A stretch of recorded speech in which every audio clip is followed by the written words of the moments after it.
Welcome everyone to the very first TCG Grand Slam, where it is our mission to prove which TCG player is the best of them all.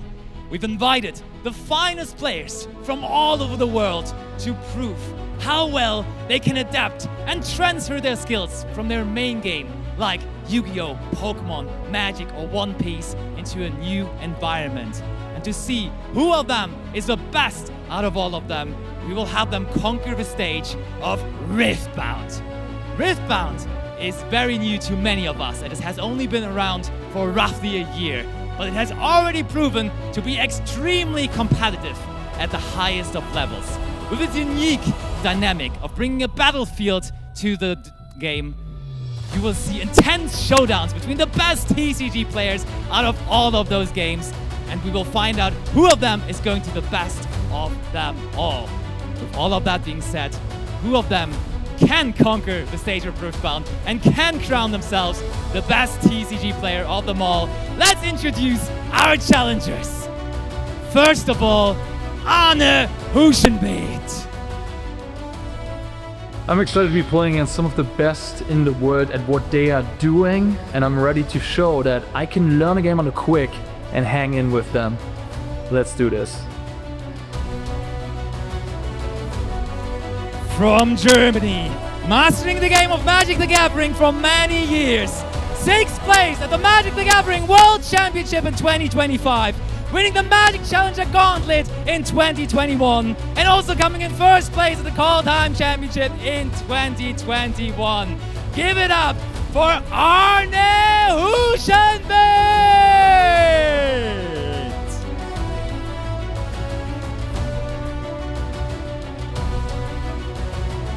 Time for our next challenger. Let's introduce Grzegorz Kowalski. I'm super excited to be here, play against several other great TCG players. Let's see who's the best in the new game, Riftbound. Coming in from the big trading card game nation, Poland, using his years of experience in Magic the Gathering to storm onto the Flesh and Blood scene. World Champion of Flesh and Blood in 2024, 2nd place at the Magic the Gathering World Championship in 2018, and also winning a Magic Grand Prix in Lyon in 2018 as well. Grzegorz Kowalski!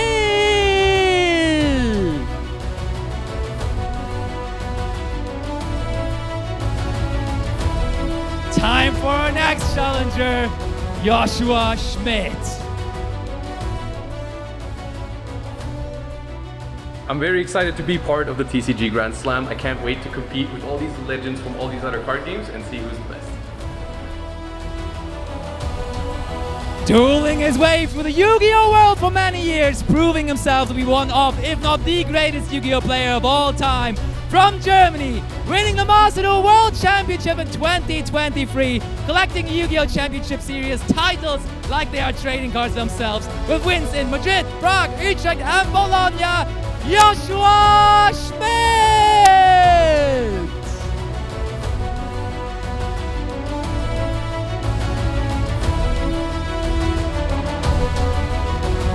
Time for our next participant, Alexander Friedrichsen.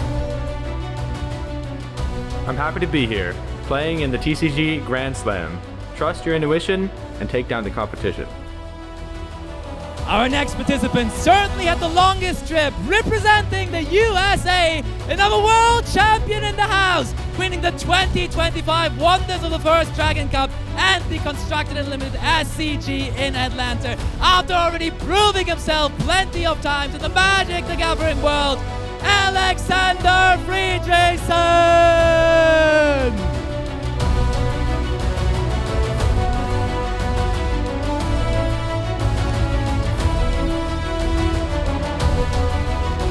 Time for our next participant, Mateusz Jarzyński.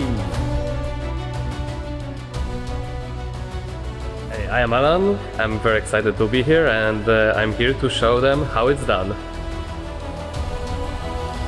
Another powerhouse from Poland is joining the competition. Many know him under his nickname Alan ZQ, winning the Legend of Runeterra World Championship in 2021, and since the release of Riftbound, traveling the world for that new game, already winning 2 regional qualifiers in Vancouver and Bologna, making multiple top 8 runs along the process.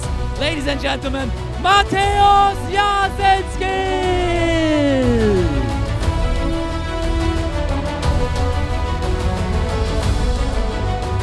Time for our next challenger. Let's introduce Enrico Maria Rustico. I'm ready to face all the great players in the TCG Grand Slam, and I'm gonna prove that I am the best. Our next participant proudly traveled here on a ship searching for the One Piece from Italy, coming in first place at the Bandai Card Fest in Utrecht in 2024. A top 8 finish at the One Piece World Championship in 2025. Winning a One Piece regional washout just a couple months back, Enrico Maria Rustico!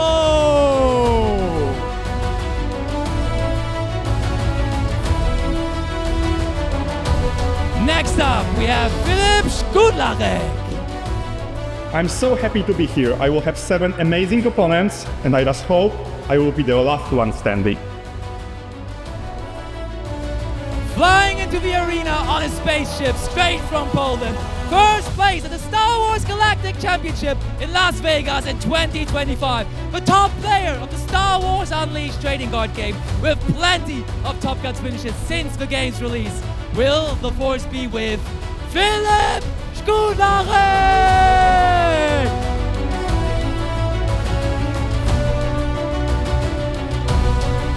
And last, but certainly not least, Todd Ratcliffe. I'm so excited to play today. I think I have a lot in me. I can't wait to see what the others got, and I'm excited to show them what a Pokemon player is capable of. Trying to catch all of them Pokemon titles for many years. From Norway, winning the EUIC in London in 2024. Coming in second place in the Pokemon World Championship in 2023. Also winning Latin American and North American international championships in his career. Give it up for Todd Ratcliffe!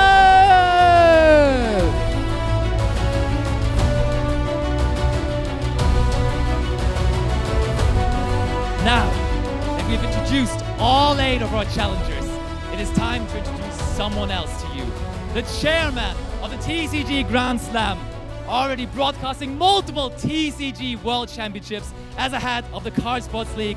Let's give it up for Norman Wilder, officially opening the TCG Grand Slam.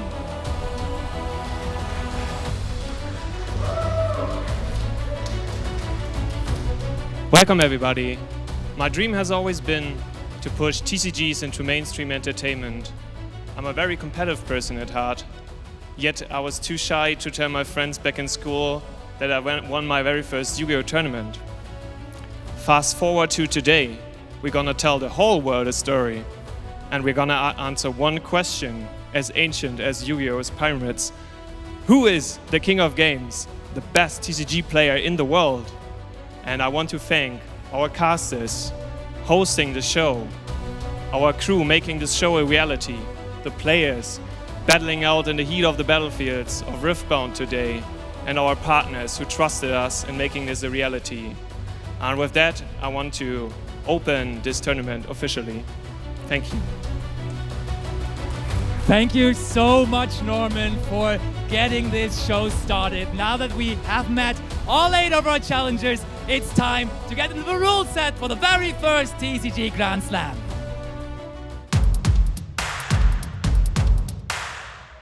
The TCG Grand Slam brings together 8 trading card game champions from all kind of different trading card games, playing against each other here this weekend on the stage in only one game. That game is going to be Riftbound, and I will explain to you now how the format and the rules are going to be for that. First of all, we will be playing in constructed format, meaning all 3 sets so far released in Riftbound, Origins, Spiritforged and Unleashed will be legal to play. Additionally to that, we will be playing in the best of 3 match mode, meaning you will have to win 2 out of 3 games to win the overall match, and all of that will have to be done in 60 minutes, as that is our round limit for the group stages. Please note, in Top Cut, there is going to be no time limit overall anymore on any of the matches. In case you're not familiar with Riftbound yet, we will use a 40-card main deck, 3 battlefields, and then an 8-card sideboard to go alongside that. Let's also take a closer look at the tournament structure of the TCG Grand Slam. Before the tournament even begins, our 8 players will be randomly divided into 2 groups of 4. Each group will then be playing in a round-robin format, meaning every player faces each other player in their group once, making it a total of 3 rounds. The top 2 players from each group then will be advancing to a single elimination Top Cut. First place there will be playing against second place from the other group and vice versa, followed by the ultimate Top Cut. But that's not all. There's a special entity causing some trouble at the TCG Grand Slam, the TCG Overseer. Before every round, they're announcing one out of 3 special rules to the players, which they then have to follow for the entire matchup they're about to play. First rule, Mulligan Mania.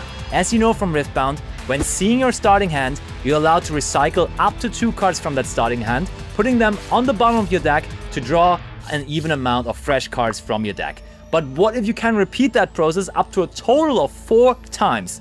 That is Mulligan Mania, adding a lot of consistency to all of the decks. Second rule, forced redraw. At the start of the game, and after the mulligan, in that case a regular mulligan, each player chooses 2 random cards from the opponent's hand, and they have to recycle them, drawing 2 fresh cards after. That is going to cause some troubles, I can only imagine. And the third special rule is open secrets. After the mulligan and before drawing the first card, both players always have to reveal 2 cards from their hand, keeping them face up on the field, so all time for the entire match, both players will be playing with 2 of their cards in the hand completely face up. Riftbound is a game of information, so having that additional information will be crucial. That's all the rules for now. Make sure to catch the TCG Overseer announcing their first special rule in the first match. Welcome to the TCG Grand Slam. We have 8 players raring and ready to go. My name is Amy, and alongside me, Leo and Blevins, to help you understand the story of the day. And we're going to knock it out of the park indeed. How are we feeling about this unique format? So excited about this. Obviously, Riftbound, my big game, but we get to see players from all sorts of games at the highest level. We're going to see non-stop high-level play from all these players and see how it translates into this game of Riftbound. Yeah, and I mean, we are all Riftbound casters, but we all have different backgrounds in TCG as well, since Riftbound is fairly new. We have Pokemon, Magic the Gathering, Yu-Gi-Oh! For myself. So it's going to always be like a little bit of a rivalry as well. We have our players that we, of course, cheer on, perhaps a little bit harder, all caster neutrality aside. And honestly, I'm just so enthused to see everyone raring ready to go. All the players have been excited to see one another as well, meet one another if they haven't before. And a lot of them will have played against one another at previous events. TCG players, although we have rather separate communities, most of the time, we're actually going to try and circumvent that at this very event and change things up to bring everyone together for one Grand Slam event. This event is the definition of game, recognizes game, and we're going to see that in full force in this event. Absolutely. Let's see how those groups are going to turn out, as we have Group A and Group B already randomly decided. In Group A, we have from Wonders of the First, Alexander Friedrichsen, Thor Dracliff, Pokemon legend, probably the most decorated player in the game, Grzegorz Kowalski, one of the most decorated TCG players of all time, and of course, the Yu-Gi-Oh! GOAT, at least in Europe, Joshua Schmidt. Yeah, and I know some of these players previously from my own experience, but also meeting a lot of them this weekend has been amazing. Of course, Enrico Maria has been talking about the accolades in One Piece, Philip in Star Wars, Arna in Magic, and of course, Mateus, my boy, Alan, is from Legends of Runeterra, which is my OG game as well, but also, of course, in Riftbound here too. Absolutely phenomenal lineup of players with many accolades, as we saw on those ginormous banners in the opening ceremony. Just accolade after accolade, but this is going to be the one that puts them on top of the rest. There's so many beautiful stories in there, especially we have said they are from different games, so they have played some different tournaments. They have not all faced each other, but some of these players have competed in other games as well. Of course, we have Mateusz and Joshua Schmidt, who both played in Legends of Runeterra and Game Breaker. Joshua Schmidt was pretty successful at that as well. And of course, Alexander Friedrichsen and Arne Huschenbeet, they are teammates in Magic the Gathering. Indeed. But I tell you what, Leo, and Blevins, there's a twist, and it's not just having any ordinary TCG Grand Slam. No, the Grand Slam has a special set of rules set by the TCG Overseer. Now, these are our 3 rules. It's going to be randomly selected, so let's roll that tape and see which is going to be our first new rule that the players must abide by. All right, here we go. Oh. Ooh, Oh. Mulligan Mania. If you miss your 2-drop in this when you have 3 extra mulligans, I think you're just bad. And none of these players can be bad, right? No, these players are all good, which is the greatest thing. And this is that's the fun thing about the tournament. Exactly. Now I get it. Listen, wait. Oh, that's why my invite got lost in the mail. It's because all the players needed to be good. That's why I'm up here on the caster desk rather than playing. But this is amazing because this is what a lot of these players will do in testing is actually test out, okay, how do I test if I'm going to put a 2-drop in my hand and go and play first, right? I'm going to see how that matchup goes. Well, we get to see that in actual practice here in play at the highest level here at the TCG Grand Slam. I think the thing that really speaks to me with Mulligan Mania is that you're always going to have a strong start, in theory. So every game should start explosively, and then it's whether you can link those combos up and really push towards the end game. I find it very funny how mulligan is handled differently in every single game. In Pokemon, you don't really want a mulligan sometimes, but you kind of have to, and then you get punished for it. In Magic, it's a similar scenario, but it's optional for you. In Yu-Gi-Oh, every player would go crazy for a mulligan. So I think it's going to be interesting to see how the players handle it. Yeah, I'm really excited to see this because it's going to also test their knowledge of the game, right? We're all starting at this very consistent start, but how do you take that consistent start and turn it into a victory? Give me a quick hot take, guys. I'm ready to hear some good, clean hot takes here. Okay, I've got a hot take, and he's going to kill me for this, but I am not picking Mateus, a.k.a. Alan, to win this event. That is my hot take. That some other player, who I will reveal later, is going to win this event.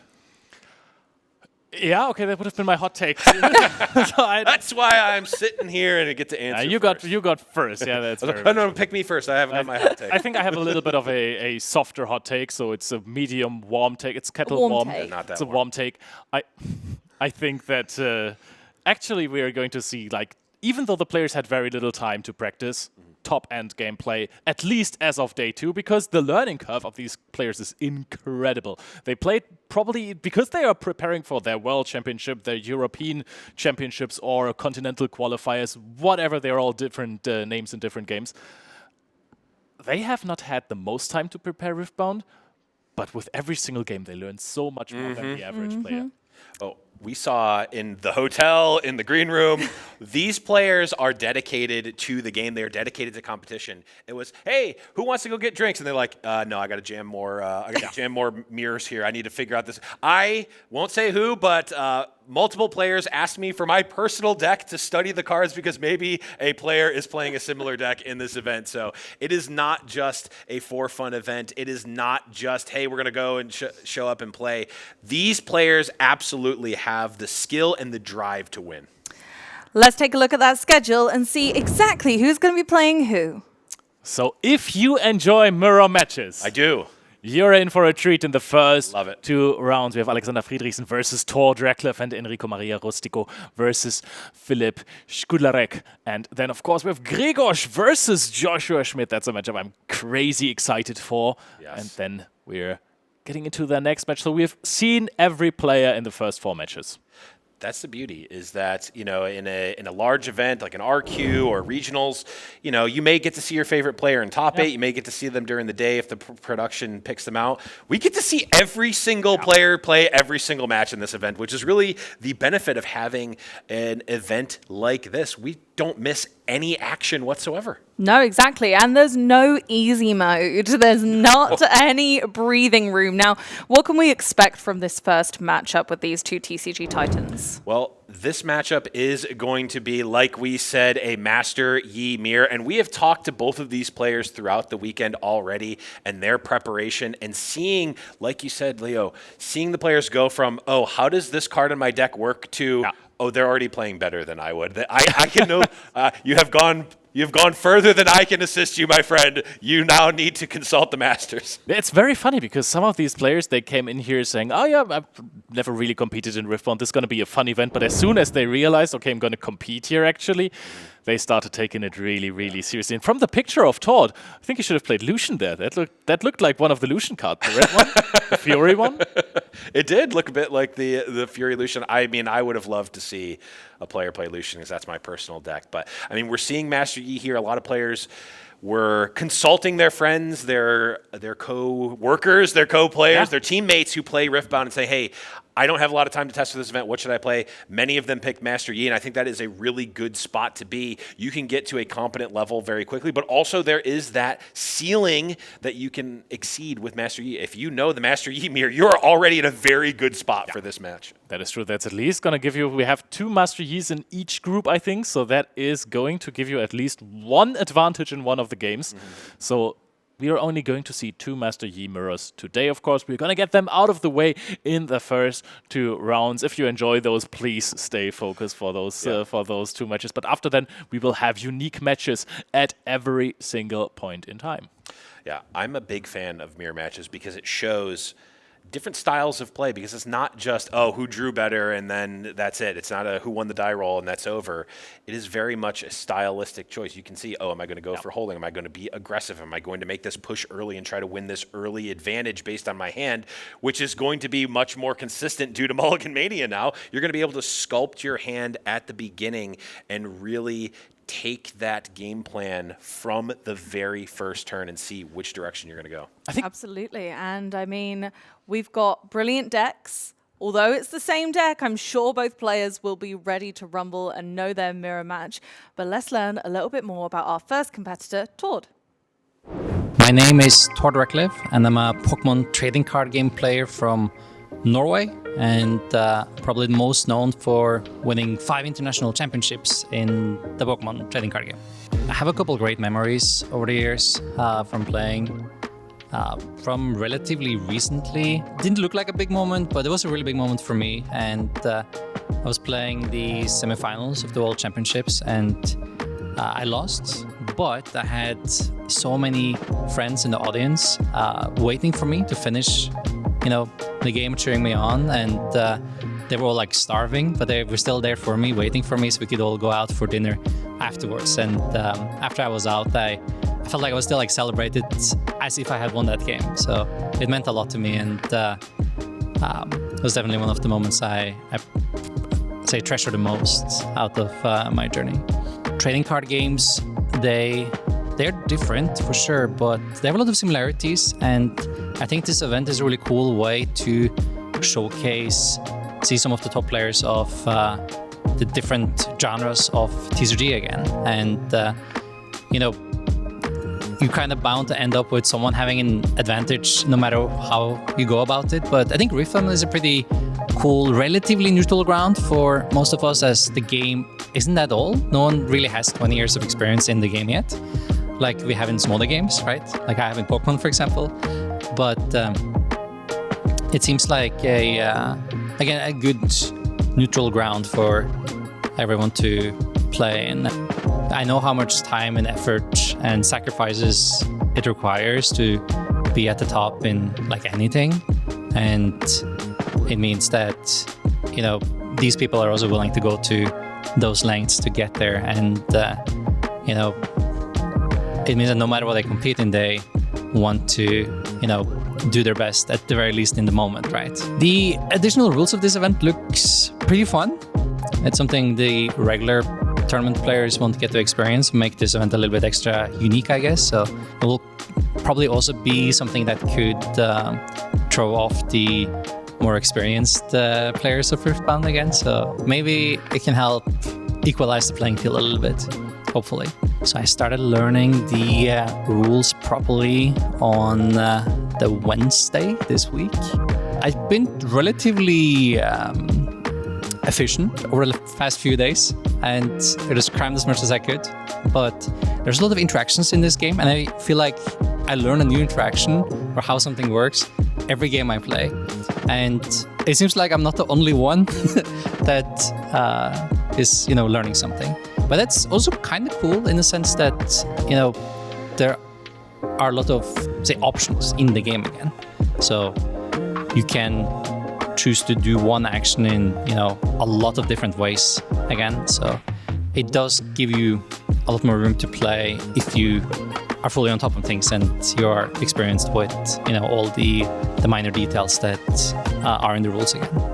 I think the whole idea again is really cool, and I look at it as a celebration of the trading cards, essentially, where you get to see a lot of high profiles in all the different games come together, play a game that most of them don't really know how to play, so they kind of have to learn on the fly, and can bond and figure things out together over that again, and be a good way to kind of showcase the different communities to each other again, and trying to create some sort of bridge between all of us. And I think that is really cool because each community is relatively separate at the moment, and we don't really know much about what's going on in the other games. So I feel like, again, this can be a great way to shed some light on just what's going on in the different games again, and the different mindsets people have coming from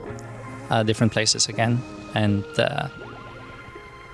I'm very excited for how things will pan out this weekend. Wise words from a wise TCG player. Thank you, Tord, for shining some light on the differences between games as well as Pokemon specifically. Obviously, I know Tord very well, being in the Pokemon space, but I love his words about the TCG space being quite separate, but there's no reason that we can't band together like this more often. Yeah, and it was really great seeing his progression. I mean, he properly learned the rules on Wednesday, and we all went through this phase of learning the game and how many foibles we went through with that, and seeing his progression from then to where I've seen him now literally playing this morning is absolutely incredible. Absolutely. Now, Alex, on the other hand, is in a slightly lesser well-known game across the world, but very popular in certain territories, Wonders of the First. And we're going to learn a little bit more about Alex very soon. We're gonna see him perform here versus one of the most decorated players in the Pokemon space, Alexander Friedrichsen, also a world champion in Wonders of the First. And of course, a top 8 in a Magic the Gathering Pro Tour is nothing to scoff at. I think most of the players would kill for a placement like this. Oh yeah. MTG Pro Tour is my sort of gold standard. Being the old man in the room. That's Grandpa. That's my gold standard, is if you have top 8 at a Pro Tour, that is elite level, to say the least. And if you would like a little say at home on who you think is going to win, we're going to have multiple ways of finding out who we think is going to win. We're going to leave a little bit up to fate, but a little bit up to you guys. And so if you can go over to Joshua's channel, which I'm sure we will link below as well, you will be able to vote over there on who you think is going to be the winner. So please head on over to Joshua's channel over on Twitch to vote on who you think is going to win in our very first TCG Grand Slam match. I'm quite curious to see who wins this. I think I'm going to put my money on Tord because, I've talked to him a little bit and the progression of him was quite crazy, actually. So I think he has a horse in this race. Yeah. Well, the thing is I've seen that same progression and very impressed with it. However, MTG Pro Tour, I mean, it's the gold standard for me, so I got to go with Alexander here. And I alluded to it a minute ago, but we're also going to leave it up to the cards as to who we think is going to be our winner. We're going to use the Oracle method, if you can talk us through that. Yes, the Booster Oracle. So who knows better than the sealed booster packs here? So we're going to open a couple of booster packs from each of these players' respective games and let the value of the cards determine who the Booster Oracles believe is going to win this match. Yeah, with Wonders of the First, we are in a little bit of a different situation because we do not have a secondary market in Europe for that quite yet. So we're going to check if the Pokemon pack actually is going to beat its own value at MSRP. Yes. So we're gonna crack some packs. Just rip some packs. Let's do it. So let's start with the Wonders of the First here. Collector booster. And I think you're going to have to give Amy the Pokemon pack. I know you Oh, want to rip it. I know. I want to rip it, but no, absolutely have to give Amy the pack here. So let's take a look, get a nice zoomed in. I just want to see shiny things. I want to see cool looking things. Let's take a look here. Ooh, owl. Oh, that one was really cool. I like that. Who? Oh. I think it's an eagle, actually. Oh, okay. Well, you know, I'm trying here. The cards are facing the other direction for me. Here we go. There. Ooh. Oh, that's Ruin Runner. That's Ruin Runner. We found him. There's me with my That's a lot of luggage. Yeah, that's my backpack at every RQ. There we go. Ooh. And there's me in about a year and a half. There we go. Nice. That's abs, man. Very fun. Okay. Do we have Amy? Okay, go on then. Go on then. I'll join in. All right. So we need to see what. Leo, you if we're gonna be. Do that one. I'm a Pokemon Go caster, so I have my phone on me naturally. Yes, of course. Get a load of that. We got a Phantump. That's a good one. Have we got a? Yeah. I can't see what they are. Can we get a zoom? There we go. There we go. Oh, it's so cute. That's trash. Leo. It's little Leo. Oh yeah. Wimpod. The Ninetales. I love that art. Ferrothorn. Deoxys is a legendary Pokemon. Ooh, foil Golisopod. Hey. A bubbly energy. Oh! I know nothing about that card, but it looks amazing. It looks incredible. It's a mean poison Pokemon. I know a couple of my friends are actually building decks with it. It's an off-meta card, but a very fun play for locals. What is the Oracle saying? We are seeing quite a bunch of offers here, but there's some that you can just buy at $250, so I don't think it beats the MSRP of the Pokemon pack. So the Booster Oracle has spoken. Yes. The Booster Oracle has spoken indeed, and although Mega Dragalgate looks very beautiful, it is not quite it. So it looks like from the casters, Alex is the choice. The community believes in Tord, but the Booster Oracle brings us back to Alex. There's also something really, really cool. Over the next couple of days on the eBay live streams, you can actually get your hands on all of the cards that we are pulling from the Booster Oracle. Yeah, so if you see something that you like, you can head over to the official eBay Live and pick it up yourself, which is really cool to be able to say, hey, I want that card. And you go, okay. Okay. Gotcha.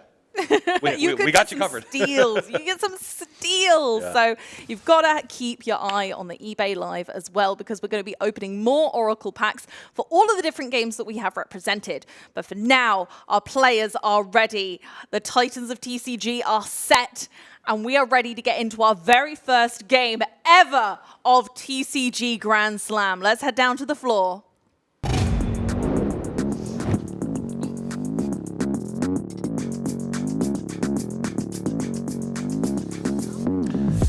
All right, here we go. We've got Tord coming up here in all the pomp and circumstance with the banners are just one of the coolest things I've ever seen for this event. I mean, it's one thing to be a champion and a multi-time champion, but to have your banner there the whole time and to have to see your opponent's banner as you're playing, just looking over, shuffling your hand and seeing, that's kind of crazy. And Alexander Friedrichsen coming in hard as well. There's just so much aura on that stage.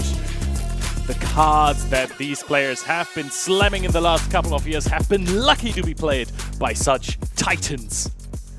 Absolutely, but we are sitting down here, both of the players ready and set up to play this Master Yi mirror match, which, again, a lot of people say, they have their opinions on a mirror match. I am a huge fan of a mirror match because it not only showcases the deck building, but the skill and execution of what you get versus your opponent in the game. It feels like the time you put in, you get out in wins most of the time. In very skillful mirror matches, for example, there's always most certainly a moment in a game where you see your opponent make a tiny bit of a mistake that you have calculated months ago, and you're going to be like, okay, I know how to capitalize on that. We can take a look at Alex's deck here.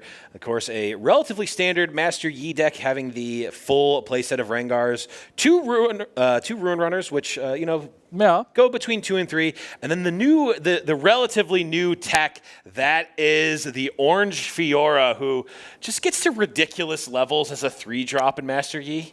Peerless is the name. This card is so strong, very overlooked when it came out. Yes. But I did not peer.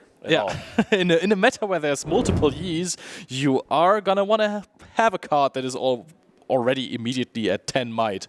Oh, I get it. She has no peers, so that when she fights alone, that actually does make quite a lot of sense. Wow. My mind was just blown there. I did not realize. Now, that card was getting a little bit more popular, and then I think in hard-fought Factor, one with double Fiora Peerless even in this list. This is the classic, the meme with the beginning player, the grinder, and then the master player, where it's like, oh, this Orange Fiora is really cool. Then the TCG grinder's like, no, this card is trash. It's 3 and a power. And then the master's like, yeah, this card is cool. And we've come back around.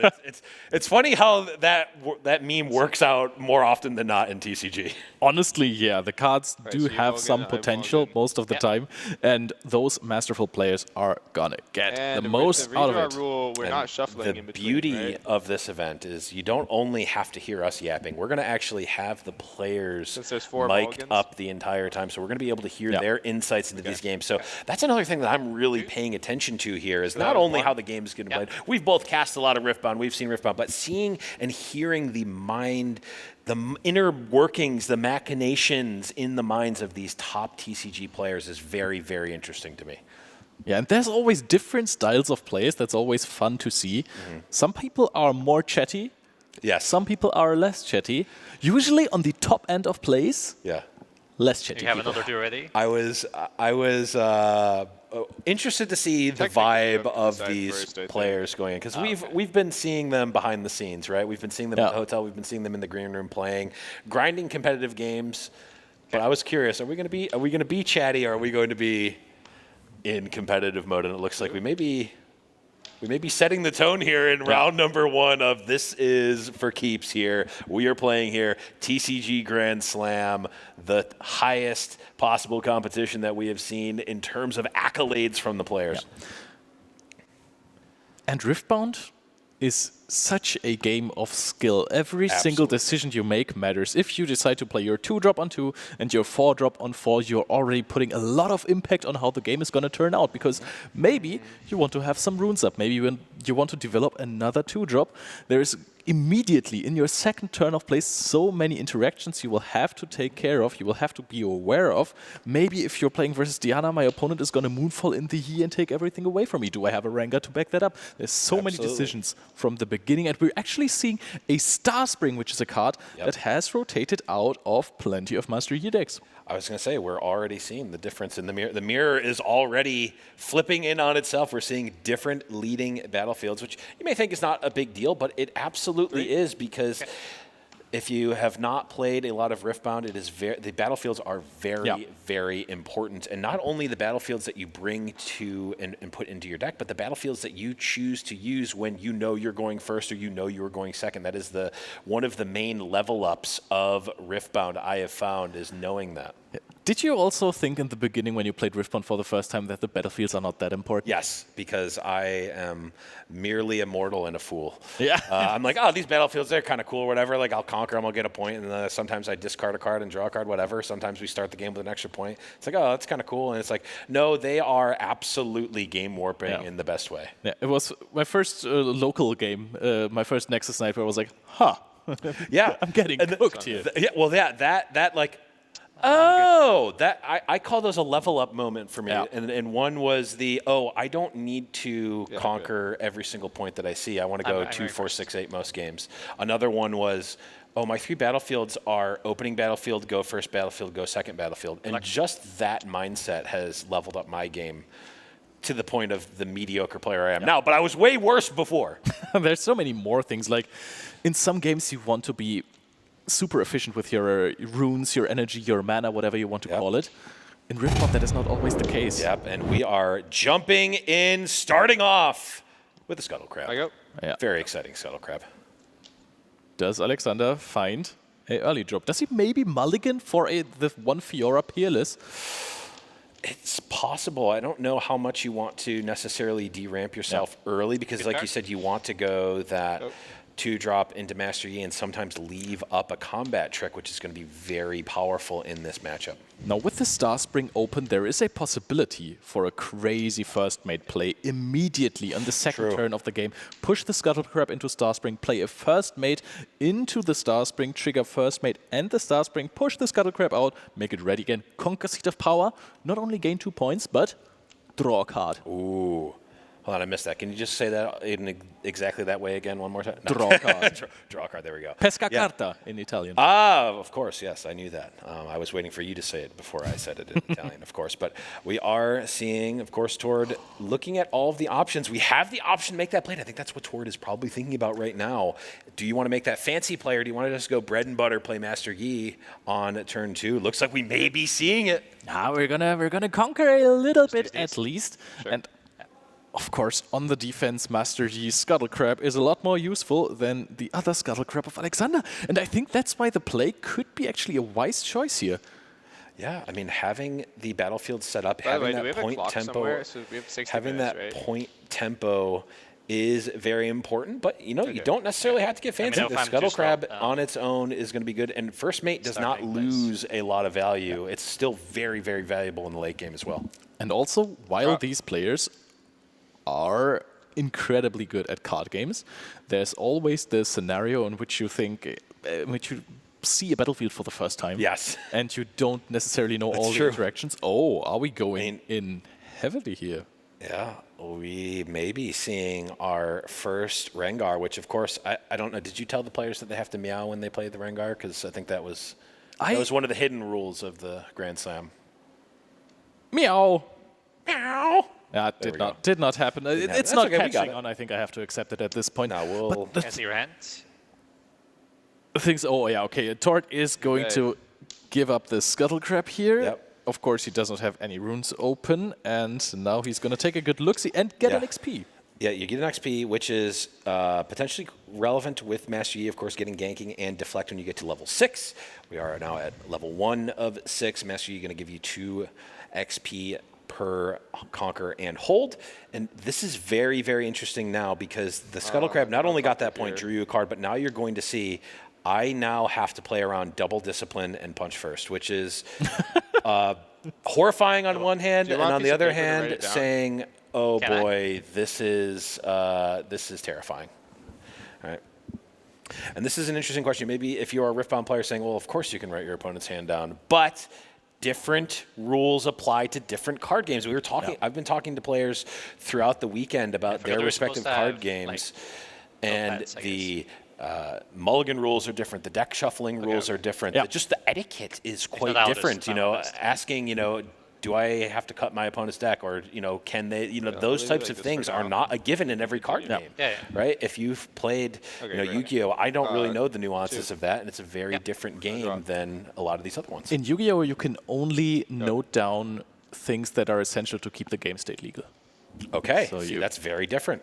that is completely different to all the other games. Now, interesting scenario for Tortia. He knows his opponent is completely tapped out. Yes. Maybe a Rengar play plus something like a punch first could be strong for him now. However, he knows his opponent has a lot of combat tricks. So while Arne is completely tapped out or exhausted on his runes, that could be the moment to capitalize. However, he also has another Rengar in hand. Yes, well, he does have another Rengar in hand. You do know that with the Discipline and the Punch first, but you also have that. I mean, the best you can really hope for is your opponent to tap out, which is what has happened here. I think, especially with 6 runes open, Rengar into the Seat of Power and then going for a Charm over, so you become the defender. Ah, yes. Yeah, could be rather strong. However, then you are fully exhausted. That is true. I mean, this may just be the battle of the haymaker, saying, hey, I'm going to exhaust. I'm going to take out your board. Oh, you're going to exhaust, take out my board, and see where the dust settles after it all. And we got some... I also got the 1 XP, I guess. both players clarifying they get XP. Do you want to play it with the hand open instead of anyone of us writing stuff down? I prefer to write. I like holding my cards. Okay. Yeah, I am the same.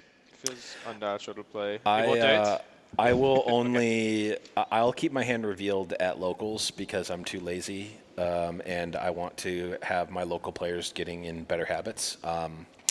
But at an RQ, you need to write it down. But isn't the better habit to write stuff down? Yes, but it depends on what level the player is at, right? It's definitely correct to have them write stuff down.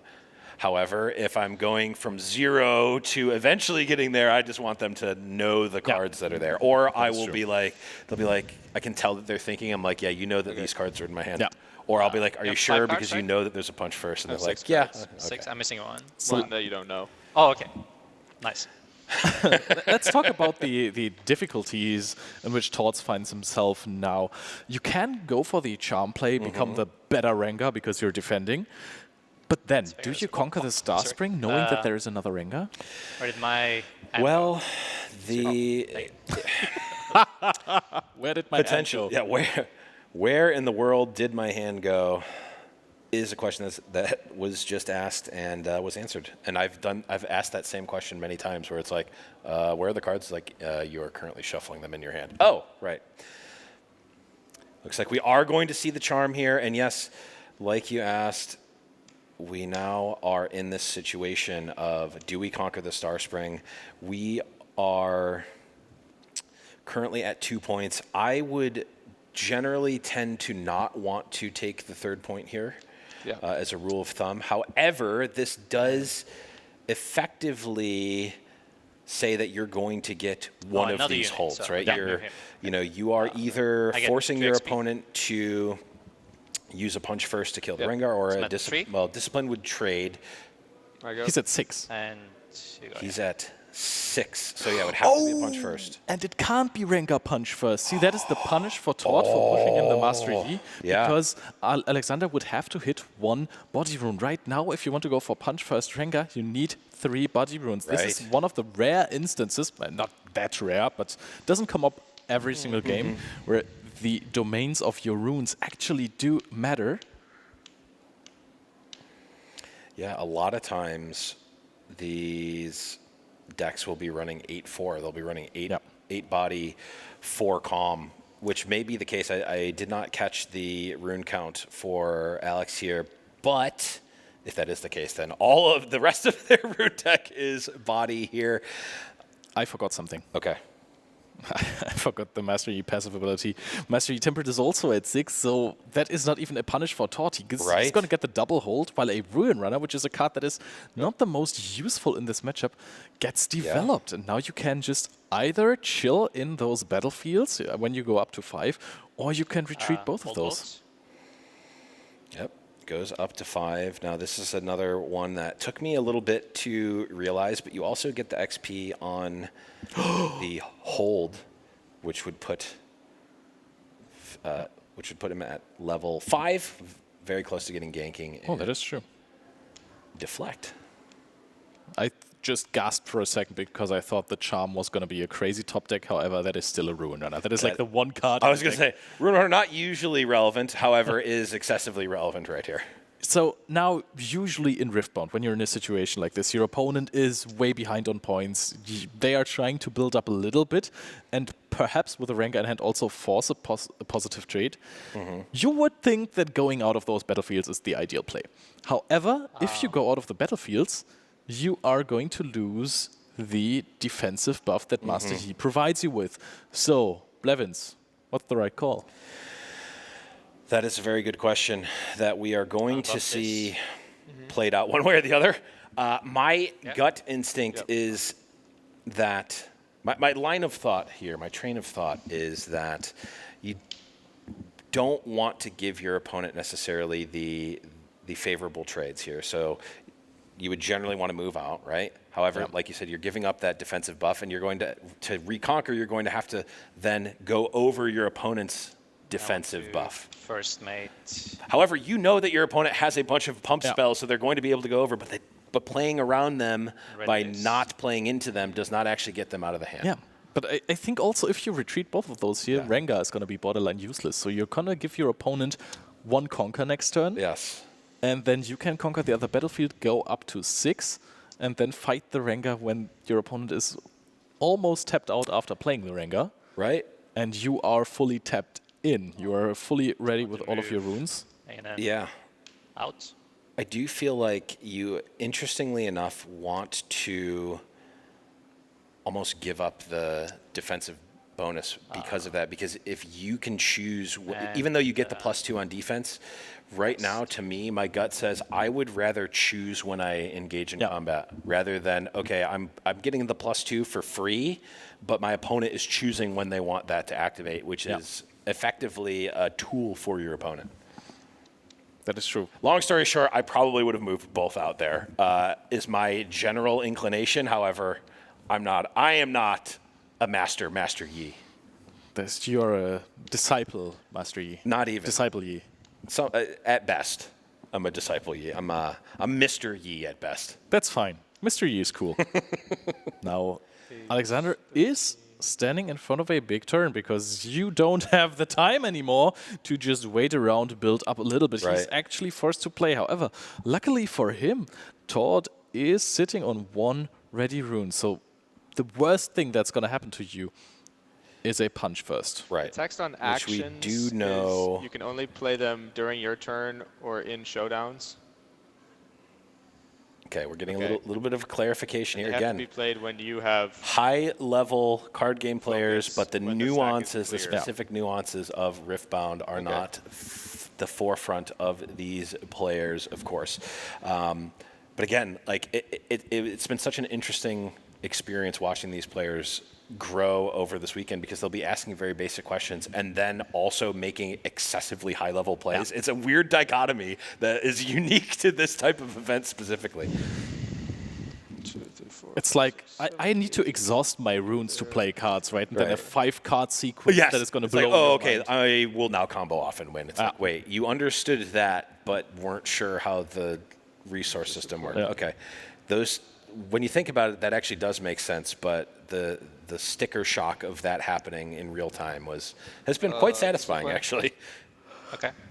Okay, going to open up with the discipline, see what we draw, get as much information as you can. You know you're going to want to play that buff anyway. It's also not even a mystery because Tord did see it with the Scuttle Crab early. It's going to dig a little bit. And now the question is, he has a challenge in hand. That could be a way to clear off this Rengar very easily. However, one rune open could also mean Defy. Could mean Defy, could mean On Guard as well, would be a nice potential counter there. Actually, even better than a counter, in fact. But yes, Challenge is another great way to circumvent the Master Yi bonus. Of course, Challenge does make them fight, kind of, but technically it does not start a combat. Challenge here to here. Okay. And that is something rather dangerous to do, because if you do this from the neutral game state, yes, Rengar is at 6, he's not a defender yet, but you are going to stick with the damage on your Ruin Runner before you get into the next combat. Oh, very true. So that if this does go as Alex wants, they're not going to be able to go in and conquer the other battlefield without trading the Ruin Runner.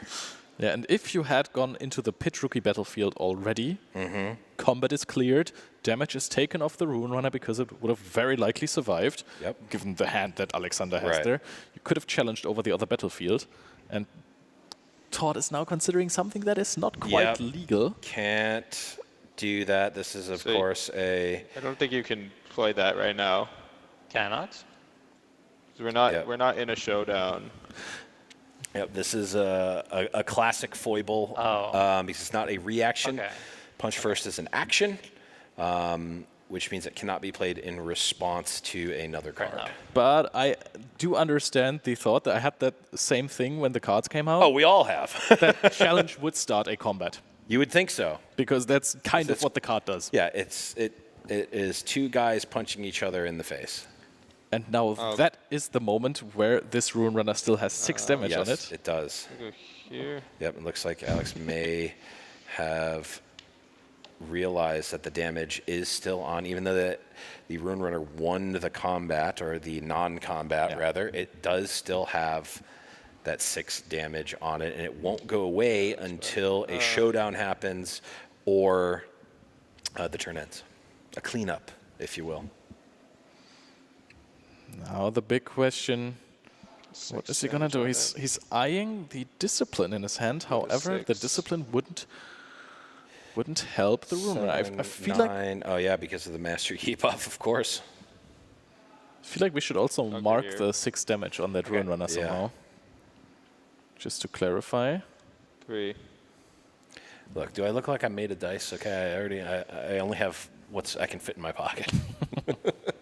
Crab. I'm going to crab. There's a crab build-up, and now Alexander is only going to be left with 2 runes open, and that is already, again, dangerous territory. Yep. Let me see here. Ooh. Oh. This is the tug of war, the internal tug of war that the Master Yi player has to go through. How much do I want to develop on my turn versus how many runes do I want to leave up to either represent or actually use buffs on my opponent's turn? That Sabotage is also quite interesting. There's nothing for Todd to react with, of course, because he doesn't have any reaction spells in hand. However, Alexander is very much behind on points. So he is going to be the player who has to push into battlefields because he's just not going to win the holding game. Recycling runes in a turn where you don't push is going to hurt your pushes for the next few turns because recycling a rune takes away a rune from the next turn. And I think the Rengar at this point in time needs every support it can get. Yes, absolutely. Yeah, this is the protect the camel at this point in time. Now there's also a very, very cool thing for Todd that he can do because the Scuttle Crab was developed, and that is charm the Scuttle Crab into the battlefield of the Ruin Runner, and then the Ruin Runner is sitting at 5 might and the Scuttle Crab is sitting at 0 might. Oh, so effectively giving it -2. Interesting. It would trade even with the Master Yi. However, there's a good chance that Todd, if he's written down the cards from Alexander's hand, knows that there is a punch first in hand that he cannot even play. We have been choked off of body runes, and we see there is no on guard. So really, it's just a defy here for defense. That Sabotage really hurt the grind game and starts off with a charm. The question is it gonna... Oh, we recycled the charm. We see the play happen. Yep, we've all done that. It's so refreshing seeing these absolutely high-level elite players do the same things that we all did when we were first playing the game. It's really refreshing, actually. So now, because that charm resolved, there's still one. Is there a way to turn down the white noise? There's still one resource on the side of Alexander. However, we know there's nothing in hand that will. I see. That can actually interact here. So this is actually open season. There is still a defy, given that Tord has only 5 might offensively on the Master Yi. He kind of needs that to resolve, or else he's not going to win the combat. Discipline. He can trade off the Rune Runner with the Yi, but then the... I'm going to defy that. Okay, yeah, there's the defy. It's a very good defy. It also cuts Tord off of multiple more resources. And very important thing to note, like Tord really doesn't have that much right now. So he can trade in, conquer with the first mate, and then he's going to be very much open to Rengar plays unless he first mates out. He has another first mate in hand. He does. I'm going to push in here. Yep. That works. Yeah, we go to the next game. Okay. Okay, we are going to call it there. Tord taking game number 1, and this was absolutely a matter of taking an early advantage and parlaying that into a going first also seems very good. Yeah, but I think there were several things I did wrong. I think that's just the natural way of Riftbound, right? You will make several mistakes. There were plenty of interviews of Mateusz already beforehand about his Riftbound wins in Vancouver and Bologna, and he said, well, I think on average I do like 2 misplays a game. Yeah. All right, I'll be on the Which is crazy, because when you watch him play, you're like, that was the greatest game I've ever seen played. Yeah. I will never get to this level. And he's like, yeah, I played 3 times that game, and I actually played horribly, and I somehow won. It's like, how is that bad? Yeah, but I do say, I think that Alexander, with a double Rengar in his hand, was in an okay spot. He might have not gotten the... He probably can't beat the hold. Actually, he can. He has challenge and Rengar. If he finds one more body rune, he can push Rengar, challenge the other unit in the battlefield. Yeah. It certainly, I think, it wasn't a 0%, right? No. I think we can all agree that. However, sometimes it's just better to say, hey, I'm frustrated with this game. You heard it right there. Yeah. I misplayed a bunch. Like, let's just go next game. Let's reset the mental and go in and win 2-0 here. That's also, I think, that great players do. They understand, hey, I cannot get anything more out of this game other than being in a bad mood. Right. And I need to get rid of that. Yep, absolutely. And of course, we are going to see here Mulligan Mania, because the TCG Overseer has come in and swapped up some rules. So we're going to get not 1, not 2, but 3 additional, so 4 total mulligans here for the players. We're going to be seeing those Scuttle Crabs. We're going to be seeing those Lonely Porous, maybe even those Punch Pursts, yes. We're going to funch some Pursts here and get those Rengars as well to sculpt that perfect hand to start. And we're once again seeing 2 too late now. Fuck it. We'll do it for the next one, I guess. I think Rengar has really got that you're mulliganing for in the Yi deck. That is the bread and butter, as you said. That's one. Off the deck. There they are. I jumped the gun here, but we are seeing 2 different battlefields. That is the Emperor's Dais and Grove of the God Willow on the side of Alexander. Hot take, I think this art of the Thousand-Tailed Watcher is cooler than the real card. Hot take, that's not a hot take. That's just fact. All right, okay. But honestly, Grove of the God Willow, it's in the last few tournaments, we've basically only seen Colin play this card in the set strategy, maybe because of the lack of a going first field that suits the deck a little bit more, maybe because of set Kingpin that is incredible to beat on the rune. But I think the card is severely underused going first. It's so incredibly oppressive. It is one of the battlefields that we saw quite a bit in set 1 and then went out of favor in the era of Draven, where you did not ever want to be on a battlefield and give your opponent a combat. However, we've sort of gone back from that world where, you can actually legitimately have some hold decks. You can have some decks that want to not even necessarily play the hold game. You're not playing an Ahri go all in, hold every single turn game. You are holding for a turn, getting a card, and then contesting your opponent's hold. And that is certainly a decent battlefield for a lot of these decks. That's not how I play Ahri. There's one strategy, there's one battlefield to focus on, and everything goes in there. Oh yeah, that's generally what Ahri is doing. At least the Ahris that I've seen play. When I played against one in Bologna, I then played my Trinity Force and became my own hold deck. And I scored 2 points a turn, and they didn't. Hell yeah. There we go. Jumping into game number 2 on the play. is Alexander. Found it. I'm impressed if you didn't. All right, the big question, do you develop Scuttle Crab or do you develop the Lonely Power? I think that is the right choice. Even though it is very, very tempting to go into an Emperor's Day with a Scuttle Crab. The Emperor's Day of Scuttle Crab makes me want to. It makes me want to on the rune, as they say in popular parlance.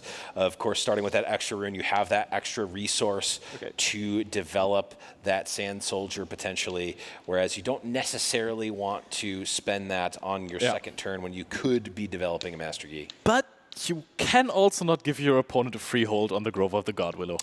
Very true. I don't think in any world ever you could afford that. That is certainly an uphill battle, to say the least, if you are giving your opponent the Grove of the God Willow for free. Yep. I remember looking at the Master Yi Legend and I thought, oh, this is okay. And then my friend played the Shield Poro into me, 2-drop that was immediately at 5 might, and I was like, what the heck is happening? Why is that Poro 5? Why in the world would my 2-drop ever be 5 might? And I was playing Victor, like that was as big as my top end. Yeah. It's bigger than your Chosen Champion, your epic card. This small, tiny little Poro is better. Let's do this. All right. I think when you want to guarantee a hold in the Grove of the God Willow, there is a good argument to be made to just go Scuttle Crab and leave 2 runes open to keep that discipline in your hand alive. Yep. But Alexander decides that he wants to back it up with some more offensive pressure, like the Master Yi Tempered. Because now, if Todd overcommits into the Grove of the God Willow, he has the 4 might units standing in there. See, there's immediately 2 separate, very impactful ways on how to play the game. Of course, turn 5, we slam a Rengar. No need to think about that. We have 5 runes. We slam Rengar. And we need to recycle one of the body runes. Should recycle 1 here. I'm sure we'll catch that in a second, of course. Then we're going to be getting that second turn, of course, keeping that point tempo up, getting to 2 points, going 2, 4, 6, 8 is the generally accepted best method to go, and that is exactly what Tord is doing here. It's Alexander trying to see how they are going to come back here. What are they going to do to combat this? We, of course, have our own Rengar. We've got some pump spells, but just to trade, you're going to, with the other Rengar, you're going to have to commit a pump spell, and that's not where we want to go. We, of course, want to contest the other battlefield instead. So I'm trying to communicate right now that someone needs to get rid of this body rune. Yes, and there it is. We're now saying we don't need to use a pump spell to trade. We're going to make your Rengar fight my Rengar, and my Rengar's the president. My Rengar is bigger than your Rengar because I'm defending. We're going to see. It's the same exact thing that happened last game. Kinda is, right? Yes. That is pretty good, pretty good. The players realizing that is exactly what happened the other game. Draw has that. All right, we have Amy now who's going to our backstage room and she's going to communicate. Strong. We're going to get it fixed soon. Don't worry, everyone. Like point-wise? 3. 3 to 2 Tord. Now, Tord, it looks like going to be a development turn. For that Rengar? We caught it. Did not. There we go. My bad. Sorry. There we go. Okay, we caught it. We got there. All right, looks like might just have to start with a Scuttle Crab here and see where we go. Are going to be able to play the Scuttle Crab plus the Master Yi at worst, but if you're going to play the Scuttle Crab anyway, you might as well draw and see what you get, see if that changes your plan up at all. Yeah, the thing is, if you play the Scuttle Crab, you have no Defy open, you have no Discipline open, and then if you get Charmed, your opponent is running away with the game. I mean, it's already looking a little bit hectic. Yes, potentially you might be able to beat those cards if you leave out the punch first. However, if you are just playing your guy and leaving up runes. I mean, I guess the Scuttle Crab is not that impactful anyway, so maybe that's still fine. You're in a bad You're in a bad spot now. I don't know that I necessarily want to play around every single card that my opponent can have, because I'm just not beating some of them anyway. Channel. Yep. That is true. Now, this is again a similar situation as we had in the first game. Do you think Alexander is going to retreat now? Leaving all of those battlefields open, giving Todd perhaps a way in, because that is a packed hand. However, it does not pack a punch first, or a punch purse, as some people call it. So only scholars call it that. if you do have if your opponent does have a punch first and perhaps another combat trick, and you open up those two battlefields, I think you're losing the momentum. Potentially. I mean, you are a turn and a half of point tempo ahead. You can 6 cards in hand. Potentially stand to not to let your opponent overcommit, spend a bunch of runes to maybe get back, and maybe you say, okay, if you have punch first, that's fine. I'm going to hold back. I'll let you win this combat, because they're going to need to commit. Tord is going to need to commit something on the front end, right? Yeah. Because of that Master Yi bonus. That is what makes this deck so strong. Your opponent is going to have to make the first action. If they go, I'm going to Rengar punch first, you just go, okay, let that happen. Save all of my own combat tricks, because then your opponent has overcommitted. They've spent all of these resources. Then you just attack back later. We see a Rengar on the side of Alexander as well. If you allow your opponent to overextend there, you can recapture, and then you're going to be in a way better spot, I think. That is true, and that is also the reason why there's extremely few games of Riftbound that are super dominant when it comes to points. Right.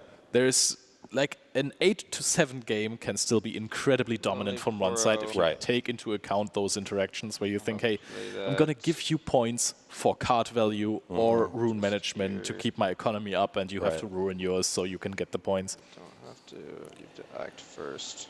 See, exactly. We hear Alexander say, oh, you have to act first. That is such a strong, it's a deceptively strong concept in TCG, where if your opponent has to make the first move, you as the defender, the reactor, whatever you want to call it, you have the advantage to see the most amount of information before you choose what, if anything, that you want to do. Well, also, I mean, if you give up those battlefields, the Yi becomes a 6. I'll pass to you. I like staying in. I also like staying. Weirdly enough, it's a similar situation, but it's different from the last time. Last game, I was like, I kind of want to move back. Here, I'm like, very much want to stay in for those reasons, because we have a lot of pump spells where we could contest. We can go back and forth. We have an advantage on points. We are roughly the same on rune count. We're in the same ballpark, and your opponent is going to need something like punch first to go over. A unit plus an on guard or disciplined is just going to trade, and you may just say, okay, that's fine, resolves. Don't even need to fight this fight, because I've got so much on the back end that I can use. I mean, Alexander has discipline. And Tord is now going to try and find another card. When your opponent starts disciplining in base on a relatively low count of cards in hand, do you throw a Defy? I consider it, and we actually saw that happen last game. However, I think Alexander says, I'm not going to defy something until it matters, right? Yeah. This may be digging for something like a punch first, it may be digging for something else.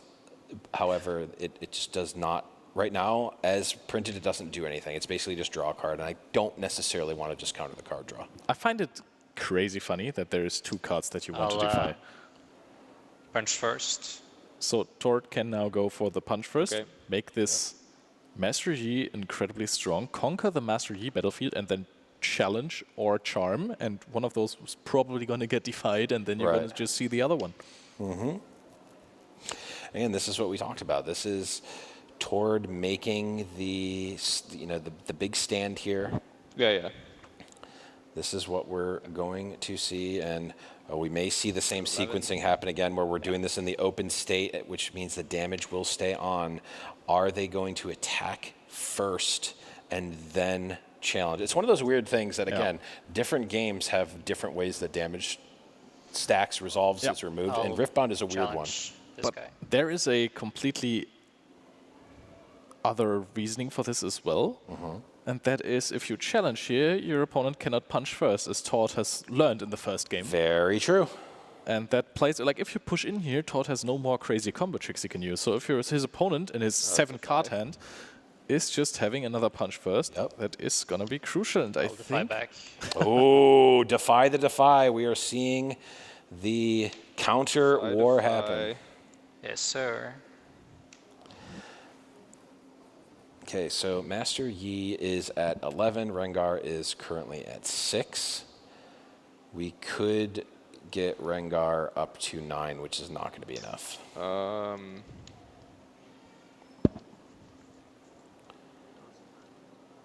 Yeah, that resolves. Okay. I mean, I think, yeah, that's very much fine for Alexander, because look at the runes on the side of Tord. He's just at 4 runes now. We're deep into the mid to late game. Honestly, Alexander is in the late game. Tord is still sitting in the mid game. Yep. Maybe early. Early mid game. Yeah. And we're... He's 11. This is, again, this is... Yeah. This is trying to scratch back, claw back from being behind, which Tord certainly is. However, you need to crawl back, but also leave yourself with enough resources to still be able to win the game. And Tord taking an interesting line here, maybe just saying, hey, let's just trade it all.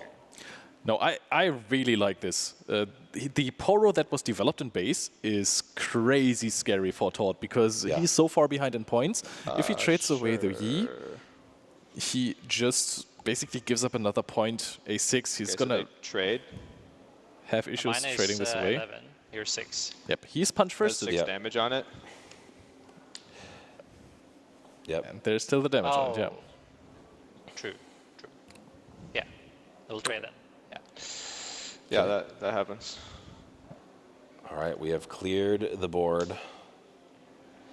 And again, this is Tord being left in a position we've all been in, where it's like, okay, I did all the things I wanted to, and I've cleared the board. Where did all my runes go? Yep. And now you're left with basically no follow-up as well. He's on 2 cards in hand. 3 cards? Yeah.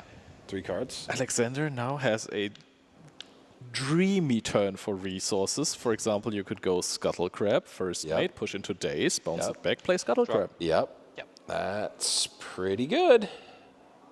And you can top it off with a Sabotage if you even want to possibly get rid of the last card that could come there. But I think the Emperor's Daze that Tord brought to this match might be the cherry on top of the very unfortunate cake for him. Ready this. Yep. Ready the Scuttle Crab. That kind of does scream like one of those very, very funny Emperor's Days interactions where you can bounce the card back without making a token, so you don't have to pay an energy. Yeah. Although I'm kind of on board with just making the token here. That's true. You don't necessarily need to play the Scuttle Crab back this turn. Having it in the back line in this scenario doesn't necessarily help you. So that's true. I would avoid going into the Grove of the Godwiller. That would have issues with Rengar. True. 6, I have a trigger. Now the question is, do you make the Sand Soldier? Because that plays into a Rengar as well. It does. Or return the But if your opponent is fully exhausting... I thought those were the tokens. Is fully exhausting to play a Rengar here. I think I'm okay. Again, you just have your resource. You have so many more resources. You got more card economy. You've got more runes. You've got more board presence. Like everything is in your favor right now. If they're tapping out to kill one guy, you're fine. Especially if he has 1 rune up. I'm done. Yeah. Rengar for 5 jumps into a 4-might Sand Soldier on guard. Is just gonna kill both. Yep. It looks like we are going to be getting the Sand Soldier token. At some point in time. And crab. It is a crab. There it is. Nice development here. But it might be too little too late. Actually, I don't really know which card for 3 energy could get Tord out of this more than sticky situation. Next game. And there it is. We are going to a game number 3, and it was... That was the same thing that happened to me. Yeah. When I realized I couldn't take your 2-2 with the first game. I was going to say, this is almost exactly what we saw in the last game. Right. Played out again. Both players even sort of learning the same thing on the fly there. as we see that game and one number turn is 2 just like taken down. so game winning. That's some pretty nice shuffle techniques. But I'm a big fan. That's something that I put on as a hot take. Yeah. Did they forget to side? That's crazy, because I saw the Akshan in the hand. Right. Toward. Some Master Yis run Trinity. I don't know if this one does, but some do. I don't know if I would bring an Akshan for that. Maybe I would if I knew it was Trinity. Yeah. I probably would.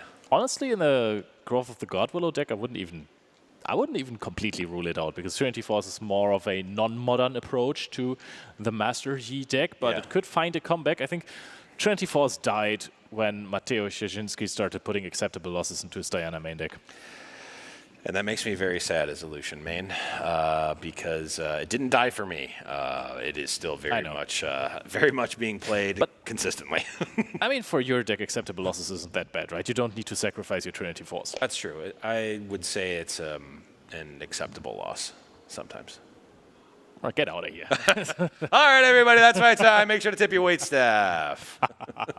But that's something that I'm very excited to look out forward for this event, because we have said these players haven't been practicing all year for this. Right. They have been practicing in the last few days, and there is a lot of improvement that you can have in Riftbound. But the learning curves of these players are incredibly high. So with every single game they are playing, and they are probably watching on the TV in the green room in the back, so the room where all the players hang out together and have some games, have some chats, they're going to become stronger, and mistakes will be eradicated. Yeah, I mean, the challenge, just knowing that the damage stays on, that's a basic thing that you make that mistake once, and hopefully you get to see one of the other players of the tournament make that mistake rather than you make it. But here we are in match number 1. That is okay, and we will see that play out here. In this shot, the banners look like it's a graphic, and I love that. Yeah, it does look like it's a graphic. Which is amazing. I mean, just seeing those banners, I was talking about it before, it's just such a cool thing to have. Right, you're playing first. Every single one of these games, every round here is like a finals of an RQ level event, a regionals event. It's just so cool. Don't forget the point. The arena's greatest. Yes. I think you could change the card text to "you get a point if you remember." Yeah, pretty much. The 21st night in September. Okay. Well, it looks like both casters are being asked to leave in mid-match, and the rest of this game will be cast by the players themselves in a competitive silence. We see here the players have shuffled up and presented their decks to their opponents as we go into this game number 3, round 1 of the TCG Grand Slam. And we're going to mulligan a lot, but there is, I think, a card that could break this game. Fiora Peerless going second in the opening hand for Alexander. Does he mulligan it away? I don't think so, because this card is tagged for specifically this matchup. But what I want to mention, the arena's greatest for Todd Radcliffe. In both of those games, both players were sitting on odd points for quite a while. They got an early point, and then they set on 3 and then 5. So I think this game is going to be a lot more explosive. Yes, absolutely. It allows you to... We talked many of the turns in the opening game is, do we overextend a little bit here to get that other point? Do we take that extra battlefield? Do we have to do this? It puts us a little bit weak if they have a Rengar or a pump spell here. Now you go, okay, I only need to take 1 battlefield here, and then you can pick and choose your next, double conquer or hold and conquer. Like, you can play around that, having that extra point. And of course, this massively favors Tord, who is going to be on the play in this game. Being able to get to that second point first is going to be huge. So one big question. We have seen very, very early Rengars from both sides, from Alexander and from Tord. What do you think is the best timing to throw your first Rengars when you're on the rune?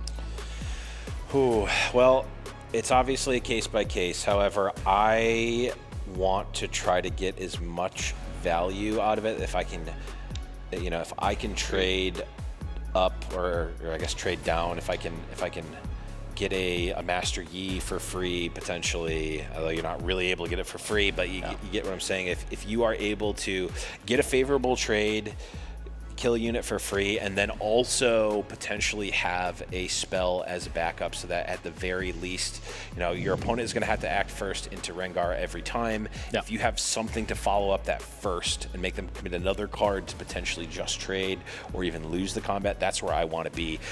It is sometimes necessary, but sometimes a bit overly aggressive to say, oh, I'm going to slam down this Rengar.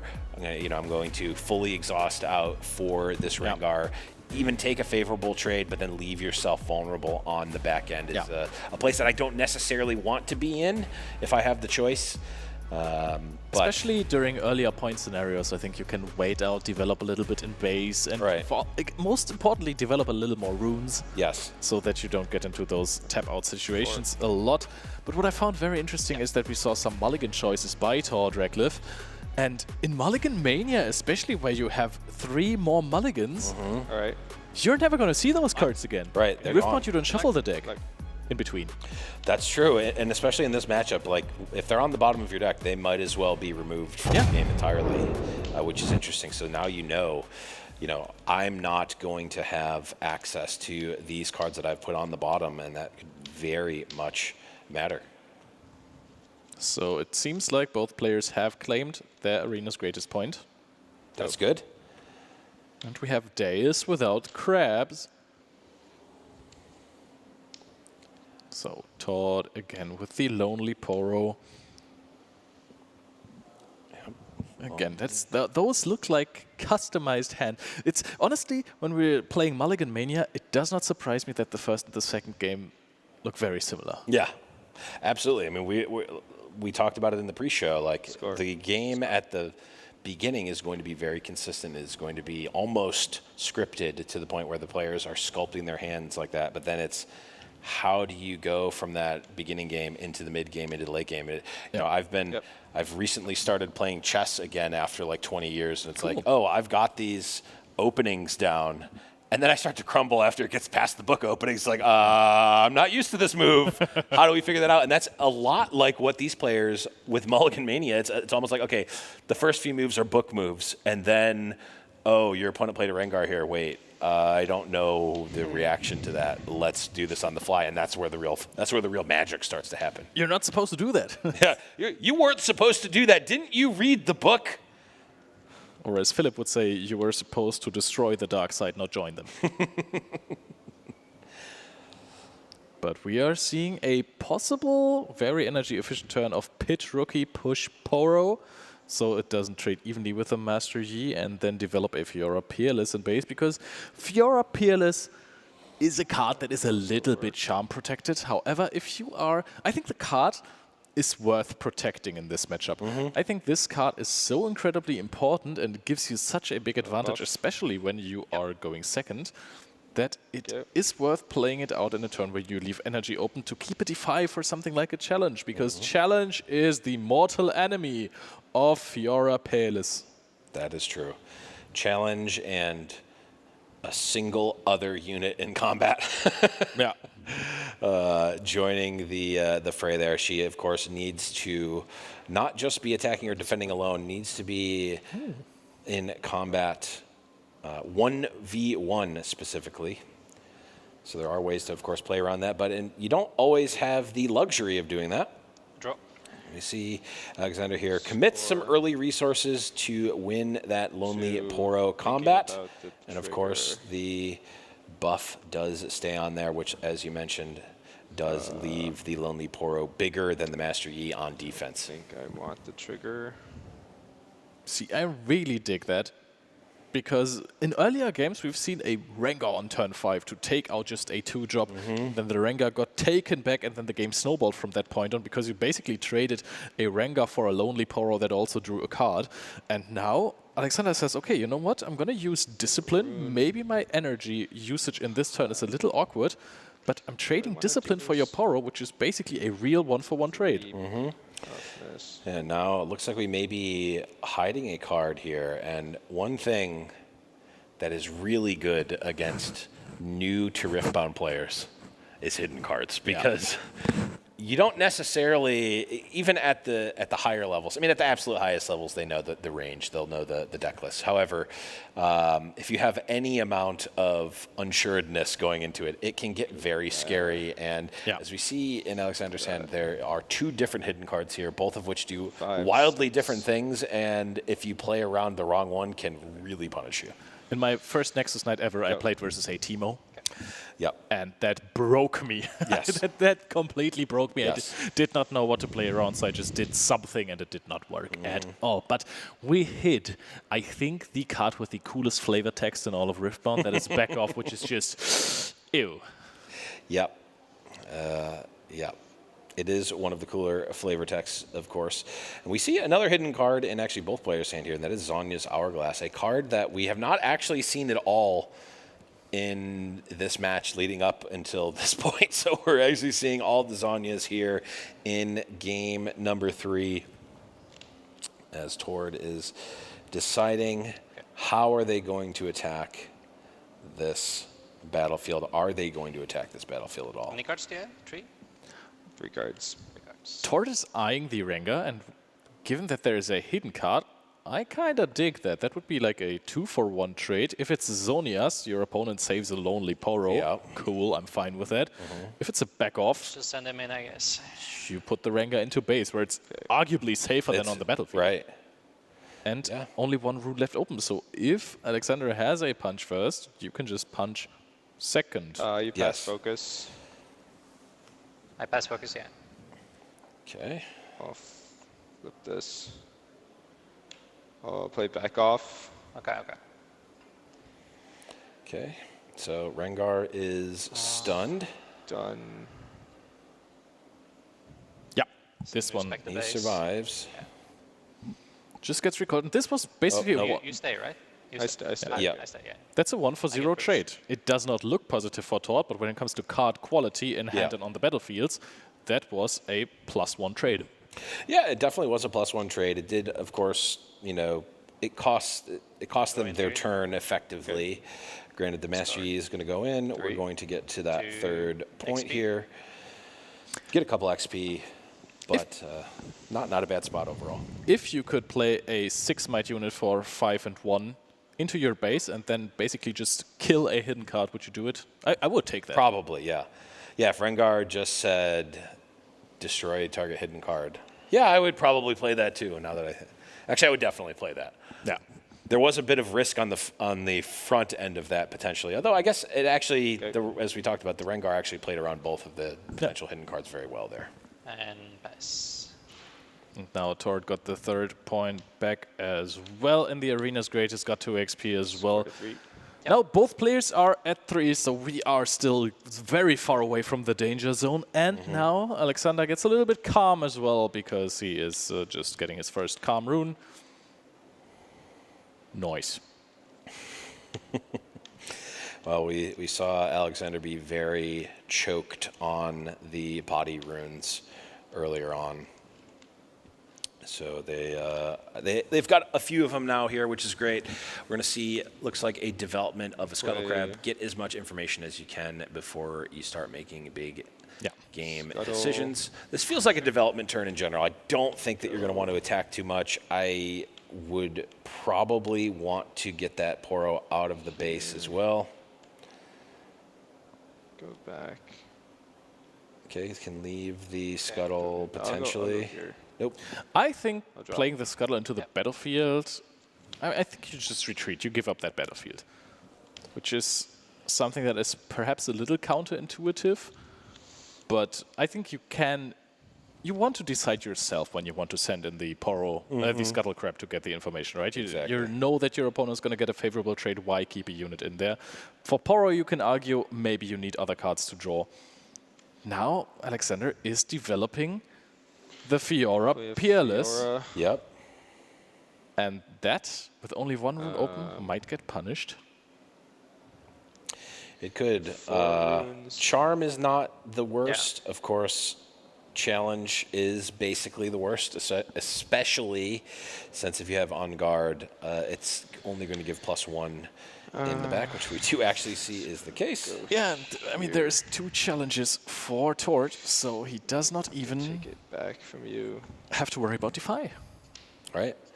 The Defy is not relevant there. The Poro here. He just says, Defy, oh my, I'll try it again. Defy, oh my, I'll try. Yeah, if he wants to do it, of course, because there is also... I mean, I think that card screams Defy, but that one actually protects us from a little bit of a Defy here. So that is rather interesting. If you challenge, you're going to get it answered by Azonia's Hourglass. But then again, your opponent also de-rammed, so 4. I think since you have double... How much time left? 5 minutes. How much time left? 9? 5. 5, okay. Okay. Keeping an eye on the time and score. Of course, these players very cognizant of how the end of match procedure happens with extra turns. Don't necessarily want to go to extra turns if you can avoid it, especially if you feel like you are in a winning position. As I would think Tord is slightly ahead here, maybe, but it's definitely very close. We're, of course, seeing Tord hit that all-important 4th point first, so they are going to be ahead on a point tempo, as we like to say. I think after the development of the last turn and getting out this Fiora soon, that might be the point where Tord runs away with the game a little bit more. So now there is still 3 damage left on that Rengar, but so you cannot immediately challenge it again, but you still have your Yi. Yes. You do still have the... We can get a point here, should we so desire. Go to 5. Yeah.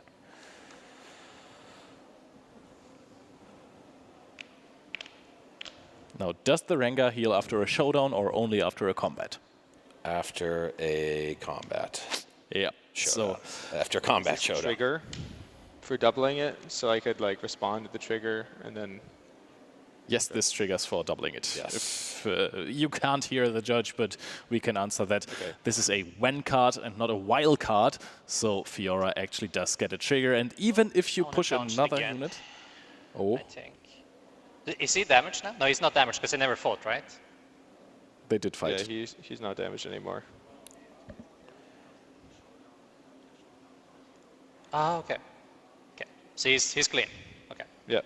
Okay, and then I want him to fight again. We may have been incorrect about that. The judge looks like the showdown does clear, or at least that is what we are, the assumption we are playing under now. Yeah. But then again, also, you could have used the Z, and both players have an on-guard, so there is still something. But now, 2 points ahead. I'm at 4 XP now. Is that correct? Because he holds? Yeah, 4 XP. We are almost seeing a leveled up Master Yi. That is crazy. That is crazy. And it could very much be relevant because he is one of the few units that can score both battlefields for the Master Yi deck without the use of a first mate, which is, of course, great. So Alexander just now needs to really get back into this game. Points matter more than ever. But he is so low on cards in hand. Tord is holding literally all the cards right now. He has runes open. The development of the last turn was basically only the Fiora Peerless, and we got rid of that no problem. Skullcrab, great card, but not when it's crunch time and you need to be putting pressure on it. It can help sculpt your hand. It can help give you an idea if the coast is clear, but you need to also be putting up board presence. You need some of this interaction. You need something else here as there is so much might on the side of Tord. Well, he needs to push, but he doesn't have anything to really push here. And you can't just pass again because then your opponent is going to be at 7. The good news for him is that in timeouts, you still get a few more turns. Yes. Oh, now he also develops a Master Yi Temper. I completely overlooked that we haven't developed this one, but that also means that Tord is going to go up to 7 points. He's so close to winning that game. At 7, and now notably in overtime, you get 3 additional turns. So the active player is turn 0, then it will go turn 1 to the other player, turn 2, then turn 3, etc. Then the game is resolved either as a draw if the point differential is less than 2 points, or if one player has either gets to the normal 8 points to win or is up by 2 or more points, then you win the game. Right now, we see a point differential of 4, so that is certainly going to favor Tord in this scenario. Should it go to time, but also just the game is favoring Tord in general. The game is likely going to end before the time resolution happens, potentially at the very least. Tord just has another Rengar in hand. If he just passes here, there is... Oh, are we developing a Rengar in base? I also do like that, putting up some offensive pressure. We likely have a Zhonya's hidden there. So you're going to save one of your units while your opponent doesn't have the most impressive offense. Still leaving one rune up for a potential punch first or on guard, whatever you need to do. If it's a challenge, might need the on guard if it is a combat punch first in the end game. Could also save you out of there. I love the play here. It is one that is overlooked a lot with Rengar because you want to play him to a battlefield. You want to have that surprise factor. But hey, he's just 6 might. You can just play him in the back line. Yes, it does cost you a power, but that's fine. You want to be able to attack back if needed. Kill that. So we go there. You get a point. You trigger Zhonya's.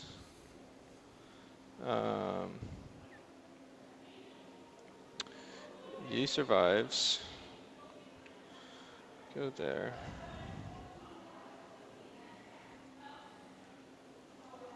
The difference is marginal. Love hearing the thought process here for Alexander on this very important turn. It looks like we may have gone to time here, which means Alexander's turn is going to be turn 0. No, and we're pushing in for I'll 7. Go with both. He's buffed, right? Yeah. Okay. So you have 4, 7. 7 to 6. 7 to 6. Okay.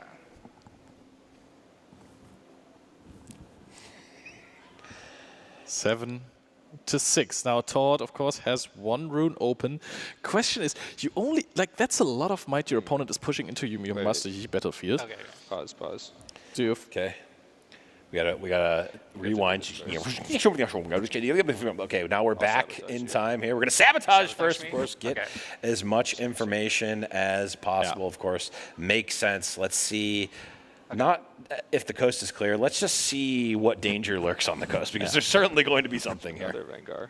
And that is the moment where you're sighing a little bit. You see 1 rune up, and it's 2 combat tricks for 1. Of course, you're taking care of that punch first. However, punch first would have not even prevented a Rengar next turn. Yeah, I do the same thing.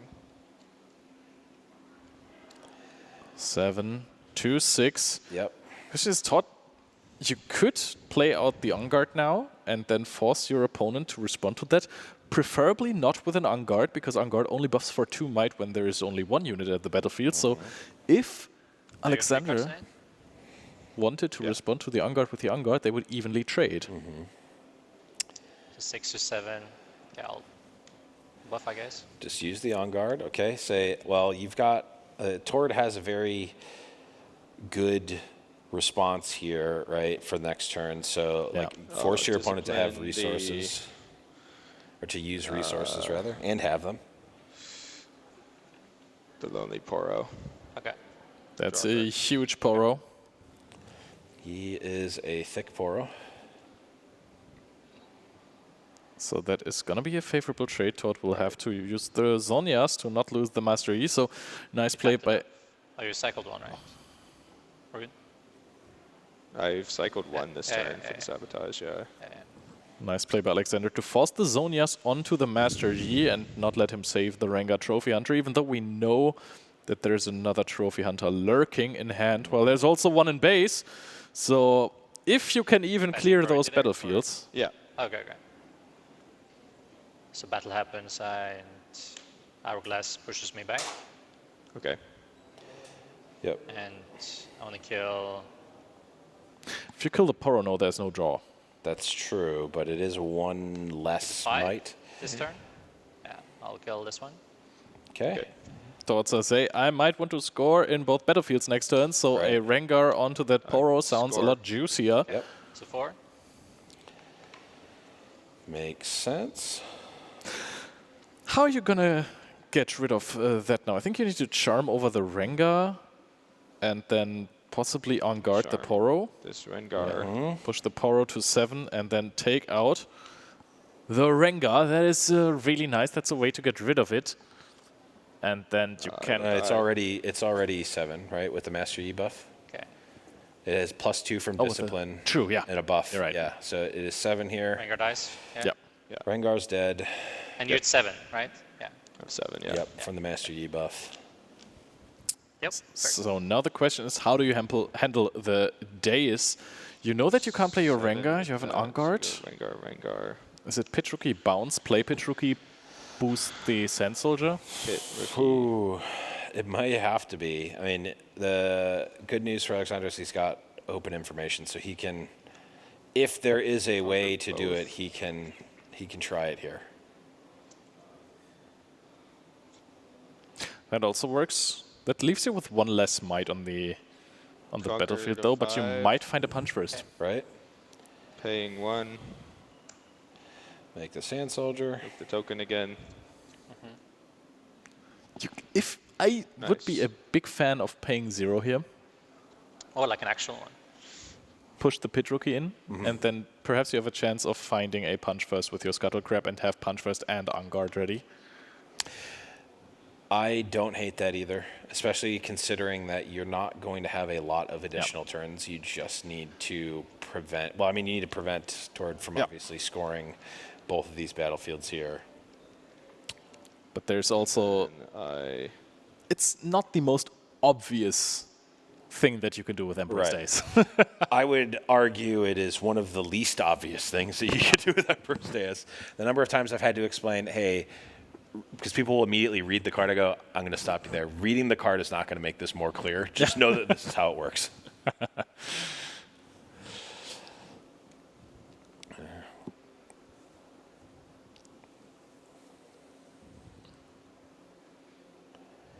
Alexander, is he going to try to bluff another spell in hand, or is he going to drop the Scuttle Crab to hope for a punch first? No, he says, hey, this Rengar in my hand is concealed. I'm going to let you fear the possible cards I have. And now Tord, because he didn't punch first last time, because he couldn't, he has a lot of runes up. Okay.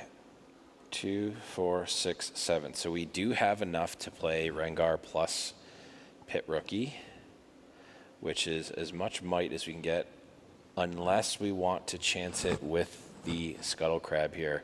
I mean, given the amount of information you have from the Mulligan Mania, you know cards that are on the bottom of your deck, which effectively gives you information about what is likely to be on the top of your deck. So if you're paying a very close amount of attention, you can know, okay, there's likely to be a Discipline or on guard in the top card. So True. I don't know what the answer to that is here, but the depending on that, the Scuttle Crab may actually look a lot more appetizing here, even though it's technically random.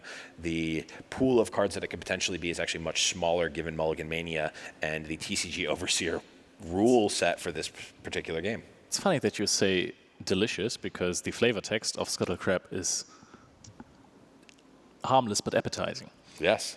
But play now, Pit Rookie is Short being this. played. Buffs Yi. Okay. So I think pushing the Yi into either of these, I think buffing Rengar and playing into Dice would have been also a cool route to go. Show these 2 in here. We also need to exhaust our runes for the Pit Rookie. 2 is tapped. Yeah. Thank you. Yep. That's fine. Okay. And that's going to give us a draw, because we couldn't get the last point. Okay. Yep. Okay.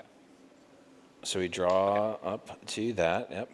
I also just like the idea of Tord to just say, yeah, I'll hold here, dude. What are you going to do? That is a great question. Because there's only a Pit Rookie and a Scuttle Crab. The Scuttle Crab you couldn't care less about. Yep. That was... if you find a first mate, you could gank over at this point, because now at Master the very Yi latest... does have ganking. The thing is, you could play the Rengar from hand into the arena's greatest, but that loses to one combat trick, to anything basically, because it's going to be at 5. So I think just keeping that Rengar open to play it into your Emperor's Dice when your opponent tries to conquer, or just immediately deploy it there. Why not? That gives your opponent, of course, a little bit more wiggle room in terms of information that they have, but that is 12. 17 might a pit rookie needs to overcome for Alexander. Score to 6. Oh, no though, right? 0, 1, 2. Okay, yes, so no, yes. Because Alexander was turn 0, right? Tord was turn 1. This is Alexander's turn 2. Tord is going to be turn 3, so we are going to get to the hold. Because Alexander's gotten up to 6, if it ended here, it would be a draw. However, the fact that Tord gets the additional turn is potentially going to mean that this hold is good enough. The question is, we have Rengar, we have Charm, and we have On Guard. Charm is huge, because that's effectively -6. 9, 10. But does that cut it? 10 to 11. 6. You go up to 10, right? With Pit Rookie, On Guard, and... That's 10 versus 11, I think. Oh, I guess I can do that, yeah. Oh, wait. That's never something that you want to hear your opponent say. Oh, I guess I can do that. This. Okay, the Master Yi goes over. Both die. Oh, and Alexander wants to get a draw. That is very, very nice. I love it. If he finds a punch first, this might be his way of winning the game. He finds a Defy. Does he have 6 ever? No. Not doing anything, but he needed to recycle one more rune for the deflect cost. Yep. Good point. So in this case, it can never matter. Okay, I think we're still just diving for punch first here. Challenge? Does that change anything? Use the floating one. Oh, okay. I don't think so, because he's now only at 5 runes. Hey, there it is. And Tord Reckliffe going to take down the Master Yi Mirror and the first round of TCG Grand Slam. Incredibly well played. Found some solutions to the problems both players had in Game 1 and Game 2. Yeah. And then in Game 3, he really adapted, decided not to throw the Rengar as fast. Both players actually didn't. Decided to build up more defenses, be more flexible in the endgame, and we immediately saw crazy adaptations from the first games here. Yeah, that to me is the most interesting part about this entire event, is not just, oh, well, what does the Master Yi mirror look like? What does, this matchup look like? It is seeing players who are naturally so good at TCG, at strategy games, at taking a look at a board state and evaluating it and adapting on the fly. Like you said, Game 1, there was a game plan. Game 2, there was another game plan. In Game 3, we saw that culminate for both players in a different way. We saw that adaptation. It was very exciting to watch. 100%. Complex board states, and we saw interesting things. Alexander finding the way to protect the Fiora Peerless, a key card in the matchup that he only found in one of the 3 games of Mulligan Mania. And one way was not enough, because Tord actually sideboarded in a second challenge. Yeah, challenge very, very good against Fiora Peerless. Of course, that's why she has no friends. She doesn't want to challenge. No friends around to challenge her. Peerless. It's all working thematically quite perfectly. I thought she just didn't like Pierce, and then it's just an Apple person, and therefore is Peerless. Yes. Yeah. How many more Peerless puns can we fit in this event? I don't know. We're going to find out. We are definitely going to find out. I'm sure that's what everyone at home is hoping for here. But again, this matchup, the evolution of this match was insane. And I'm wondering, because we are, of course, going to see more Master Yi throughout the event. Of course, 4 players have brought to this event. How are we going to see not just player by player evolving? How are we going to see all the players that were in the green room watching this match evolve and adapt to this gameplay? Are they? How much are these players learning from round to round? Also, there's some crazy experienced players in the room where the players are currently seated as well. Yeah. So they are perhaps watching those games and they're discussing it with them and seeing, oh, okay, maybe that was something that can be done a little better. I did not know that we were going to be on camera. I should have fixed my posture there. But maybe that can be done a little bit better, and we are going to see immediate adaptations, because let me tell you something. We are not done with Master Yi mirrors for the moment. No, we are going to be seeing another one in the next round, which again, like, I think under normal circumstances, you may say, okay, I don't want to see a mirror match, we're right here. But for me, in this event specifically, and right now, I am very interested to see the adaptation that these players are making on the fly. Yeah. Because, and I mean, we even saw very different builds here. I mean, the battlefields were quite different. The Fiora, of course, was different. The texture of the pump spells and interaction was a bit different. Of course, the core is still there for the players and the decks, but was very interesting to see the difference in this, what would be considered a mirror match. Honestly, an absolutely phenomenal game from both players. We got to see Master Yi masterfully learnt, and on the fly, like you said, we did have those adaptations to their play. And going into another mirror match now, I think it could be entirely different to what we just saw. I just have the hopes that the players are going to adapt for the Rengar meta that is saying meow every single time you play a Rengar. Right. Yeah, we had to meow. And that's, I mean... It's not our job. Well, it is. You didn't read the contract, did you? It's in there. As always.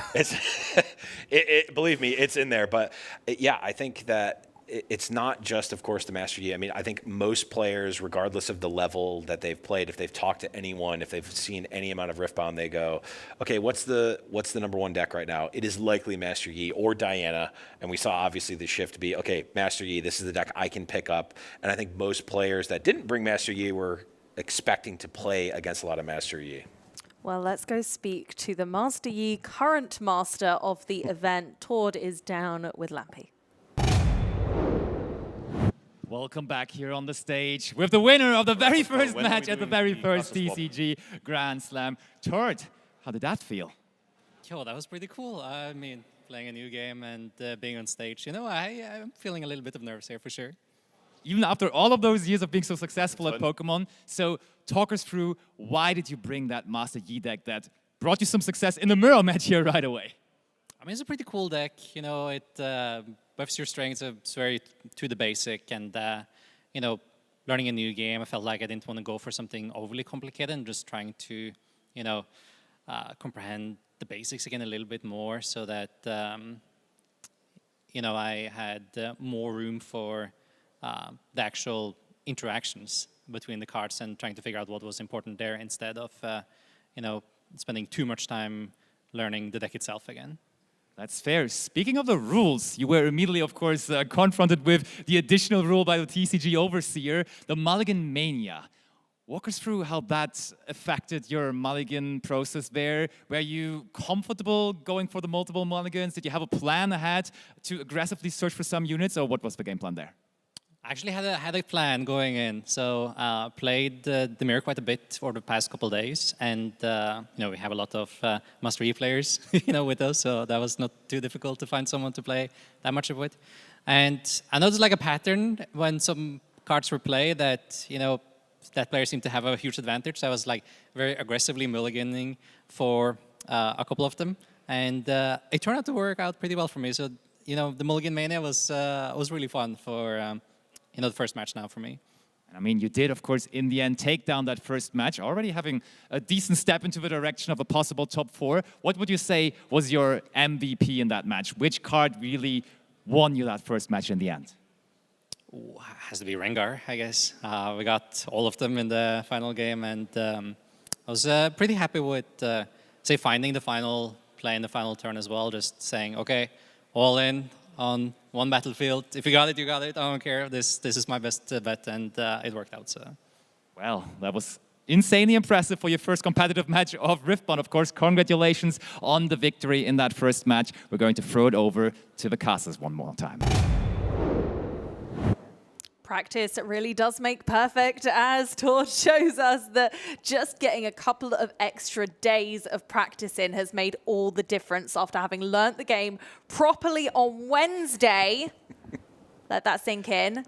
How do you think Tord responded to what was being thrown at him? Well, obviously responded quite well there, winning that match, the mirror match no less, but even embracing the Mulligan Mania, right? Saying, oh, I've been playing a bunch of mirrors. I've been watching a bunch of mirrors. I have noticed that these cards have led to the players getting ahead and eventually winning the game. Oh, I'm going to mulligan aggressively for those cards, and being able to not only learn the game, learn the deck, learn the mirror, but also say, oh, here's this rule set. I'm going to lean in and maximize that. Just really shows the championship level thought process. And also, I just remembered back to my Riftbound learning days.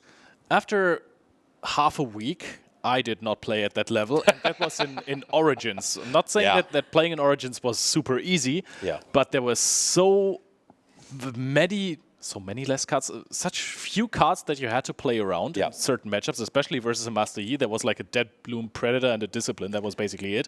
And On Guard maybe. But in Unleashed format, there's so many cards you have to take care of. There is Challenge, Defy, Rengar, Discipline, On Guard, Punch First, you name it, anything basically. Fiora Peerless, maybe in hand. Maybe you can't use your Challenge yet because there's more threats to come from the hand, units that haven't been developed yet, units that have been developed already. So getting to that level already after a few days is crazy impressive. And as we said many times already today, I think they're only going to get better over the few days. I'll tell you what, let's go and chat to Alex about how he thought that one went. Welcome back on the stage here with Alex. Alex, your first competitive match, of course, of Riftbound as well. How would you compare your main game, one of the first, to the match of Riftbound that you've just played? What's the differences, maybe?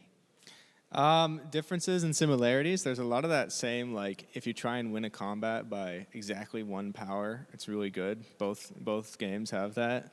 Differences, there's a lot more trading off. You're more playing around cards in the hand than like these large board states. And with that small of a tournament with only 8 TCG champions and that cool match here on the stage, is there any emotions that you had before the match? Were you nervous? Were you excited to play? Or what was going through your head? Yeah, I think I got a little nervous once I'm up here on the stage, you know, putting on the headset. It's unfamiliar. I think the next match I'll be a bit more prepared for what's ahead. In general, talking about your preparation, you also, of course, as we saw, brought the Master Yi deck. What was the reason for that? Was there a question of bringing a different deck, or was it always going to be that deck for you? I tried Aurelia, and it wasn't really clicking as much, and I had played against Master Yi, and then I saw it, and I was like, this is kind of nice. Like, I like the passive. It's relatively, you know, it's not a controlling deck, which I thought was a good first foray into the game, so that was my logic there. All right, thank you so much, and of course, best of luck for the remaining 2 matches in the group stage for you, Alex. We will be continuing with the tournament very shortly, but for now, I'm going to throw it back over to Amy.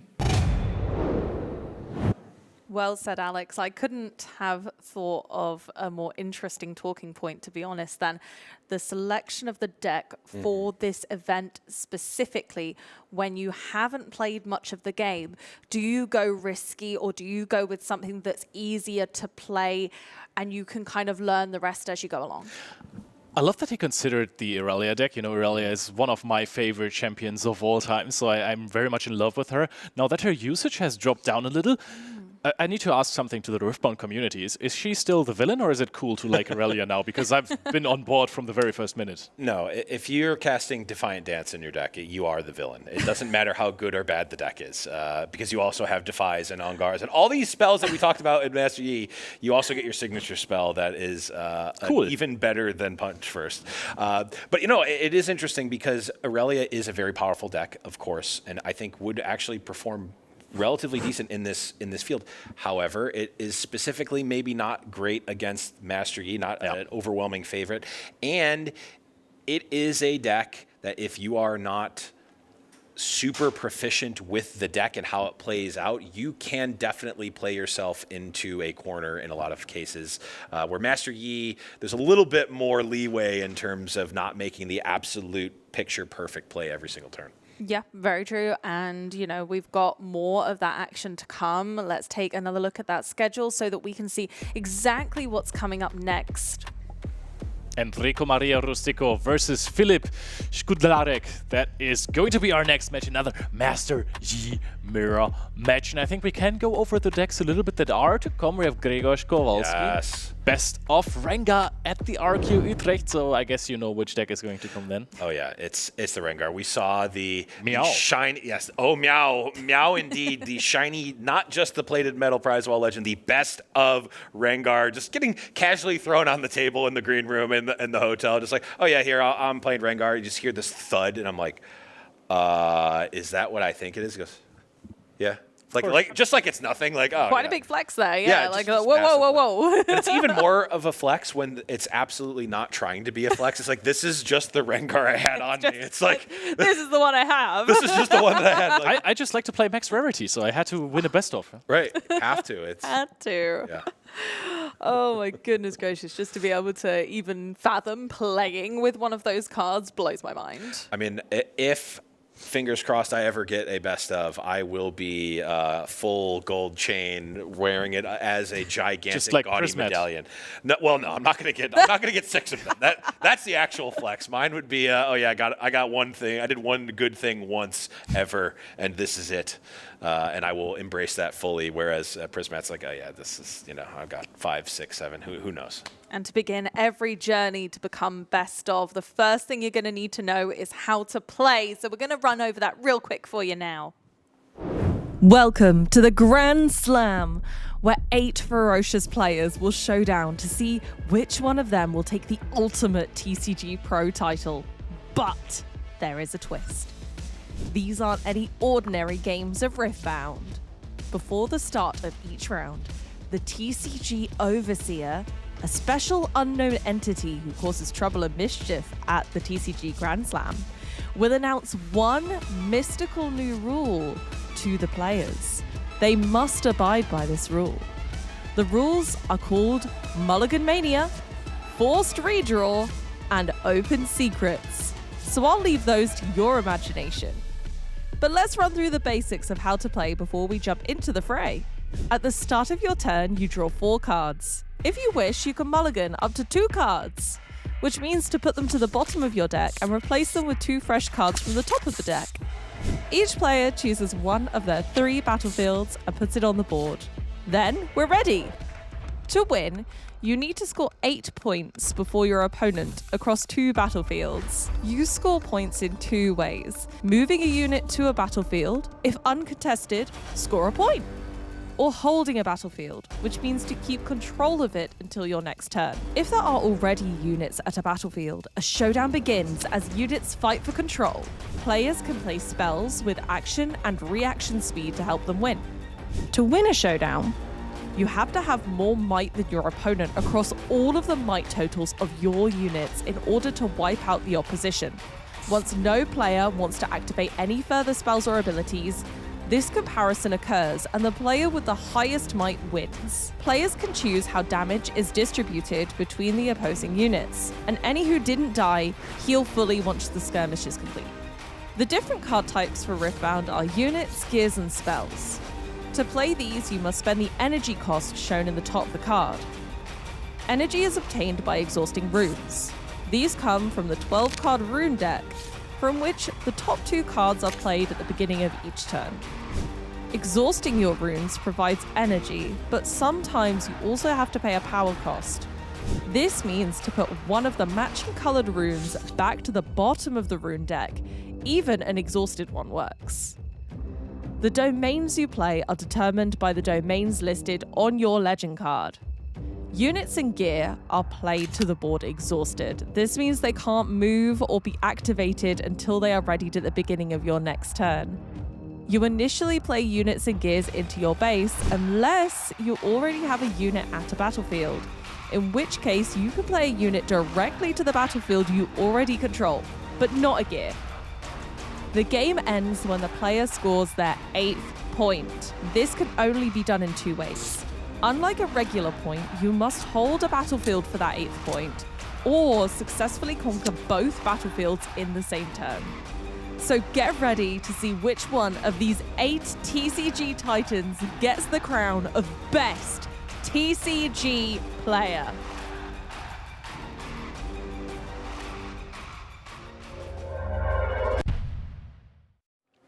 Welcome back here in our Cozy Castles booth at the TCG Grand Slam. Round 2 ahead of us. And as you can already see, the Castles booth is a little busy here, as we do not only have Leo and Amy, but also Mateusz joining us here for the second round. Mateusz, how you doing? Perfectly fine. It was absolutely splendid to watch the first series and seeing the players compete for very first few matches against each other was quite a joy. Well, have you actively followed that first match very closely to already get as much information as possible? Oh, absolutely, I did. I love seeing the player when the top players learn the game and start getting it, and how fast they get into the game and understand pretty much the depth of the game. Well, Leo, what was your highlight play from that first match that we just witnessed? I just liked how in the first 2 games, both players played it more or less the same. So it was a very, very similar style of game. And then Todd realized that something wasn't working for him, or some strategies were perhaps too risky, completely changing up the style. And both players did not just immediately slam down the Yi Tempered on the second turn, but went for a bigger setup style and also kept their Rengars a little bit longer. So it was immediately completely different from the games before. And overall, after that display of the Master Yi deck, do we think that Master Yi is capable of maybe winning the entire thing? With also, of course, it being represented quite a bit here in the tournament, Amy. Do you think it could be the winning deck? I don't know. I like it and I see it being strong, but especially because we're already going to be starting out the day with at least 2 of them not having won their first game. I feel like that already buckles down a little bit and brings it down a pace and maybe levels Master Yi out with some of the other decks. Well, leveling out Master Yi. Good thing is we have more Master Yi coming as our second match. Round 2 is approaching. We have the One Piece champion Enrico Maria Rustico up against Filip Skudlarek, who is our Star Wars champion, of course. And as you can see here, bright on the screen, they are also both on the Master Yi Legend. Quite curious to see how they have watched the first match and if they are going to approach similar styles as our players before, or maybe try to find some improvements. I mean, I think they learned when, especially with the extra rule added, that hard mulliganing for the very specific hand with how small the whole deck is, and when you get to see 6 extra cards deeper, you can pretty much mulligan for the ideal hands based if you go first or second. Where first we've seen the clear dominance of just having the Poro into E development and then having Rengar plus Charm as a complete board wipe, being game 1, game 2 for both players, and then they try to adjust a bit. That means Alex for the game 3, but was not quite enough, giving that he was going the second for the final game. Honestly, with that speech alone, we know you have some experience in Riftbound already, collecting a couple of titles there. But as we did for round 1 already, of course, we want to do the Booster Oracle again, as you already had the fun to do so in the first round. And we'll break it down quickly once more. First of all, you have to go as a viewer to the Schmidt Twitch channel, and participate in the poll there to see who do you like more for this match, whose chances are better. Is Enrico Maria going to win, or is it going to be Filip? You should definitely participate in that vote. But also, we will be opening some packs from their main games. And I mean, we already have them sitting here on the table, so that will be the next thing to do, One Piece and also then the Star Wars Unleashed game, but unlimited. Unlimited. I almost forgot about that. You're right. But first of all, I want to hear your predictions here on the couch. What are we thinking? Who is going to take down that Master Yi mirror match? I think from talking to Filip, from all the Master Yis in the tournament, he might have the highest amounts of reps in the game. Okay. And he's from Poland, and apparently Polish TCG players are crazy. So I'm going with Filip. Okay. Okay, given that's a very good argument. Plus, I know that he has some good text for the mirror because he was also anticipating 1 or 2 other E's coming in the tournament, and that was even more than that. And plus the experience that he has already playing against those matchups, then yeah, I think I am gonna go with my fellow countryman, Filip.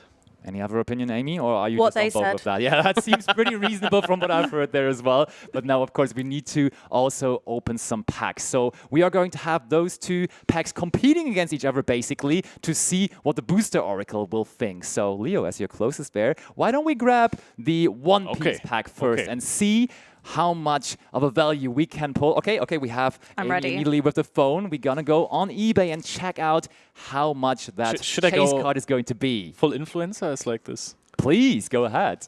Oh, yes, the ASMR with it. Okay. Oh. Do you feel the You weight? guys. Is it the one with the heat? How heavy is it? It's very heavy. I Okay. think we're gonna. Well, there is like this in Germany. We call it Nöpsi. Oh, you're That has a name. Oh, Yeah, I messed it up, didn't I? you're opening this way, huh? That's a choice. We'll coach you after how no opening. It's more of a I coincidence got right you. now. Okay, Leo, come on, let's get us So, by the started way, here. What do we have there? Is there a manga? Yeah. you are we gonna should get manga. Come all on. of those cards on the eBay live streams in the next couple of days. So we have this guy, Tom. That's actually just Tom. Okay. That's just Tom. Higuma. All right. Brooke. Oh, that's Brooke. I know the Okay. guy. I like Brooke. From the song. Brooks Coley. I've just watched the live action. I'm sorry. Yeah, outing yourself like that right here. I'm proud of it. Oh, Nico Robin, that's also cool. Yeah, she's also cool in the live action. Neko Oh, Mamushi. I saw something shining in the back there already. That's Pythagoras. I know that guy from math class. Pythagoras. Okay, Oh, Divine that's the- Departure. That was Divine Departure, but I think that's already... Is that a hit? I don't know. We're going to find out. Amy's on it. Amy I'm is on going it. to check out what eBay is saying to that card. Amy, if It this looks is, shiny. If this is not a hit, I'm going to cry. I mean, Amy is on it, but I I'm think on it. as we find out the true value of that card, we're going to already go Okay. into Star Wars Unlimited. And LNZQ, as you're joining us here, you have the privilege to open that pack while we are finding out It what the is value... roughly €7. Okay, that's not too shabby. Okay. All right. You've played a bit of Star Wars Star Wars Unlimited. I did. All right. I'm not doing the influencer mode. I'm sorry. That's fine. All right. Let's see. We have the. What do we have there? Okay. I'm ready. I'm already confused by you putting it upside down, to be honest. I mean, I'm just so it's readable. Yeah, of course.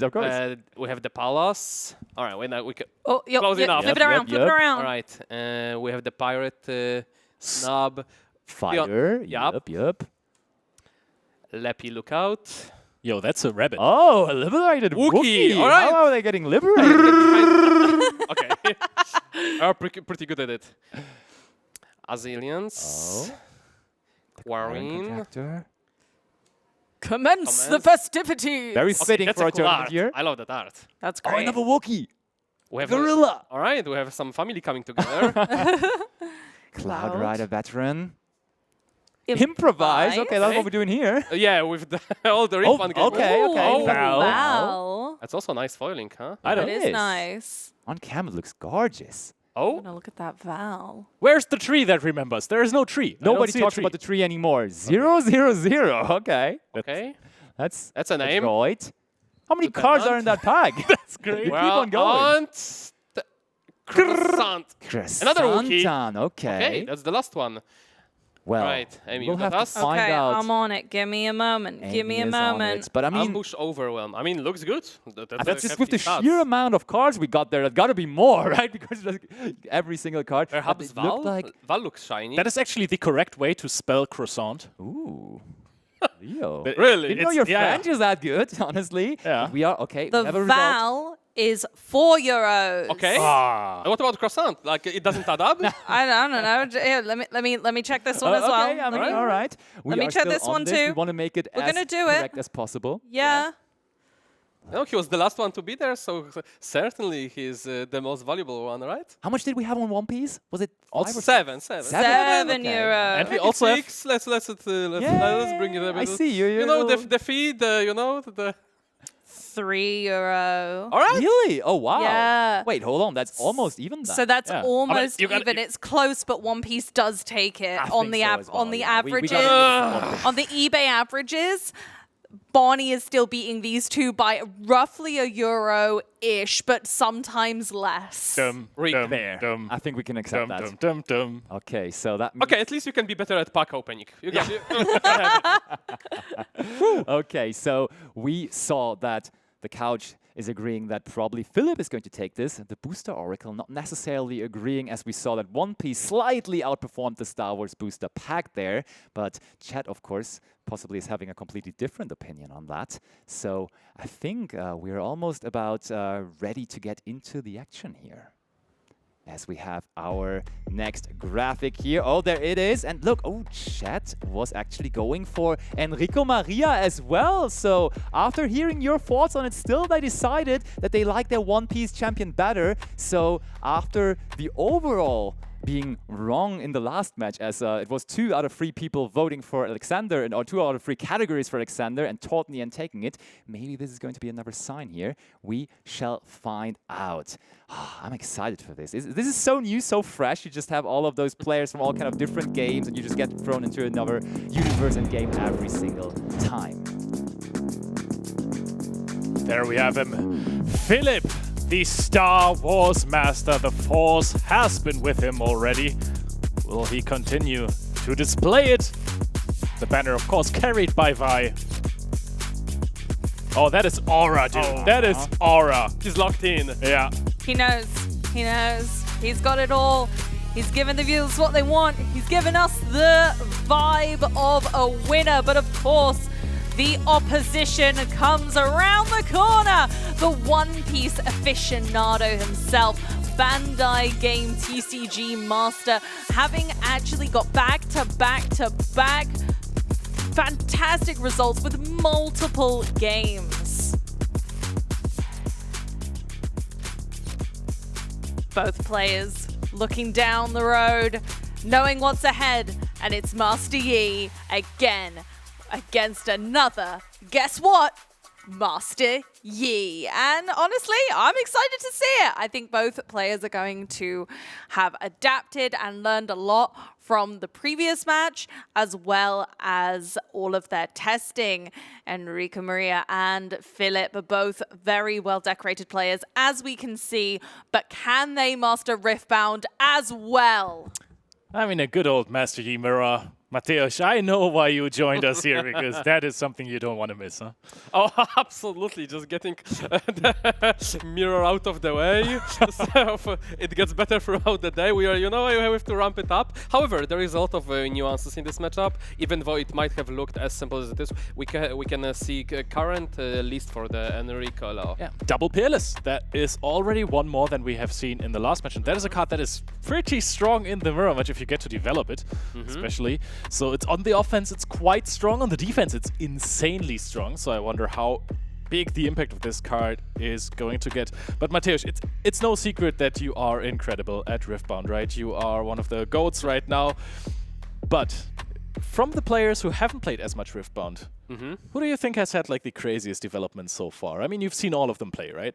In terms of how shocking it was that I've heard from the Joshua, told me that he just started playing the game like at 2 games with the Diana, and how fast he picked up to the point where he was being able to get games of me was incredible to see, and just transforming from one game to another, picking up it so fast and understanding the tempo, understanding when to not go in, when to hold back in the various matchups is incredible. I didn't get to play against or see them play all of the players, but I was definitely impressed by the Joshua the most so far. I mean, he's a world champion, and both of you share the passion for Legends of Runeterra. Oh, yeah. We prepped together in the first Worlds. Yeah, how would you compare Legends of Runeterra to Riftbound? Like, are there some similarities?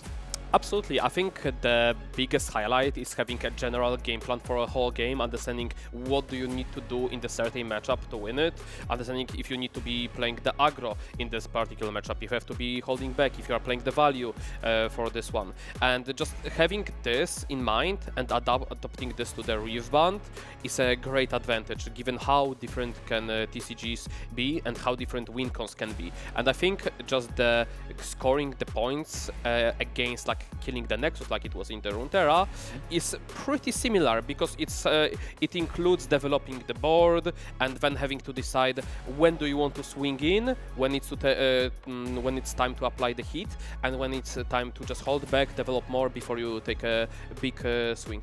You have to see the points or your Nexus life points like a resource, right? It's something that you can give away early as a trade for something, and then later on you don't want to give everything away because then you lost the game. Absolutely. There is a fine balance when trading the resources. Life is a resource, points is a resource, and in the Riftbound, we have also the power system, which is so incredible because if you apply pressure too early, that means you deramp too early, and then you can just lose the control if opponent has a good follow-up development, and you spend too much resources on such as like a punch first. However, we see the first hand already from Enric being Fiora with double charm. And especially we are in Mulligan Mania, right? So I think we get to Mulligan. Do you keep this? Because I think in Mulligan Mania, Pitch Rookie is something you would like to trade away for perhaps a Poro? If you go second, this is a full keep because you're gonna carve out where you start with the Fiora, then you follow up with the Pit Rookie, especially with the Seat of Power, and you just can start clearing with the charms.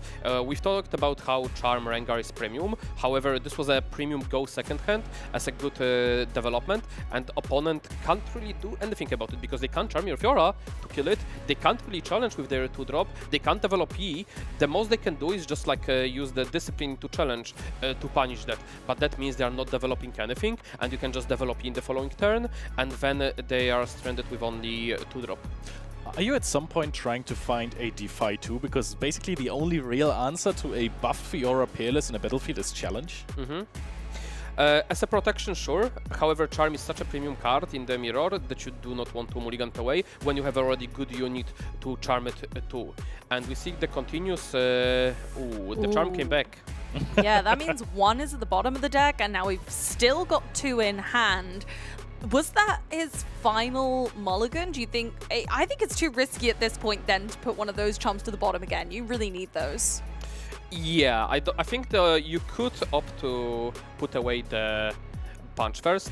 However, this is very heavy hand in general. And you are looking still for Rengar, and if this Fiora gets blown out by, as you mentioned, Leo Challenge, it could be very problematic spot. But if you go second, you are already in a solid disadvantage, especially on the Seat of Power game, so you need to make sure you have a good curve. On the other hand, we have seen, I think, in Philip's list, there was also a Fiora Peerless, right? He has not mulligan, maybe he has mulligan for it, but he hasn't found one. And here we go. We are going ahead into our round 2, our first game between these competitors in this group, Philip and Enrico Maria, both on Master Yi. And here we go. In this particular matchup, going first is incredibly important. It's not the case for every matchup, but because how the current mastery curves out and having option to play Poro into the having a Rengar +1 mana is so strong that going first is so much stronger. However, Fiora can deal with that pretty well. Fiora is actually able to negate this type of the power openers. So Enrico definitely has the tools to deal with it. Yeah. However, Philip, we see that he has all the premium opener and he can just opt to develop and not interact with Fiora for now. Now the question is, are you ever allowed on the side of Philip to develop a Master Yi Tempered when you are seeing the Peerless in hand? You can, but you have to stay with Poro in the base. You cannot afford to walk in and just give up on the Poro for free and then lose the E on top of that. So this is the similar cases when you play against Diana. If you opt to the up tap out, you have to stay base. Philip double Poro now with 1 taking that first point. Moving on to Enrico Maria, who has only got that lone Fiora right now, but honestly had a really nice hand after the Mulligan Mania. I think only sitting on 1 Fiora is pretty much fine in the mirror match especially. I don't think that a Lonely Poro is going to be your prime charm target, so I think we're going to hold back on those. But just pushing in the Fiora is probably still a decent play. So you see how the speed rookie that was mulliganed early would be so good here, because when the 2-drop comes in and threatens a discipline on defense, you can pretty much play around it by playing the pit rookie and being above the threshold that Poro could go to. And you really, if your opponent tries to punch first here, they fall so behind on the runes, they really can't play the game. That was, by the way, the missed first turn draw for Philip. It's fine. Yeah. And you're right, because of the pitch rookie that was mulliganed away, Enrico Maria had to push into the other seat of power, giving away a hold point. Given that I think Enrico didn't have a good follow-up in case there is a discipline, didn't want to lose the Fiora, opted not to go in. And you don't really want to punch first that early. So if there was like Unguard or discipline as a backup to go into that Poro, he should have taken it. However, with this particular hand, you want to play a bit slower, especially you don't have double charm to deal with anything bigger. So you can take a bit slower approach. And in the following turn, you can just charm away the Poro to the Fiora and get your seat of power draw. And he needs that hand is very lackluster in terms of value. If you go across next 3-4 turns, it's very spiky in terms of tempo, but he definitely needs to find the value. Philip developing a Tempest here and just passes it over. Has 2 runes open. Pretty comfortable position still, even though the Peerless is looking threatening, especially considering that he has not only an Unguard, but also a Defy. Strong comeback potential there. But Enrico has some tricks up his sleeve, starting with our first charm to move some units around forcefully. Targeting, looking like the Poro. It's probably to the Fiora and chooses to get countered. But I mean, if you just throw the second charm at it, good tempo play, yeah, but then we have mulliganed 1 already. Yeah. Then you're all out of charms. You have to think about what's your follow-up, because if you charm here, you can't really play in anymore. And if you opt to just sit, play E, and keep 1 mana open, you threaten punch first, and you are completely safe. And the problem is now, there is no good follow-up, because you can develop first mate, you can walk in with the Fiora, ready Fiora, walk into the seat of power, put the other Poro or the first mate to the battlefield. No, you couldn't put the first mate because then you couldn't ready Fiora, but... Speak of the devil, there's first mate, and moving straight in on that Poro to try and take down another battlefield for another point for Enrico Maria. But the problem is there is mis-sequencing. 6-4. Yeah, he did not push the Lonely Poro into the other seat of power, and therefore that one is not going to get a draw. That would have been huge, but we trade on guards. We still get the point. But as you're saying, Alan, he is missing some value. He's missing some power cards like Rengar, and therefore that draw could have been absolutely crucial. I mean, it's a card game, right? If you miss out on a 1 draw, that could come back to punish you. Especially that he ended up on the battlefield regardless. And we talked about that he didn't have a good backup to push last turn into the Poro, and now that he drew the Unguard, he could have threatened, because you really don't want to punch first over that Poro. Now the big question is, can you could push the Lonely Poro plus a Rengar into the... Oh, we are charming over there, and now completely exhausted on the side of Enrico Maria. A Rengar here, it would be crazy, no? So there was a couple of sequencing that could have been done, this being the best one. You could have jumped on the other battlefield with the Rengar and then bring the Fiora down. That would be 6-8. And this way, the Poro would have got an extra draw. And by charming this to the Fiora, we accomplished pretty much the same, but we deny the card draw from the Enrico. So really good sequencing from Philip. Beautiful, taking over both seats of power very seamlessly. Great sequencing, like you say, Mateusz. Absolutely a brilliant play. And now it's on Enrico Maria to bring it back into his favor, but not quite yet, as we get the 2 hold points there for Philip. Philip is looking kind of scary, not gonna lie. Very. That was so fast as well. You would think from a player who's still learning the game, those perfect sequencings, they would take a little bit more time. Philip mentioned that he has like over 100 already games or matches played on the E, so it's not. He might be past the point of learning already. That is a very good point, especially for a card game world champion. Those 100 games, they matter. So what are we buffing here? We are buffing the Rengar, making our most valuable unit even harder to overcome. Well, Lonely Poro is on 4, and the offensive pressure of Master Yi Tempered is also only 4, so I think a trade you would gladly take. I think as well, when you're thinking about kind of Rengar, especially when we saw how Rengar's interacted in our last match, this is really impactful. The usual we draw last. Here a bit of obviously if you can, you try to draw first, and then you decide on the rest of the turn. Especially if there was like a top deck Rengar coming, you could decide to keep it and respond. If if the Enrico chooses to attack the Poro, you could respond to Death Knell trigger with the Rengar potentially drawn. However, there is Enrico is a bit too light on resources. Only 2 cards where one of them is punch first. But Philip found a charm, and now, having played the pitch rookie before, pushes in the first mace. He wants to remove one of the cards, and I kinda dig that if you're playing into a punch first with charm, if you're pushing the Master Yi into the Rengar, you're putting yourself at risk. This is just a very clean kill on the first mate. However, first mate is not the most valuable unit. Could have opted to put it to the Rengar, and even punch first was not enough punish because it would be 8 to 9. Not sure if he was trying to just try to bait out on the Poro to get a Death Knell trigger, but maybe worried about that was like punch first unguard, but then there is really nothing left in the hand to follow up with. So even if that would have happened, then the Enrico's hand would be completely dried out. So where's Master Yi pushing now? That is... Hey, into the Rengar. That feels risky. We'll go Primal Strength. Defy? Surely. Defy would be absolutely nuts, but we've seen one already. I'm 11. 11 to 9. Yeah. He does have discipline to try to trade 1-1. Yep. Yep.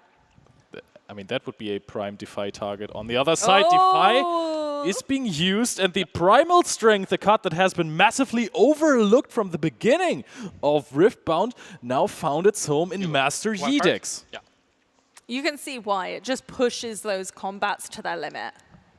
Yeah, just another punch first type of card. However, the problem in the mirror is it's defiable, as you mentioned. However, the punch first is not only more efficient energy-wise, but also is uncounterable for this particular matchup. Yeah, and in non-Defy matchups, it's just a 4th punch first, right? If you punch first, you're a Ruin Runner against some decks. Speaking of punch first. Oh boy. There we go.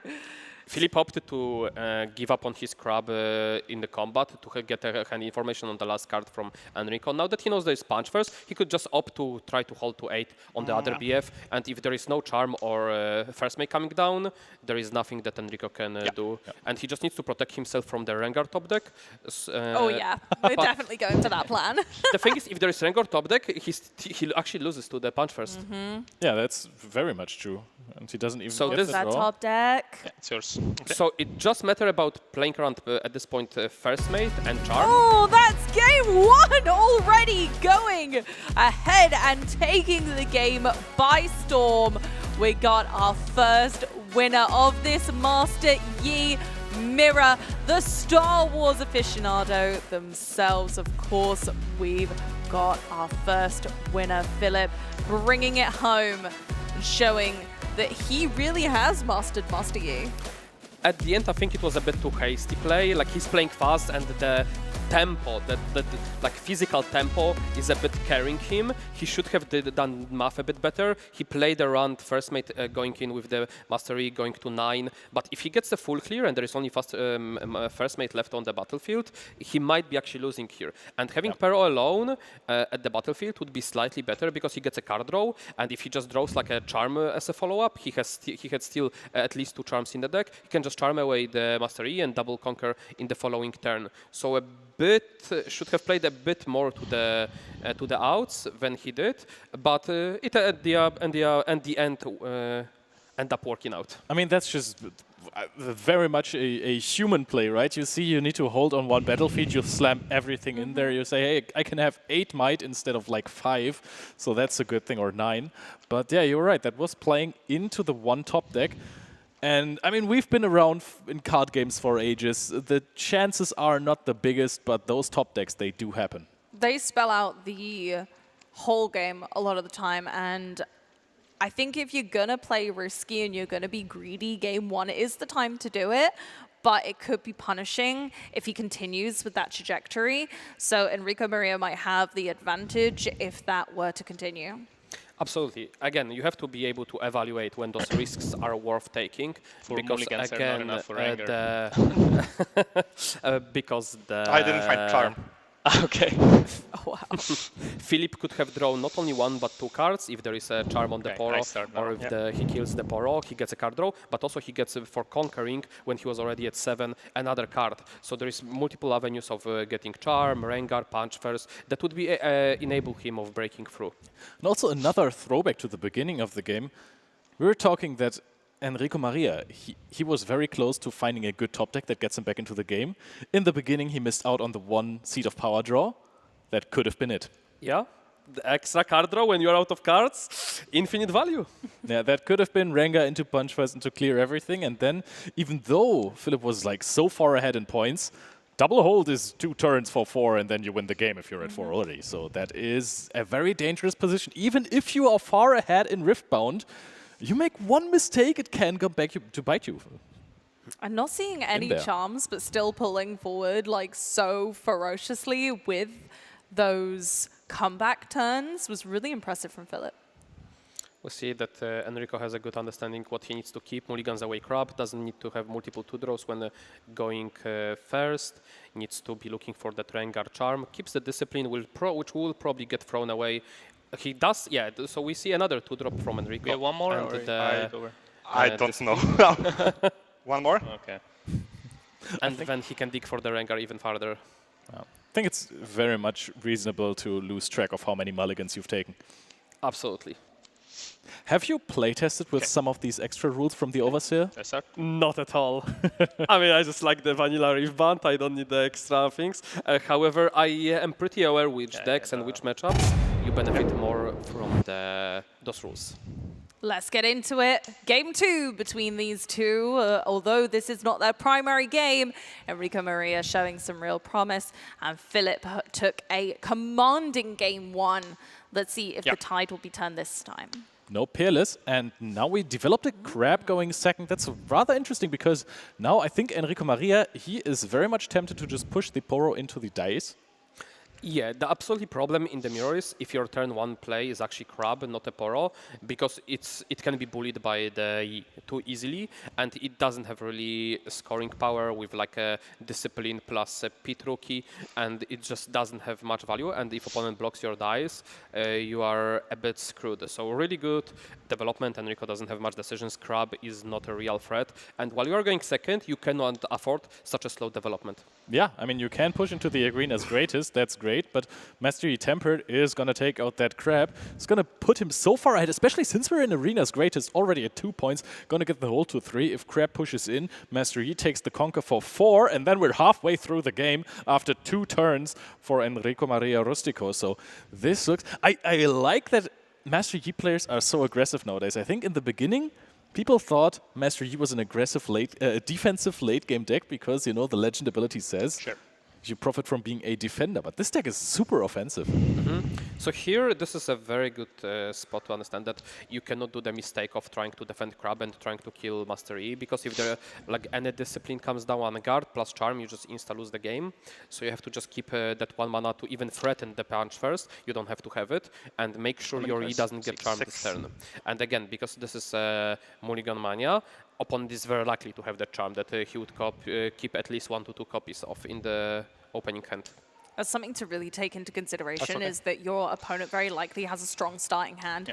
As the game progresses, it's likely that when you see those cards, they're not going to be replaced by equal or better than.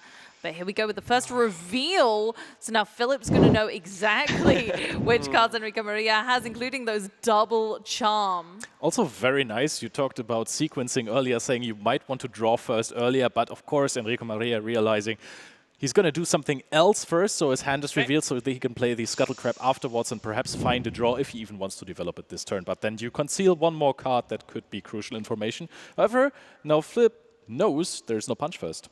He can assume because maybe no Scuttle Crab, you know. Yeah, and Philip didn't even have to think twice about not trying to protect the Crab. He had Unguard. He could have attempted to kill Lee, but has a good understanding that protecting the in the base is his main goal here. There is a punch first, by the way. I'm just blind. No, there's 1 punch first, 2 charm, a really ferocious hand from Enrico Maria, who also had that really strong star like you analyzed. Going in with that first charm, his opponent knows about it now, so might as well play it, right? Here you could consider, if you don't want to punch first, if opponent plays Unguard, you might consider playing Zonia. Anything else? So worst case, if opponent chooses to Unguard, you'll trade just the Zonia. There is a problem of the Poro being able to eat the Zonia, but there's something you should consider. And I think you should opt to play Crab, like you mentioned, Leo, to dig for the Discipline or Unguard. So you don't have to punch first here. Yeah, but I also do like the Zonias. He might just Alpha Strike here to clear it. Both 6, right? That's a heavier investment, I would say.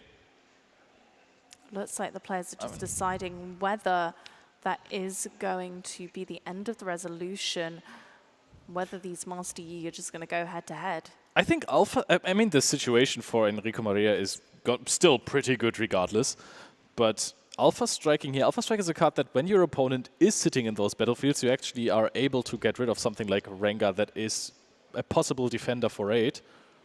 We know we can just get... I mean, there's also an argument to be made that now you can use a card that costs 3 energy and 1 power and you can't get defied. Getting value off of cards that can be defied easily is also something. And especially you have another charm, you have more removal in the hand, so you won't really need that for a while. I think just going for the tempo here with this particular hand is a solid plan, and nothing else really resonates here with me. Like, you need to do a bit different sequencing. You need to be a consideration for Zonia or playing the Crab first if you want to do anything else. However, with how it proceeded, it probably the most efficient is actually Alpha Striking here and keeping 2 mana up for the protection against Rengar plus pump. So, Alan, I'm a Master Yi rookie, right? So I have one important question that I'm asking myself every time I see the deck. If you're at 6, do you ever in the mirror match go out of those battlefields? I mean, how oftentimes does that really happen? I know it's situational, but how often do you just say, okay, I'm not caring about my +2 defense buff, I'm going out and giving you the opportunity to settle in those battlefields? Okay. The extremely important skill in the Riftbound is knowing when it's time to tax your opponent when they are on offense, so they have less resources on defense. And you have to evaluate it based on your hand, based on the amount of the units you're going to have in the base. If you're going to have sufficient units in the base to push over after you tax up already your opponent, keeping them in the field is definitely better, and based on also what kind of units they have in base and what are the might breakpoints. If opponent will be able to walk over you without any investment, obviously you would rather back out. However, and then if you have, like, let's say Zonia in the base and first mate with, let's say, punch first, you can swing twice, let's say with E for 9. So it's important to adjust to the hand and adjust to the board state. So general rule of thumb is if you can develop, you can stay in. Yeah. If you can't develop anything else in base, you'd rather go out and not risk it, because then it's otherwise... It's important to tax your opponent on resources. That's all I'm going to say, that you should at least keep at 1 unit at the battlefield, and you could consider pulling the other one. You don't have to be holding both. I will move him to base, and I will hold priority. Yeah. So this is going to be classic charm into Rengar. However, if there is like a Defy coming now, I don't know if I think he knows there is no Defy in hand, so this should be pretty safe. Yeah, just chain this. Yeah. Well, that is a very, very cool thing. That's fine. It's the opposite Faith Folk into Chain Rengar when you're pulling a Vex Apathetic. So you're pushing away, you're playing into the empty battlefield, quote-unquote empty, but you're right, the Defy could punish the Rengar after being played already. Especially if there was like a punch first on defense, then it would be a complete blowout. Also a blowout on the runes of Enrico Maria, then he would be at nothing, basically. I mean, I think it would be a fair trade, given that Philip would have gone down himself pretty bad and lose all the tempo, lose the Rengar. And from this point, setting up Rengar with Zonia is very good, because there is not much that Enrico can do. He could try to punch first over, but... Oh wait, he has everything he needs. So he only lacks the hand information, because if he plays into Unguard or punch first, then he's in a big trouble. So now you have to evaluate. You can potentially full clear this. There could be also Defy for the charm. But you are okay trading here, I would say, with this hand, the punch first for the Zonia and getting to 6. Looks like that was a Scuttle Crab into top decking another Scuttle Crab. That is, yeah. I mean, I also can see just developing a Scuttle Crab. My first initial thought would have been just developing some cards, drawing some more, and then set up a bigger turn later, and possibly bouncing the dais. But that makes you get to 7 points in the next turn only, so you're not setting up for game. Given Enrico is 5 to 4 after the Philip holds, it's okay to slow down the game, get out of the battlefield so you can trigger your crab and bounce it back and cycle farther. And also, another double crab is really nice because you can bounce one and cycle it, and then suicide the other one into the Rangar for the hand information for the optimal line. Yeah. This Fiora Peerless has been sitting in Philip's hand for quite a while. Why haven't we seen it? I mean, there was never a really tempo to develop it safely. I would strongly consider it playing to the battlefield at pulling Rengar, but there is one problem that occurs that it can be just like the crab can swing with Mastery, with buff, and suddenly the Sphera is not going to be enabled. Yeah, it's not going to be enough, so really it does want to be on its own, so there's nowhere else you can play it other than base. You know, Philip choosing to re-establish this turn, still leaving that one rune up as a threat of the punch first, but ultimately knowing that he is on the back foot now, really needs to just establish a bit more on the back line in his base so that when Enrico Maria brings all of this forward and starts dancing between those battlefields to take points, he hasn't got far to go to get to that 8th point. Now we have a good look at Enrico hand, and this hand is a menace. All Philip has is a defy for this primal strength, but given how much value Enrico can generate, and given that he opts not to use the crab bounce and generate a bit more value, he will opt to kill the Rengar instead with the discipline. And we're going to see a Zhonya's, not a back-off. A back-off would have been really terrible for Philip there, but Zhonya's back to base is, of course, rather chill. But this makes it easier for him. He does not have to spend a punch first.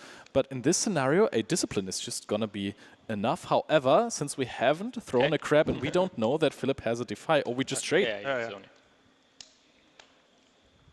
Zhonya goes to the graveyard. Yep. Zhonya. But also the Zhonya's from Enrico, right? Yeah. Yes, yes. There we go. All tidy. All tidy. Saving that Master Yi, bringing it back to base, but now exhausted. We're left with just the Poro and 2 Scuttle Crab. Did Enrico Maria lose the tempo in this game? Because it feels like next turn, Philip has 2 easy conquers with Rengar and a Fiora Peerless in this matchup. Yeah. Has a defy still in hand. And, I mean, with a double conquer, Philip is also going to set up lethal. But doesn't Enrico Maria have enough tricks in their hand? You know, he's got very, very powerful comeback potential here. Are these smaller units all he needs? I'm not sure why we didn't, like he could have done all of that, but could have opted to bounce the crab first, replay the crab, and go from there. He tries to be playing the hold. He didn't want to do that because he wants to play, obviously, the primal on the defense here, trying to hold both to 8 to tax the opponent. But like, you're not really holding with a crab and Poro, let's be honest. Philip just picked up a charm. That could be a complete game changer. Charm plus defy. Defy, exactly. That does heavily play into a punch first. I don't quite know. We've seen one Scuttle Crab in the beginning for Philip. How much information he really has about Enrico Maria's hand, because he drew a ton of cards in the meantime with Discipline, Scuttle Crabs, more Scuttle Crabs. I think that's the thing. The hand at this point has changed so much that you can't predict your opponent anymore, and having all of those runes active gives Enrico Maria so much energy to work with. Especially that Enrico had an option to fish for information by getting rid of the 1 crab into Rengar and then adjusting, playing a perfect turn, essentially, with all the hand info. Yeah, it's quite curious how this plays out. Maybe Philip just has to go for a charm play into the Master Yi, even though that is getting punished by punch first, because at some point in TCGs, when you're a bit behind, you can't play around everything anymore. Sometimes you have to play to your win condition. Absolutely. Okay, the showdown is ahead. And yeah. Are we going? Is this an on guard? Yeah, okay. It's discipline. Oh, discipline. No, it's a discipline, yeah, with the Lonely Poro. That should be okay because it. No, both are at 6 then. So chooses to bait to see if there is a defy. This discipline necessarily is a bait, so the Primal can come down, and he should know that Philip is so far behind, he can no longer play around one-offs. Yep. So this is like probably his best target for defy at this point. That's what Philip has to be thinking right now. Yeah. So Well predicted move there. You said that you're not going to hold with a Lonely Poro and a Scuttle Crab, but maybe Enrico is just trying to aura farm. I think Enrico could do it. I think as long as he plays... If you Primal Strength that, and there's no real answer, with a Punch First in hand, it's over. Then you are having issues on this. And this is a very good example to the conversation we had earlier. It's good to be taxing your opponent on the defense, and that's what Enrico chooses to do when he didn't bounce the crab. But like, if you opted to do this, like you are going to Primal always here, based on how you played out the previous turn, and then you're gonna go for the offensive turn later with the Primal, or you can attempt a holding again due to how many points advantage you have with the punch first, with the going up to potentially 11 offense. It was very important for Enrico Maria that he did not bounce and play out the Scuttle Crab so that he has enough runes open for Discipline, Punch First and Primal Strength in this turn. However, he could have just used the sneaky Emperor's Dice effect of just bouncing the Scuttle Crab and then not replaying it, not getting a Sand Soldier token, of course, as well. But look at this. That hand so is big. Nasty. If you are Philip, you don't want to be seeing those cards. There comes the Primal Strength. Just amplifying this Lonely Poro. Giving him some fangs. So we're gonna see 11 to 12 probably, followed up by a Rengar from the Philip to be able to take it over, and then the other Rengar will attack the dice. That's the only play that's really available right now. He could opt to also get rid of his own Poro to try to trade 1-1 with the Scuttle to get an extra draw for the punch first. 11. He does not have enough runes for the punch first. Yeah, it's always Rengar here. He just makes sure he is not missing anything. If you are already triggered, it doesn't work similar to the EU where it has to be an ongoing effect. So the 6 stays even though she's not alone anymore. Can you explain how you realize on the cards that that is the difference? Basically, you have to look for a word while. If there is while like on E, on Forbidden Waste, then this is an ongoing effect that can be changed throughout the combat. If there is a when type of trigger, then the effect triggers and stays until the end of the turn, the end of the combat.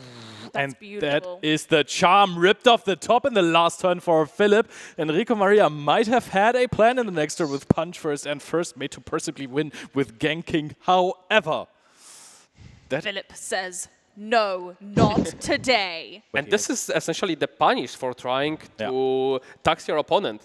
You try to tax opponent, that opponent taxed you. Yeah.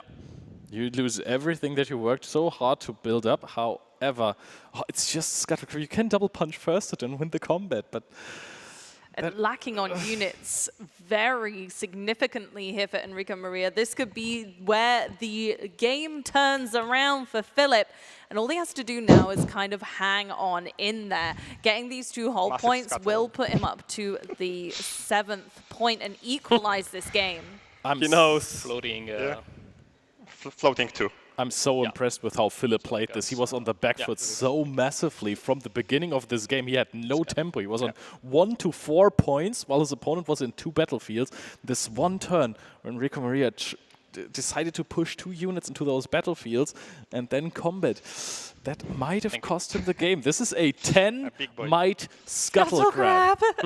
He's going to win. He's got 2 big fists instead of pincers going on in there. And taking that battlefield by storm. Use the, whatever it is.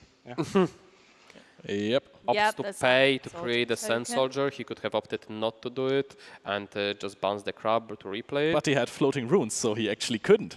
Yeah, very true. That is the one instance. He's actually forced. You're right. He actually had to if he wants to bounce. That's a very good point, Leo. I did never think this was going to come up in any game, but there we are. So there is not enough resources to try to, even if you draw like Charm, Crab into the first mate, try to conquer the last one. I think what you can do is play first mate into the battlefield, ready the Sand Shoulder, push Walk out back. Yeah, walk up, back, so you are at least a little bit more might in that field. And holding 5-4. Yeah, but we have On Guard ready. I think we might have 2 On Guard. We might have found that with the Scuttle Crab. That's insane.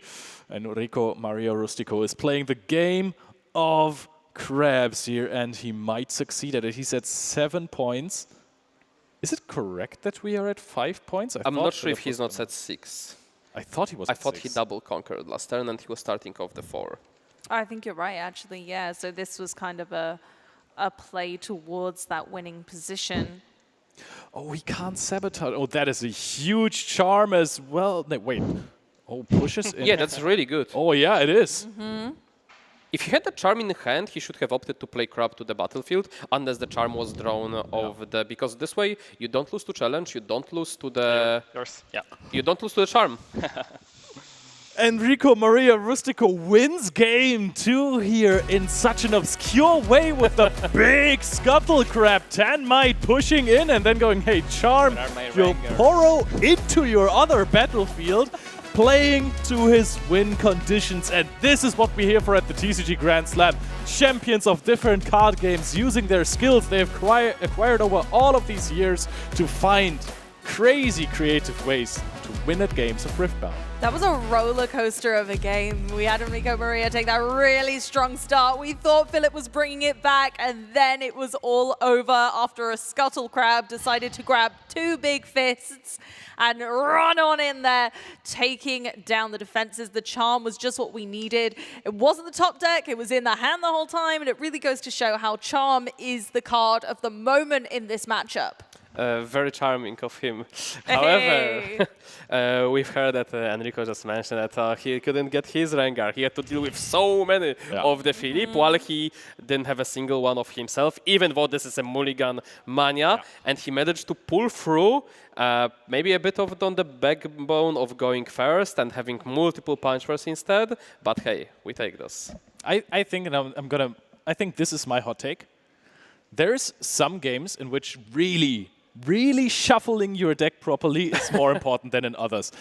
Given, for example, in One Piece, if you are a bit, I'm not saying that you are trying to manipulate anything, but if you don't shuffle too properly, if you give it a few shuffles, sometimes your cards stack on each other, but I think you can probably also search for cards and then shuffle your deck again. You're not forced to draw lands like in Magic or something, and then it doesn't come back to bite you so much. But in a game of Magic the Gathering or Riftbound, where you don't shuffle your deck afterwards at all, or where you don't find lands, if you don't shuffle properly, you are cooked. I think especially with Mulligan Mania. Yeah. Like, because you are putting cards to the bottom, and you're very unlikely to ever see those during a game of Riftbound, especially playing in these colors. You're not really drawing as many cards as others. You're not in Chaos. You're not going to be drawing through the deck like crazy.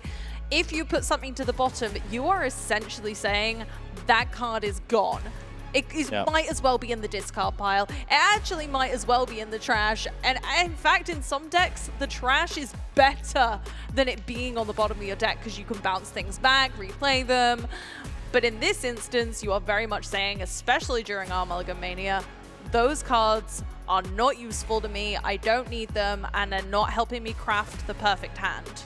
And we see already a hand from Enrico. Sync the Fiora, Sync Discipline, opts to throw away the punch first. Discipline is usually a throwaway, however if you go second and you have a Fiora in hand, the Discipline becomes a lot better due to how the breakpoints work. And there is a challenge that could help after the combat with the Fiora to pick up stuff up, especially kill the in the base. That curves out pretty much perfectly. When you go second, you go down to 2 runes and your turn 2 is gonna be 4 runes, which allows you to Discipline plus challenge, clear that E, and then Rengar can't really jump over you with any other support. And since Fiora Peerless is a when and not a while, it's a trigger, so you can react to that trigger with your own Discipline, so you double the might you get from the Discipline as well. As early as turn 1, turn 2, I don't think we need as much as 10 might, but opts to play Poro instead, interestingly enough. Yeah. I can. That's fine. I mean, you're playing around some kind of charm shenanigans, but if your opponent tries to charm your Fiora, I think you're golden, because now you are missing out on the opportunity to play your Fiora Peerless and then charm the opposing Master Yi. Maybe Enrico is just too worried about deramping here, but that Fiora was pretty safe to play, and that's really your premium play when you go second, because now the Fiora, if she comes down and she just gets challenged, it's really bad. Like, it's the safest time to develop her is literally turn 1, because afterwards you have to be keeping mana open, keeping runes open to deal with stuff like exactly challenge. So, Mateusz, we all know you as the Diana master, right?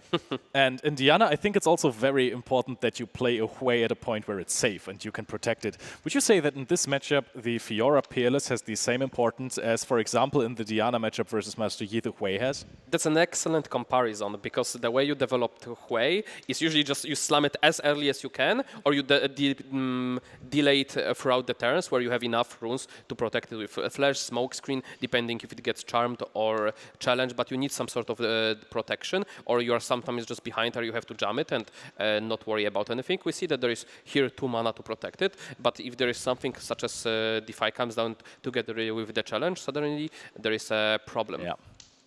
So we are going to see if Philip has something like this. Is challenge a card you would try to mulligan for? Sabotage.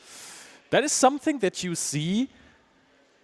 Sabotage is a card that you want to play most of the time before you go for big pushes, because deramping yourself, recycling runes, is going to cost you so many runes in the long run. So if you play it early, you want to capitalize on that afterwards.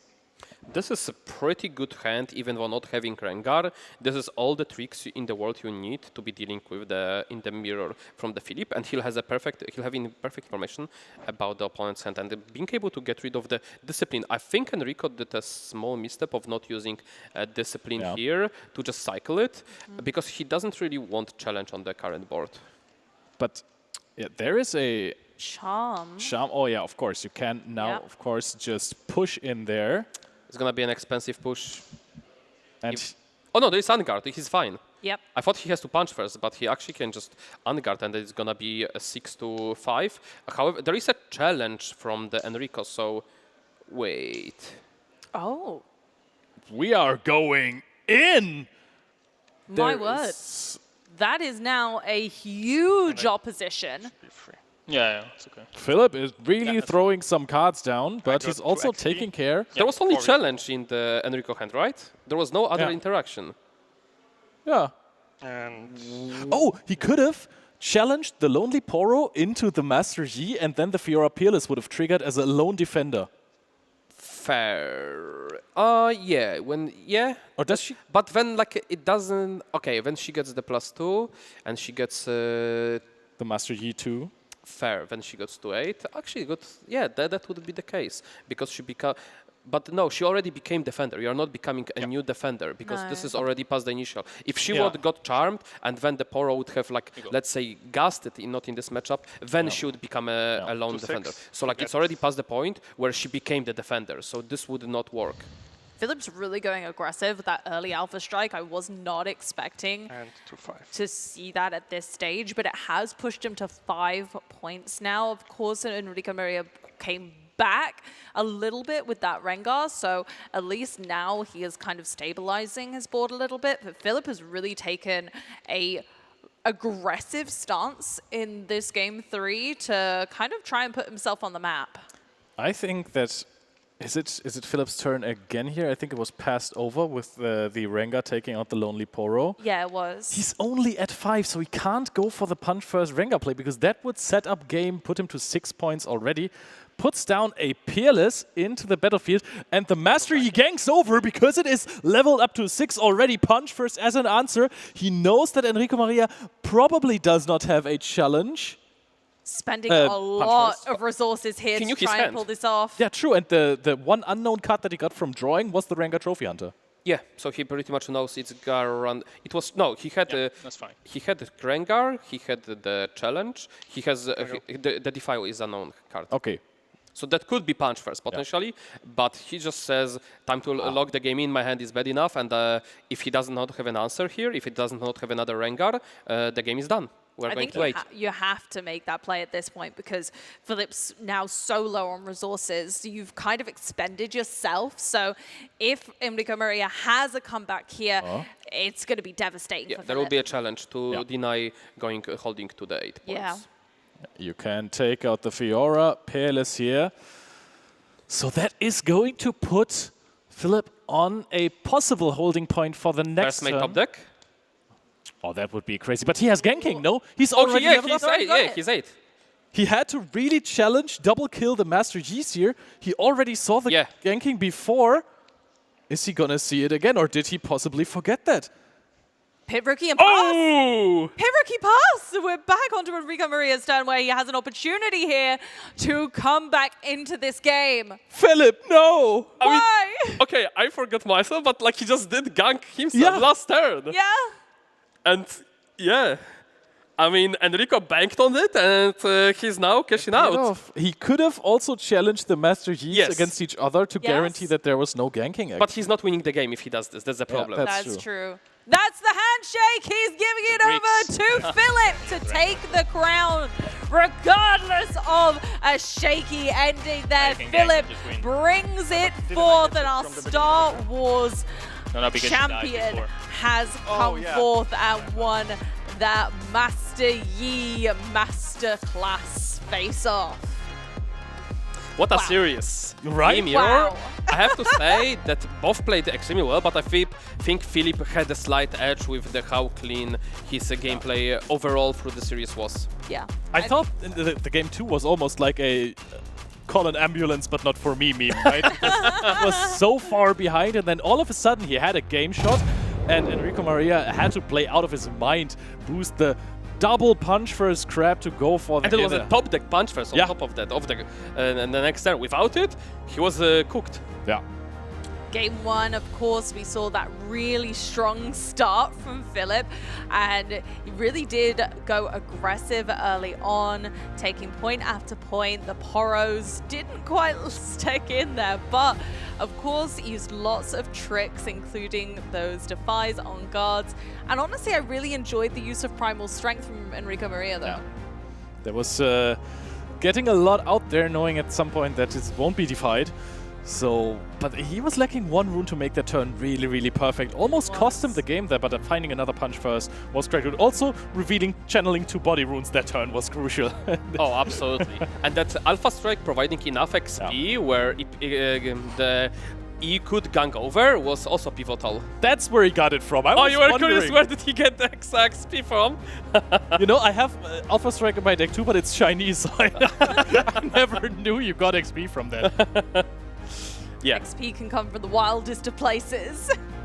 That is crazy. But Enrico Maria just by no means was out of those games. It was incredibly strong performance from both players here. But also, you can see in Riftbound, the game is almost never over because even though they were so low on resources, a single top deck could have in every single game changed the outcome. Yeah, punch first here at the end. Rengar, Charm, there was so many outs for the Enrico to just pull back again because Philip just missed the lethal at the end. Yeah, absolutely huge to be able to change that around. Incredibly close in the end, but Philip was able to take it down ultimately. So yeah, I feel like the first match went rather slow and they were playing until the very last moment, even going into overtime. But this first game, it was almost over as soon as it started, really. So this got a little bit more tempo now here into our TCG Grand Slam within the end. As I said, Philip winning. What was the coolest moment of that match for you? A standout moment, maybe? Alan, do you have one? I mean, double punch for Scrub was lit. I want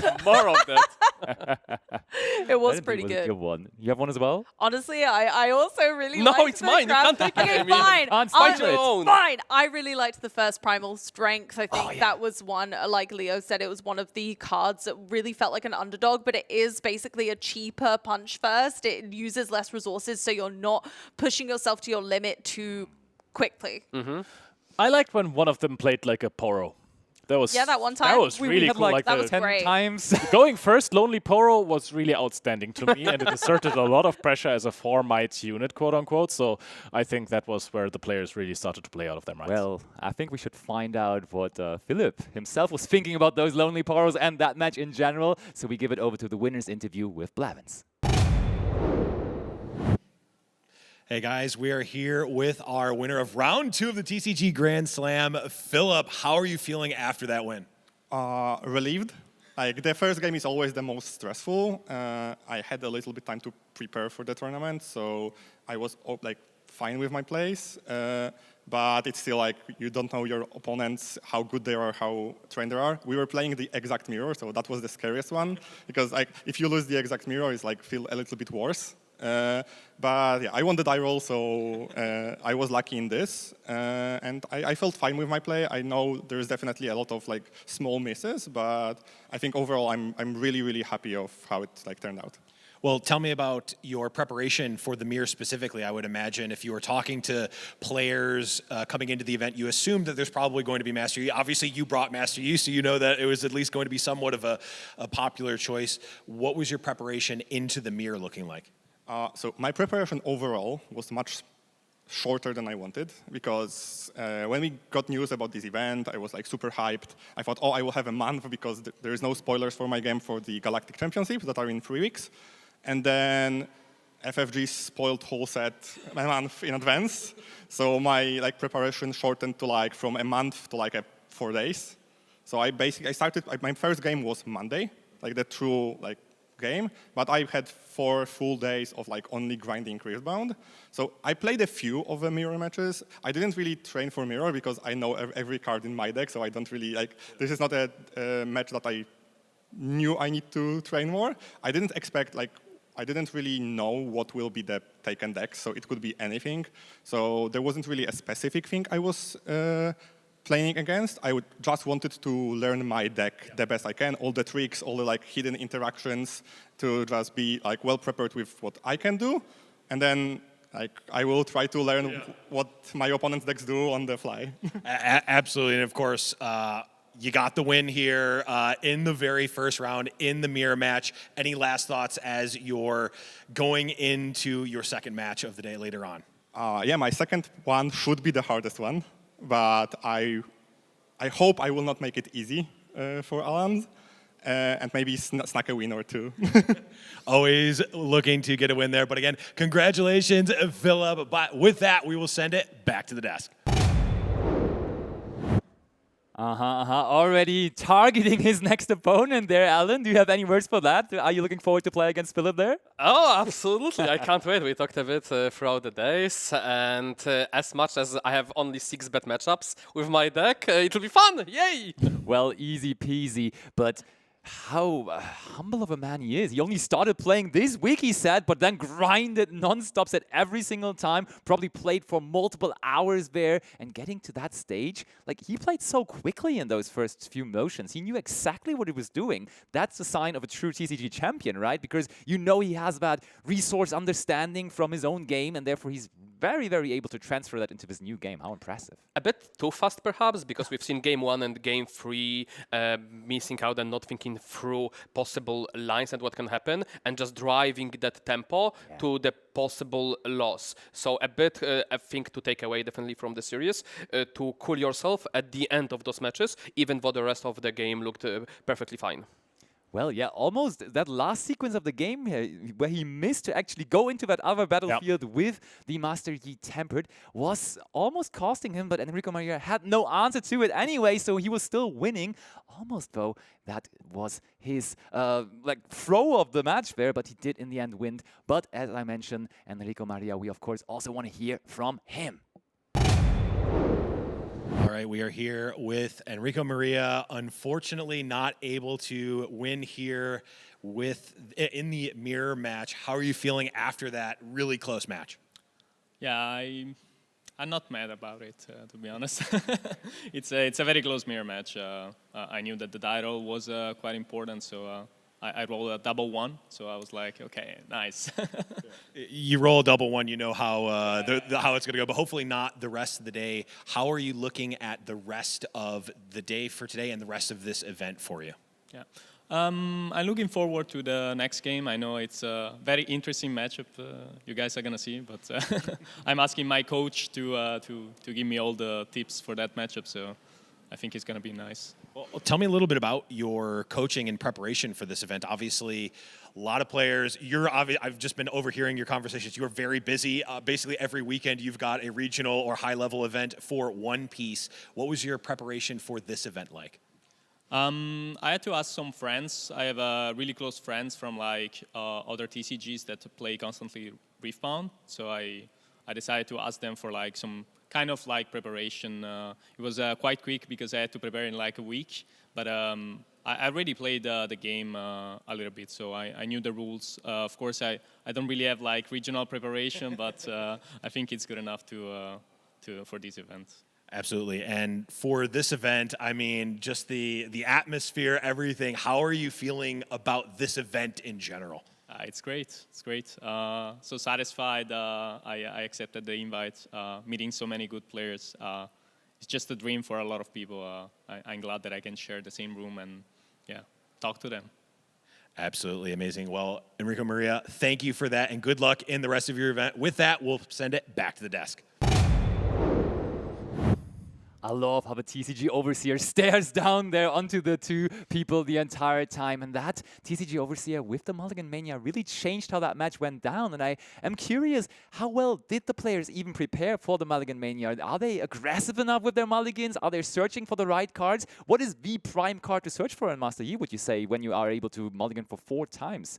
Yeah. Absolutely, just understanding the differences when you go first and second, what to look after when you go first, just having this curve out, Poro into Rengar charm is so important. While going second, the Fiora with discipline becomes very strong on top of the challenge or charm. Just being able to clear those early battlefields and Fiora being kind of resilient to the Rengar himself, so it makes it quite a quality play while going second. Yeah, and I talked to Todd a little bit after his match, and he was like, yeah, well, I just searched for Rengar. Like, as soon as I saw a Rengar, I was like, even I have 4 mulligans, I will be fine with that one Rengar. Maybe I can even get a second, because that card is just so incredibly strong, and I think that card is definitely going to shape up how this tournament is going to go overall, as not only the deck from Todd and Enrico Maria and Philip are including those Rengars, but also more to come in the tournament. We may even see Rengar in the Legend plays. Who knows, maybe even soon.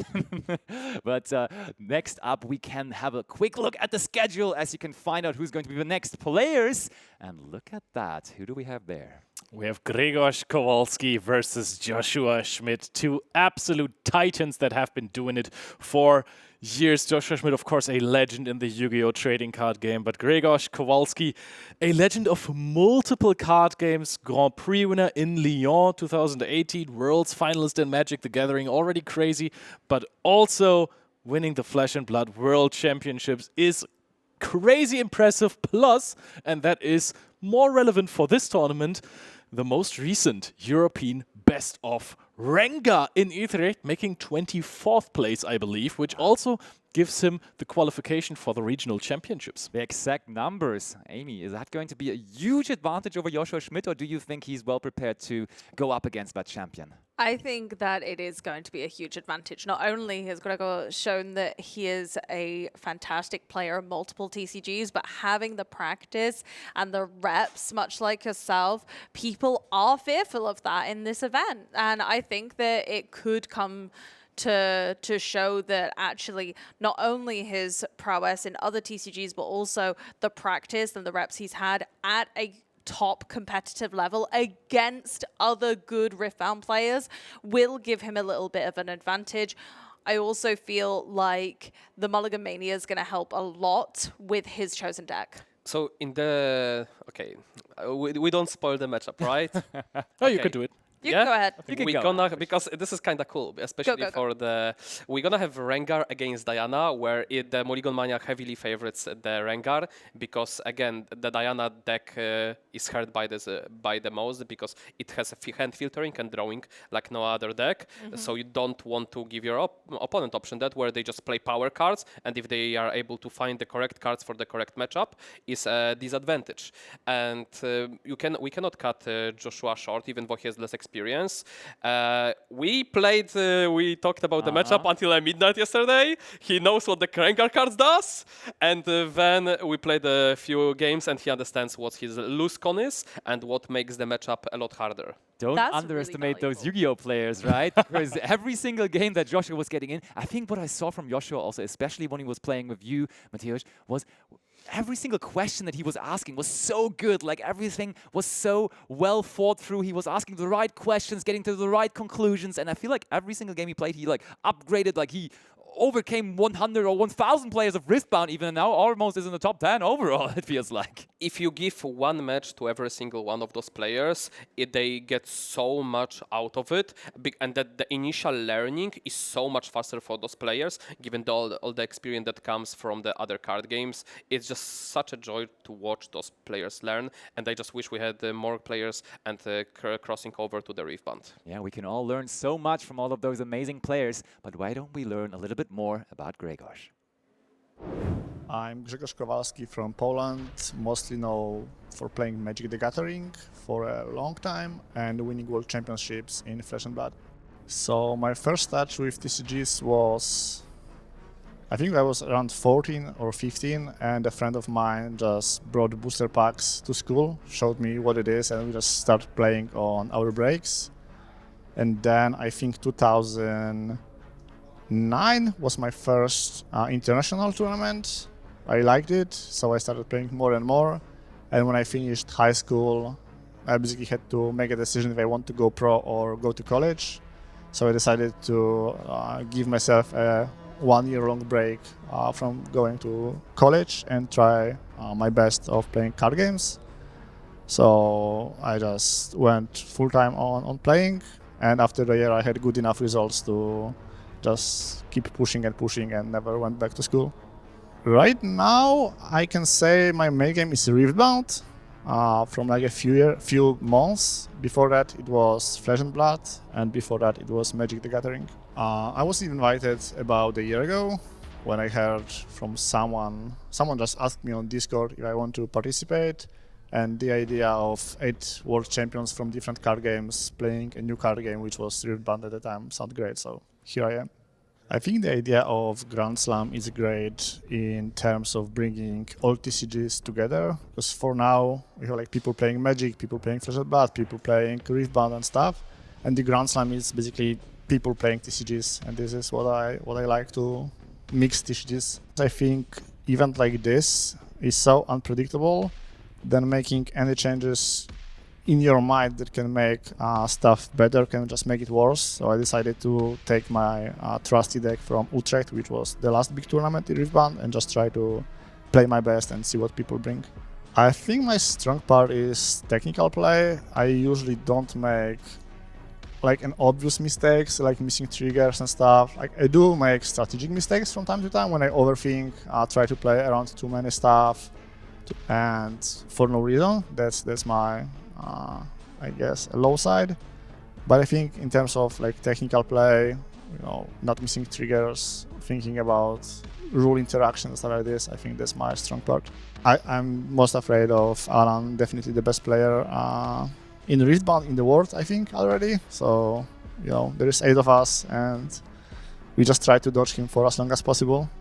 I think the new rules that are specific for this tournament, like additional mulligans and stuff, are quite fun and kind of level the field in terms of like none of us know how it's gonna work exactly. So if someone is new to the card game, like Riftbound, it basically gives, I believe, them maybe not the side edge, but it levels the level of the field, because no one of us is prepared for that. And it's gonna be fun. I don't know, I never played the game with like double mulligan or other stuff, so, or like showing part of the hand, so we'll see. I've been a part of TCG community for like 20 years, so I've seen it all from the bottom of the bottom 20 years ago, and I think it's great. It's a way to take people out from playing computer games, sitting at home, scrolling phones, just go meet people and play the game face to face. I'm Grzegorz Kowalski.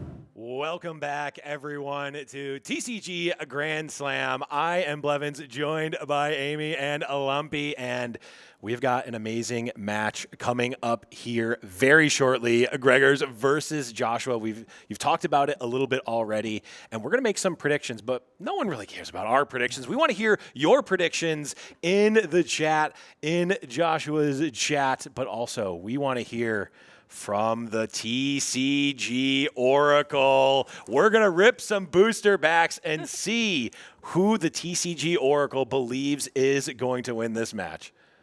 Okay, but before that, I think we actually have to decide who we think is going to win. So I gotta say I'm a little bit biased, as of course I come from the Yu-Gi-Oh! Trading card game. yugioh Schmidt is basically the figurine of the Yu-Gi-Oh! Trading card game, and therefore I would personally go with him, because also with the learning curve he showed over the last couple of days, and maybe a little bit of overconfidence on the opposing side, I could see him taking this down. I think I can see the complexities of Yu-Gi-Oh!, especially with the interactions on your opponent's turn, definitely maybe giving him an edge.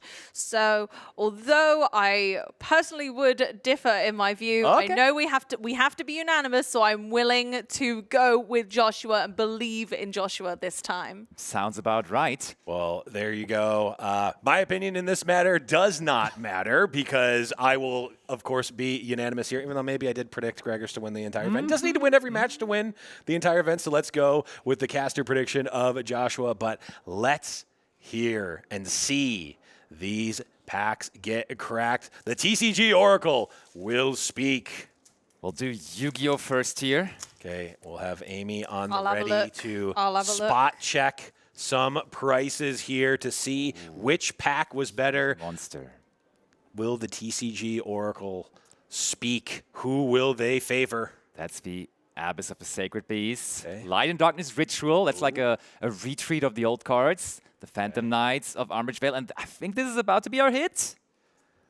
Oh, Chaos Magical Hats. Iconic, but not necessarily high rare, what I can tell you. So I don't think we're going to have too much value on this. From my personal experience, I would say this should be roughly 50 cents to €1. So it's a euro. You're absolutely on it there. It's a euro. Oh, Melfi!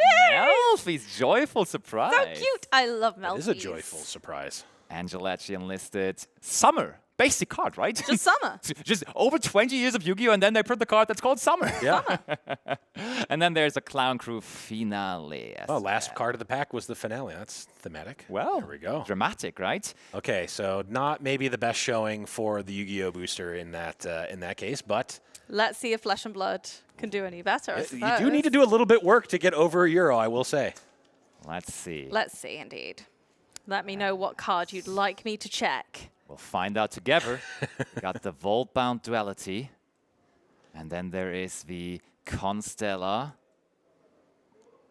Electron Jolt Step. Ooh, going closer in. Holo Shield. Oh, we're getting into a holo direction, maybe.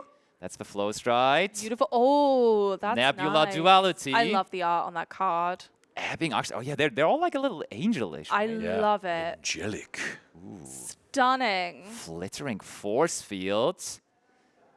Storm Shard. Okay, we're getting to it. Flittering Spike. Lots of flittering going on. Starflow Ropes. I don't want to wear that rope.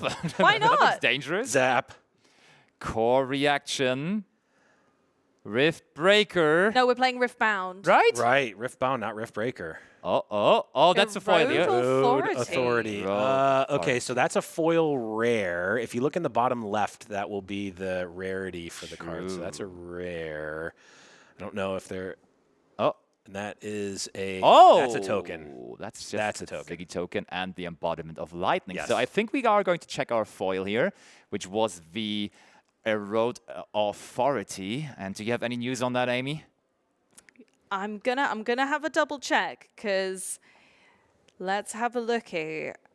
Well, it doesn't have to beat much, right? It doesn't. Because the Yu-Gi-Oh! It doesn't have to I beat much. mean, the Erode Authority, it doesn't have much going for it at the moment. Okay. The only one that we can find right now is also a Euro. So...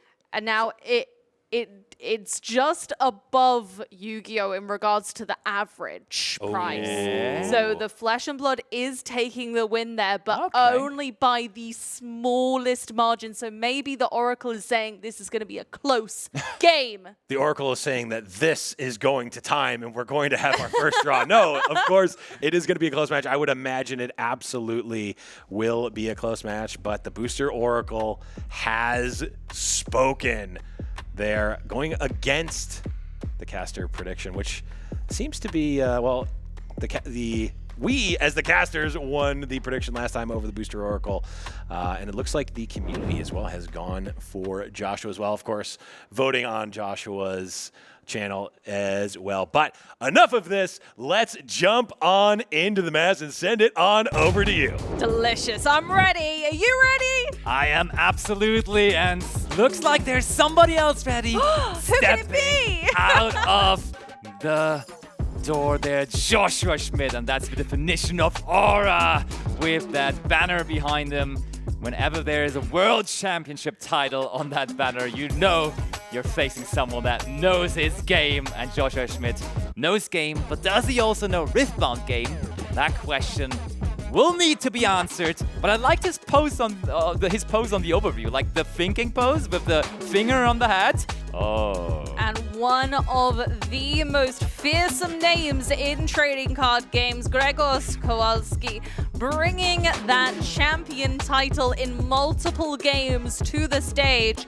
Is it going to be Joshua or Gregor who's going to take this crown? I love this matchup personally because we have not only a feared name in both games, but also some of the games which are considered to be the most complex in nature. Flesh and Blood proving that, and even though it's one of the newer games, it's proved that it is one of the most complex games in theory, whereas Yu-Gi-Oh! Has always had these complex combos and, you know, very, very interesting wording on the cards as well, which can present some unique positions. And both players have brought decks that uniquely, I think, feed into their home game. Absolutely. Word on the street is that maybe Flesh and Blood is one of the most complicated TCG games of them all, so that could be an advantage for Grzegorz. But the advantage of die rolling here, it looked like it was on Grzegorz, but now that we've talked about it so much, let's actually have a look at the deck list here that Grzegorz brought to this tournament. And he has not only brought this deck to this tournament, but he has been playing this deck essentially for the entirety of the season. He already considers himself, as he said in his intro, as one of the best Riftbound players around already, and this Rengar deck is what is making him so feared in the Riftbound community. You of course see the Rengar Trophy Hunter in the champion unit, but also 2 times on top of that in the regular main deck, and I'm sure he's going to find more copies of that as we still have the TCG Overseer rule of Mulligan Mania in place. And that's something that can usually really stick that deck in the mud, is not getting those early cards that you need for each instance. And in this instance, Joshua's coming in with Diana, one of the kind of most prolific combo decks at the moment in the meta. Diana really does benefit from having those tricks up her sleeve.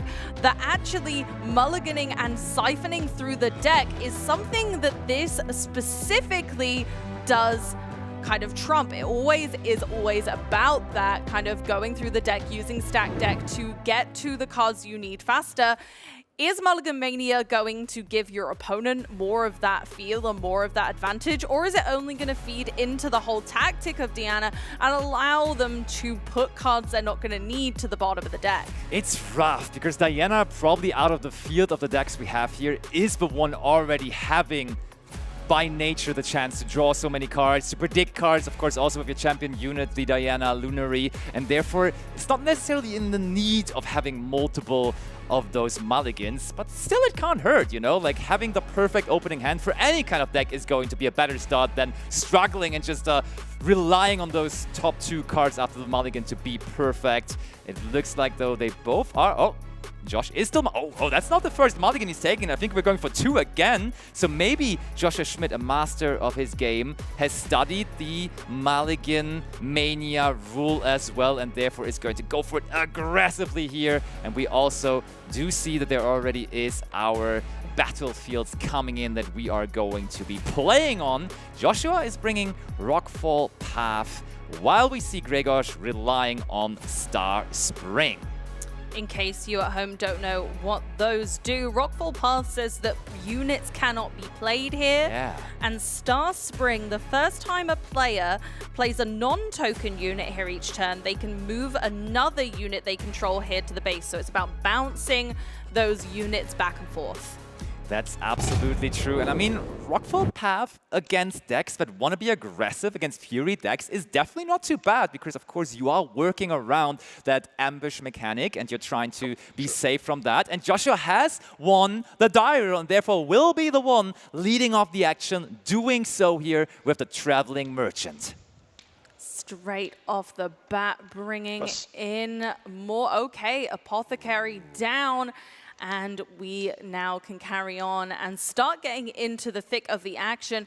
These first turns tend to be quite slow with both decks because you don't have enough energy saved up to make any big, long-lasting turns. You are just establishing a board and getting towards those combo turns. But now that both of the both of the battlefields are open, of course, Joshua can go ahead and move straight into that Rockfall Path, which is very advantageous for himself.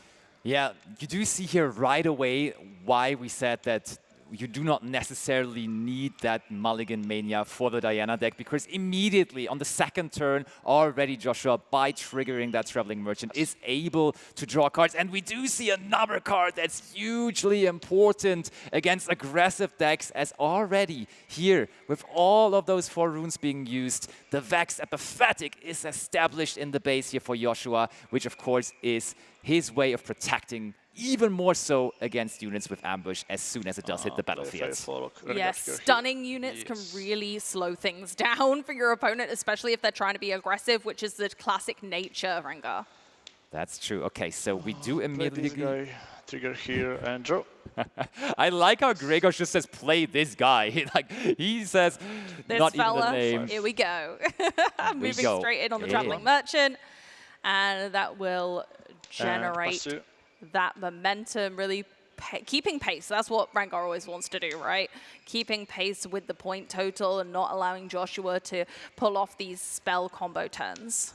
And that guy, in that case, was Kinku Initiate. And while we have established multiple units on the field, of course, our legend, the Rengar Pride Stalker, triggered multiple times already, boosting our units one might at a time. And therefore, we were able to overcome that Traveling Merchant. But now the Vax is trading really, really well into that free might of the Gregos unit. And that means Joshua still gets established here. Usually the deck is quite slow, but already here on the third turn, Joshua able to establish that Vax onto a battlefield and onto a safe battlefield as well, because that is Rockfall Path, and we talked about it.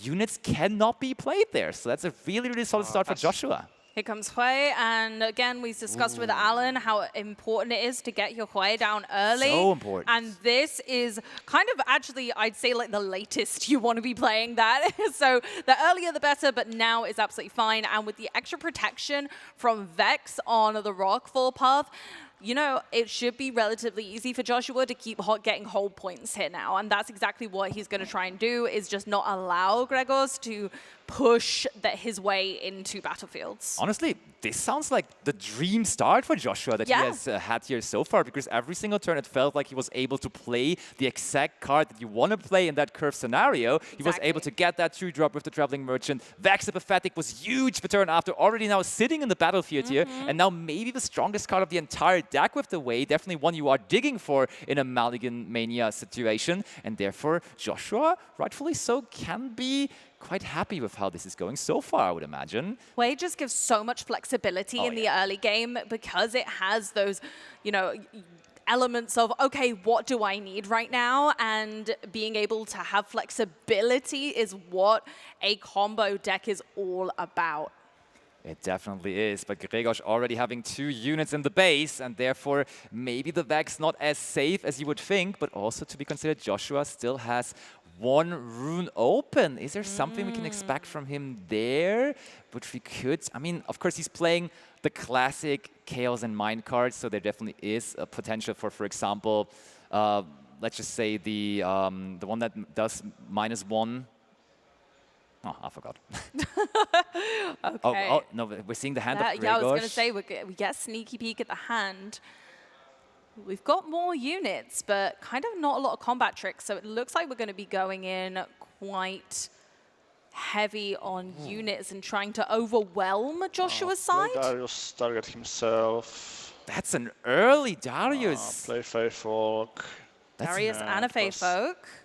That's a one-off in Gregor's deck list, so interesting to see that he already had this. 2, 3. And as we are playing our second card this turn, the Darius gets ready as well, but Gregor, even though it is ready now, does not decide to move anywhere, not attacking any of those battlefields, and the Vex the Pathetic just stays there on Rockfall Path and gets the whole point. Just like we were saying.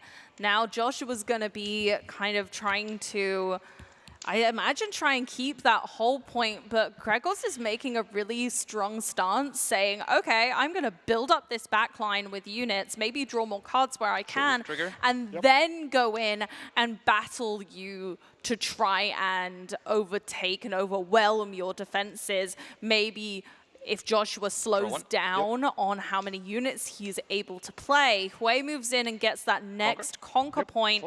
Up to 3 for Joshua. This is crazy. It's absolutely wild. Roles feel reversed here so far because really Joshua is storming into this battlefield, and on the other hand, the aggressive deck that Gregor's brought and that he's known for is just chilling in the base there with 4 units. Where is this all going? Is this maybe a little too aggressive from Joshua? Or is this the way how you overcome that disadvantage of pace by just being quick yourself and saying, I'm the one dictating the pace against the aggro deck here? I think you don't want to allow Rengar to easily take the battlefields. I think that's the thing, because once Rengar units get in there, it's really hard to get them out. They just kind of stick there like glue. Oh, yeah. And it can be really tricky. So if Joshua takes the initiative to go into the battlefields, and then he has control then.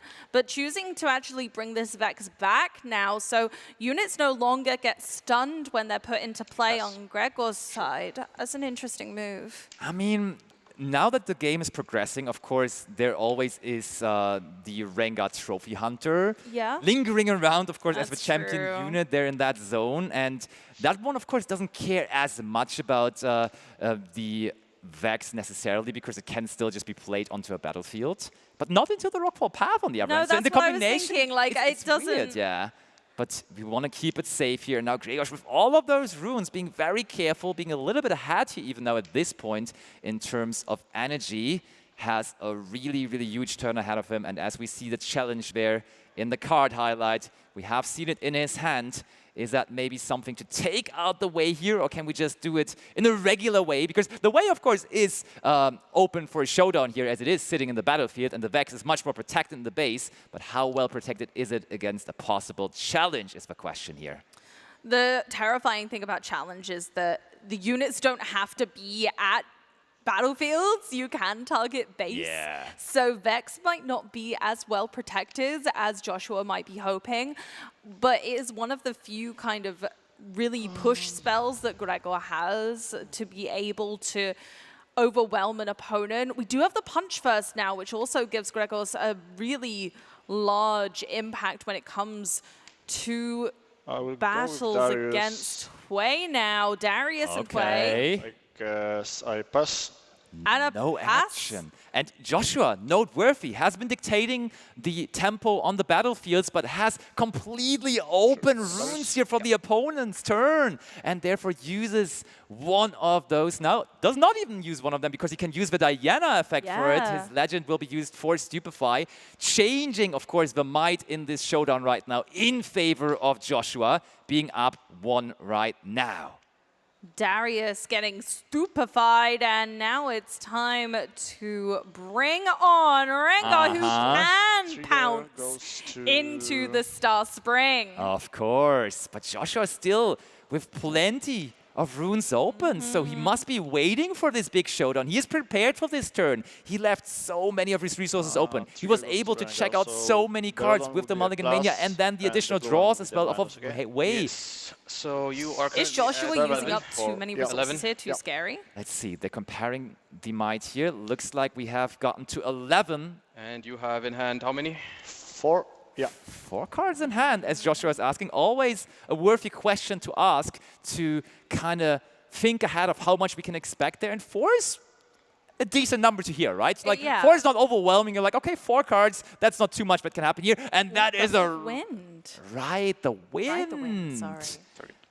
And look at this. So we're just moving that way away from the danger, and we're putting it into Rockfall Path. Ride the wind, allowing you to move a friendly unit and ready it, so Hui is now out of the Hui and won't be perishing to that Rengar. And this way you avoid any of those combat tricks like Punch First, which the energy is ready for. This is insane, yeah. This was so well played once more from Joshua. And the cool thing is, yes, Rockfall Path makes you not play units into the battlefield, but here we just moved it over, so we didn't play it in there, but still got the option to get the way in there. And as you just saw the number go from 4 to 5 there, this does mean he conquers it. Yes, so you're up to 5 here. Oh, this one finishes first, That right? was sleek. Oh, okay.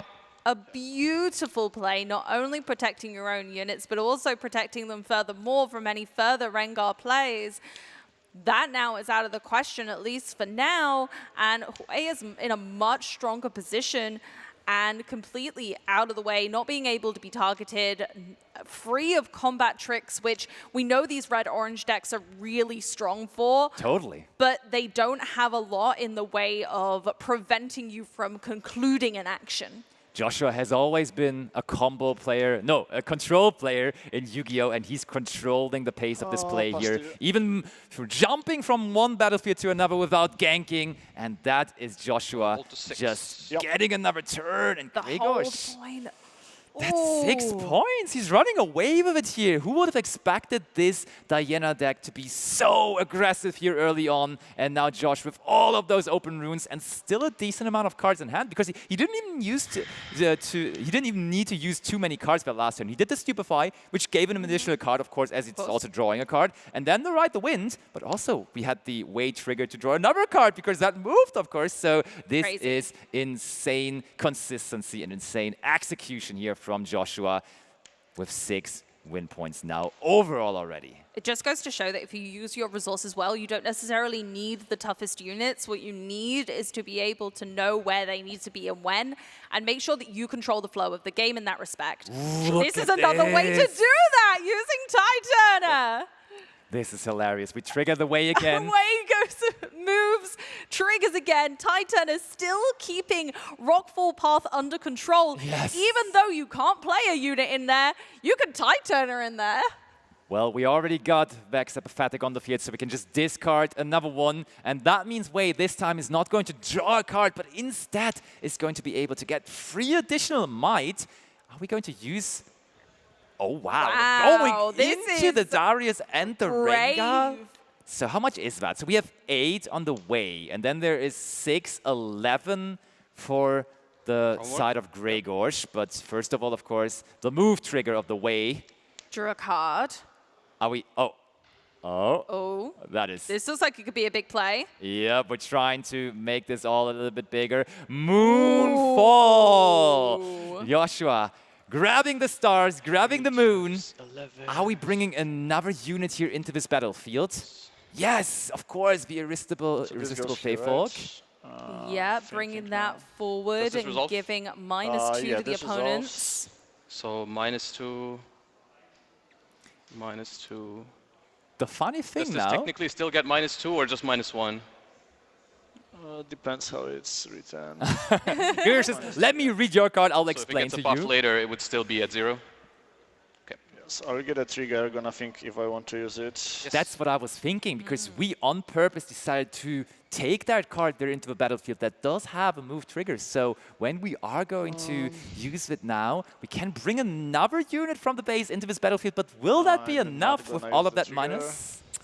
I don't know if it will. We still have the... How much energy do we have up? We do have the 3 energy. We do have Punch First as an option to kind of multiply the might on the board, but is it worth it at this stage? I mean...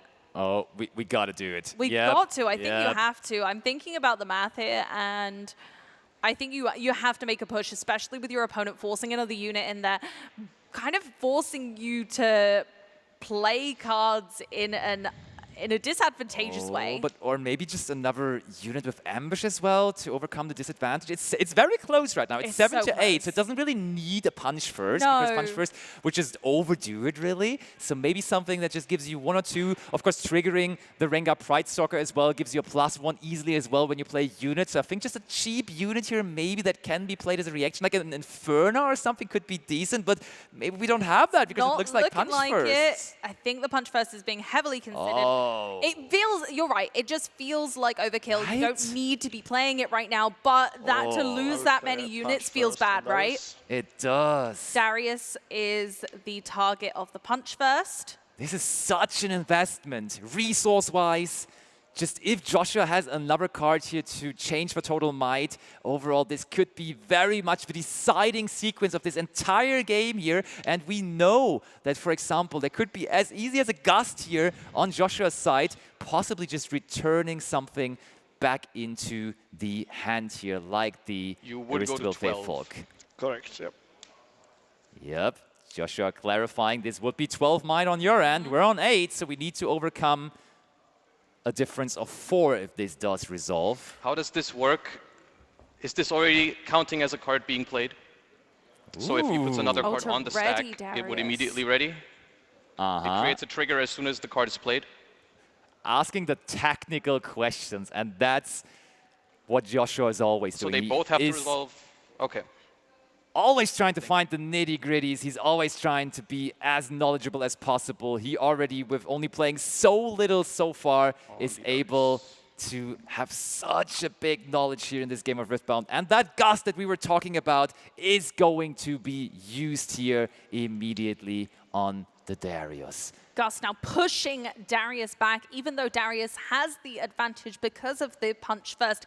Although Joshua won't be taking out the unit, it is taking control of the battlefield regardless and winning this showdown, right? This is insane. This is basically negating the punch first that we had to pay for so much, because before the punch first resolves, the Darius is going to be back into the hand of Grzegorz Kowalski, and therefore this is going to ultimately lead to this showdown going in favor of Joshua, and I think that is how we are resolving it now. Look, 8-4. The problem here is that Grzegorz is just so behind on energy now, having committed to that punch first when it just wasn't quite its time.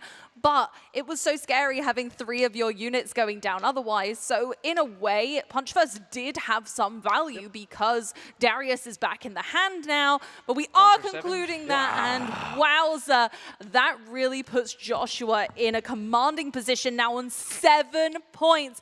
Only a millimeter away from winning this game 1 when Grzegorz is only on 2.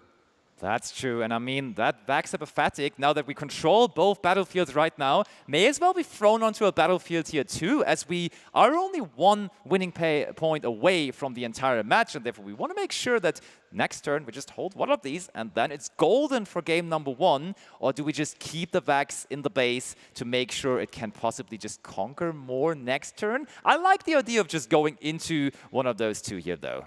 Oh, but looks like we have a phase in hand there as well. There's so... Oh, look. quick look at the hand. Fizz, Stupefy, another Moonfall. That's such a good defensive card.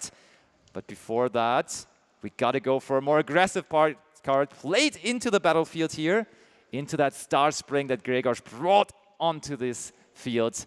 What are we copying here? What's Fizz bringing back? It's Moonfall, of course! An absolutely phenomenal spell, and one of the reasons this deck is just so strong is that you can just pick away at your opponent's defenses forcefully. Gregor was building up in the base, and Joshua says, no, I will not allow you to be set up in your base as I'm working through those units even in the base by just dragging them onto the battlefield with the Moonfall step by step. And now Gregor's only sitting there with Kinku Initiate. They do it in the wrong order. Joshua's double checking. Okay, yeah. We want to make sure that the runes are recycled correctly here. Oh, for the Fizz has... Yeah, with the Fizz as well. There we go. Okay. Fizz is a phenomenal card. I want to talk about Fizz for a moment, especially for a deck like this, which really drives spells as your offense and defense. And sometimes the offense can be the best defense, and you're dragging your opponent forward into positions you know that they can't overcome. Look at this. The Vex is being thrown on top of that battlefield there. So Joshua saying, I am all exhausted with my runes. I am relying on one of those battlefields to hold. And I think he has a preference of which one to hold. We have been able to outpace, to outpower, to outrun the aggro deck. And Josh on the Diana deck is winning this very first game that he is playing here at the TCG Grand Slam. And you could already tell he has been using those last 2 days to get some reps in with this deck. He is already so knowledgeable. Of course, a couple of small questions here and there. Is this already on this deck? Is this already considered to be resolved? But executing so well and now going deep into his side deck. And in his side deck, it's going to be interesting because there is definitely good side deck cards to bring into those aggro matchups. Like when you're trying, when you see, okay, my opponent is playing a Buddy Fury deck, surely we are just going to go onto a defensive route, generally speaking. But when you just saw that game one, maybe just instead want to be as quick as possible. Maybe Joshua is just reinventing the way you are playing this matchup here right now, because that game one just felt phenomenal. I am not well versed in this matchup specifically, but I also think that our Overseer rule really does change things up. And in theory, it should have made Rengar so much more powerful into this deck. But actually, I think that all it's done is boosted Joshua into an even more advantageous position and allowed him to siphon the cards that aren't so useful in this matchup to the bottom of the deck from the beginning. And then he has just been able to be aggressive, go in quick, and take down the competition before they even kind of get rolling. Yeah, and it really felt like even though we had the opportunity to mulligan 4 times, Gregor was not having the cards you would necessarily expect in those situations, because just a simple Inferno would have been so nice just to be thrown onto a battlefield there to also trigger the Rengar Pride Stalker. But instead, we had to invest into that punch first, which was really not that great. It was the only option that Gregor really had to somehow prevent that battlefield to be lost. But still, another answer came in from Joshua and made sure that he is going to take this first game down. I'll double check after. You're done after the mulligan. You know your entire deck. Look, it's fun to see that even though this is some high-pressure matches against the best of the best in the world in terms of TCG business, still they're just having a good time. Game recognizes game, and they know that they're both really, really strong players. And we are getting our information in here on the battlefields for that second game. Gregor, as he will be going first, has decided to make the pretty obvious choice of bringing the arena's greatest as his game to battlefield. And then, on Joshua's end, Abandoned Hall. And that card can get out of hand quickly in a Diana deck, because when you just use all of those spells, as we already saw, there's plenty of spells to use. Always then giving additional +1s on your units on that battlefield. This stacks up quickly. huge, especially with the advantageous use of spells in game 1. Oh, yeah. You can only think that Joshua is made up, that he's able to select that battlefield in game 2. Again, it's a very important moment to know when to choose your battlefields, and I feel like Rockfall Path was a great choice for game 1 because it gave him the opportunity to control things a little bit more. And then game 2 going, okay, now I know that these spells work in the way that I want them to. I'm going to amplify that. And we saw how advantageous using Hui and Ride the Wind and Gust really made use of all of the extra effects of your cards. Look at this. We are following the mulligan that Gregos is doing here. We gave up a Sabotage. Oh, we find another Nidalee. I'm not sure whether we wanted that. I'm pretty certain almost that we are going to give that up again. Oh, now also on Joshua's end. Oh, wowza. That's Way already. You always want to have Way, of course. Ride the Wind there too. That's a tough decision. You kind of want some early units at this point, and the Titan is nice, but not really right now. Oh, we're giving up again. I think you have to. I think, oh no, Fizz really isn't it either. Nope. That's actually not that great. We kind of really want a few. I mean, there are some smaller units. We can start developing the board, but again, like Fizz, just not its moment. Oh.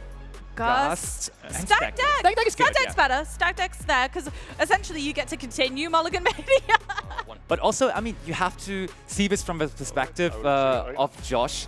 Going second, his best play usually in any matchup is going to be the Diana Lunary from the champion unit zone, as that is just such a prime free drop to drop there, and therefore maybe he's fine to just go after more expensive cards for the later game. But we shall see, as Gregos, of course, is the one leading the action here. Does he have a powerful 2-drop right away? Inferno, maybe, as we already have it there in the card highlight.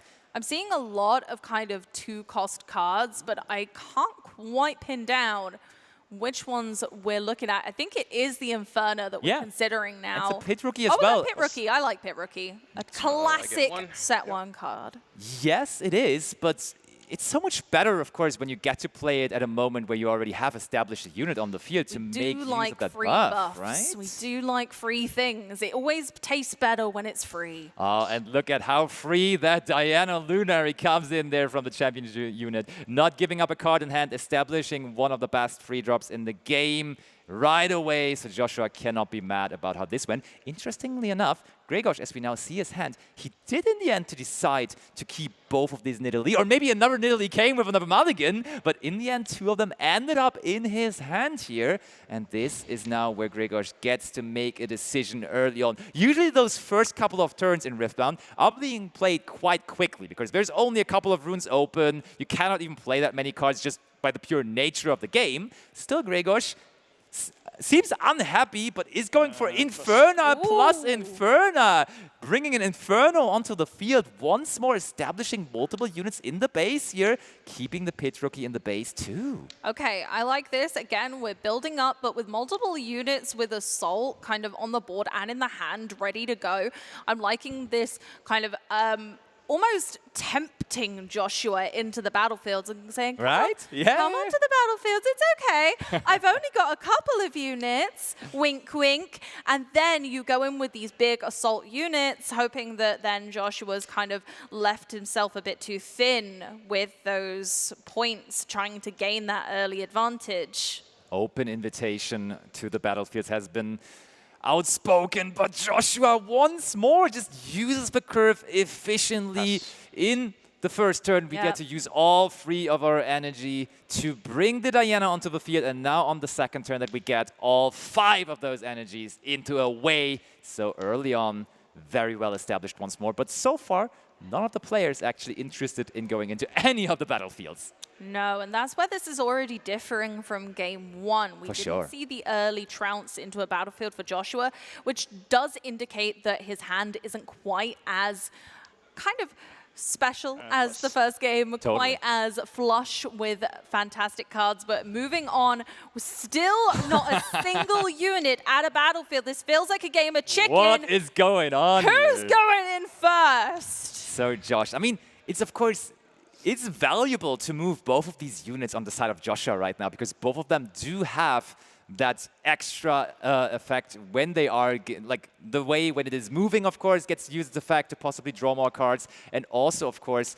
the Diana wants to predict the top card, possibly get another spell card for free onto her hands. So it's really, it's tempting, but so far Joshua did not fall for the bait, but now... There we go. I think this is a nice turn. You gotta. I think it's a nice turn. You need to start activating those abilities, and you can move Hui back if you need to in certain scenarios. So of course we get the draw, and I love this effect so much, and then you discard, and whatever you discard, you get the effect of, depending on what type of card it was. Choosing to go with Star-Crossed, so of course discarding a spell will get the spell bonus. But there's a lot of chances here for us to potentially kind of ride the wind, move it back, keep it safe, and also re-trigger those effects again. We could do this aggressively too, though. We can just ride the wind, just jump on over into the other battlefield, grab a point, ready it, grab a point, and then just go back into the base once more, having it safe and all chill, right? Oh, I heard the word pass. Once more, Joshua just decides to completely leave all of his runes open. He says, I am going to play on your turn, and you better be ready for it. But honestly, Grzegorz, he does seem ready with all of those units, and he goes for preemptive sabotage. He says, you have all those tricks. I want to see them. Okay. So we're getting to see everything. We've got Star-Crossed, Hard Bargain, Gust, Ride the Wind. It's all spells. It's all spells. Oops, all spells. I mean, it's good to now preemptively know about all of those, but let's be realistic. Like, you can only get out one of those here, and then there is still the others to be scared of. And look, Grzegorz is smiling while he's noting down all of those cards, because that's not an easy decision. What do you think? Yeah, look, he's saying wow. And wow, indeed, because there is no easy decision here at all. No. I think Moonfall maybe scariest. Ride the Wind is crazy too, though. I think Moonfall's my pick here, specifically because it removes larger targets. The Ride the Wind is nice because obviously it not only gives you aggression, but it gives you like an advantage when it comes to moving Hui around to kind of control things and give yourself an advantage. But Moonfall just is that one-stop shot of getting rid of larger, scarier units. I want to know what chat thinks, though. What would you choose? Because this feels like a nigh impossible decision. Which is the correct card here? Multiple smokescreen makes that kind of null and void. I'm like, fine, whatever, you can have that. Then I think becomes the nitty-gritty. I mean, if you have a super powerful spell, maybe it could also be the Hard Bargain. But I mean, the deck not necessarily known for that, so I think that can be sort of ruled out. Yeah. I think it comes down to either the Moonfall, as we were discussing, or maybe even, I mean, the Ride the Wind also decent option. Star-Crossed could be good too, though, as Star-Crossed can be used defensively to also save maybe our Way or our Diana in the end. So true. I will take Ride the Wind. Oh, yeah. Ride the Wind is out of here. It goes to the bottom. Oh, my bad. Yep. And that's the best part, is that Fizz can't grab that back. So actually not being able to loop the Ride the Wind, very nice.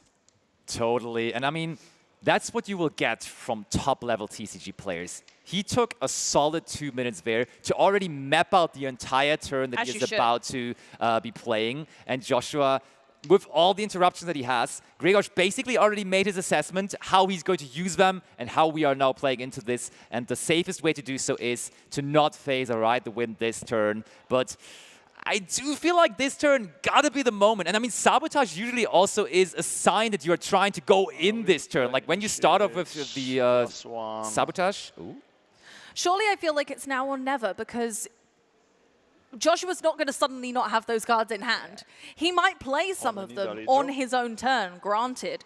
But at what point does it become too much? At what point do you need to start forcing Joshua to use those cards? And I think that's where having the knowledge of which cards are available is really important, because Grzegorz is going to be able to say, okay, I would like him to respond with X, Y, or Z, and then force Joshua into not playing them as efficiently. Also, one thing to consider, as we saw all spells there in the hand of Joshua, if we find a way to get both units off the field here somehow, there is no more units available to Joshua at the moment, and that just, with all the units we have established, could be a win condition too. But for the very moment, Grzegorz, with all of those units available, decides to go with only one. Joshua having all of those runes ready, but still also using Diana to go with one of the two available smoke screens that he has in hand, changing the overall might, giving him the lead in this showdown currently. But there's Grzegorz, of course. I mean, we only send in one of those units, so maybe we're fine with losing this combat. I could imagine that. I think you are fine with losing this combat. I think that's the thing. You're just testing the water at this point. Both of them, actually, I think, are testing the water. They're seeing where each other's limits are. What is my opponent going to respond to? And what are they willing to spend on this combat? Are they willing to spend more resources, or are they willing to just let this unit go? Look at this. That was a test showdown, and Grzegorz lost that one, but maybe that was all planned, because we have baited out one of the smoke screens and we still have all of those units available. So even though we lost that showdown, I feel like we might be fine with it, and that might have been part of the plan. Yeah, I think that that was very well kind of executed, in that you, again, you're just kind of poking the bear. You're like, where's your limit? What are you willing to spend? And when am I going to push in? And I think that was correct. I think you just very slowly let your opponent whittle away. But that was a pass after. We put Nidalee onto the field, but now it's the turn for Joshua. And you saw it there on the big cam. There is a unit that he picked up, and that unit is so strong against any kind of aggressive deck. We saw it already dominating game one, dominating the meta game overall for the last couple of months in the Riftbound environment. The Vex Epiphatic is quite the card to draw here. But to play the Vex would leave Joshua on not enough energy to necessarily respond to lots of units coming into those battlefields. So is it too much right now? Do we need to wait one more turn to establish more runes, to have enough energy to play it safely?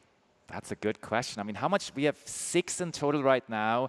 We can also, of course, get an additional energy basically by the Diana as well when we get to Showdown. But first of all, okay, get as much information as possible. Go with the Way first. And now that we left those 2 units on the field, the Way is just, it's printing advantage. There's so many spells in the hand of Joshua, so you can just always discard a spell here, draw another card, and his draw power is always outpowering the draw potential of a Rengar deck. Giving up the Star-Crossed here. And what's the next new card? Oh, I didn't quite catch it. I think it was another unit, right? Yes. Yeah, it's a Traveling Merchant. Yeah, Traveling Merchant. Early game card, but still just having access to another unit here can't be too horrible. Oh, this Diana has been waiting. And we're using the effect as well. Oh, that looks like a stacked deck. Yeah, give it to me. Give that stacked deck to me. 4. Goes to 4. Gonna have, you know what? You know what I love with my card draw? A little side dish of more card draw. Delicious. You are so right. And it really feels like this matchup is completely upside down, as Joshua once again is in a 4-1 lead here against Grzegorz, even though he was the one opening this game here and having all of those units in the base. But still, points-wise, it is Joshua once more going into the direction of victory here. How much energy is going to be expended when you need it to face up against an army over the hill? That's what it's all about here. This is such an important moment for Joshua to really use his energy well and not overextend. But if anyone's going to be able to do that well, it's going to be a Yu-Gi-Oh player. I would definitely agree. I'll take the compliment as well. You should. Of course. Oh, we passed though. Once more, Joshua. I think that's it. I think that's correct. I gotta say, you've got to keep that energy up. And I think also trying to kind of bait your opponent into a false sense of security by not playing more units yet kind of might say to your opponent, it might signal to them that you don't have more units. I like this from Joshua. Is it too early to call this Joshua Schmidt special? Like always just passing on all like the it. runes. I like it. He is just in control totally, and he wants to keep control on the opponent's turn again. And even though Gregor introduced himself as already one of the best Riftbound players in the world, he does not look happy right now. He looks almost defeated, and Joshua is the one being in the driving seat right now. And I mean, we said that for multiple turns now. Eventually, Gregor will have to go in. He has to. I feel like now really is the moment where this is necessarily the case.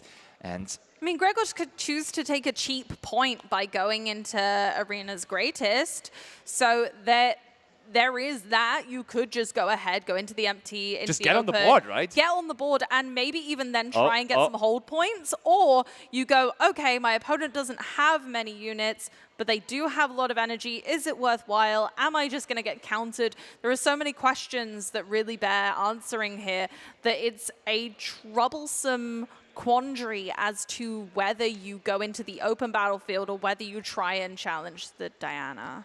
Oh, looks like we are going to send multiple of those units into the Arena's Greatest.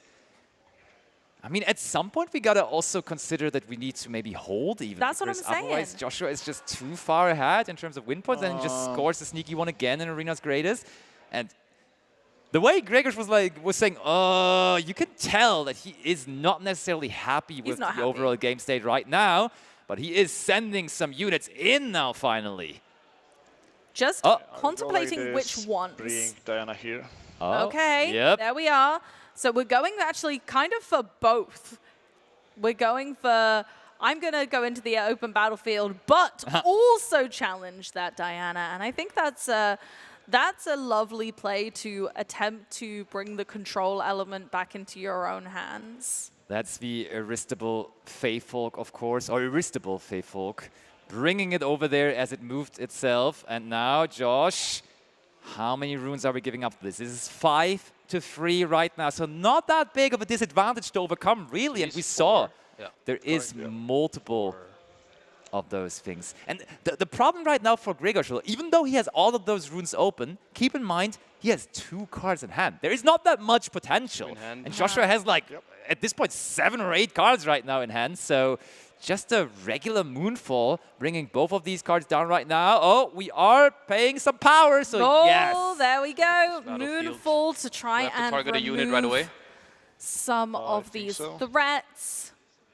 I'll just, You can move one energy unit to one enemy unit to the battlefield and give all of the enemy units at that battlefield -2 might this I'm turn. targeting the Pit Rookie. Ooh, we want to bring the Pit Rookie into the conversation.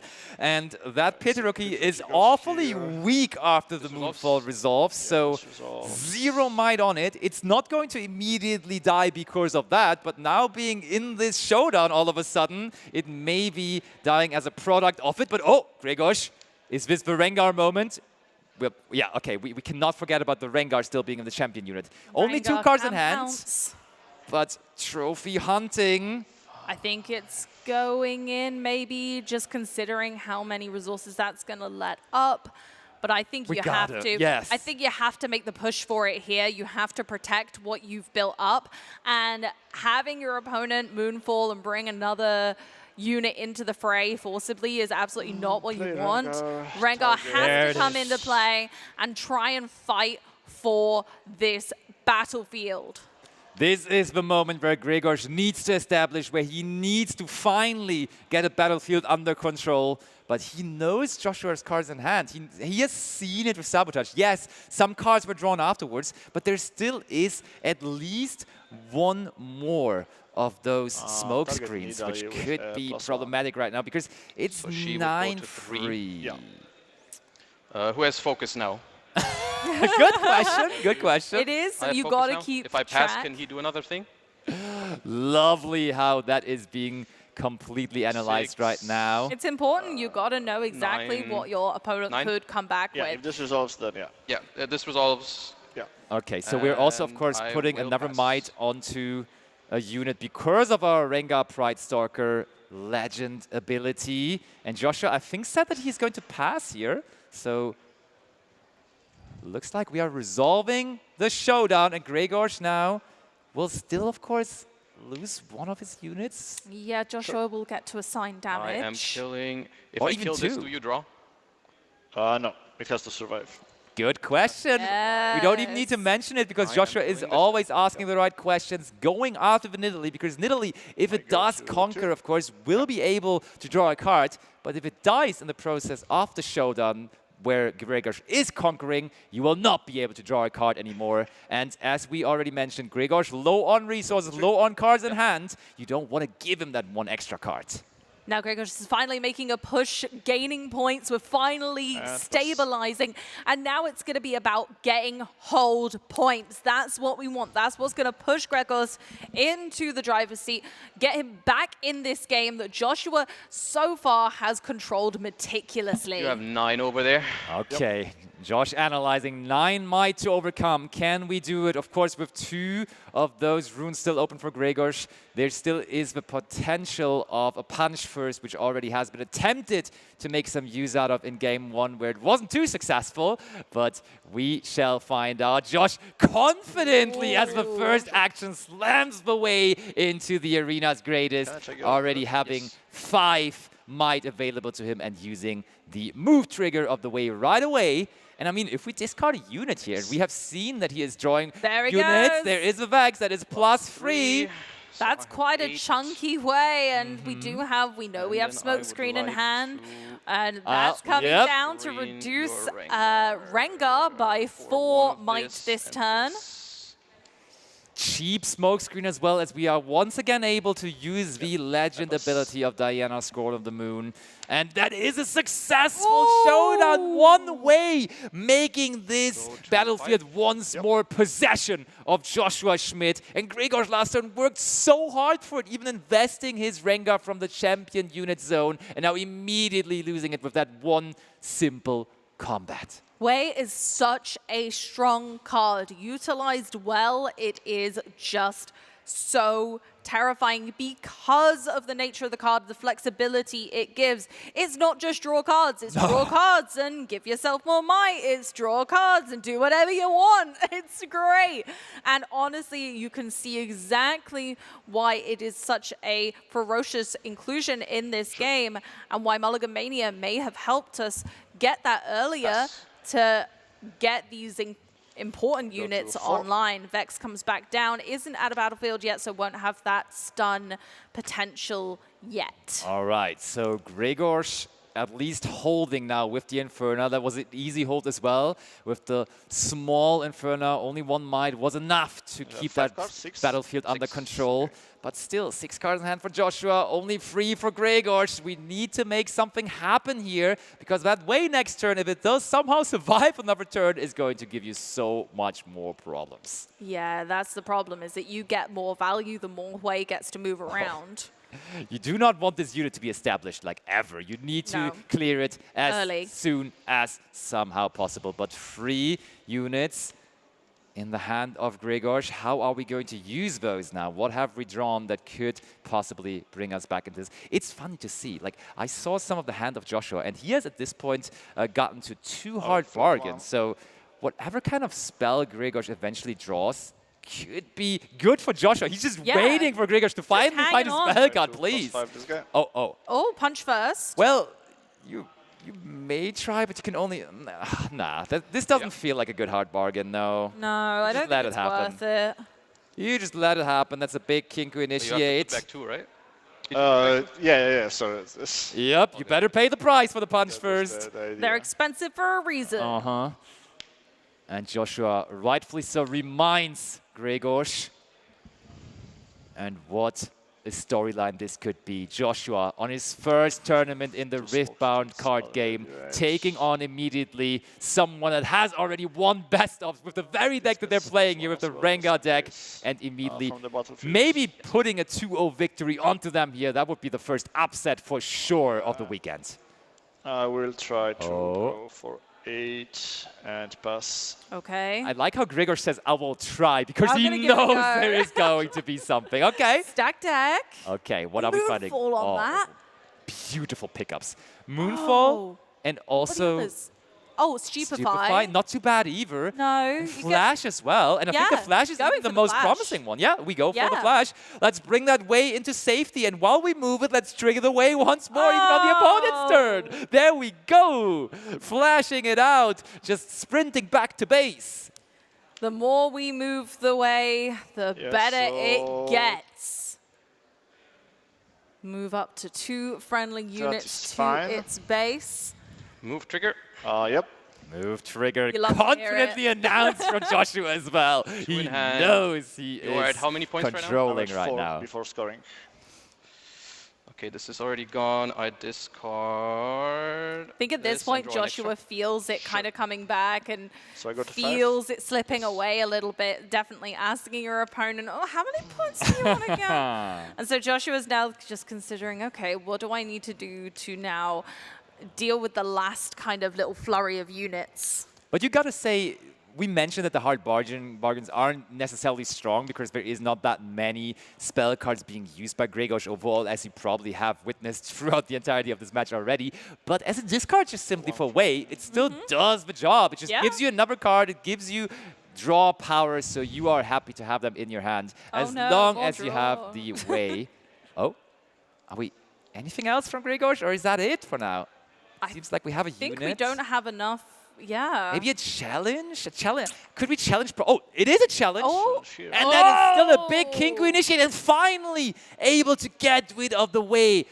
Way was so far the bread and butter of Joshua's game. He has been winning so far entirely, pretty much completely wrapping his turns around this card, and now it is finally gone.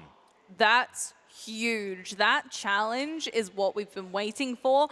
A way to get Way to the discard, to the bin, so that we can finally put these larger units into play and not have Joshua be able to kick back as ferociously. And we are slamming a pike onto the base as well on Grzegor's side.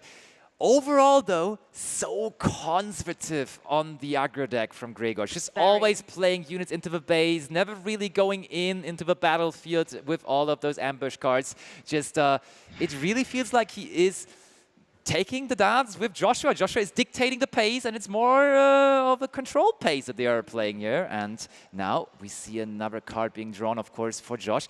Has access to another Vex here, but he already has one established, so I don't really see the need to bring another one on. But we do see the need to go into another showdown, and Grzegorz does not even blink, immediately fires that Kinku initiate into the trash, and Joshua, as a reward, goes up to 6 winning points. Joshua now trying to stifle that equalization that Grzegorz worked so hard for. Now Joshua's coming back into this, and units might have been low on Joshua's side of the board, but that was planned, and we do have more, including Fizz. What's but Fizz what's now? coming back? Maybe you Ride the Wind. Do we have a Ride the Wind in the graveyard? I think it was Yeah. recycled. No, it was recycled. Yeah, Because you're it right. Sabotage recycled This it. does So we nothing go when it's on the board Moonfall. already, right? Correct. So Moonfalling. Then I will move this here. Sure. Inferna goes... to recycle another one, right? Yep. Joshua, of course, paying the correct cost there. My bad. And yep, there we go. The Moonfall as well goes to the bottom of the deck. That gets recycled, and one more Inferno has been dealt with. And that's what Joshua's been really great at this entire best of 3 so far, is forcing Gregor to give up units. That's a big commitment there, and that is another Vax being dropped onto the battlefield. It's a different one this time. It is different art. It is the Cheerless. Vex Cheerless now. And while in combat, you can get your spells even cheaper, even though you already are getting them cheaper because of Diana, technically. Vex helps with that even more. And also, it makes opponents I think we need like even more 20 expensive. seconds. Oh, Gregor says we need 20 seconds. Is that his sign of basically saying this match is over? Does he need to think this out? Is it possible? Joshua with all of those Vexes on the field. Gregor saying 20 seconds. Is that our sign? Is that his goodbye for the game? His overall match loss? It's a lot to ask at this point, and having units come in stunned as well due to the other Vex. spells costing more. Not that that's particularly something that Gregors is doing very often. He does have lots of energy, but there's so much more to go at this point. Leaving Joshua on 6, you can expect that Joshua might just take 2 hold points now. All right, here we go. Oh, well, Whoa, back to the hand. Oh my goodness. With the Inferno as Gust is quickly being used by Joshua there. And now Gregors is trying again. Gregors' last unit in play currently, Pike. Move here. Can Pike go to the abandoned hall? Is that allowed, Josh? Joshua, Please, Josh. May I? one rune open still. Well, just have a point, maybe. Ooh. Is it another Gust? Okay, oh, okay. Finally saying, well, No, you can okay. have a point. You can have that one. I mean, Thank to be you, fair, Joshua. in terms of how the board is looking like right now, of course, Joshua seems to be far ahead. In terms of win points, it is competitive though, 6-6. So maybe with a sneaky turn, Gregors is still in this, but we are first of all hiding something into that battlefield there as well, into the abandoned hall that Joshua brought into this game. Joshua goes up to 7. So eyeballing this abandoned hall now, because if we score on that battlefield this turn, we are the winner of the second game and also the winner of this match. Is Joshua going to push for that point now? Oh! Gust? Gusting it away once more! All That of would those make an units easy disappearing. Pace. If nothing could be done to save Pike and keep them in this battlefield, that Gust will spell the end of the game as Fizz will go straight into Abandoned Hall, completely uncontested. Cards, floating one. Ooh, that's another Pike. Pike helping Pike. Okay. And target this guy. So this gets +1 from Rengar, this gets +2 from his ability. Yep. Gregors is not done with this yet. And of course, note. Oh. Gregors. Yeah, I play Inferno. Firing Inferno! +2 here. in +1 now. here. So this is it's gonna be 4. And that's the important part. That is the crucial part. Which one? This? No, it's Gun King and Hidden only. Because now Stupefy it. Stupefy still back makes sure that down! it stays on 3, and 3 might is what we need to get it back into the hand So you have how much? because of the Gust. No, on this 5. 4 or 5, yep. Joshua got it out of range of that Gust again, being able to dip it down. But Tide Turn is coming in, so Vex and Fizz team up to give Joshua the win 2-0! The first 2-0 of the TCG Grand Slam. Someone considered to be a favorite in this playing field with Gregors Kowalski, overcome by the Yu-Gi-Oh! Champion himself, by Joshua Schmidt. Clean 2-0, and honestly, throughout the entirety of the match, you weren't even questioning it. He was in control the entire time. Oh, scared of the challenge. In which game? I don't remember which game it was. The one where I slammed away without any backup. Oh no, then I didn't have. You didn't have it, yeah. Yeah, I mean, that hand was disgusting to look at with the sabotage. Fun to listen into that little bit of a banter after the match. Josh was scared of a challenge when he established the way, but there was no challenge to ever fight the way.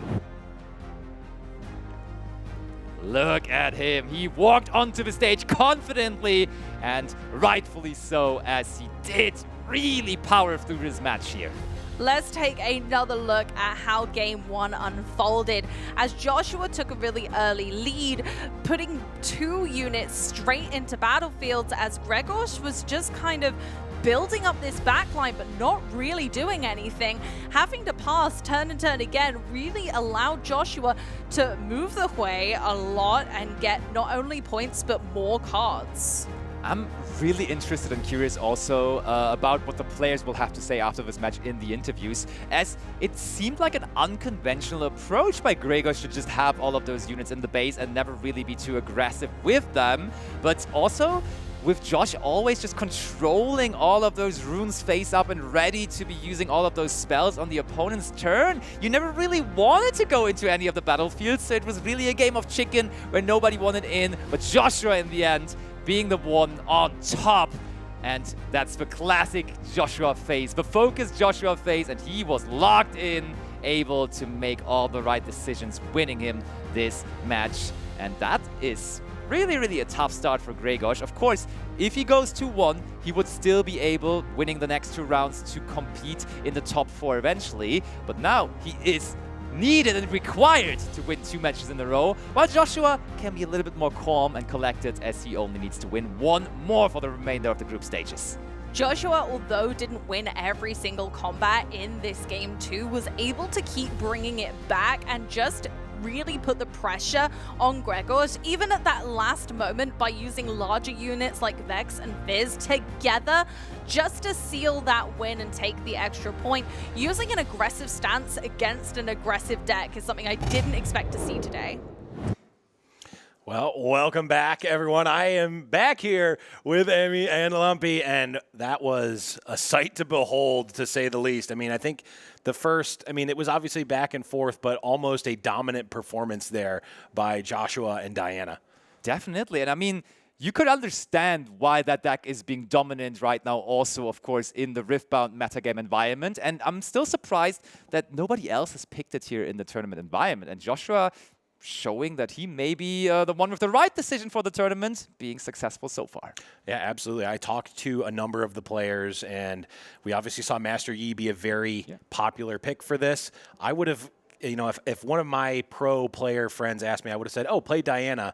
I talked to Alan. He's like, no. It's the hardest deck in the game to play properly. And I'm like, well, and now we see it. We've all seen Joshua literally every second possibly saying, hey, can I get a match? Hey, can I get a match? Hey, can you ask me about this?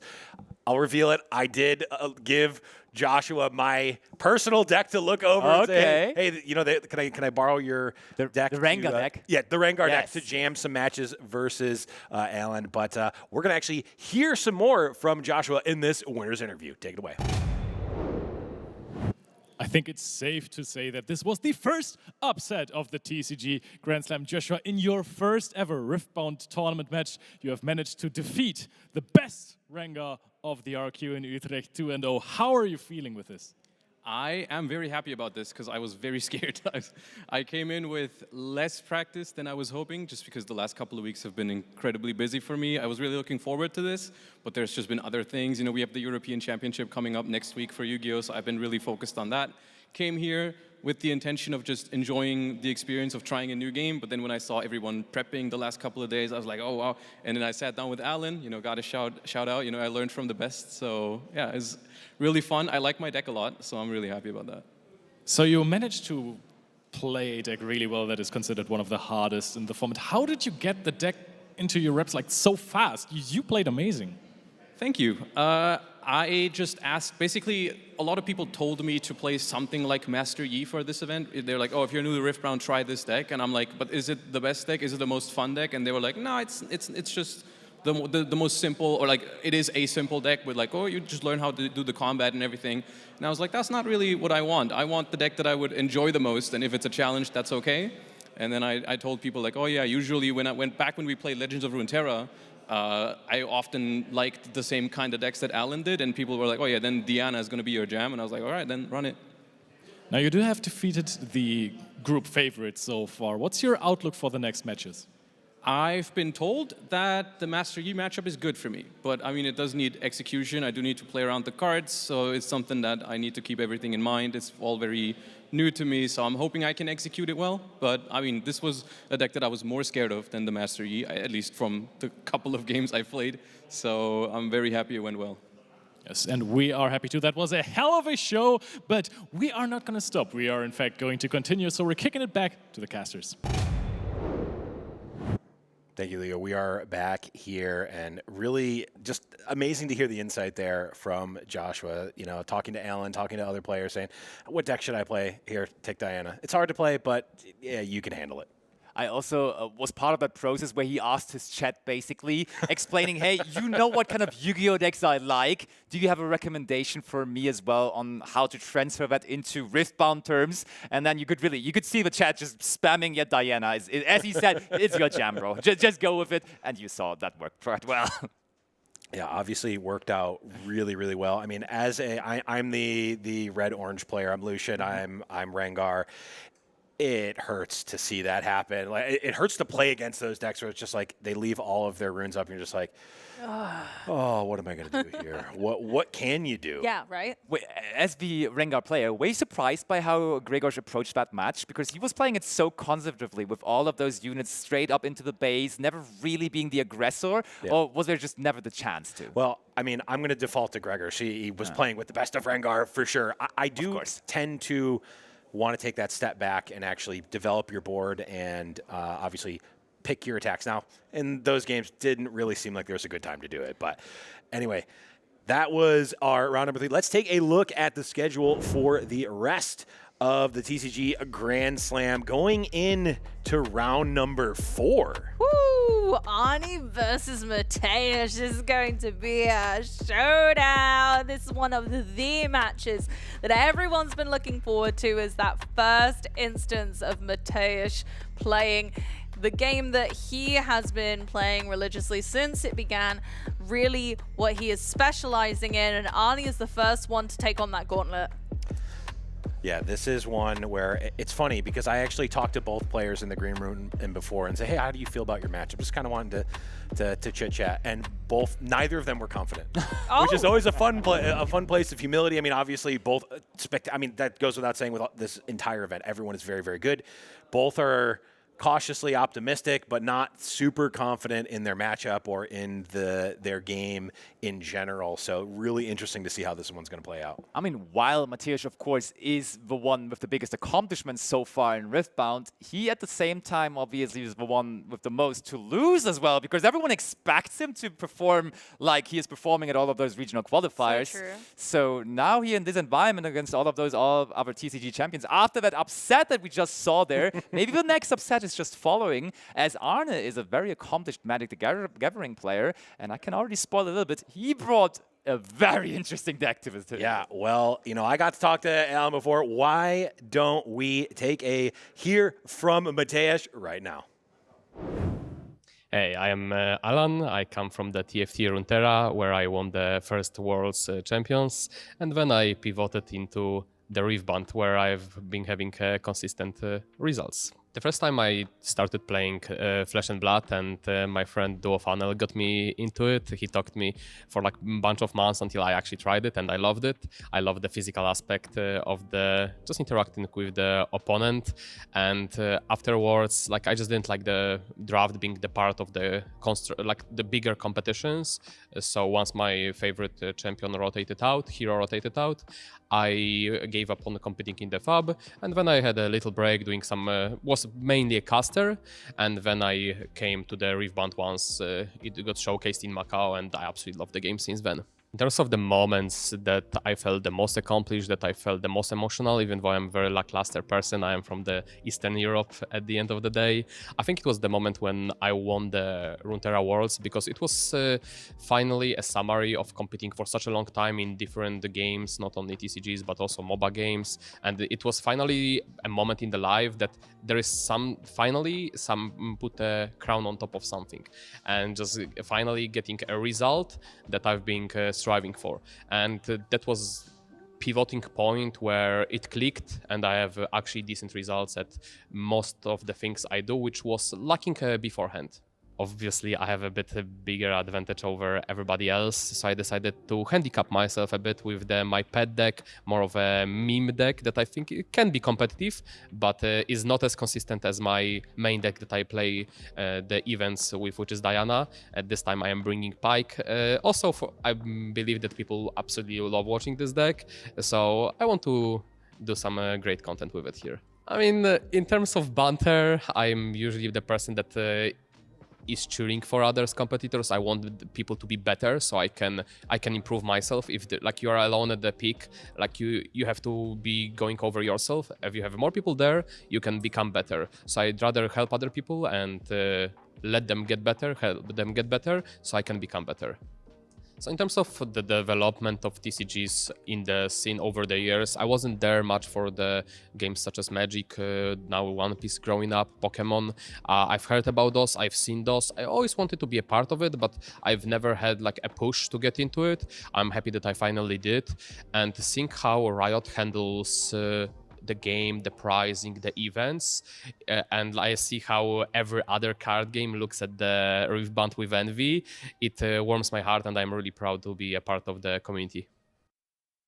That was Mateusz Jarzynski. You have heard him from Cast already before. If you are an avid Riftbound enjoyer, I'm pretty sure you have seen his face before as well. But now we're also going to talk a little bit about his next opponent, Arne Huschenbeet. Basti, you have announced him before in our great opening ceremony. What's so special about Arne? I mean, he has been around in the Magic the Gathering world now for plenty of years. And as you can see, has accumulated some decent results over time, has been at the World Championship just last year, making top 8 there. And of course, before that, I asked him, what's your biggest success so far? And he was unsure because he was like, yes, the World Championship, of course, top 8 is always something you gotta mention, but winning a tournament, and he was mentioning that Magic the Gathering Call Time Championship, that may have been the hardest overall. Yeah, well, I mean, I won my pre-release last. That's my biggest accomplishment. No, but we can't. There's a giant elephant in the room. That was the Lux. Arne brought Lux to this event. I'm pretty sure that you came on the desk just to watch this match and get a. I'm trying to get a little sneak peek of what's about to happen to me. I mean, to be fair, he's not part of my group, which I'm very happy about. Yeah. But if I end up making it out of the group stages, could be one of my opponents in the semifinals or finals. So I'm a little anxious about that because I just heard like, oh, it's got some infinite combos, infinite loops going on, and if it's fast, it just wins. So I'm like, please don't be fast. It has a lot of things going on for it, and a lot of things are happening in those turns, but also, of course, in this event, because you can vote for the winner of the next match. Is it going to be Mateusz or is it going to be Arne? And you have to go to this man's Twitch chat, to Josh, and you can vote there. But also we have our little own votum, and that is going to be, because we don't think we're competent enough to make good predictions, we want the booster oracle. We want the cards to speak for themselves. That's what these are for. I see. Yes. Okay. So we are going to open up one Unleashed pack and a Secrets of Strix Haven pack and see which one has the better pull. So why don't you go ahead, Josh? Josh, you go in. I can open my first ever Riftbound pack? Please. Okay, you guys have to let me know if it's something good, though. Hold on. Hold there. Before this pack, we need to make our pack, or else we'll just copy the Booster Oracle, let's be honest. So who are we thinking is going to win this match? Well, I traveled here together with Arne, so I have a personal connection established with him now. So I'll just say Arne, just for also the upset factor for the show, right? Yeah.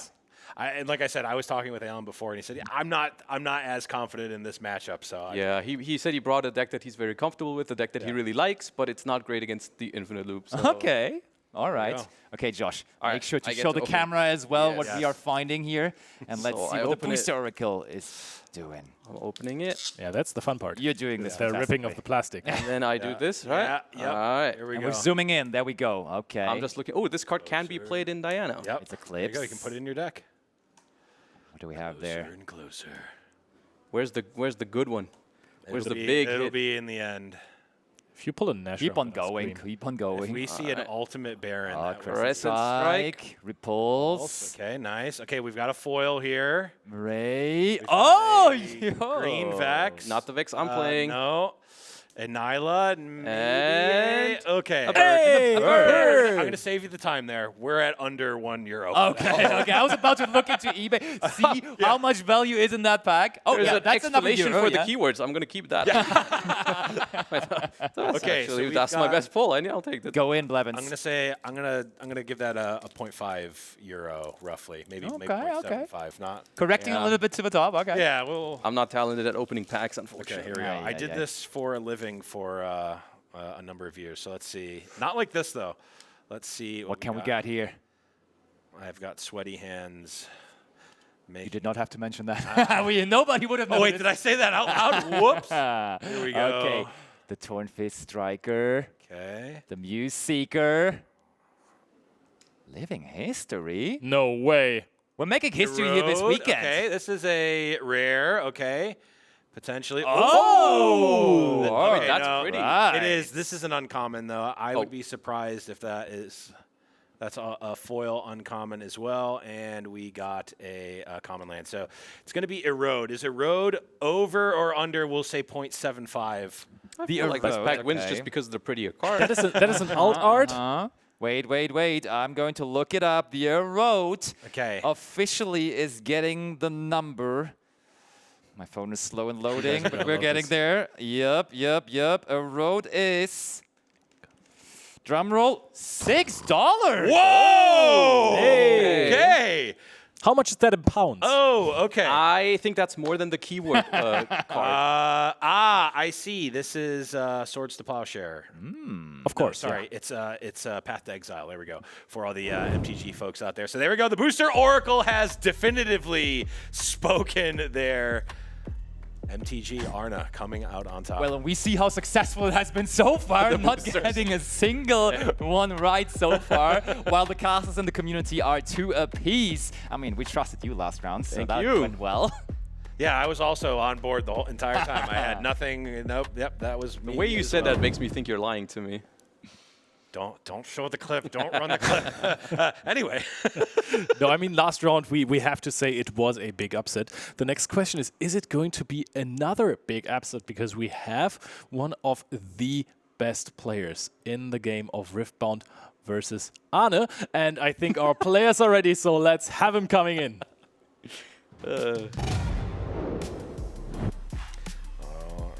Who are we getting first? Oh, there he is, the man, the myth, the legend, Mateusz, aka Alan ZQ, coming up. No, not shy to the main stage in a Riftbound event whatsoever. Is that the Legends of Runeterra World Champion? It is. Well caught by you.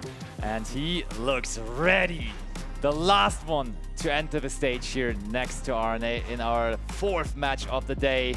And there we have the wild card, the one with the wild deck, but still a champion of his own. Arne also coming onto the stage here.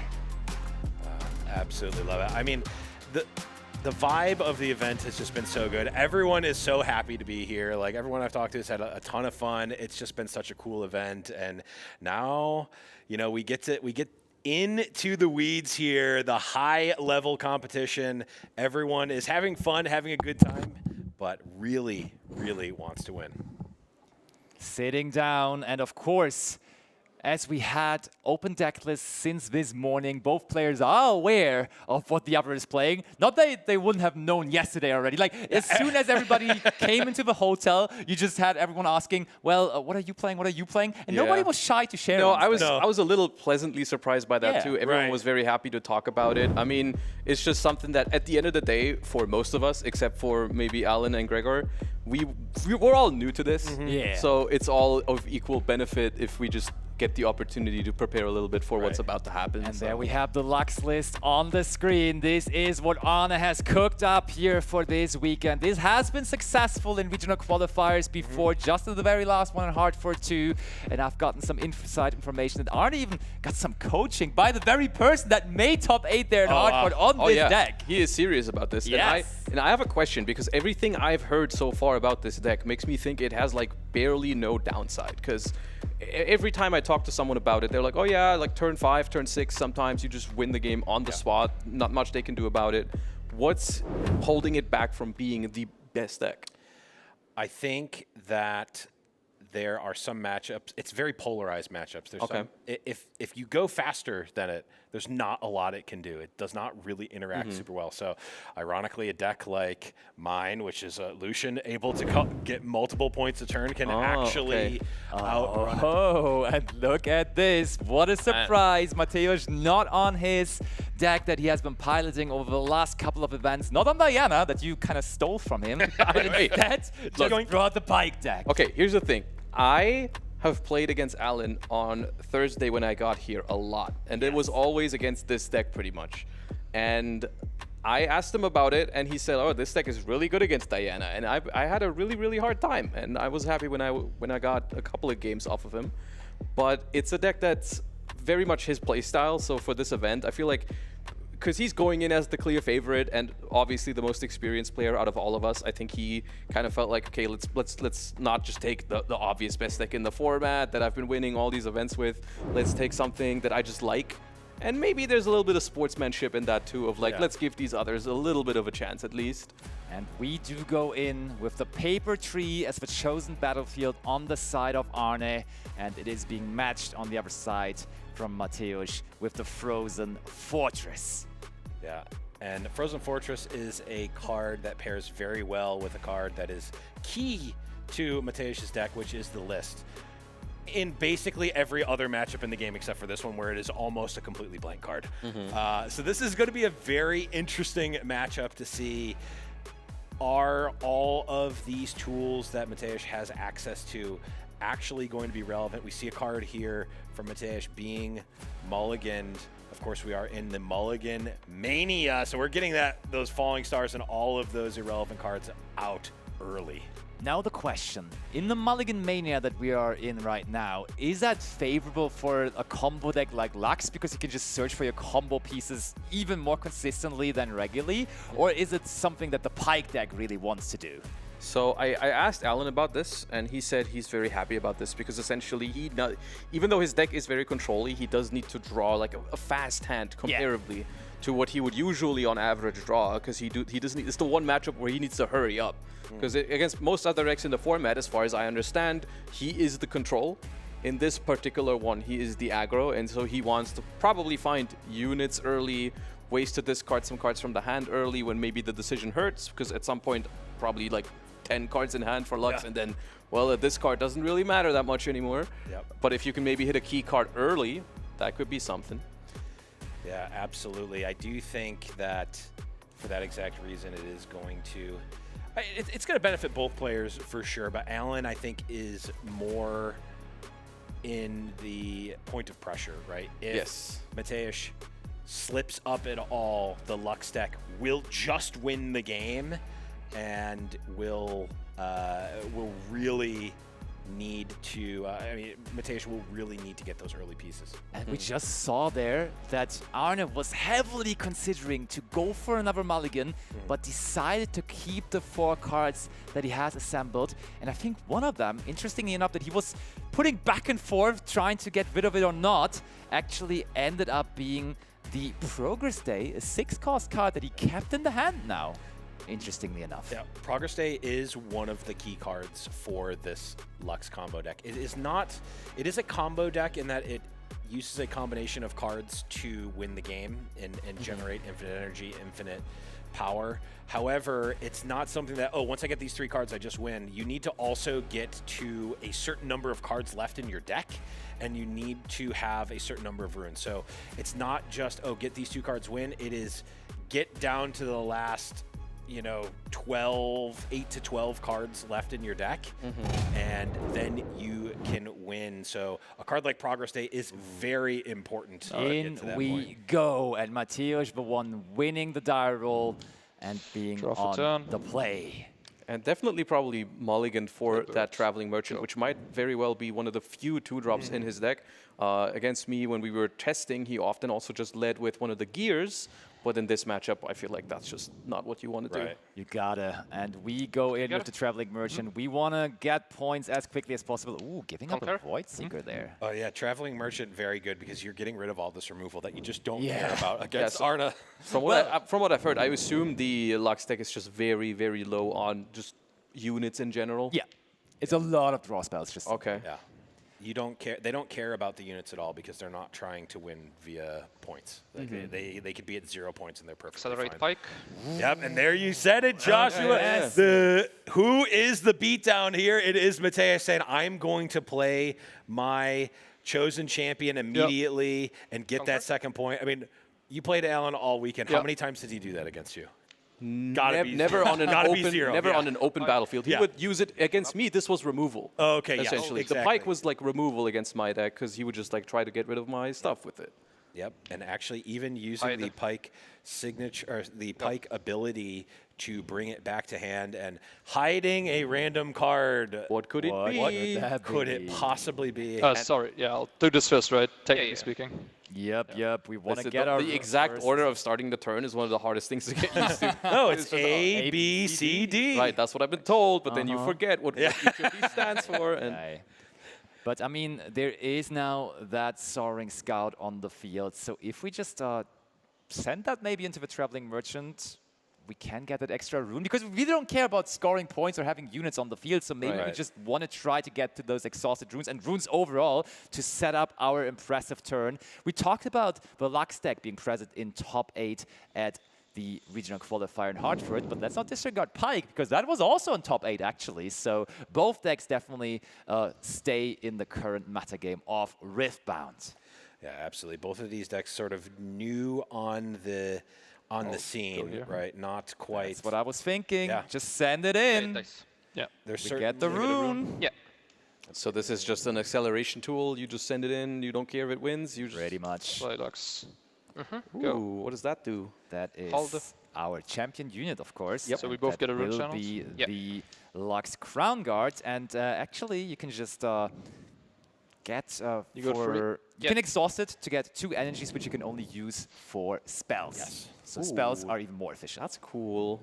I like that. She's a soul ring for spells. Accelerate Pike. Yep. And here's the thing, Pike also has ganking. And that's such a good card to have, because you want to, as we just explained so much, make sure that we get those points quick, and quicker. And Mateusz already on point number 4 now. So we are trying to get 2 points a turn here, I would assume. Because if we ever miss one, that's going to end up taking us an additional entire turn for Arne to potentially assemble all the pieces. We got rid of another Void Seeker. Using now our legend ability to put that Pike back into our hand. What do you get, a gold? Yeah. 5. Discard card. Okay, here we Bewitching go. Spirit. This card was so annoying to play. It's so funny against a combo deck, though, because like usually they just have so many cards in hand, so they don't really mind just discarding one card of their choice. Right, yes. But so far we haven't seen that much card draw from Arne, to be honest. Like, he has only been setting up multiple runes, and he has established the Lux, and now he is going to just discard the Sprite Burst. Yeah, it's kind of funny, because these are 2 decks that they're very unique in their own ways, right? They're not trying to win the game in a traditional Riftbound way, like I don't know, a Master Yi deck, for example, where you just like, oh yeah, I'll play for these battlefields and hold them, or conquer and hold. But both of these, like Alan is just trying to run the opponent out of cards. Yep. And look at that. And Lux just draws cards until he gets there. Insight is going to make everything so much easier, even because as a gear, you will be able to get an additional power each turn, including the turn you're playing it, immediately basically replacing draw 5. Yeah. Did I hear that right? Yeah, you draw 4 from the card, and then Lux herself says when you cast a spell with 5 or more energy cost, you just draw another card. So okay. So yeah, the get rid of your opponent's hand strategy has a very limited window of execution. We discarded 1 and they drew 5 more, so I'll stoop my Lux. That's not working. Stupefy. We used on our own card just as a draw 1. Yeah, I mean, I was about to say, that's a different use than in my deck, for example, where for me it's mostly a little combat trick, and here we just use it as a 1 rune, draw 1. Cycle. Basically an upstart goblin in Yu-Gi-Oh! Terms. Yeah, exactly. That's the thing, yeah. That's a we're doing it again, huh? Die, right? It's just he does. Now all I need is the equivalent to Progress Day in Yu-Gi-Oh! Tell me that. Well, play Forge. The recruit Forge of the But I'm just gonna retreat my retreat token. Sure. So channel rune. Okay. We are. Okay, what is this happening here? I have 6. So we created a token. We created a token with Forge of the Future because that's what it says. That is a gear? That is a gear, yes. And it's actually one of the combo pieces, essentially. So what it does is it creates a recruit when you play it, but also you can destroy it to put cards from your trash onto the bottom of your deck. And that is how the combo works. It cycles as you get to the bottom of your deck, where you are then putting specific cards on the bottom of your deck. You're redrawing them. You're using Echo to then That's the one that like refreshes all your runes. Refreshes all of your runes. Yeah. Okay. You sacrifice to kill it, draw cards, channel a rune. Yeah. Lather, rinse, repeat. You're able to generate infinite energy, and then with retreat, you're then able to generate infinite power. You can put the retreat in the loop with the forge, which then allows you to generate the infinite power. You can then keep replaying units over and over again with retreat. It's kind of cool. I would say it's just a lot of moving parts to get there. I do like when these like little bit outside of the box decks exists in card games like these. You just, of course, it's a hard thing to balance, right? Yeah. If it's a little too good, then well, I mean, it wins all the time. And if it's a little too weak, then it wins never. So finding that sweet spot is very, very difficult, I feel like. But speaking of how to win with that deck, what is the earliest we can expect from a Lux deck to be able to pull off that big combo? Are you, like, we are about to head into turn 4, I believe, for Arne. Yeah. For his 4th turn. Is that something we can do on turn 4? I think turn 4 it would be like really, really, really perfect, but I think 5 definitely is reasonably to be expected from the deck. Yeah. I feel like, so we've drawn 5 with Progress Day. We drew 2 with the Stupefies. Yeah. It's going to be tough.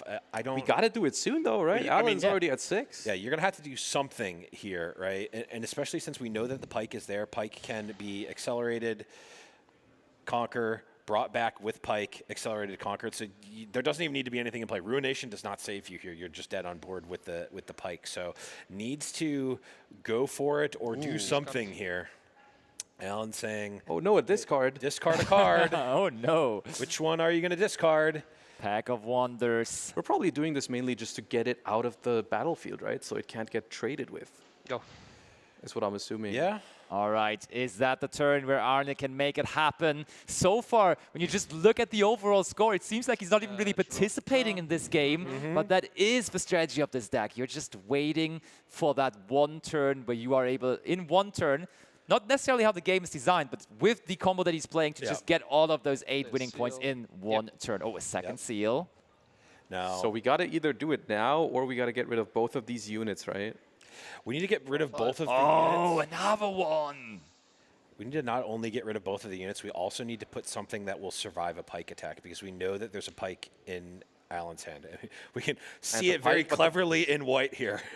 The Pike would only bring him to 7, though, right? Right, but then you use the Pike ability to bounce him back to hand, and then replay it. Is this Echo? This is Echo. Okay. Okay, here we go. We're online, maybe. Echo is the one that is able to just make this turn basically endless. There is Sacrifice. Sacrifice will, as it suggests, sacrifice the Echo, and now the combo enabling is starting. Yeah, it's all the same. True. In Magic, it's different. Get the Death Knell I've heard that so much this weekend. Like in insert my game, it's different. And whoopsies, all of those runes are back online. And I need to recycle it. Yeah. Yep. So I think Bro even said untap all the lands. It's okay. We can say that here. Okay. It's fine. All right. 4, 7, 10. I can't be the only one who's a little confused by the fact that gear was a unit in Legends of Runeterra. Oh, you must know that. Oh, yes. Believe me, I tried to get people to call it War Mother's Call for a while. Dazzling Aurora took over. I mean, there's so many cards that you're like, oh, I remember him. And yeah, I get thrown off by that sometimes, because it's even sometimes the card used to be a very top-end heavy card, and then now it's cheap, or or vice versa. All right, Arne. Massacred my boy. Will he be able to make this his turn, his tournament? I mean, at the very least, I do see a time warp to take an extra turn. It's an expensive card to activate, though, we right? can play it, though, right? It's 10, put back 4? Correct. It is 4, yeah. There's 3 time warps. Oh, is there? There's 3 time warps in hand. It is going to be tough to pull off, but I mean, this is the class here. We get to see, can Arne figure it out? Is there a way to do it from this spot? It's very funny to me because these two have barely interacted with each other. It's just literally they're sitting across and they're like, who can do it faster? Yeah. I mean, to bring this a little bit more into perspective, Arne essentially, before the event said, I was trying to isolate myself as much from the competition as possible by picking a deck that is not really interacting with the opponent, but just relies on me doing my thing correctly and successfully. And I think that's a decently smart approach to that kind of a tournament environment. When you're like, okay, Mateusz, he has won multiple tournaments in this game. I'm not going to outskill him in showdowns, so I'm just doing my thing and hope that works. Yep, it's something that I've been recommended to as well. Like some people said, like, oh yeah, you can just play the Lux deck, and you're just gonna learn how to play your deck. Because that's one of the hardest things about card games in general is learning your own deck is only half of what you need to do, if not less. Because most of the decisions you need to be thinking about what can my opponent do in response to this. Yeah, I'll just do the same play. Time Warp was expensive, but of course we get to draw another card for turn. We get 2 runes back, so it's still a decent composition. Oh, I pay with this, right? Sure. Okay, yep. I like how he physically puts the Lux into Lux is a land now. Yep. A card. And you also draw a card from the Lux when you cast the Time Warp. Does it cost more than 5? Get 2 runes. But this is not infinite, because you do lose more. Untap, draw again. You do lose the Time Warp every time as well. Yes, we're getting closer to the bottom of the deck is the...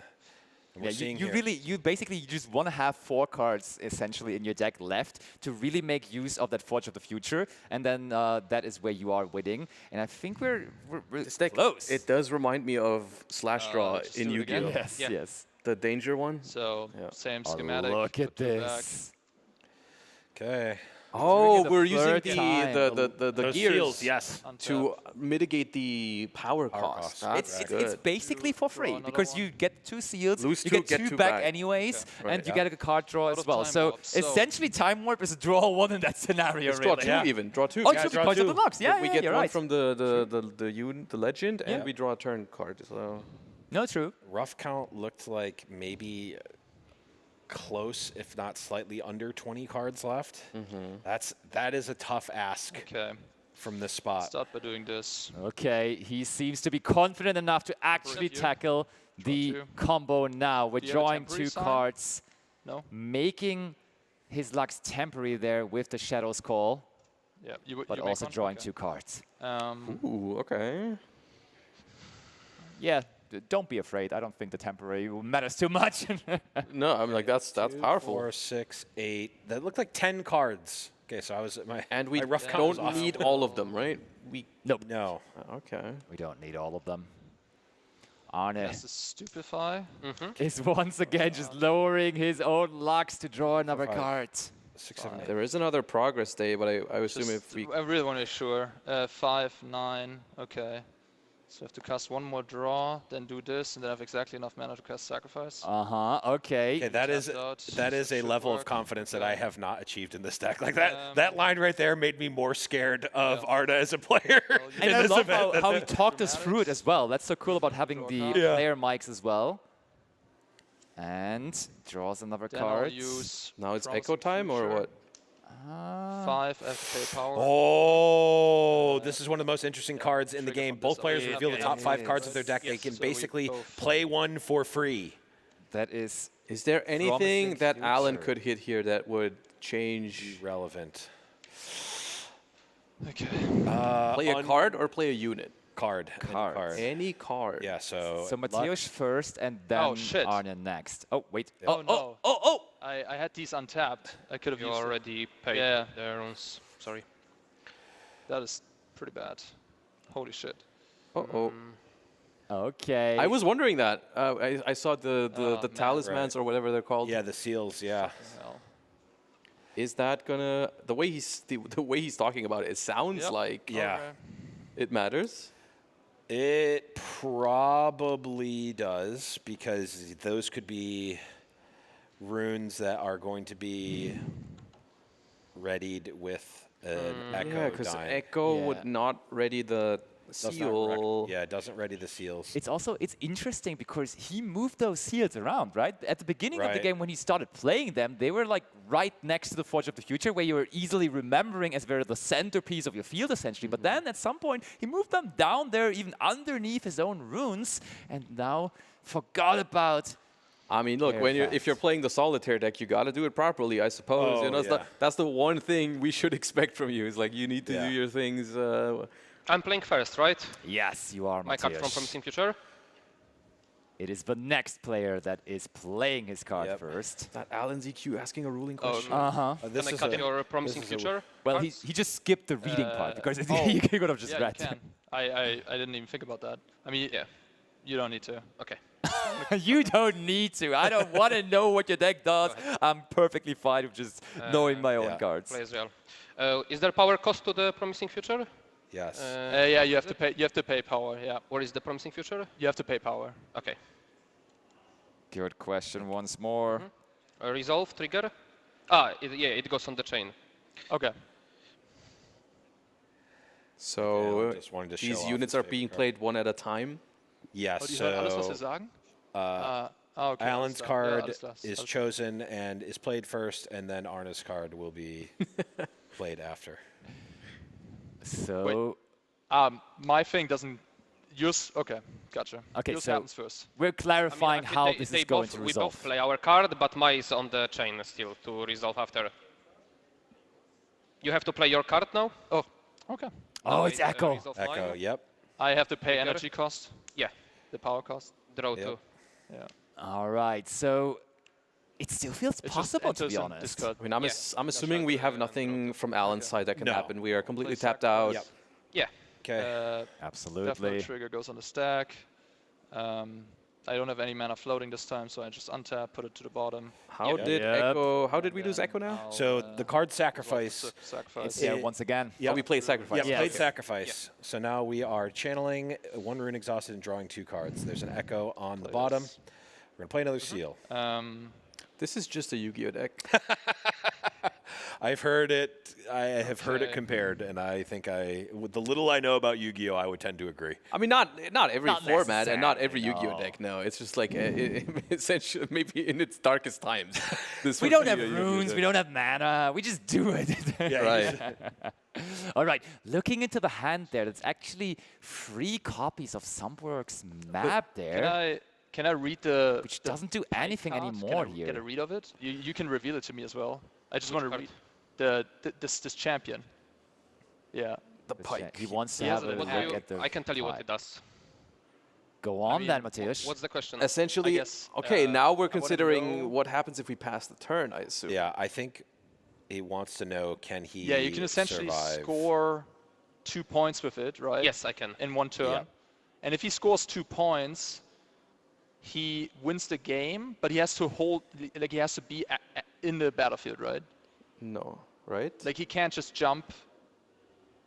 No, you I have didn't to jump. That score works. 2 battlefields to Yeah, win the game. that in totally one turn. works. Okay, just scoring, you don't hold them. Like it doesn't have to be an active Yes. character. Like he could jump. I did have that question at some point Yeah. as well, That's to be fair. essentially Because what- I've been told, like, oh, you can't just go from 7 to 8 by just getting one battlefield. Yeah. But if you've conquered the other one before and then the unit's gone and then it jumps into the other Yeah. side, does that work? And it does. I like how he's playing the most complex combo deck in the entire room and then asks that basic of a question about game mechanics. But that's just how the deck works. He doesn't care about I mean, that. to be fair, that is probably the reason why he chose this deck, is because he I didn't think I want to made a worry crucial about that mistake kind of with stuff. Totally, and totally. That I didn't really anticipate being a problem. What's the problem? Draw. Yeah. Okay. This. By the way, did I draw from the Promising Future? I did not, I think. Or did I? It's already... It's already happened. It's a missed trigger. Yeah. Well, I announced it and then resolved the Promising Future. So I announced the trigger but didn't actually. I mean, don't you just do draw it? 5 when you do Promising Future in this deck, like by habit? That's what he did, I think, the first time. I honestly. did announce Well, it. you don't. Yeah, you don't draw with Promising Future. You look at the top, and then the Lux draws. Oh wait, no, Promising Oh, Future. we're Promising, talking I about was that. thinking Yeah, about yeah, Progress yeah. Day, right? Yes, Yeah, yes. You're right. You're right. Absolutely. Well, this is now the moment where we have to get this going. I think Mateusz also reminded Arne a little Hydration earlier break. that he wants to see him play a little bit quicker. I mean, here's the thing, right?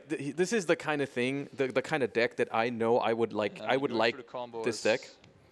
Playing it myself. Yeah. I would hate to be playing against. Yeah.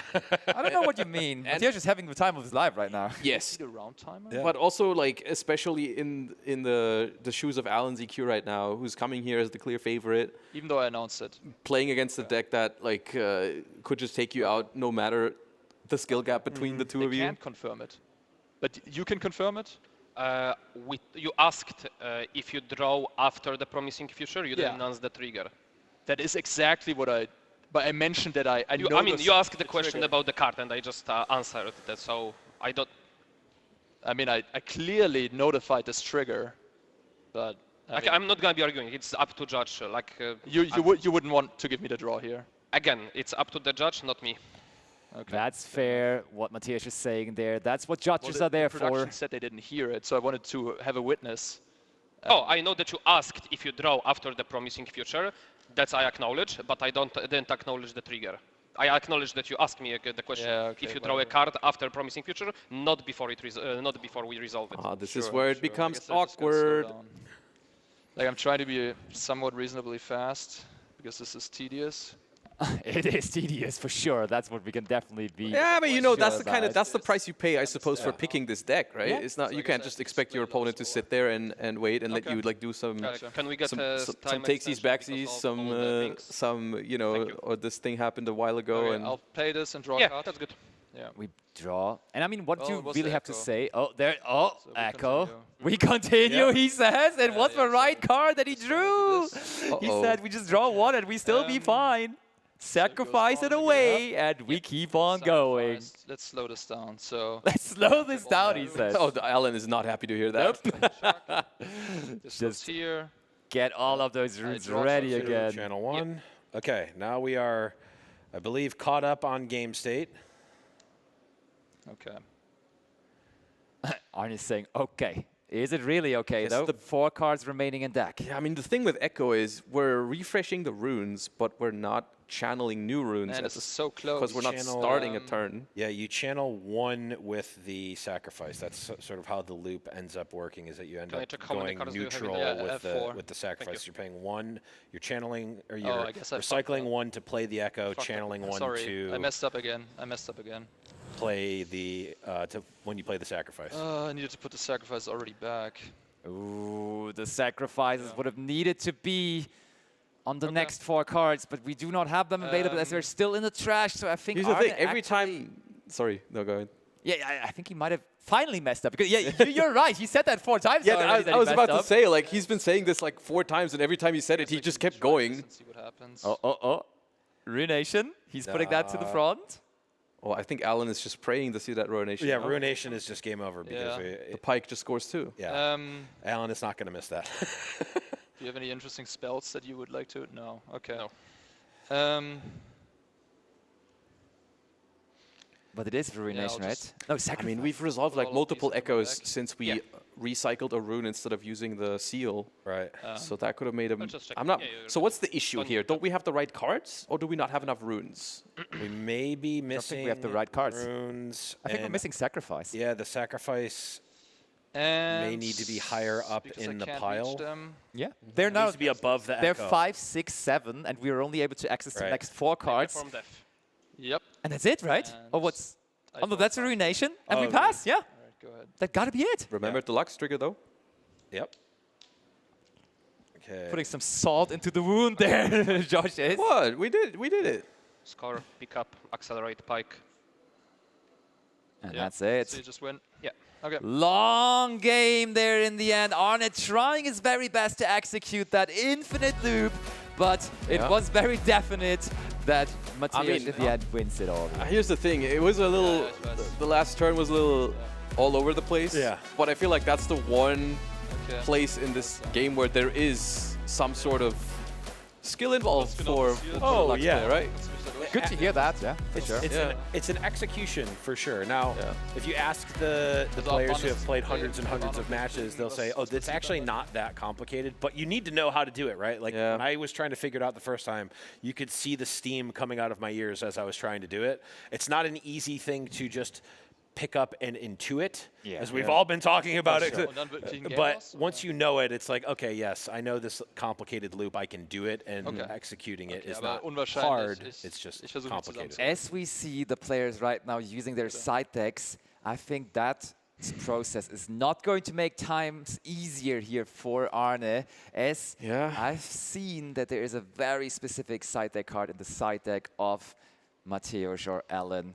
He is siding those invert timelines. And that card can be brutal against the Lux deck. Yeah, I've heard about that one. It's discard your hand. Both players discard their hand and draw 4. Yep.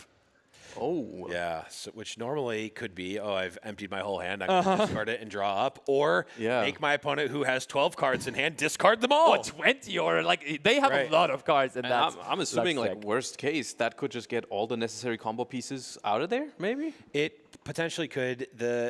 If the only way that it would lock them out is if it hit all of the Forge of the Futures, because then you can't recycle anything from your trash. Break in case of emergency, Forge of the Future can put something on the bottom of your deck, and if you can get back to the bottom of it, it can restart the loop. However, if all 3 of those are gone, then you can't. Then you can't come back from it. Yeah, I mean, it's still even if. But I also messed up. Even if it doesn't ruin the chances of comboing completely, you still need to spend some time and resources to get those cards back.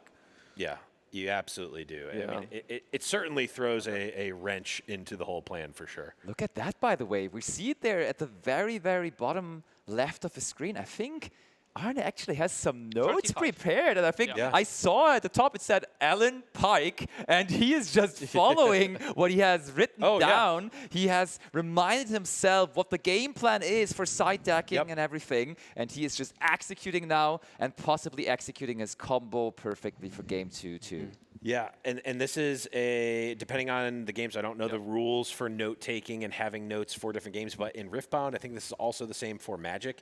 You can't bring in outside notes during the game, right? However, in between games, you can have something like sideboard notes prepared. Really? And what will, high-level players will routinely do, especially when they've been practicing with their teams, they'll have their matchup spread written down on a sheet of paper, so there's no mental energy being put into, okay, I played against Rengar, what am I bringing in? It's like, okay, Rengar matchup, these 3 out, these 3 in, boom, let's get to the next match. But where do you draw the line? Can you have like an entire folder with all different decks in the meta game and just pull it out, and then you're like, well, this is rogue deck number 25, let me see what I'm doing against that? You probably technically could, but I think there might be diminishing returns at some point. And I think a lot of those decks tend to get lumped in together with, this this red-orange deck that's not Rengar but works the same way, or this Aurora deck that is a different legend is the same sideboard anyway. It's always interesting to me to see those kind of differences in how games are handled, not just how they work. 100%, yeah. That's what's so fun about bringing all of those different TCG players together here this weekend. Me go first, yeah. As different as they all are going to play the very same game here this weekend. Even though we sort of have to exclude Arne almost from that, as he's playing his very own game here this weekend with the Lux deck that he brought. So how important was going first last game for Alan? Because I assume going first is what you want to do in this matchup in particular, because you just might be that 1 turn faster. Totally. Yeah, I mean, we look at how close that match ended, right? Second and just imagine that Arne had an extra turn there. It doesn't even look close at that point, right? I mean, execution error fumbles aside, like if there's an extra turn, if Arne gets to go Ruination past the turn and get back to their turn, it seems much more likely that they're definitely going to win with 4 cards or whatever. Looking at the battlefields here, I think usually you would expect the Aspirant's Climb to be the go first option for Mateusz, but he knows that battlefield is so bad against Lux because you don't want to make the game any longer against Lux, and therefore he's sort of wasting it here right now as a going second option. Because that extra winning point, Yeah, I didn't even think about that, because when I was testing against him, it was just like, yeah, that battlefield prolongs the game by 1 point. And that, I mean, for a control deck typically is pretty good, but now here this is a disaster essentially, because it just guarantees that he's going to need an extra turn. Because you just can't go 2-2-2-2 and win. Exactly. Oh, look at this. What are we seeing? We see Abandon. We see the acceptable losses immediately in the opening hand as well. That's a good spell to have. Or is that the one he's getting rid of it. Okay, no, acceptable losses you don't want for the most part, because they're going to, like, if they get rid of a seal, it's not the end of the world. You're likely not going to be put in a position where you can acceptable losses there forge the future. I mean, it's the kind of card where it feels like if you have it in your deck, you don't hate it, but you try to get for something better. Yeah. You just try to see the units and then maybe the side deck cards we were talking about. Yeah. Okay. Especially in Mulligan Mania where we get 3 extra mulligans. Like, we can be a little bit greedy. Let's sculpt a perfect hand. Let's not settle for just okay. That is very fair. And as we mentioned, the battlefield that Alan ZQ brought into this second game, let's also talk about the battlefield that Arne has decided on, which is the Forgotten Monument, which is quite strong when you go first, because that basically is making it really hard for Mateusz to have that kind of tempo that he had in the first game, as on that battlefield, on the first 3 turns for both players, you cannot score a point. Yeah. Why does the Lux deck not use the one where the game goes to 9? I am assuming that will be their 3rd battlefield. Oh, okay, fair enough. Yeah, fair enough. It absolutely is running that, unless something wild has changed. But Alan is trying to say, okay, this second game, like if I win this one, great, I've won 2-0, but I don't want the game to go to 10.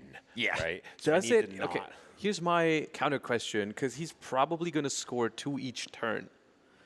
Does it make a huge difference whether it's 9 or 10? You know, before we brought this point up, I was also thinking the same thing, and I'm not sure. Because in theory, this might have been like a little mind game situation where I actually think maybe Alan wants to snipe the moment. Like, he would rather have the battlefield twice in one game than spread out over 2 games, because I feel like having to go to 8 once and to 10 once. Because 10 technically is 5 turns, right? If your opponent isn't interacting with you, you're just scoring twice. Over 5 turns, you win. And if you have to go to 8, you do it over 4 turns. With 9 points, we have to do it over 5 turns twice. It's basically the same clock. Yeah, no, this actually might be worse for Alan. That's what I'm thinking. But also, I trust Alan more than I trust myself. So no, but like maybe he thought Arne was going to bring it this game, so that he doesn't know, right? That's why I'm thinking. It is possible. Maybe it's a mind game situation where he's just trying to hit the same game. Yeah, it is possible that you just go too deep down the rabbit hole, and sometimes it's just a coin flip. I'm pretty sure that's the reason why we're not accelerating the pike this time, because it's okay to score an uneven amount of points. In this one, because it doesn't change the amount of turns you need. Yeah, the number of times I've been like, okay, I'm going to go 2, 4, 6, 8. Wait a second. Well, we're playing the 9 here. Oh, I played this entire game wrong. No, plenty of times when I was testing against him, I was like, oh yeah, I win next turn. It's like, no, you don't. Yeah. No, you don't. It is the classic, but we see here, we missed it last turn, but we did see the Lux actually get sniped. By the spell there, able to hit it in the back line, which is not, it's not key to winning the game. However, it certainly does slow down what Arne is going for. Attack here. I mean, missing 2 power every turn from now to play your spells seems very, very tough. Okay, progress time. Once more, we just draw a bunch of cards, but pass to Mateusz afterwards. This is what the deck wants to do. Ramp, develop some runes, draw cards, hope opponent doesn't win. That is basically what your game plan is. Here's the thing. I feel like Alan, at this point, might already be done with things he has to do this game. Potentially, but we do see the Abandon in hand. That is a card that counters a spell and returns it to hand. So if, like last game, Arne is put in a position where he has to rely on a Time Warp, Alan goes, that's going to get countered, go back to your hand. And then you're tapped out. And then I'll take my turn now. And then you're tapped out. Yeah, and you're tapped out, and the game may just end. So absolutely, again, Mulligan Mania coming in, Alan knowing this is a card that is absolutely key. I need 2 drops, and I need this card to slow them down a turn. Let's do this. Factor recall? No, that's jury rig. Right? I know, right? Lore, we miss you. We do. Absolutely, yes. That is a tempo factory recall to bring back the Seal of Insight to Arne's hand, saying, yeah, you're going to have to pay for that again. Just to make him pay the power again? Just to make him pay the power again. I mean, that card's not doing anything else in this case, because You can't use it to disrupt the combo unless Arna just puts out the forge early, but there's never going to be a window where it actually makes sense. It can actually be a question and only you in German? Like a judge question? It's not going to I know a matter bit of German. here. You might want to step back. I don't understand. So the game plan Okay, apparently it's not that important, I guess. But has completely yeah, changed okay, I mean, because now we just have all the answers and we're not pushing as hard on the side of Mateusz anymore. And is Arna asking the question, or is he saying I don't care that much anymore because he was trying to ask a judge a question? I think he said I'd prefer if step back. I think they're probably on the back end just making it so that Alan won't be able to hear. Oh yeah, that could be the That's case. my guess. True, because the players have white noise in, so they can't hear us talking about. That's true. So it is a little bit of a logistical thing to do there, but we are getting it all set up, and of course, Alan taking advantage of the hydration break here. He could also just do this during the Lux combo turn, right? He could just be... Yeah. Which you might be about to see, but that is something that is also somewhat unique, or at least different to Yu-Gi-Oh! In Riftbound, because that's actually a thing that you're allowed to ask the question to the judge off the table. And I think in Yu-Gi-Oh! You're just not really allowed because you're always just with the judge at the table and everything. Okay. So the whole setup is different. I can ask the question in German. Yeah, go ahead. Yeah. Okay, we're asking questions in German now. At least we will be able to understand Josh. Wenn eine Einheit Stärke reduziert wird und ihr dann Schaden zugefügt wird, dann stirbt sie, oder? Weil die, also quasi... It's so fun. That's just a beginner question again. Yeah, to be fair, it's also something that when I encountered it for the first time, I was like, oh, that's how it works. Yeah, well, let's translate it. Of course, I understood the German, but for those at home who don't. Yes, so the question was, if a unit gets reduced in might, like with the list, yes, and then it goes like back to 2, if it takes 2 damage, will it die? So like a 4 might unit, -2 from the list, 2 damage, is it done? Yes. That was the question that was answered. Yep. We go stupefy and make sure that this is... Stupefy Wages of Pain. We get a gold. Take it down. Get a gold. So the combination of these 2 cards will take down the Noxus Hope. Correct. It has worked out. Yep. Oh, thanks. It's exhausted, right? Yeah. So 2 gold. Okay, so we're starting to really play the removal game a little bit. Completely different game here. But how much does this actually matter in the sense that I feel like it's not going to stop Alan from scoring 2 next turn? And then I'll... But 2 is fine. He's on 3. Yeah, he already have 3 times established 2. so many here. He needs 3 times 2. Go ahead. I feel like an inverted timelines here. Yeah. Invert timelines would be very nice here. There's a stacked deck that has a good good chance of finding that. Noxus goes in. That's 1 point for Mateusz, and I'm sure he's going to be able to get that pike onto the other battlefield as well. As gotta do 2 per turn now. We gotta do 2 per turn. Pick up pike. Yeah. Pike back into the hand as well. The combination of pikes doing the job. Just make sure it can't get removaled somehow.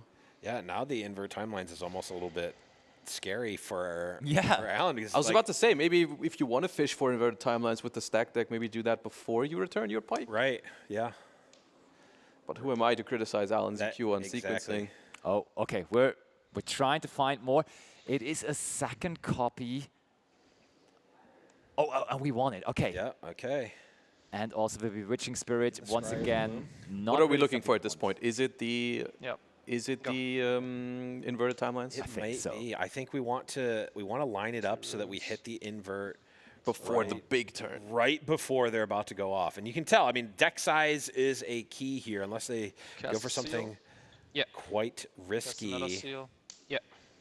I mean, if I had to guess, I'd say we probably next turn is the big one. Yeah, it definitely could be. Not quite yet. Sure. I mean, next turn is also the turn where Alan's at 7, so you got to do something about it. Yeah.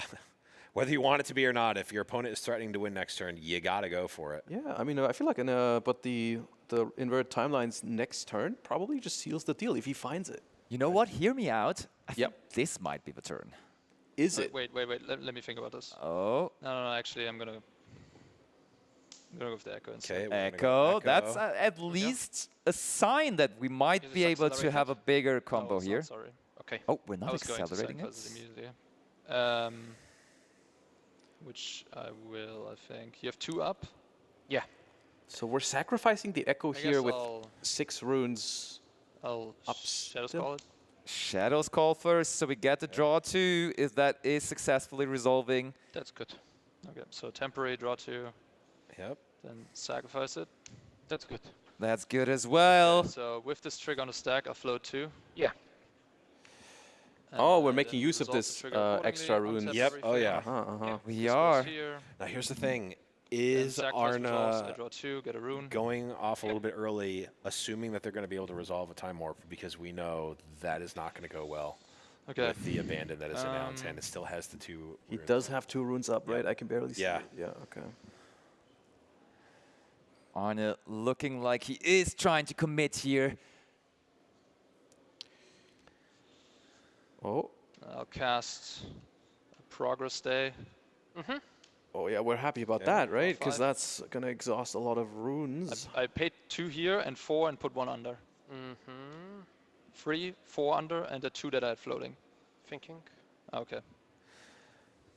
Do we want to respond here before Arne gets to see many more cards here of his deck? Oh, and I believe that Arna, the far left card is the blue Renata, which is one of the ways to actually just finish the combo. When you've generated infinite energy, infinite power, and you're able to Abandon, move the so it cards goes back to my hand. back Yeah, and forth, predict. you are actually able to physically win the game with the blue Renata and just score 8 points in 1 turn. Yep, Renata Glask is The basically Fizzler, it's set with the cards. a loop as well then in the end, 3-mana because you card just that keep gets on scoring back points from with it. You can only cast it during your turn. Yes. Not in my turn as well. That's correct. The Fizzler. The Fizzler, that The is Fizzler. absolutely the new name for the card.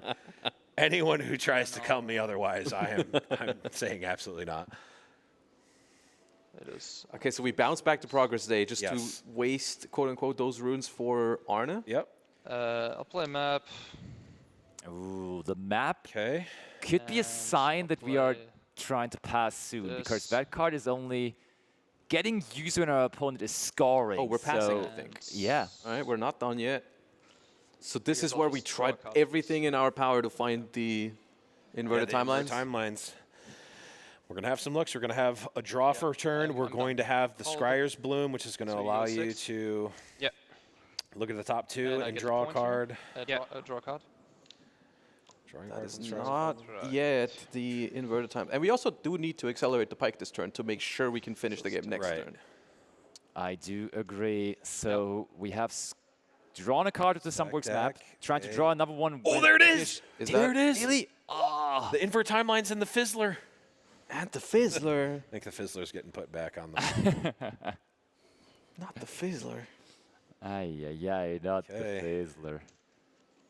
Mateusz. I mean, we've been cycling through our deck a lot, right? Right. With the Mulligan Mania, on top of just we've been doing predicts and draws and stuff. So Accelerate pike. Here comes Pike. There he is. Conquer. Go to 7. I draw a card from the map. Oh, and that's exactly what Alan wants. Yeah, here, draw more if you Get want. another card, my friend. There it is. Invert timelines. Both players discard their hands and then draw 4. You want to see? Yes. Here we go. How much? Promising future. Oh, promising future. The Renata is gone. I mean, the thing is that all of these combo pieces can be brought back if you can get Can I to the hear, bottom. trash? The problem is, are Thank you able? quick. Oh, I thought that was their. I thought that was their trash plus hand. That So- was just their hand. But there is no way this stops us completely from comboing, at least theoretically, right? Because we Right. have the Forge on the field already. Correct. So we can And a technically garbage grabber as well. recycle anything. Yep. Ooh, there's even another way to discard. And when Yeah. you have to discard 1 out of 4, that could hurt a lot more. Yeah, I don't know that we have the runes to play it, but No, I don't think we have. We are all exhausted once again, and we are passing All right. over to Arne. This goes away. Who Picking now? Up the pike to guarantee that we can score twice next turn.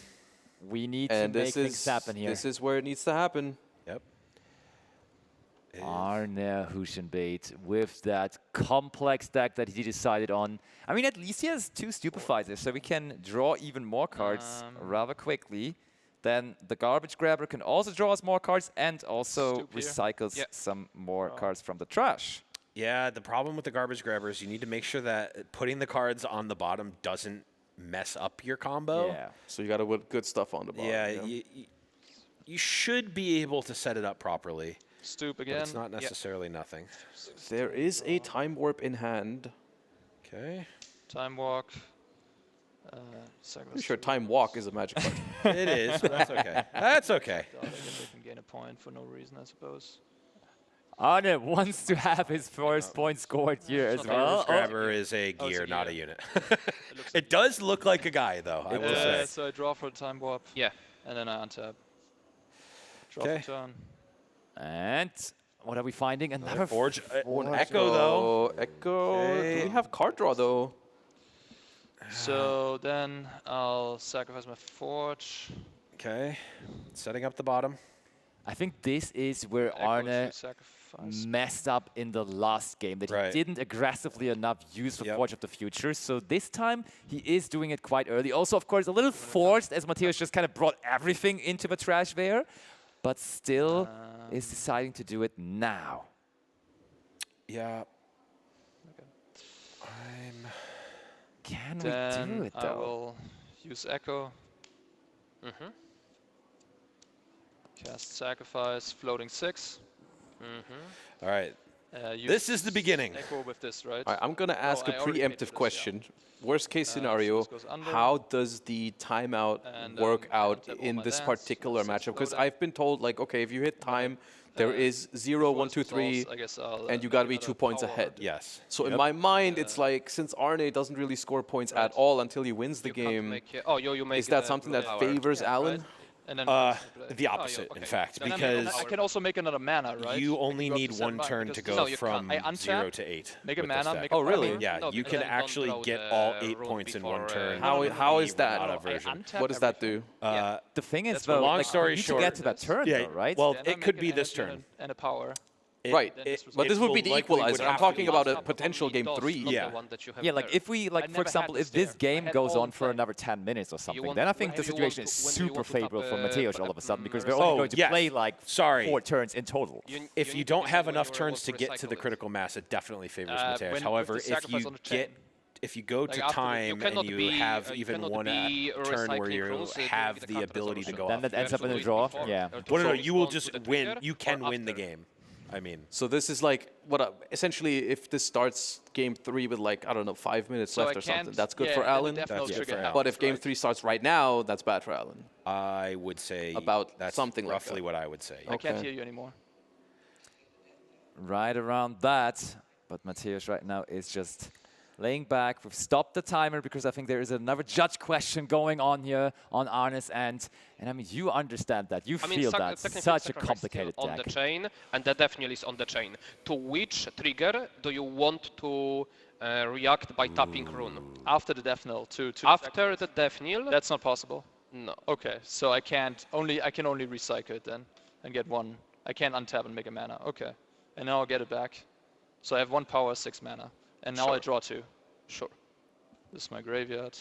1 power, 6 energy. Okay. Mana, yeah. Manergy. Oh my! It really feels so stressful for Arne, right? Like every turn. I think it's stressful for. Honestly, I feel it's stressful for Alan. It is. That's the thing about this deck, is that it is stressful if you don't necessarily know that you can go off. And when you're a new player with the deck, it's a bit about experimentation and getting used to it.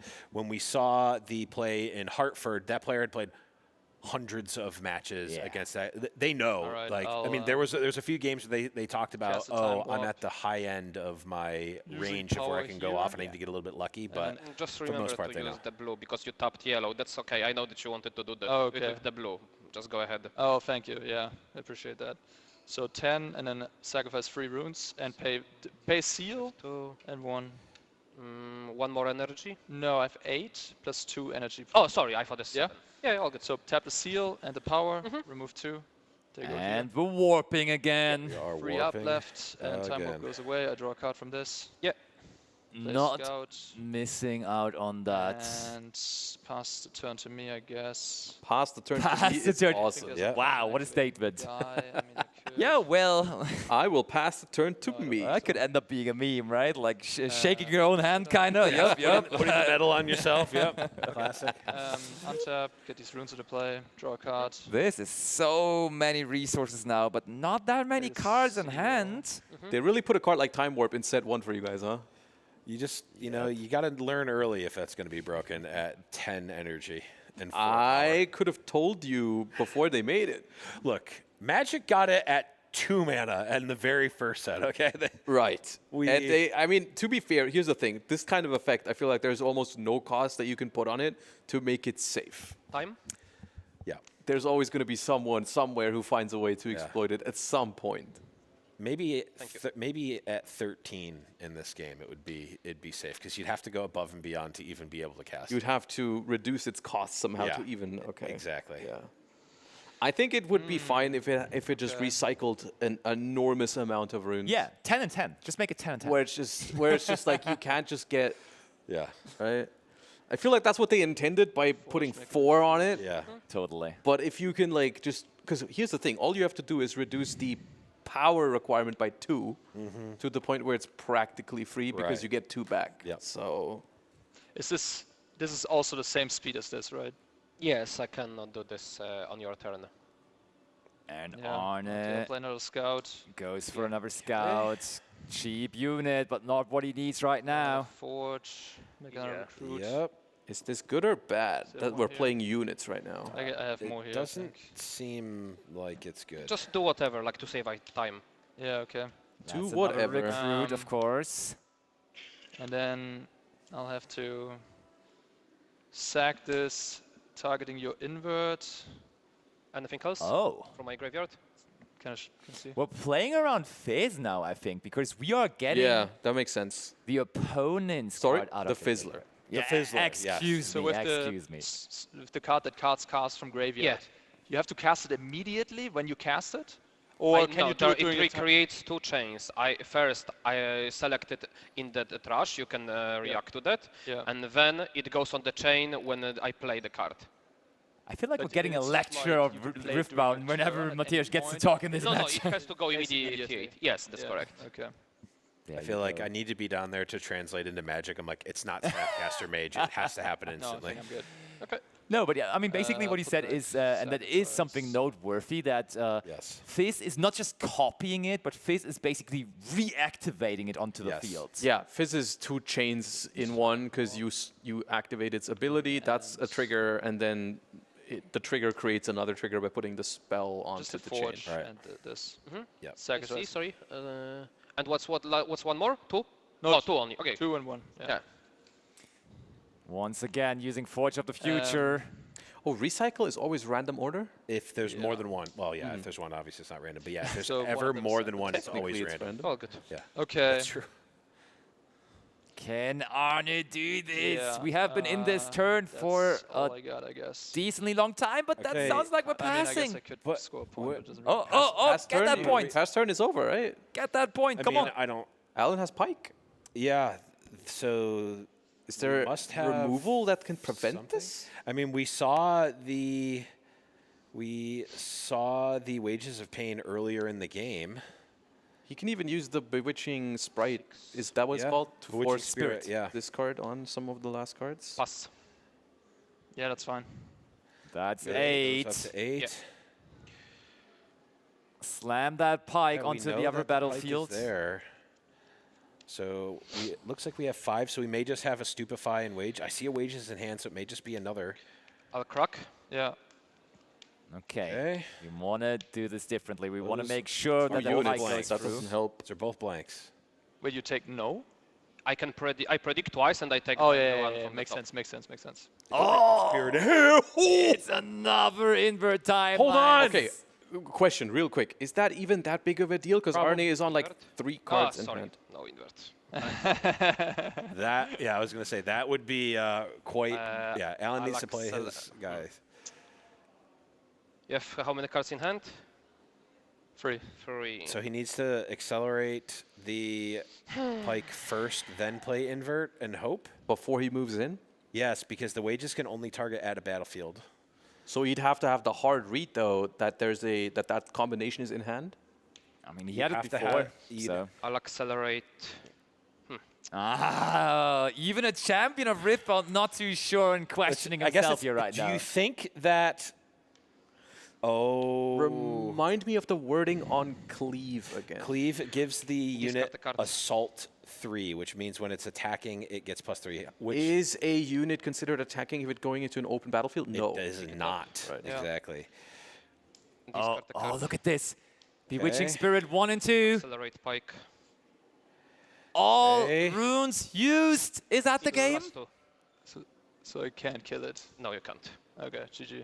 Oh, there it is. Okay, and I assume that is just Alan knowing that he only loses to a 2-card combination there? Yeah. Right. And so you just force him to discard 2 cards, 1 left, pike gives in. Yeah. And well, literally had to be like, if the card was Stupefy, you could play that in response, get the Stupefy effect. Yeah, no, I knew, but no, pike was in the area. No, that was good. Yeah. That was very well done. I mean, and it's interesting to see how long he was thinking about it, how he was questioning himself, because that's pretty straight up, honestly. Like, he goes for the double Bewitching Spirit and then makes sure that this is his way to win. So the smile stays on the face of Alan ZQ as he did open the action with a win here. Yeah, there it was. The players shuffling up, and what a really, I mean, completely different type of match than we've seen so far. Of course, Alan playing the beatdown here always goes back to the 1997 article, Who's the Beatdown? In this case, it was Alan ZQ in game number 1. The first time in his life, potentially. Yeah. At least in Riftbound, the first time that he knows that he's the beatdown. And we saw a tale of 2 players there. One thinking intently about their turn, the other waiting for the combo to go off or not. And we do, of course, have some highlights here, and that was Arne.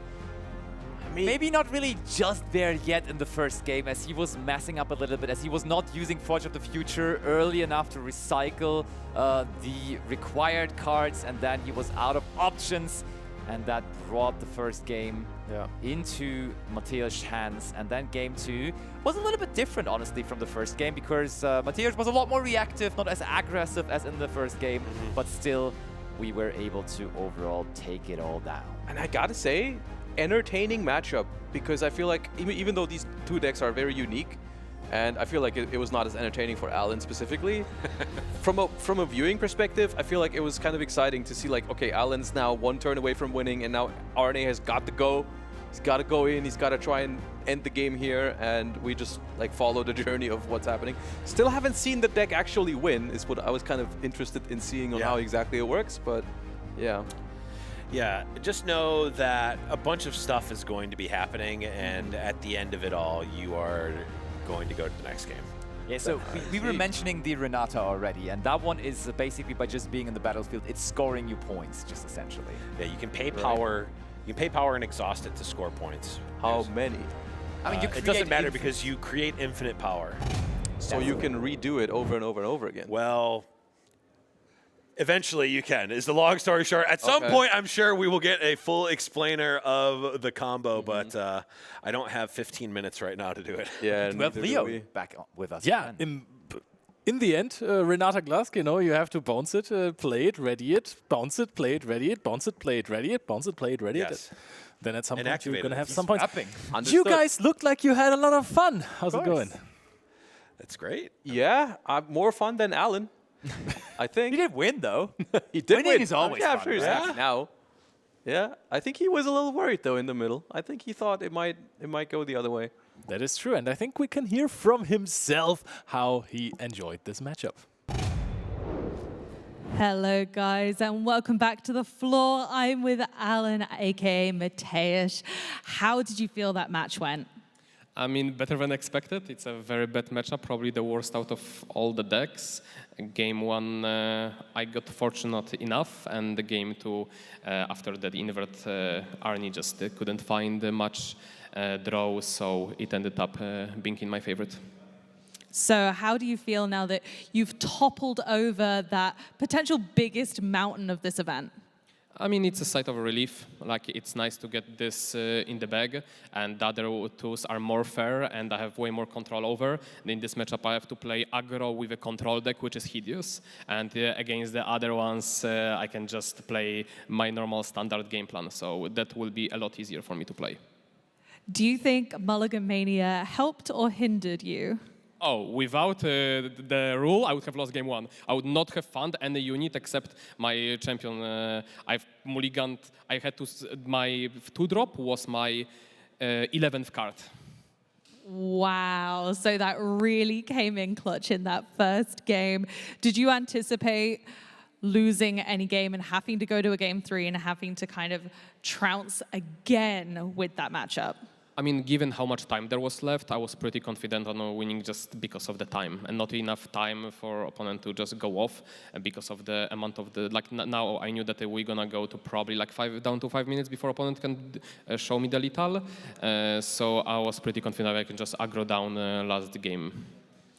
And last but not least, is there any preparation specifically you did to prepare yourself against a poor matchup like this?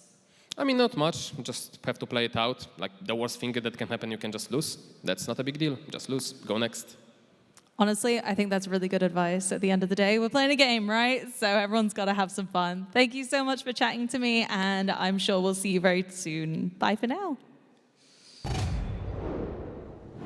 Cheers, Amy. That concludes round 1 of the group stage. We have Group A and Group B. Let's take a look at the results of the first round of the first ever TCG Grand Slam. And there, of course, we have Joshua Schmidt in first position. I know that guy.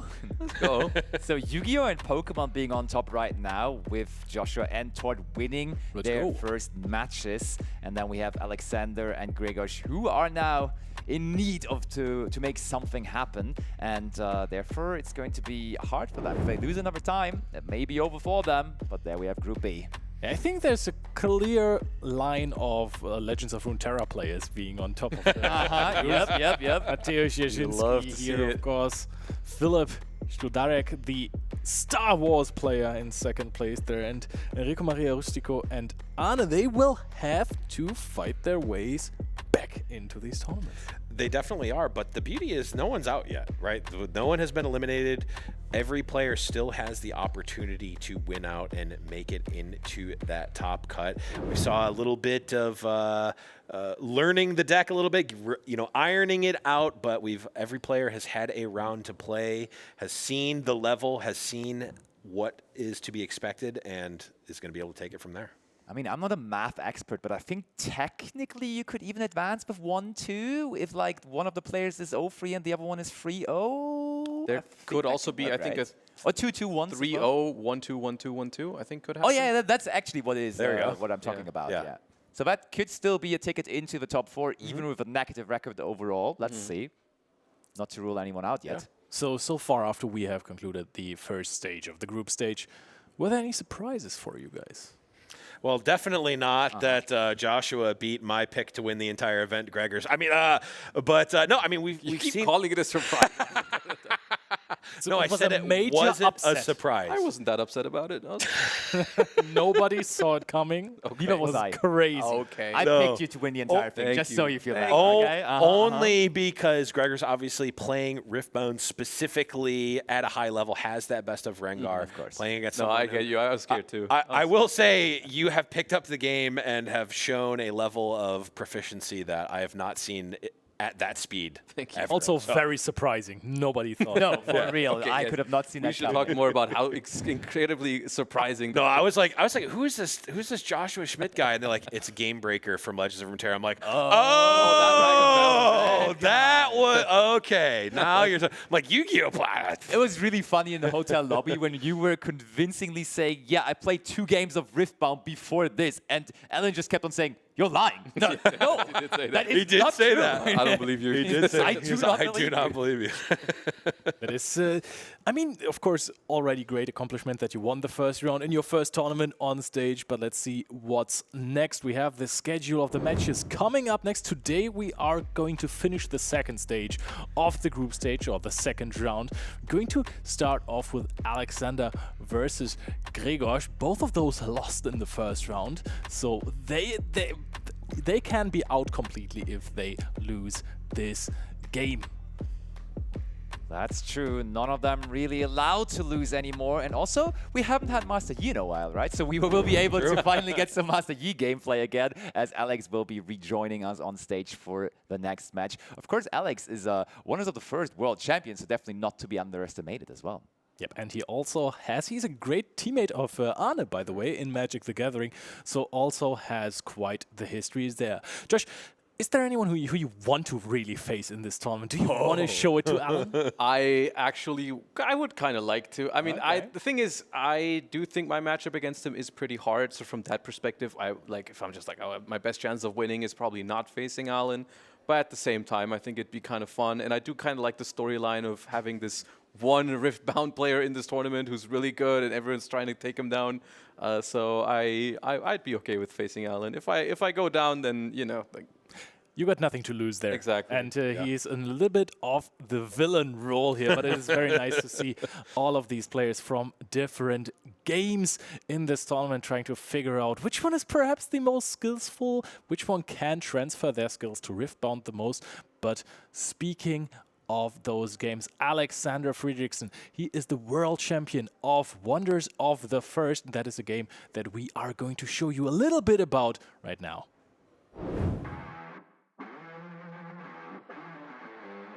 I'm Brian Tinsman. I'm a game designer with over 50 shipped games. I was lead game designer on 8 Magic the Gathering sets and many other trading card games. The games I designed have sold over $800 million in total. And I'm lead designer of Wonders of the First.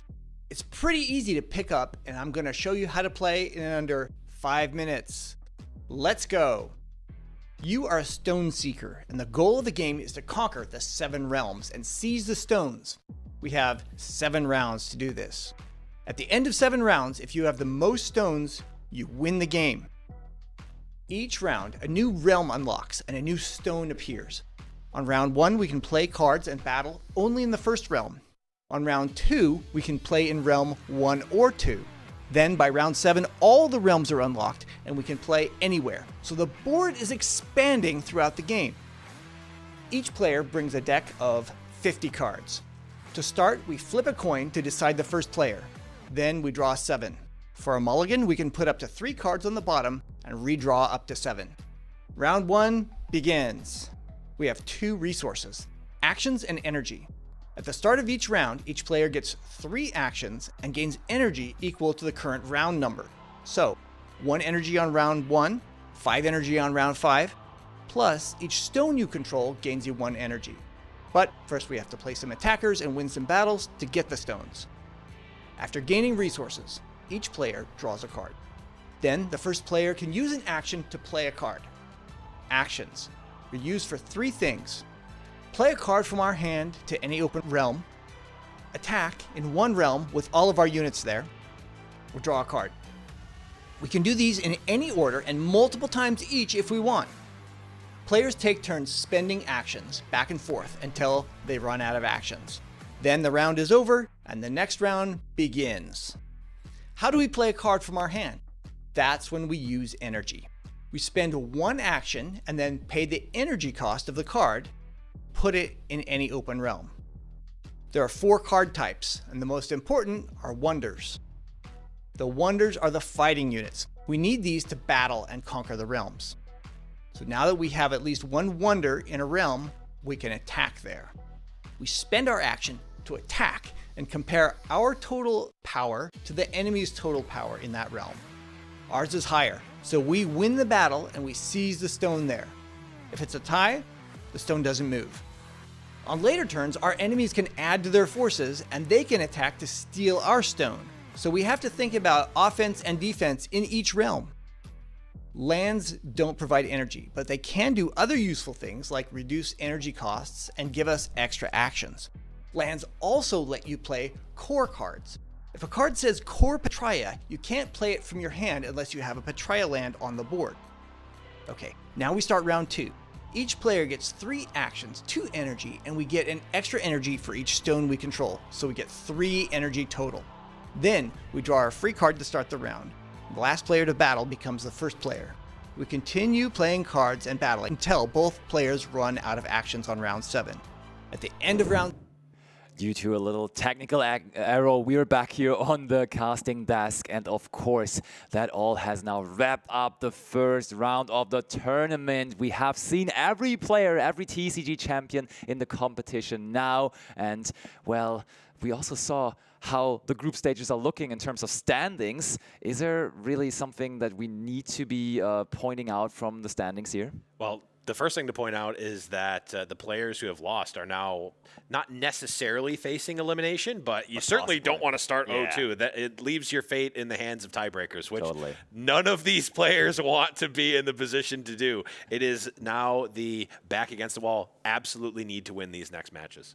Yeah, they have some sort of a Zugzwang now, so they will have to actually get a win in there at some point. I mean, that's the basic rule of card games, right? If you don't win the games, you don't win the tournaments. Right. Yep. That's true. And I mean, as we have already said, we already saw the schedule. We are going to have Alexander next on the Master Yi deck, as we have already seen him playing against Grzegorz Kowalski. Is Grzegorz still going to be upset about that first match against Josh, where really we had the biggest tournament upset overall so far? Or is he just enough of a champion to immediately recover and say, hey, every game is a new game, we tackle this again? Yeah. The beauty of these players is obviously they've got so many accomplishments, but behind those accomplishments are hundreds and hundreds and thousands of losses, right? You don't just win out, unless maybe there's some sort of crazy player that I don't know about, but you've lost, you know how to lose, you know how to put those losses away. Squirtle.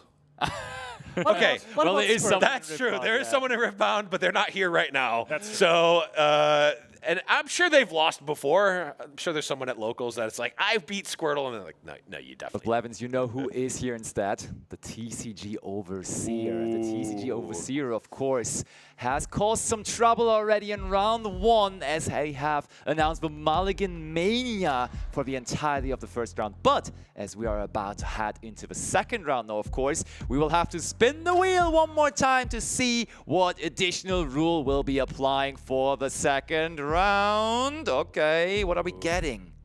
We are seeing... Oh, it's a forced redraw. That's the toughest one in my opinion.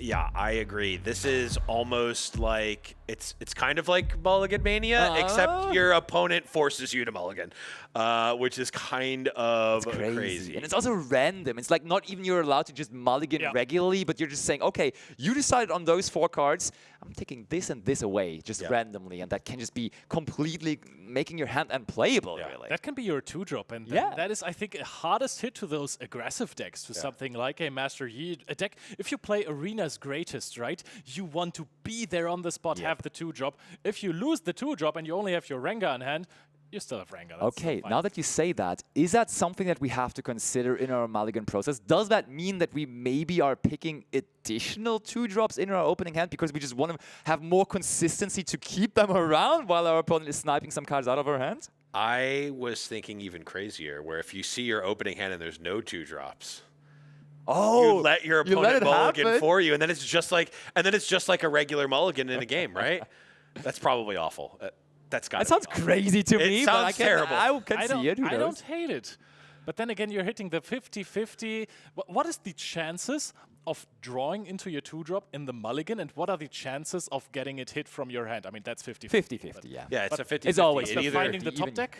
But here's the thing. It's a 50-50. It either works or it doesn't. Those are the 2 options. But of course, we will find out how that is all going to go down in practice as we are just about to start our second round. But before that, we'll find out a little bit more about our next contestant, Alex Friedrichsen. My name's Alex Friedrichsen. I go by Honest AF online, and I'm most known for being the world champion of Wonders of the First and simultaneously being a professional Magic player? I think I have two answers for that. Obviously, winning the Wonders World Championship was an incredible moment. This was last year in Las Vegas. It was the inaugural World Championship for the game. And it was 2 days of long competition, just incredible.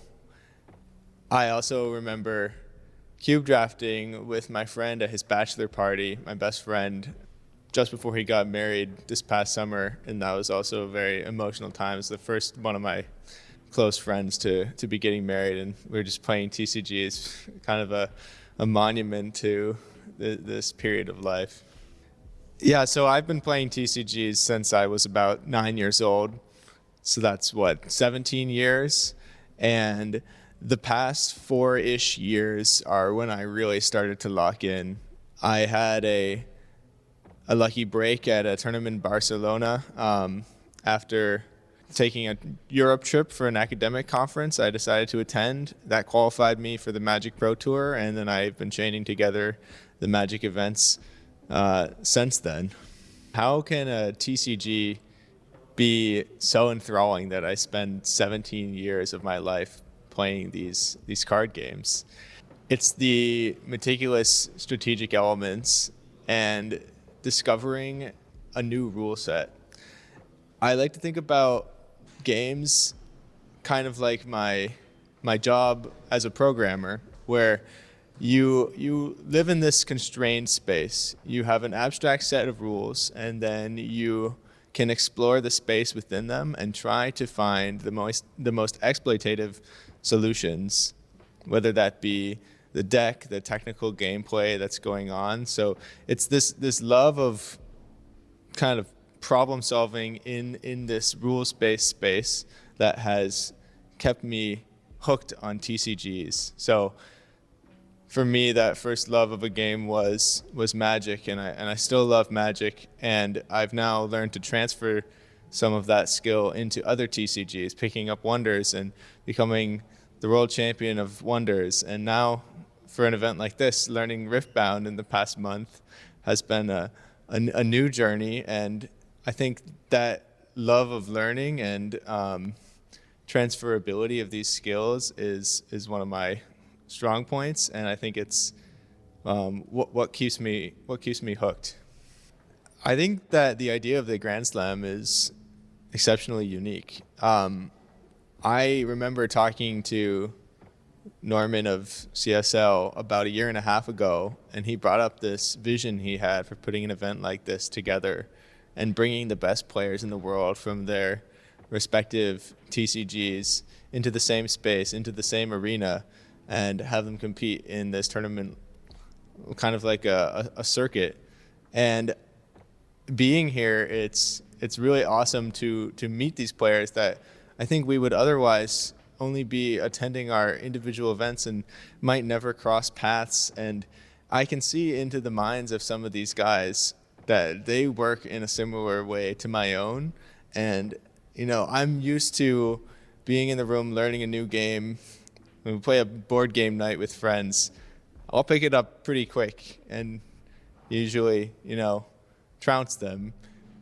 With the guys like these, we're all learning a new game together, well, with the exception of Alan, but they're going to be competitive opponents, and I think that's pretty exciting.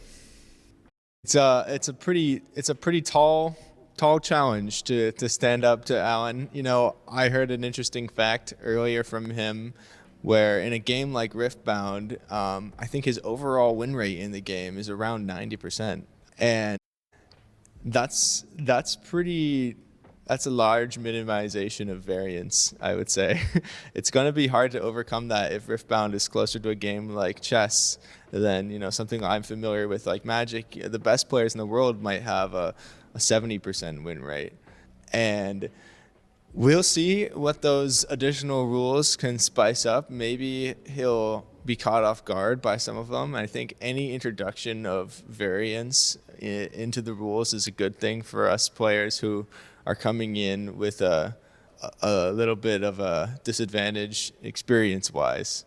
So I'm hoping that I can at least take a game off of him And if not, we get to learn against the best player in the world in Riftbound. So. What a whole story that was from Alex, right? Saying, hey, we may all play different card games, but at the end of the day, we're all together spending our lifetime basically on a card game, and that's what makes us all even and equal. I just heard that he's thrashing his friends in board games, and he's completely cooking them every single time. I found that quite funny.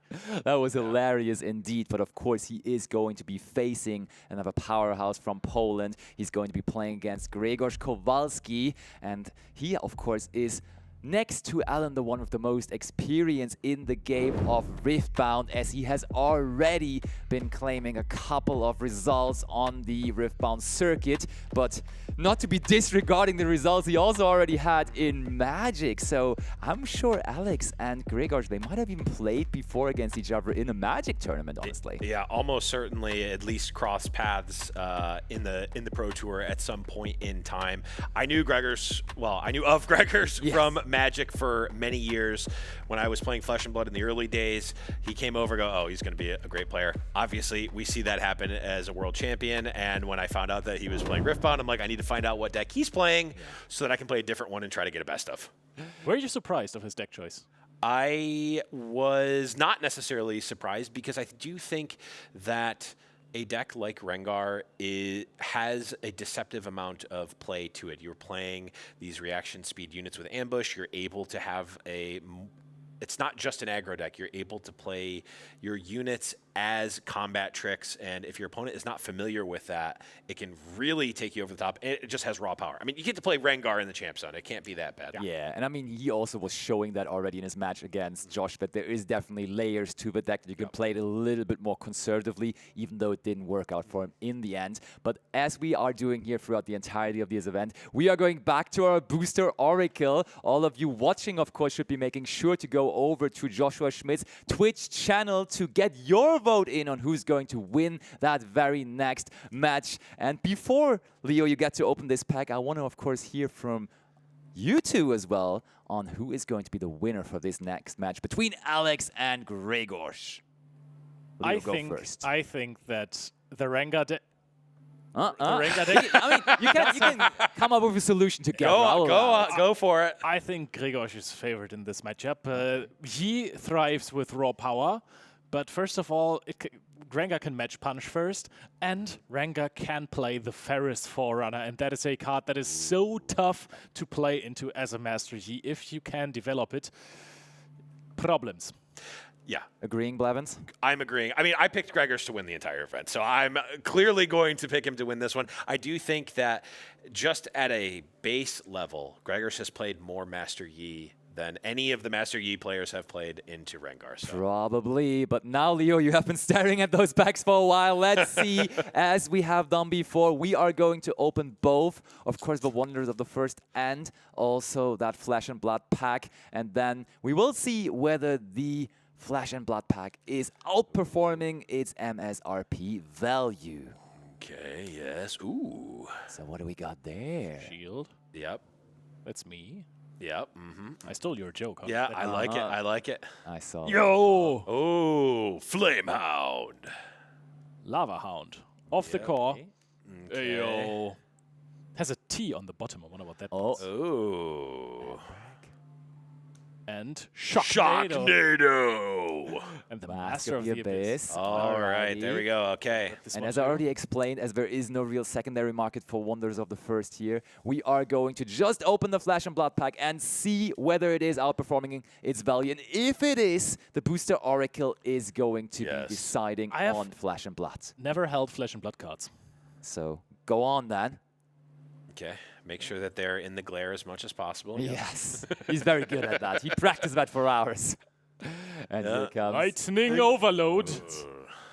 Circular Flow Tide. I think we had that before. It's more of an oblate spheroid. This one was in the other pack as well we opened. Yep. It's just the same pack. Yep. We had that before. No, Cosmic Suture. Stellar Glide. You have to say the next one in your funniest voice. Oh, yes. Cosmic Flare. Nailed that. Nailed that for sure. Volatile Fluxer. Okay, and then we got Astral Assault. So, funny name. So, oh, that's a nice looking card. Yeah, I know you like it. No comment. Oh, it wrote. I think that was the one we checked the value for. That is a rare, on the last yep. one. That is also a rare. So let's see if we can look at our... Oh, this is foil. Lightning It is a foil common. I'm not going to check that one. We're going to go with Arcanic. And boom, Aurora Legacy of Tempest. Yep, that's a token. I did the same thing, Leo. I was like, oh, what is this? Second to last card in the pack. That's a hell of a token, though. Arcanic. Pretty looking token for Cunning. sure. Okay, so Blevins is on it. We are going to check whether this did outperform the MSRP value of the pack. And drum roll, please. A near mint copy right now. It is right now. You could get for 10 cents. Well, I would say that it did not necessarily outperform its value then. I would say that if that is above the MSRP of a Flesh and Blood pack, I will buy the rest of them that are in the building. We have a deal, Blevins. But let's see. Overall, we got the community voting for Grzegorz Kowalski. We got the casters on him as well. And then we have the Booster Oracle voting for Alexander. Guys, you messed up the last round. We were supposed to beat Chet. But I think we do have our players ready, and we do not want to wait any longer to get this second round of the tournament started. So let's bring it back on there. Absolutely. As we open up the door, there he is, Grzegorz Kowalski coming in on the Rengar. Just a player, I remember being told very early that Grzegorz was playing Flesh and Blood when I was grinding Flesh and Blood in the early days of it and going, oh boy, there's another actually good. There's a point in time where there were players who had started playing Flesh and Blood and they had gotten to a level, and then slowly but surely the other game players come in and level up. And I was in the early wave of that, so I was actually quite decent for a while. No longer. You know, there is a moment when you meet your bracket demon, as we say. In Swiss, everyone's your bracket demon. Yeah. So that is an issue. And now Alex Friedrichsen leveled up the outfit game, threatening with the guns. Yeah, I didn't know that was legal here. I didn't know that was legal technology to just show up with the gun show coming in. Love it, though. I will say I need to ask Grzegorz where he got those shorts because I want a pair. I absolutely want a pair of those shorts. Oh, I didn't check, but we are going to probably see them again once or twice this weekend. Of course, this is the last match you're going to see of Grzegorz today, because this is round 2 of the round-robin stage of the group stage. Therefore, after 3 more games of not these players, we're going to close out the day. Yep. Everyone plays twice today. Yeah. That's basically what I was trying to say. Way more words. And there is Gregor's deck, of course. That Rengar deck. Notably here, unlike my version, no Ferris Forerunners in the main. Oh, well, that is actually hurting this matchup quite a bit. Which is in this field, not the ideal scenario, right. But of course you always have a side deck. I'm quite curious to see. I like that Grzegorz is saying, I'm going to play more Rengars. Yes, that is the biggest difference between my version, which was the best of at Hartford. Mom Sky, right? Yes, I believe so. Yeah, it definitely was. So a slightly different build here, but again, of course, was good enough for the best of in Utrecht. And there is Alex Friedrichsen on the singular Fiora, which I think we've seen the deck slowly but surely add more and more copies, but even having the singular copy is very good. Yeah, the question is how good is it really versus the Rengar deck, but I think that as soon as Fiora gets into a one-on-one combat, she triggers. Doesn't matter if you play another unit into it, it still resolves. The same thing. So you can't actually send in a unit, trigger on the stack, ambush. I mean, you can, but it won't help you with Fiora will still double, I believe. Yeah. But of course, it is not just a regular game of Riftbound. We have the TCG Overseer giving the forced redraw here, forcing your opponent to a mulligan after the effect. And that has been resolved, and here we are, the Pit Rookie for turn 1 for Grzegorz. Finding a turn, one play always very, very valuable.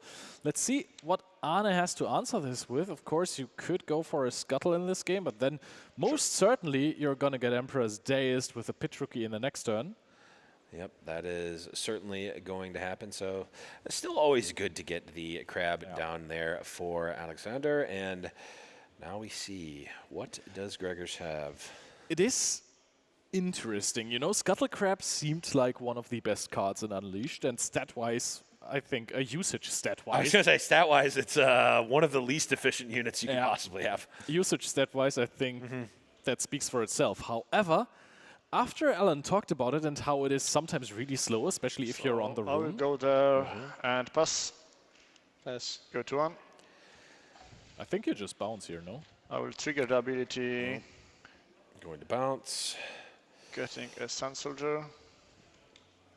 And then you might as well just play the Pit Rookie back out.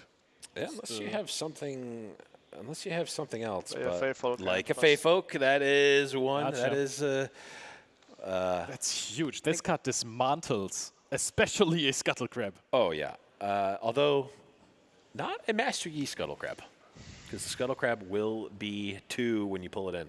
No, unless you push the Scuttle Crab into the Star Spring and then the Feyfolk pushes it from the Star Spring into the Emperor's Days, then it's an attacker again, and you are not going to even kill the Feyfolk with it. That is true.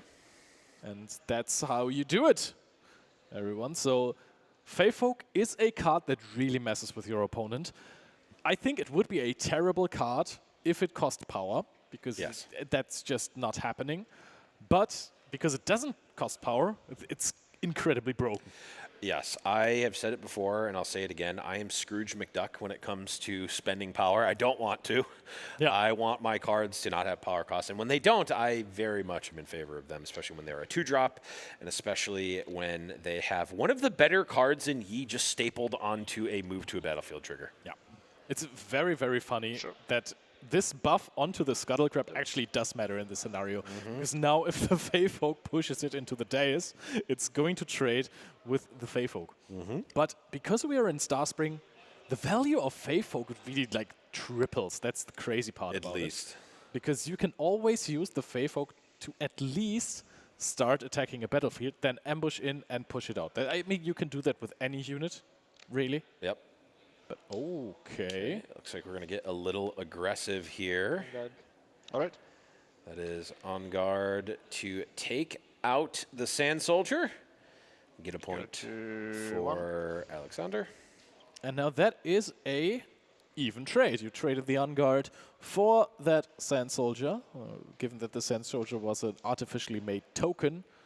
Yeah, it's not really trading for a card per se. It's trading resource for resource, but you end up spending the On Guard, which may be a more pertinent card later on, I suppose. We will see. Kinda is, because you're also getting a Sand Soldier token. True. You do also get a Sand Soldier token in this exchange. Now we get to see some potential shenanigans with the Feyfolk here and the Star Spring. So you have seen your opponent use an On Guard. You could either say this is a bait, or you say, okay, my opponent at max has a Punch First open that I could match with my own. So a possible line to play this would be Feyfolk, push into the Star Spring, and then either pull Pit Rookie or the Sand Soldier token. Then Nidalee. I will go here and move Pit Rookie to the battlefield. Okay. Now we are disabling the Master Yi Legend and ability. Then looks like we are... I will play Nidalee. Pride Stalker. And with Renegade Trigger, I will target Nidalee. Yep, so this is currently threatening to trade the Feyfolk for both units and draw a card with Nidalee.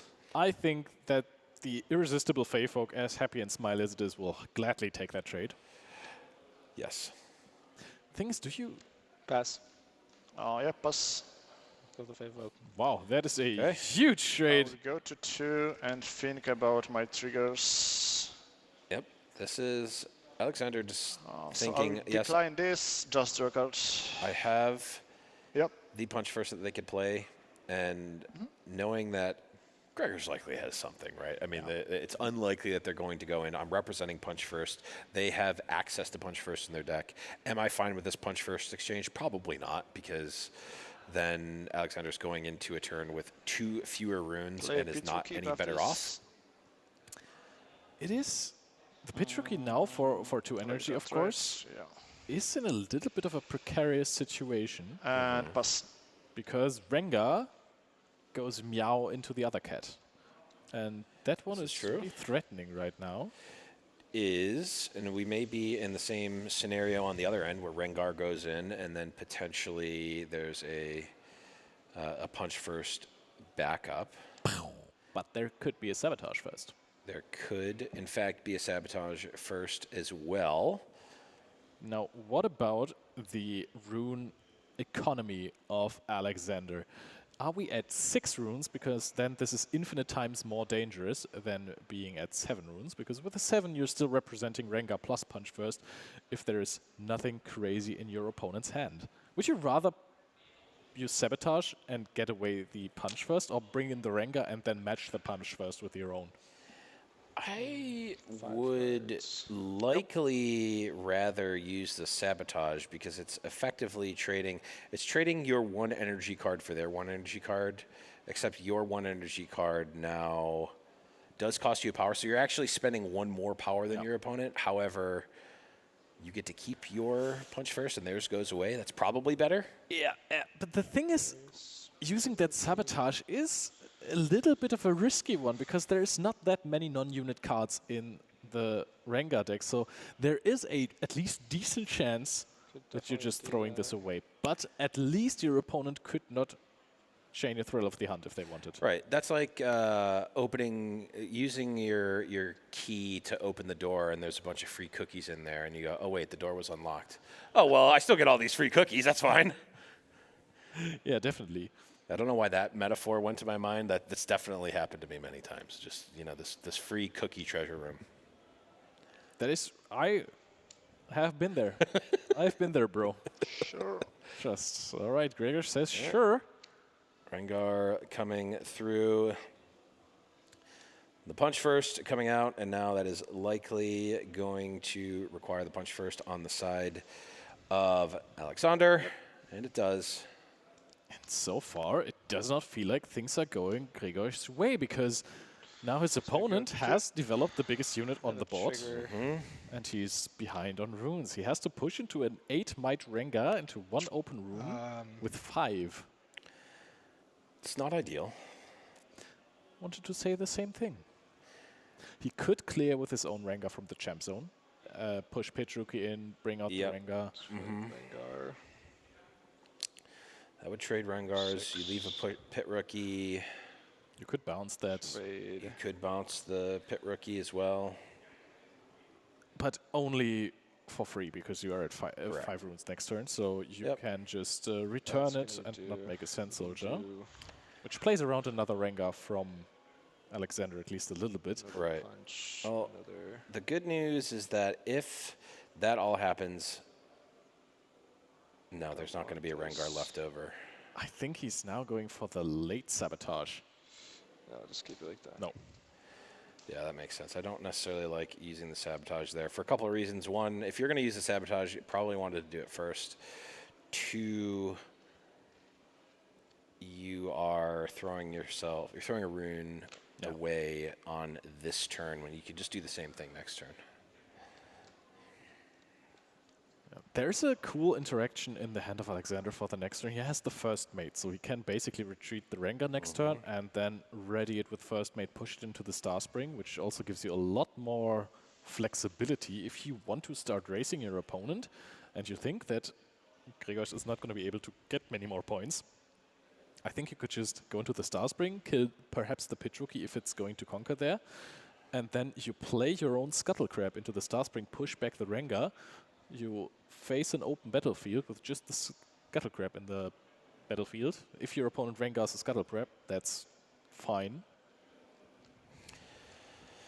Yeah, Gregors has a number of possibilities here. I think the cleanest is probably the Rengar, but you want to really make sure you're doing the most efficient play. You don't necessarily want to cash in your Rengar now if you don't have to. We could potentially, if we Inferna, that would be 4, 5, 6. No, I don't think there's anything we could do with Inferna. I think the Rengar just loses to another on guard, and that's why that could lose us the game instantly. If pushing Pit Rookie plus Rengar... 7, 8, 9. Yeah, it would lose. It would lose by 1. Yeah, and then I think you lost the game. Yeah. Then it's I agree. really over. So I think perhaps conquering in the other battlefield, or maybe even not doing that, could be the right play, or just developing a Kai'Sa or Kinku Initiate plus Inferna, unless we have another 3-drop. Oh, it's... play Pike pay for his ability, so he gets +2 and is ready. And the Rengar trigger goes to... So we... Doesn't matter, I guess. Okay, so we're planning to push into the Rengar.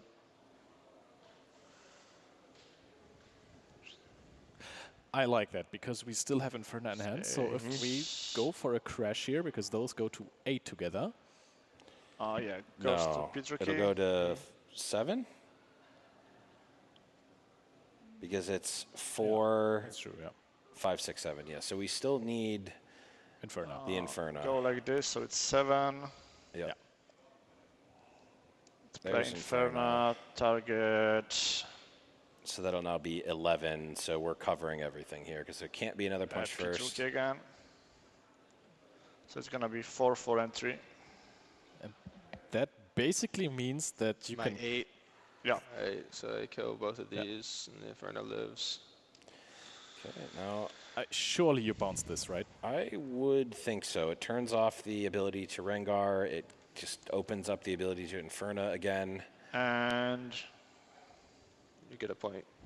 Yeah, I go to 3. Yeah. Is there a reason to keep it?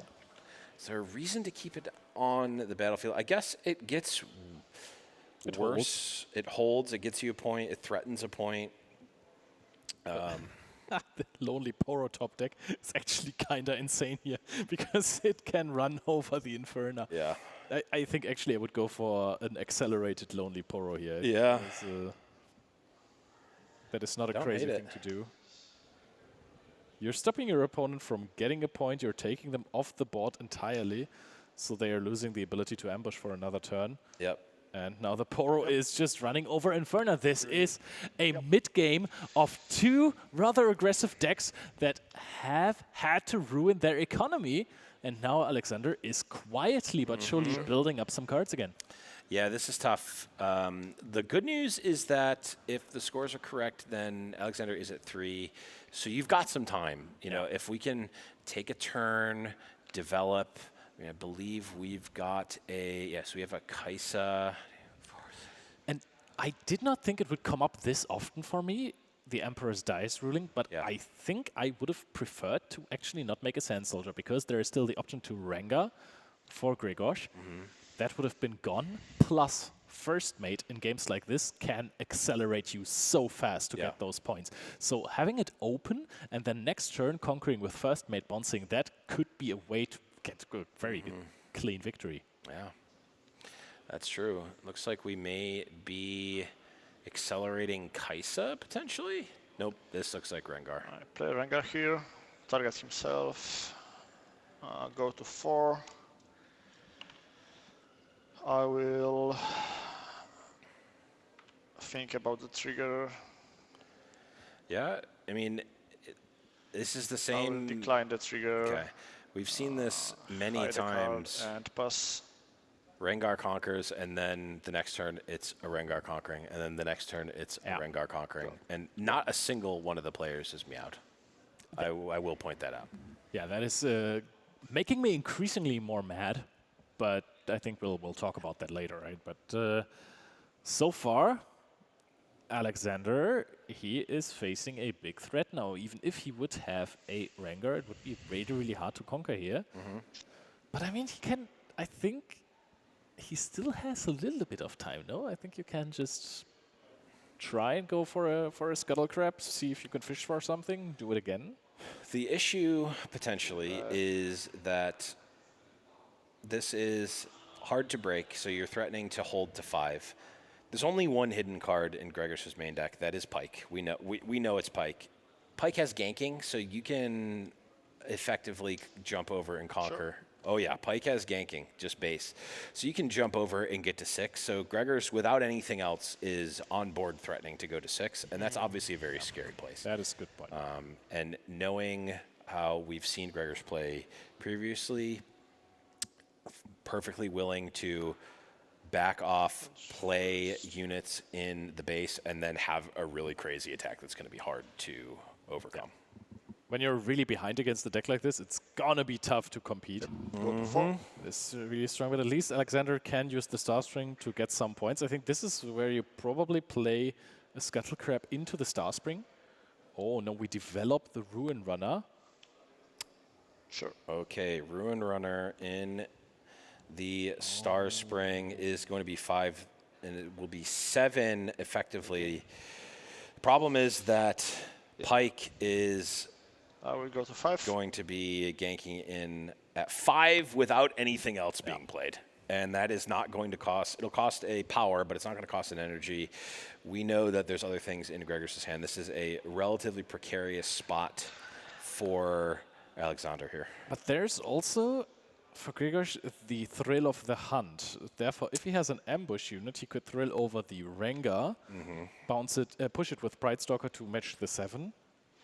And then, of course, also react to that with the Pike and then ambush something into the Pike. Because I think when you flip over the Pike, I think in that chain, you might be missing the point where you boost the Rengar to 8. But now I'm not sure about that anymore.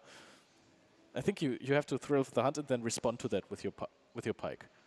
And then the Pride Stalker buff can't go on the Rengar because you're trying to banish that and play in the other battlefield. Or we just pass. Okay, we are passing here. Sometimes it's just smarter to play this the easier way than just... Sometimes it's just keep it simple, stupid. It's just every single time I see someone being tapped out and I have offensive plays, I want to press the go button. Same. And that's why I probably paint myself into a corner where I end up losing games that I should have won potentially there. But no, I was thinking the same thing.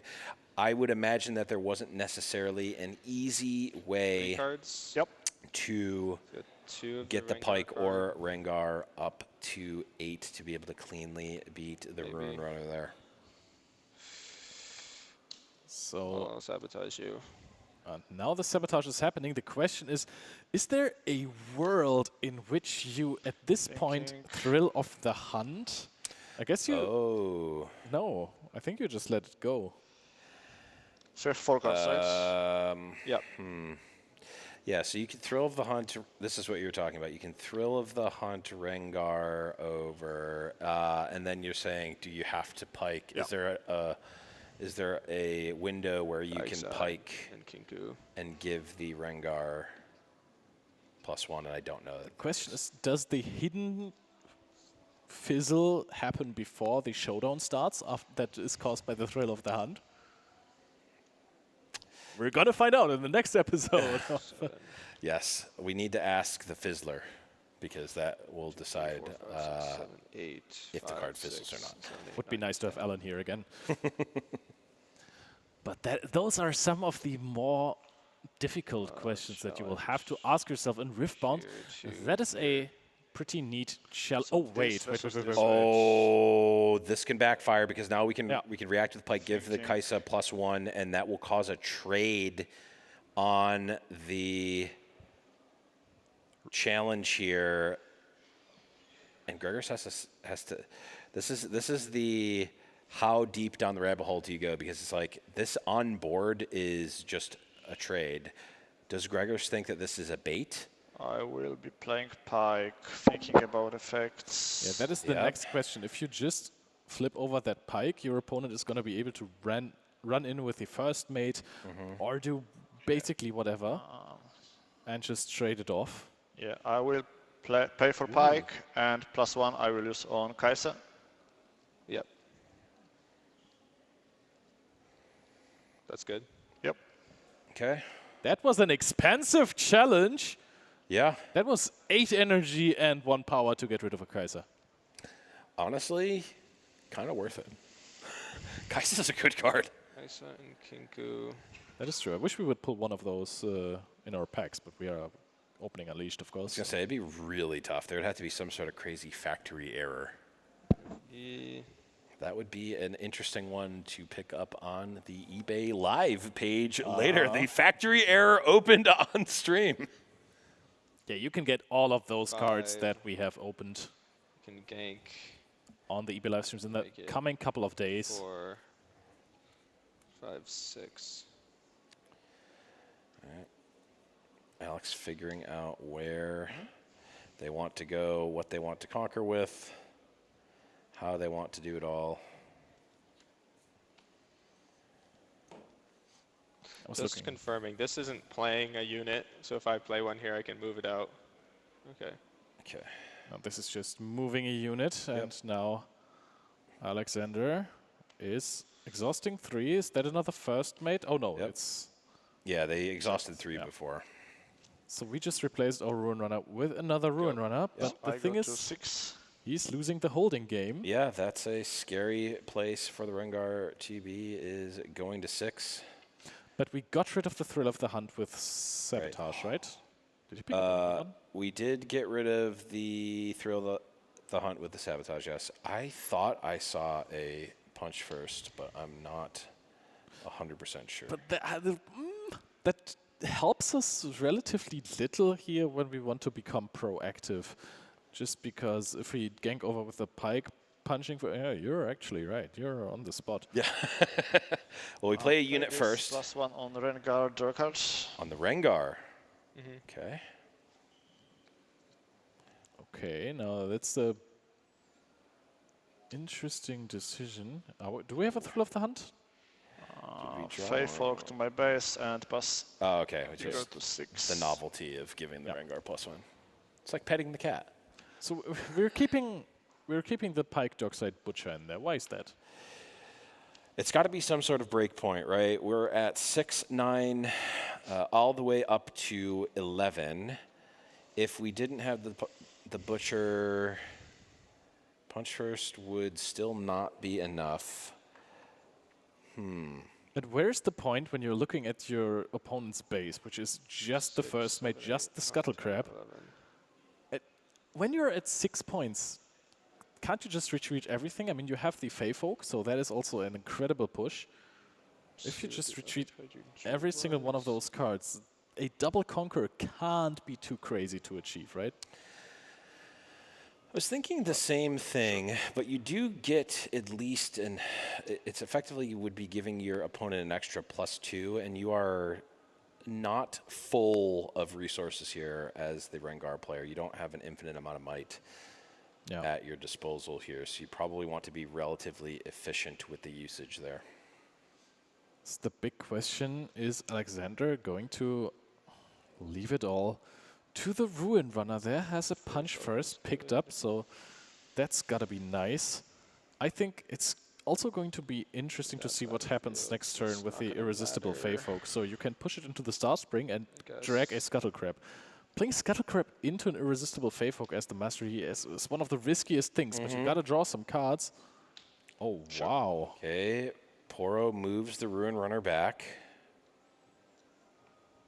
And we're going to go into some offensive trading. Okay, we did see a punch first picked up on the side of Alex here. Is that going to matter? We're going to maybe crack open the Scuttle Crab, eat that delicious, delicious crab meat, and see your opponent's hand, see what you're dealing with. Is the coast clear? 8. This Scuttle Crab is a card I would almost consider siding out versus Rengar, honestly, at least when you're on the draw. I mean, you need a turn 1 play, but Irresistible Faefolk abuses this card. Plus, you can't really crash it in always because sometimes there's an Italy, and then your opponent is going to get some draws as well. Its Subtle Crab is still pretty good, though. I think you still have it because you need a 2-drop, but... I'll go here. Sure. See your hand. Yeah, in Mulligan Mania, I would still consider. Ah, fair. Okay. We see the punch first. We see the Kaisa. It's pretty good. So we've got 11 on the side of Gregor. We can get up to 8. on the side of Alex. Punch first trades for punch first. That is still going to be Gregor's on top in this case. So what is the game plan if you are Alex? Because not only do you need to try to contest what Gregor's is doing, you can't just sit on a battlefield. You're going to lose, right? You are behind right now. If the game just continues on like this, Gregor's is going to win. I think what you definitely need to do is take care of the Dockside Butcher. You can't have that thing ganking around at all. So throwing the first mate in there would at least make sense. 6. However, I completely forgot that this card has ganking, so that's a whole different thing. Yeah, it's the hidden mode. Not a lot of people use it, but as a Rengar enjoyer, I do very much like the card. 5. As ganking. I think Starspring only pushes back the first time you play something. Correct. So first time you play a non-token unit. Yeah. So. Sure. Right. I dig that. Now the punch first in the hand of Gregor is a real deal breaker for Alexander, because otherwise he could just punch first it and walked into that battlefield. Go to 7.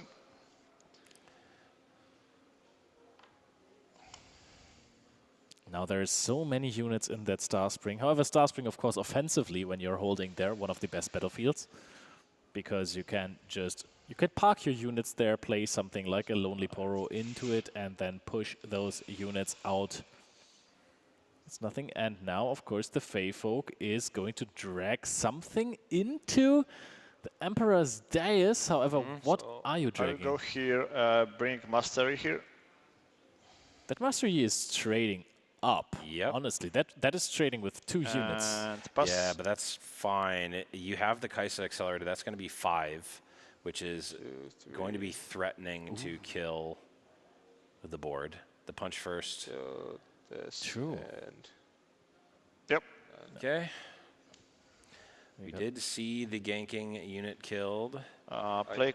I technically, I get to kill this too because it's. You can pick 2. Is it defending? Yeah. No, because I controlled it. Yeah. Sorry, okay. Because I had it. Yeah. So you killed those 2. Yeah. All right. Okay. Target itself. If he has another unit, then that I think he wins the game. Moving over. Go for +5, so it goes to 10. Okay. Yep. Just one go more for unit. 10. On punch first. Draw another. Punch third will get you there. And that is going to be game number 1 going to Gregor Skowalski. In the game without the Ferris Forerunner, I don't know if it's in the side deck, but it might as well be. Rengar, Bright Stalker beats the Wuju Bladesman Master Yi on the side of Alex Friedrichsen, and Gregor Kowalski shows why he was best off. Back punch first, which Yeah, is I think the matchup, I think. So. I drew it's like, a the Lonely Poro's kind of late. I think Rengar, similarly to Lucian, it's a deck that is very powerful, can be very powerful, but if you make any sort of missteps, you can fall super far behind, which is why it looks so good in the hands of a master like Gregor Skowalski. But I think that's with most decks, right? So, for example, in that deck, all of your resources are in your units, and the bigger your units are, the better they are. So if you get punished for mistakes, you lose those big units, and that's most of your resources. If you play something like Diana, you have very few units that you still need to win the game with. And if they get removed because you make a mistake, you're also going to lose those games. There's very few decks like Master Yi that do not get punished for mistakes so hard, because if you lose your units, you have a decent amount of units. You're not discarding any with anything. And you can always keep on pushing those units into the battlefields, and artificially they're going to be made stronger because you don't have to invest any resources into their extra might. Yeah, absolutely. Being able to turn a card like Skull Crab that immediately replaces itself into a legitimate unit via Master Yi really sort of deceptively just pushes the deck over the top. Yeah, and Lonely Poro for 4 might is completely insane. That is that is crazy cakes, as we say. Yeah, I guess, you know, there was a brief point in time where I think not as many people were on board of on the board of Master Yi being that strong, and then I just describe it like that. So there's a unit. It costs 2 energy, no power, And when it defends, it is 4 might. Oh, what's the downside? The downside is when it dies, you draw a card. Yeah. Yeah, I'll play that card. Yeah, it's pretty nasty. I mean, that card is already incredibly strong in other calm decks, but in Master Yi, that's just it's just breaking through the roof of brokenness. Now we will see Alex coming out, going going first here, but not before the TCG Overseer comes in and snags away a couple of cards from the opening draw here. Oh, that is a hand. I'm surprised we are taking away the challenge for Mulligan. Yep, here it is. We're seeing it come through here. The forced redraw. Those two are gone. Those two are gone. What are the players left with? It took a 2-drop and he had 2 in hand. Oh, and then Gregor's drew the 1-drop and the 2-drop. Oh, that is complete. The 1-drop plus Pit Rookie. Yep. That's TCG Overseer giveth and the TCG Overseer taketh away here. But in this case, a Lonely Poro in a Grove of the Godwillow game is going to definitely happen, and that is already huge for Alexander Friedrichsen. The thing is, Gregor, he has a huge turn to play if he wants to commit immediately. And it's Sentry and Pit Rookie. That makes the Sentry way bigger. But apparently, from his hand, the Irresistible Feyfolk has been snagged, and that would have been very, very useful to take care of the Lonely Poro in the Grove of the Godwillow, because especially if you're on the rune, you could have gone for the good old push into Starspring, play the Rengar, push out the Irresistible Feyfolk, which is a incredible play that, by the way, also works versus a Vex Apathetic that you're pushing into a battlefield. Because you can play your Rengar as a reaction to your Feyfolk trigger. Yes, but and then it doesn't get stunned because the Apathetic is not on the battlefield yet. Oh, that is nasty. Nasty, to say the least. Oh, and Alexander is deciding to go into the Starspring. Says, hey, that's kind of luxurious for a Rengar deck to just play Starspring twice. And develops a Master Yi. Oh, yeah, okay. Yeah. Ja, doch. This is... I mean, this is bread and butter here, right? I mean, we have the Rengar play on board. We get to eat the Master Yi. Yeah, that is... We'll save our whichever unit we want to save. Probably the Pit Rookie, and then the Determined Sentry can go on Grove of the Godwillow. I mean, it just offers a trade with the Lonely Poro.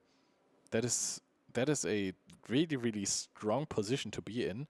Question is, do you 100% need to push in one of your units into the Grove of the Godwillow? Right. Then again, you force your opponent to invest at least one combat trick in the Battle of the 2-drops. And I think that's worth it. If your opponent has to waste an On Guard to get rid of a Pit Rookie, I take that. I take this trade, especially when you have a Rengar on the Starspring. Okay, yeah. And it's ironic that Alex even said in his video, in his intro video that we've watched, it's incredible, or maybe it was also in an interview, that it's so important to trade like 1 might up, right? If you are getting those trades in super efficient with 7 versus 6, that's the best way to play a game.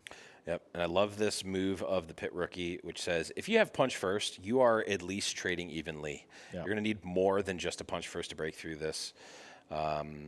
Actually, you won't even be trading evenly. You'll be needing another card entirely, as there is 8 defending on the side of Gregors. 7 would be Punch First plus Lonely Poro. Looks like we're just going to trade off the Poro for the Pit Rookie. I have to imagine that Gregors is fine with that trade. Yep. And that is going to be a Rengar as an answer to the Rengar with 1 more rune up and an On Guard, and that is a way better use of an On Guard than trading with a 2-drop. It is taking out a full Rengar. Hold. So I go to 3 and draw 2 cards. The Sentry is holding in Grove of the God Willow. I've seen everything. Yeah, I have not had the luxury of having that happen yet. That is bananas. Yep. We not only get a point, we're drawing a card as well. Shields are down for the Master Yi, but I don't know if there's any accelerate or pseudo accelerate here to actually get into the battlefield. Player Sabotage. That is a card that signalizes that you have quite some offensive pressure now, because usually you would not throw a Sabotage in if you have nothing to follow it up on the turn with. But there you can see double first mate. And that is bad news for the Determined Sentry, because it can't move back to base. That's its own effect. That's the downside of being a 1-drop, my friend. But first mate can just ready the Rengar after being pushed out of the Star Spring. You could even play the first mate into the Star Spring to have a 5-mite defender there, and then chain the Star Spring and the first mate to have the Rengar ready in base after it's being pushed back by the Star Spring, and then push into the Sentry. You don't even need to do that. The Rengar is already going to be ready from the turn. You can play any unit and do that, and then move the Rengar back out if you, for some reason, wanted to. Oh, yeah. Not really necessarily a reason to do that, but you could. It's all of the options. And I do quite like that, especially now, since backoff is... Take a backoff. Yeah, backoff is gone now. So that means Grzegorz knows that Alexander has very, very little defensive combat tricks. Challenge, right, and Sabotage. So clearing everything and then moving out of the battlefields does not sound too bad. No. But I don't know that Grzegorz has much in the way of offensive capabilities here. And if you just start playing units to the backline, we just see a pass. If you're just trying to play units to the backline, they're going to get challenged here. We're potentially going to see commitment of first mate here or another unit to try to get the Rengar over. So you could go for a first mate play here and push into the Sentry, but 5 runes open is trouble. That is actually not too much. That's not even 2 Nidalee. 1 Nidalee, 1 Inferna, I suppose. And and that's exactly what is in there. 1 Nidalee, 1 Inferna. Yep, there it is. Inferna. It's 5, 6, 7, 9 there. So if you push into this battlefield, what would happen? You push back, you play a first mate, then you attack, and then Nidalee plus Inferna are being thrown down. Or only Nidalee, I think, because that already puts him to 7. Yep. So that would be an issue. What you could do is challenge first, then move back. No, that's a stupid idea. The challenge doesn't work because you can respond with the Nidalee, which will only be 5, but you still know you still need more to and you have through this. Damage on your Rengar then. Right, 5 exactly. Is 7 plus 2 is 9. Yeah, that's 9. Even if you're, I think there's a pass angle here somewhere. There's a play Fiora Peerless and pass. So I think you could use this turn to not lose too much tempo, because you're both on 3 points. It's not really that important anymore. Play that there. Play a Peerless. Do not start a chain. And there's no way that you allow your opponent who's technically ahead of point tempo hold a second time on Grove the God Willow, right? Oh, it's Grove the God Willow. No way. Yeah, and this actually goes all the way back to that first combat of the game where we saw Alex move into the Star Spring instead of the Grove, and all of this is sort of cascaded from that and left this Grove of the God Willow like unchecked. Yeah. I will be responding to this trigger, I think. Can I order the triggers? Yeah. First mate with Star Spring is now being used after developing the Fiora, but that kind of forces Grzegorz to do something. That is also very interesting, because if he does not respond to this... too. I guess, yeah. I'll have I guess I will be responding anyway, yeah. Yeah, right? I Or- don't Yeah. think that the So you can- timing of this really Because matters. he chooses this on the resolution, right? Or He can only choose the Rengar, yeah. Oh, play, but he can right? choose whether or not to do it. Oh yeah, true. That is correct. But if you don't play the Nidalee here, your opponent has crazy development in this one turn. With a 2-drop and a That Fearless. is true. so you have to choose if you want to do this or not, and then I will do it. Yeah. You will do it. Okay, so Targeting this. yeah. Okay. I Um, think for the most part, this is going to play end up like Nidalee, this Rengar trigger regardless. goes But always to- good to play, or to confirm with the judge if you're unsure, especially with these weird niche interactions with battlefields and such. Nidalee, I guess. Oh, I think... Okay, so there's still Inferna in hand, right? But Yes. Inferna is not going to save the Rengar, the Nidalee. So if you push the Rengar in there, you are going to trade with the Nidalee. You're not going to give your opponent a draw. Then Sentry is alone. And Inferna would have to be played beforehand Yeah, because it's fine. You can resolve it. otherwise, Peerless pushes into that battlefield after being readied by the first mate. It will trigger Right. immediately before the Inferna is being played. So, oh wait, Oh, this is not going to work out the way you want it to. that I don't is nope. That is a card this is 3, right? reading issue. Oh, yeah. It's Because it's not one-on-one. Yeah. I think that's one of the situations. Yeah. It's a I think that is Then that I might be an pass. oopsie. I will draw from Nidalee. Maybe not. yeah. I can't imagine that that's what we wanted. But he's not faced. point. Huh? He's a good poker No. face. Yeah. I mean, being phased or not does not change the situation, so you might as well be That is true. unfazed. Especially if you now push in with the Rengar, Nidalee you has 1 damage. It's no, it No. heals after Is we that- fight. Yeah. Oh, okay, yeah, right. so there's always going to be a hold, possibly on an Inferna actually, which is Yeah. kind of crazy. True. And we have drawn Pass. more cards. Hold trigger, go Hold to the 4. Draw a card. That is a lucky Nidalee that draws a bunch of cards, and Gregor is finding crazy cards right here, being the apothecary, and now we might actually see one of the coolest interactions of the decks, and that would be perhaps, just suggesting this, Thrill of the Hunt, the Nidalee into the Starspring, and then Apothecary, bounce Apothecary, but use the Pride Stalker. But we're in Starspring, you don't even need to bounce it. That is true. No, that is not true, because Starspring can only bounce the other unit that wasn't played. So, I think we might see some Thrill of the Hunt action here. We may see some thrills of the hunt. Apothecary can bounce itself, right? Yes, it can. Funny card. Funny name. It's some say apothecary, some say apothecary. Who knows? Yeah, I think I'm correct. I at the very least think that that's a cooler pronunciation.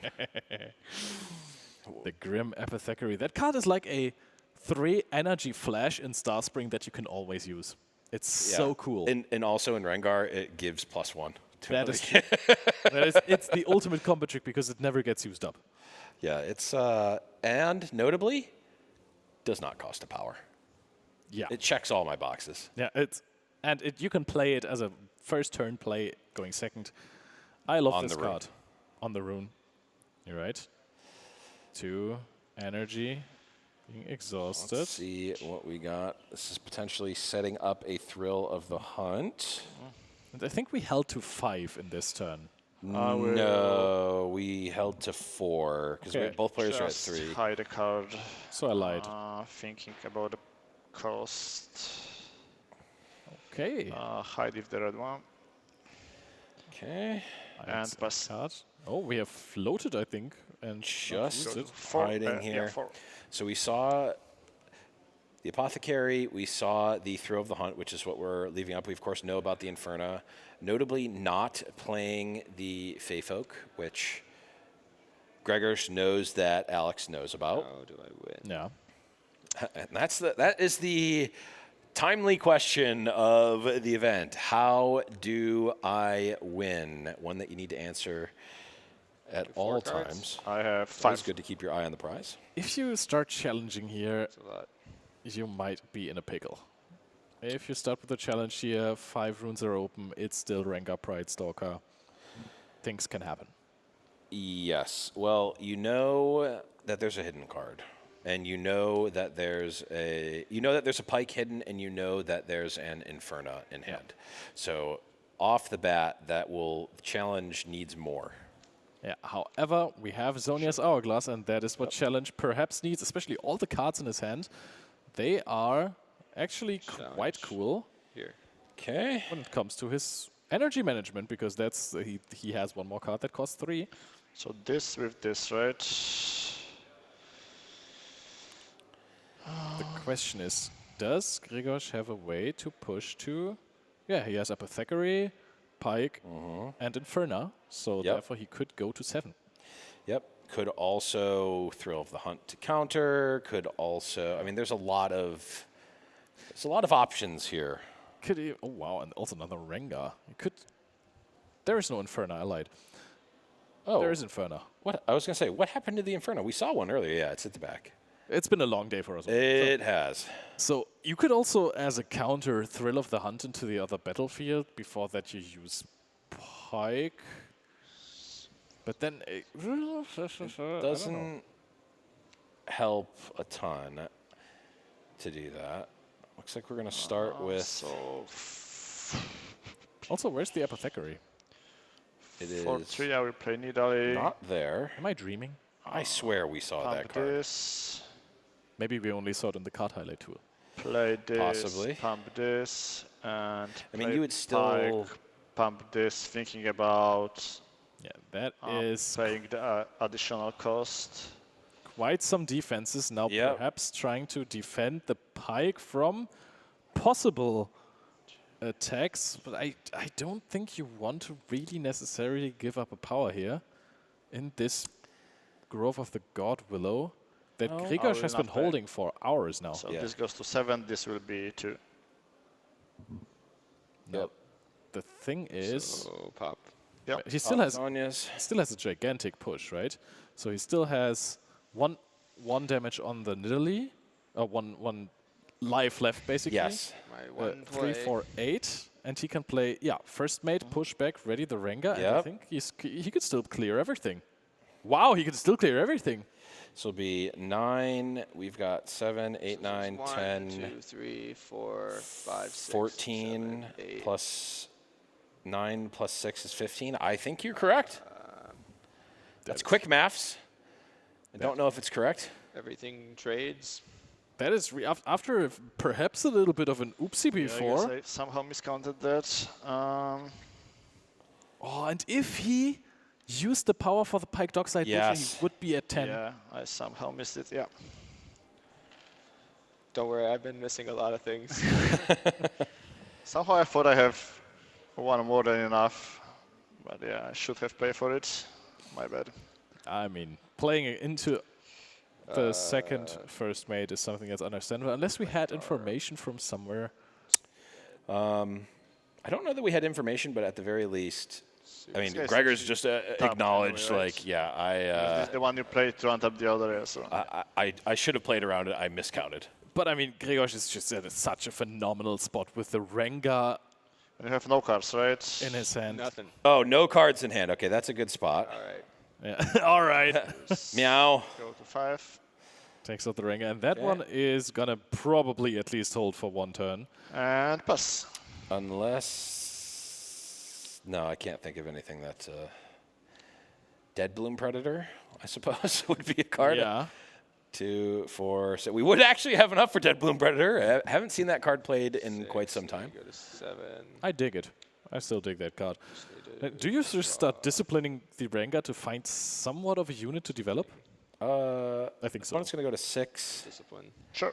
Yeah, I think you don't want to take too many turns off, especially when you've got draws like that to get through. You want to use your energy on a turn that you're not going to necessarily need it.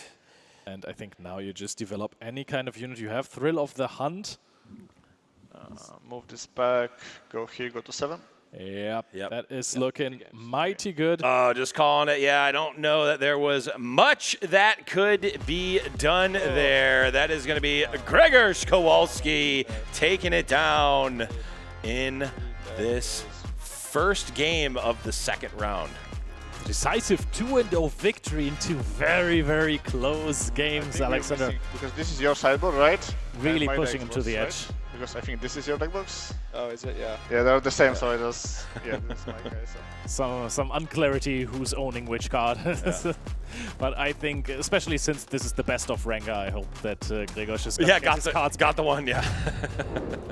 Yeah, a little bit of extra metal in there. But there, of course, is Gregor coming through here with Alex. And, I mean, this was, you know, potentially a tale of how Gregor has built this deck. Of course, knowing almost for a fact that you're going to be seeing at least some amount of Yi coming into this event, and you know, executing the game plan as was described there, having some interesting interactions with Starspring, being able to leave up resources to, you know, quote unquote counter the challenges and other cards that would normally be good against Gregor, and really coming out on top after the fact.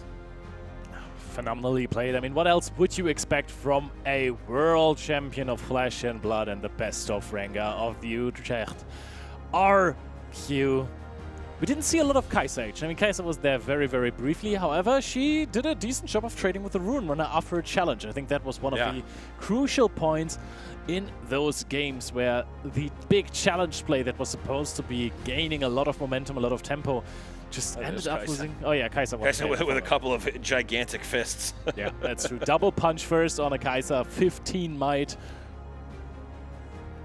Rengar is really, really strong. The Pride Stalker, I want to say buff, but buff is a completely different keyword. The might bonus that you get temporarily on the Pride Stalker, and all of those accelerated or ambushed units is just such a cool way to play the game, such a fast way to play the game. But also, it, you know, from other card games, from the history of other card games, when you play a deck like those, also when the primary color of the deck is red, you would think that the deck doesn't have a mid to late game. But that is absolutely not the case. If this deck gets to develop, you can be in such a strong position in the end games, because you find those numbers, you find those might numbers in the end.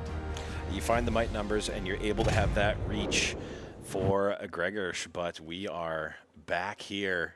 Gregor is on the board after losing that first round to Joshua Schmidt. He is now successful against Alexander Friedrichsen, and therefore has his chances still alive for a top 4 spot here at the TCG Grand Slam. And after starting with a couple of very competitive 2-1 matches, I think we've now set the trend a little bit to see more 2-0s after already having, of course, Mateusz winning 2-0, Joshua winning 2-0, now also Gregor making a 2-0 on the reverse side now into a favorable 2-0 for himself. So that was interesting to watch. What was the main takeaway from that match? Is it just a favorable matchup overall for Rengar, or was it just perfectly executed?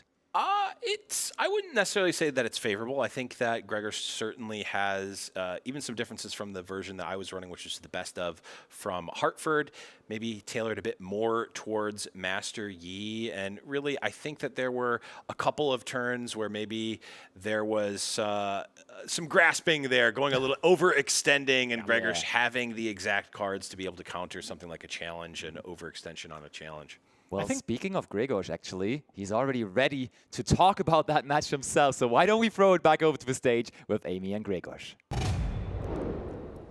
Hi, guys. Thank you so much. Of course, I'm down on the floor with Gregor right now. How are we feeling now? You've got a big win under your belt. Yeah, pretty good. I definitely needed it after my first match. Here, I really badly punted game 2, like 2 turns before. I somehow miscounted. I thought I had a perfect information about my opponent's hands, and I somehow thought my guys will survive, and it turns out they didn't. So I'm pretty happy it didn't punish me, but it shouldn't have happened. So. Never punished. Come on, man. You got in there, and that's what it's all about. You know, your opponent had that low hand size, and you were able to monopolize on it. Were there any specific counters to Master Yi that you did put in the deck?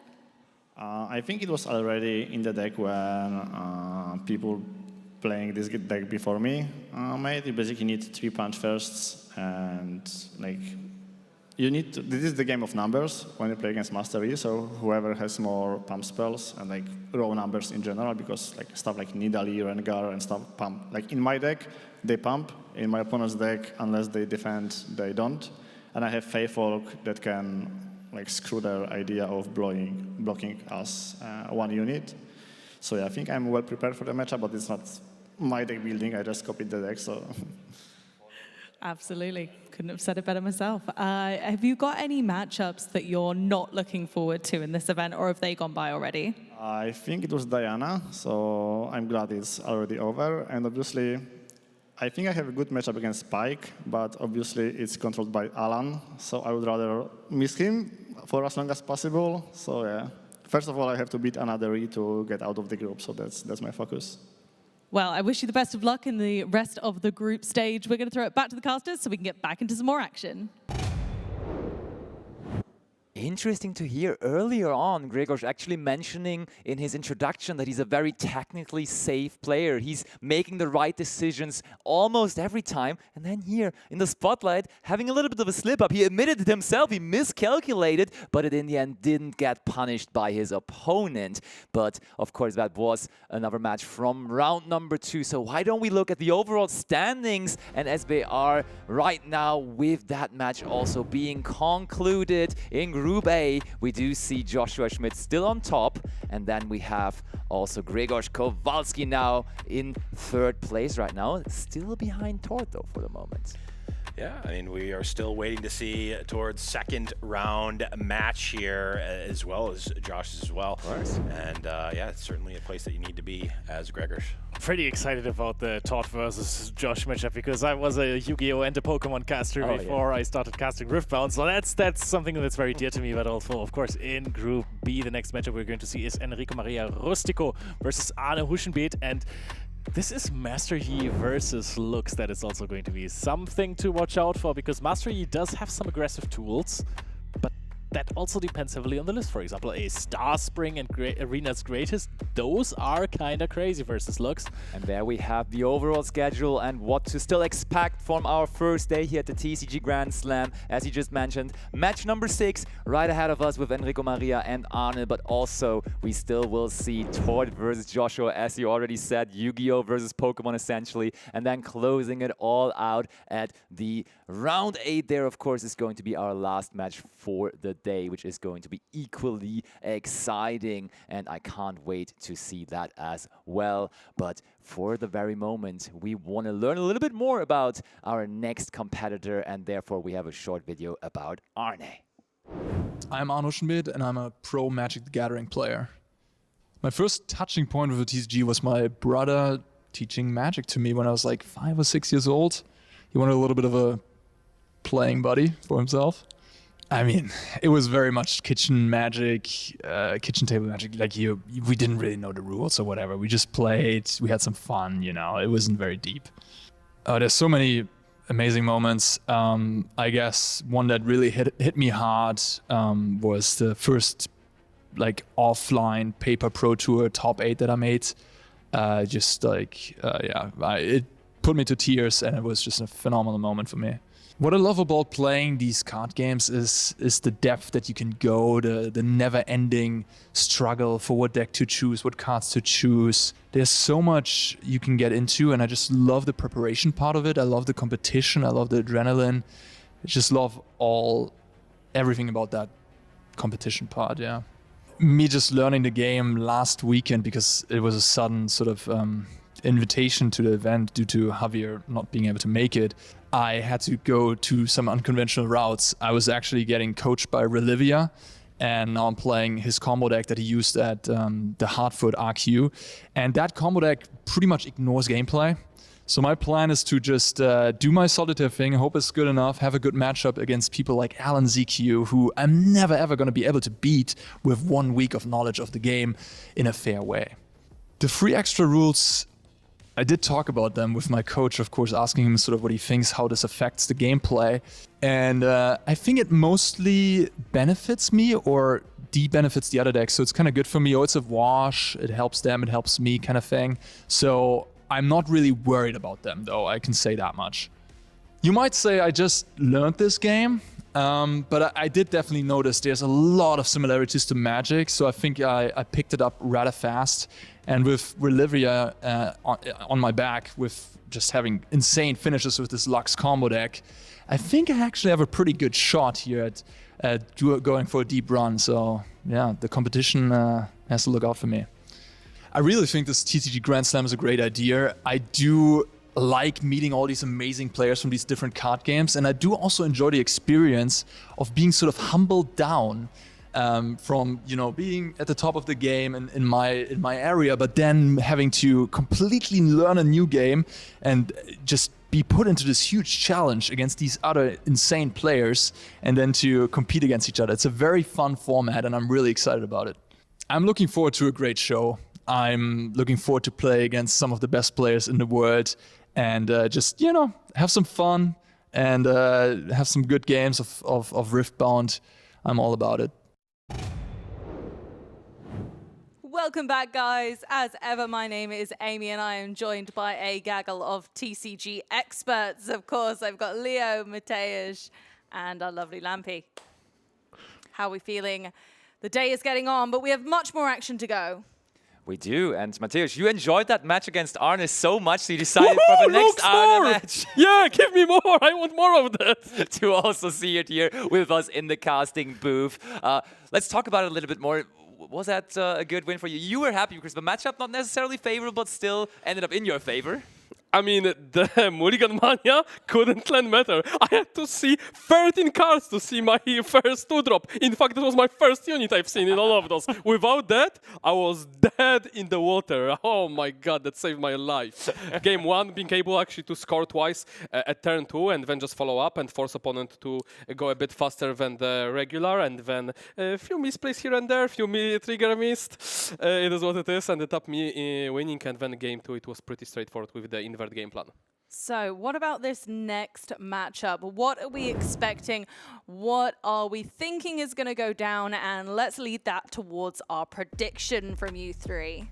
I mean, the matchup is kind of usually favored for Lux a little bit because Master Yi does not always have the tools to accelerate those points too quickly. But if it doesn't, something like a Star Spring first mate combination where you can double score on the basically second turn, this is where Master Yi comes in, so... So the few key cards for the matchup and battlefields, that is one that is Star Spring, and two, I'm not sure if Enrique is on the arena's greatest, but if he is, those are the two main ones that accelerate the game and points cadency. So basically the way Lux has to hit with their Forgotten Monument has to hit their Star Spring, so should be blinding it to prevent the double scoring early. The key cards are first mate, especially post Ruination turns, if there is no early Zonia, and there is like wide range of between 0 to 3 Zonias based on the build. So that's a actually crazy important piece for the Ruination turn, because he goes pretty fast, and Lux cannot usually combo before putting a Ruination. And there is like a bunch of things that he has to do, such as just charm Lux right away to not have those access to extra resources, or even challenge. And then on top of that, Lux can't really remove the stuff from the E, so stuff just like Crab, defying card draw, defying sacrifice to prevent the ramp, even defying retreat if you have like 2 of them is correct. Very nice. So very quickly, who do we think really is in the advantageous position? Well, before you started talking, I was thinking it should be Lux and it should be Arne, but you gave a lot of argument to maybe believe it would be the other way around. So how do we settle? Leo, you might be the third one to decide. I will never vote for a Lux. Okay. So it is going to be the caster's pick. Maria for me, that is the caster's Okay, pick. we're going for Lux. The gamers are ready, so let's jump down to the stage where we can see our players.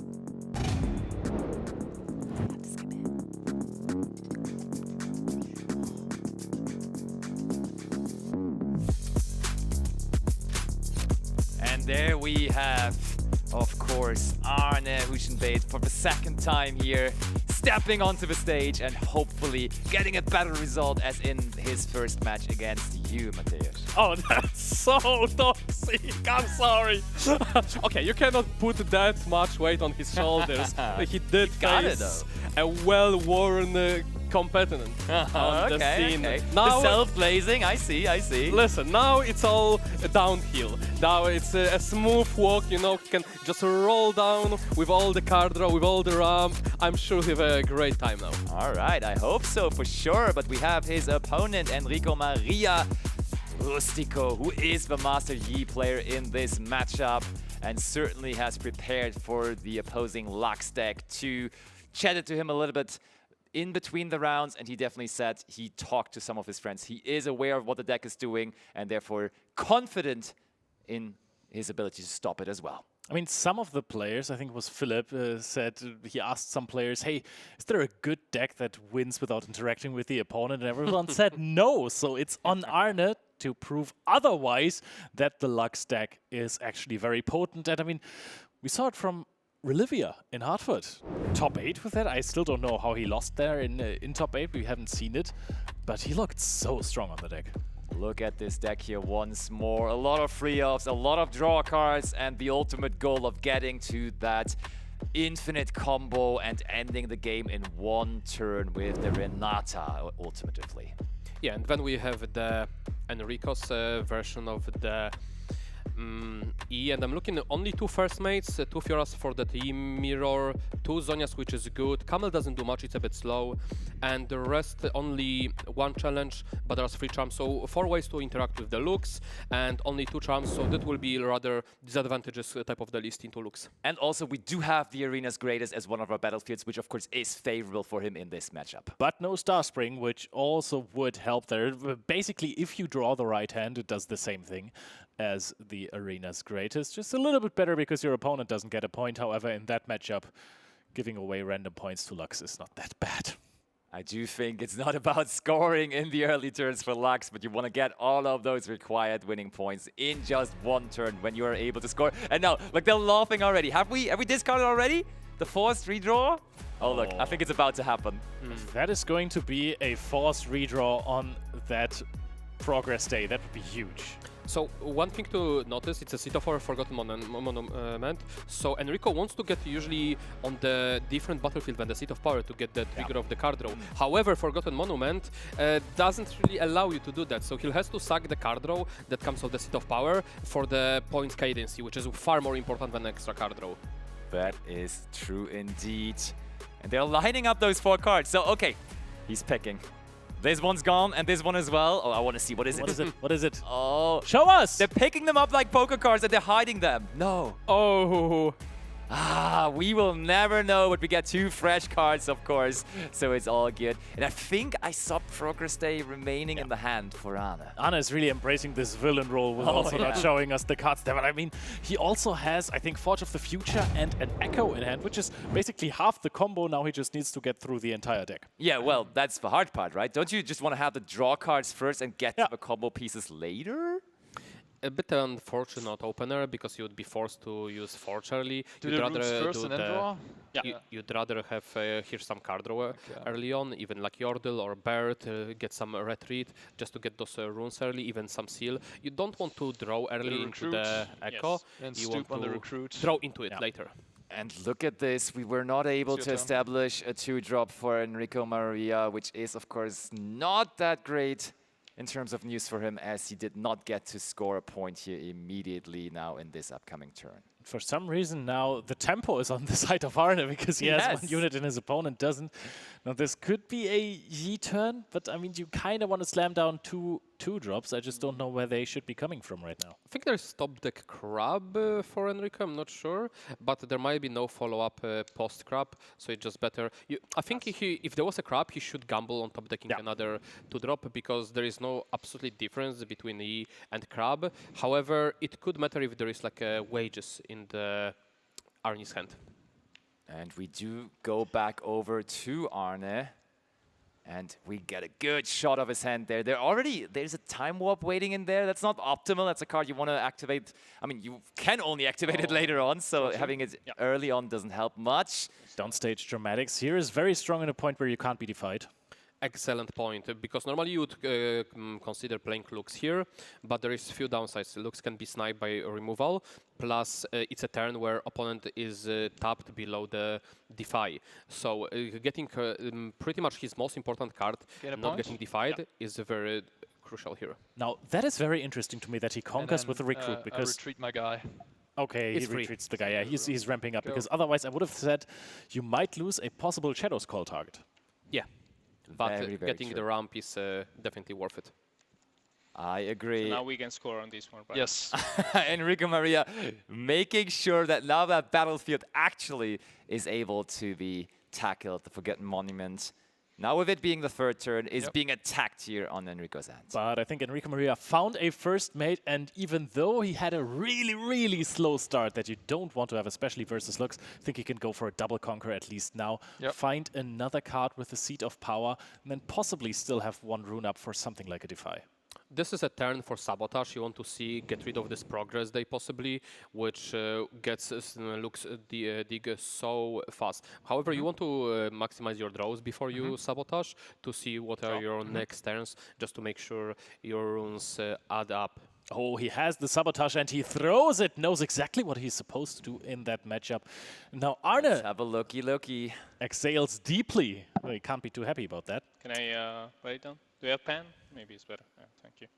I think Enrico only had like the biggest of markers to track down his winning points, and he's like, I'm not writing all of that with this big marker, no shot. Just give me a smaller pen and I will carefully write down all the cards you have in hand there. And as we're zooming out, what do we see there? There's from Progress Day.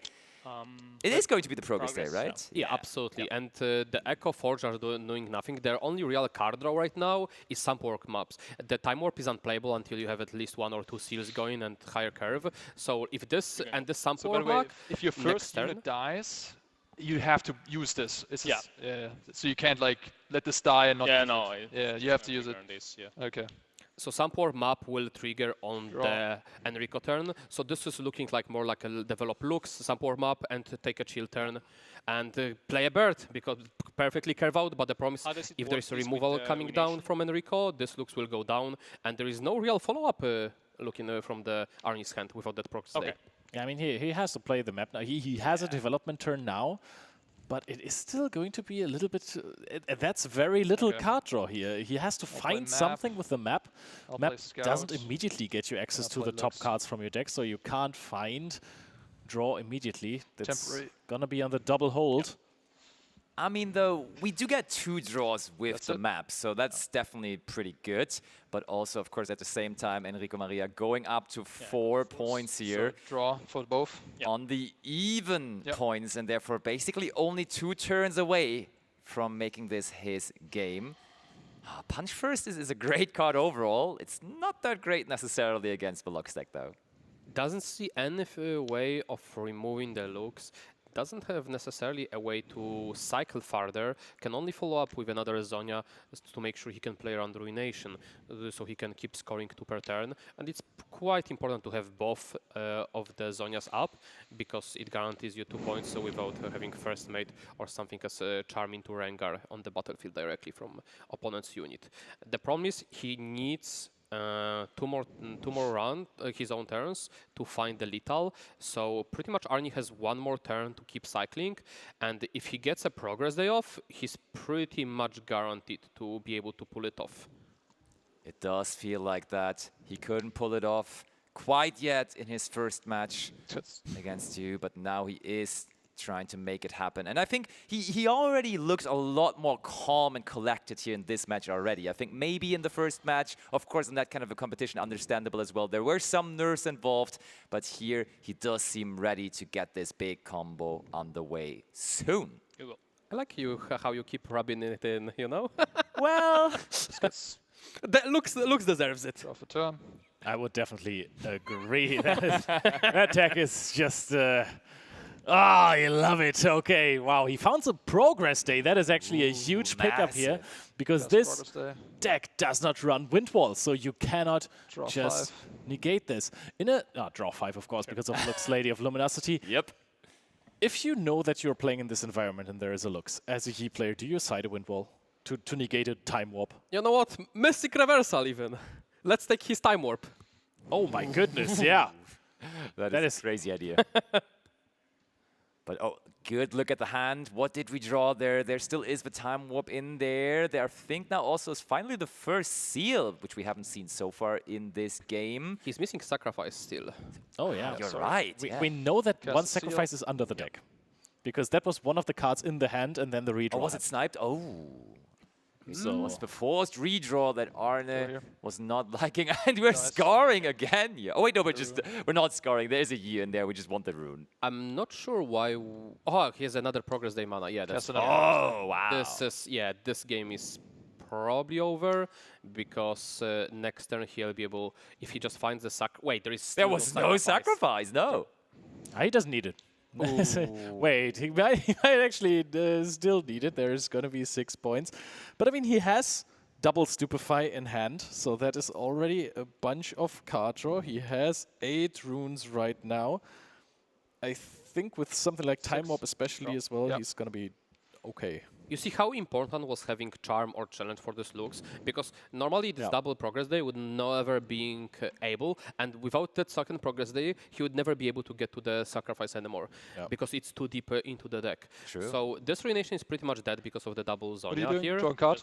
Yeah. And Enrico understands that he needs to find removal for this looks to just reduce the amount of the draws for coming. And he also still doesn't have something like a Defy. No Charm, no Defy, no ways to defend himself against the pending doom of Lux. So that is really tough for Enrico Maria. However, for Arne, he just doesn't find the sacrifices. But I mean, spoiler alert, they are in the deck. So we know that much. And there's not that many cards left in the deck. So I think chances of him getting to a sacrifice next turn are incredibly high. And therefore, chances of him winning and pulling off his combo are pretty good too. Is it immediately the card we're drawing for turn? Relax. But he needs to find the sacrifice within 5 energy or 7 with the Lux.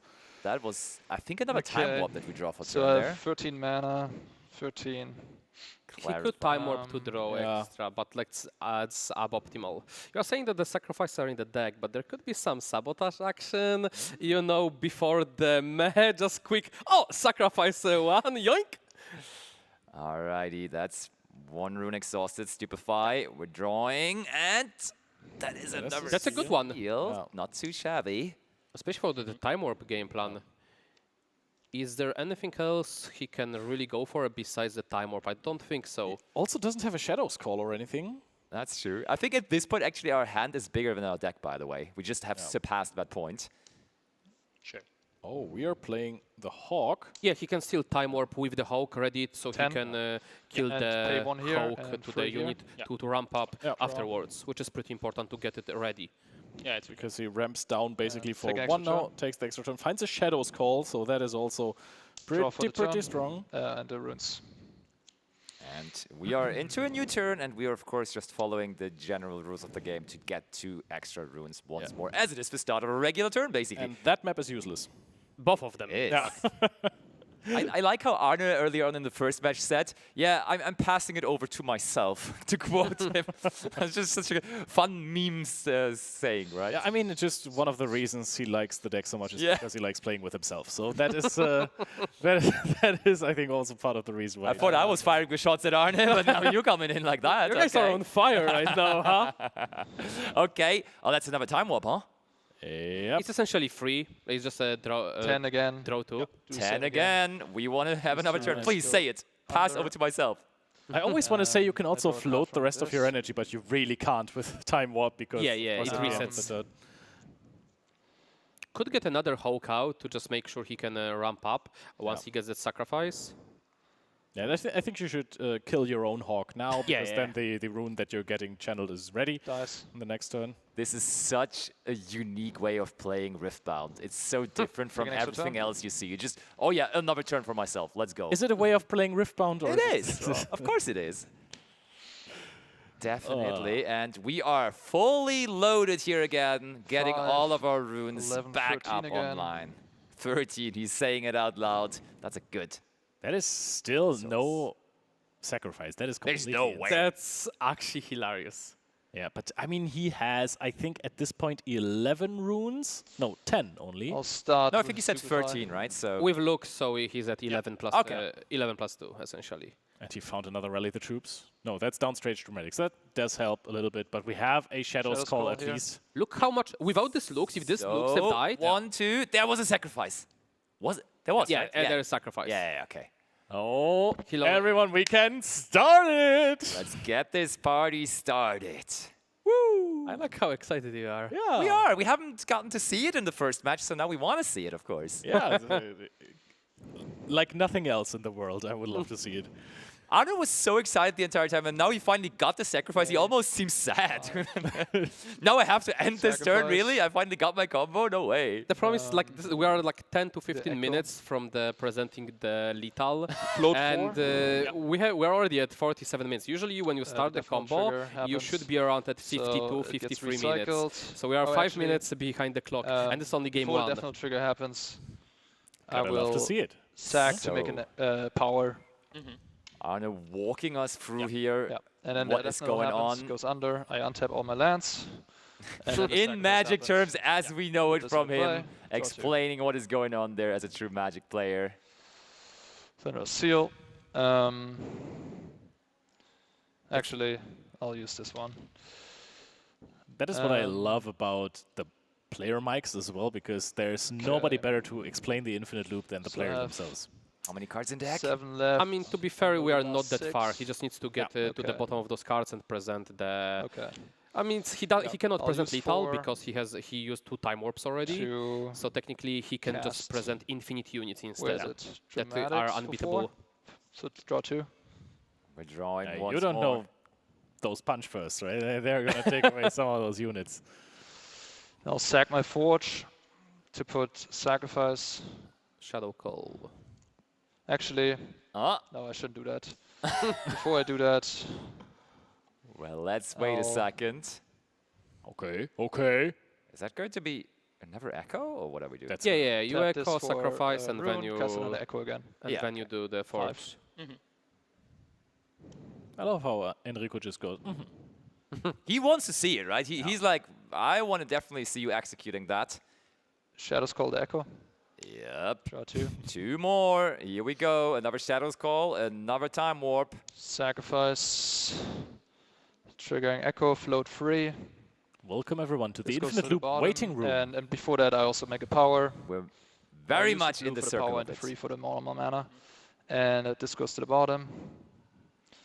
So basically, then 6, normally 11. what happens when you have Draw all the 2. time warps, you are able to just time this. warp from 0 to 8. Then I sack the However, forge. Arnie had to use those to card draw. So when was This the and alternate this plan, is into you're my just gonna deck. create infinite units, essentially either tokens, matter. sprites, and then you can put the put them in the does make base, sense. block the battlefields should with make those sense. I don't sprites, have a forge and left, yeah. then from there, Um, opponent can no longer win because you can just repeat that, repeat that, repeat that. So is at this point, he gone. just needs to explain it, and then within the rules of the Riftbound, you And don't now, have to play it out actually.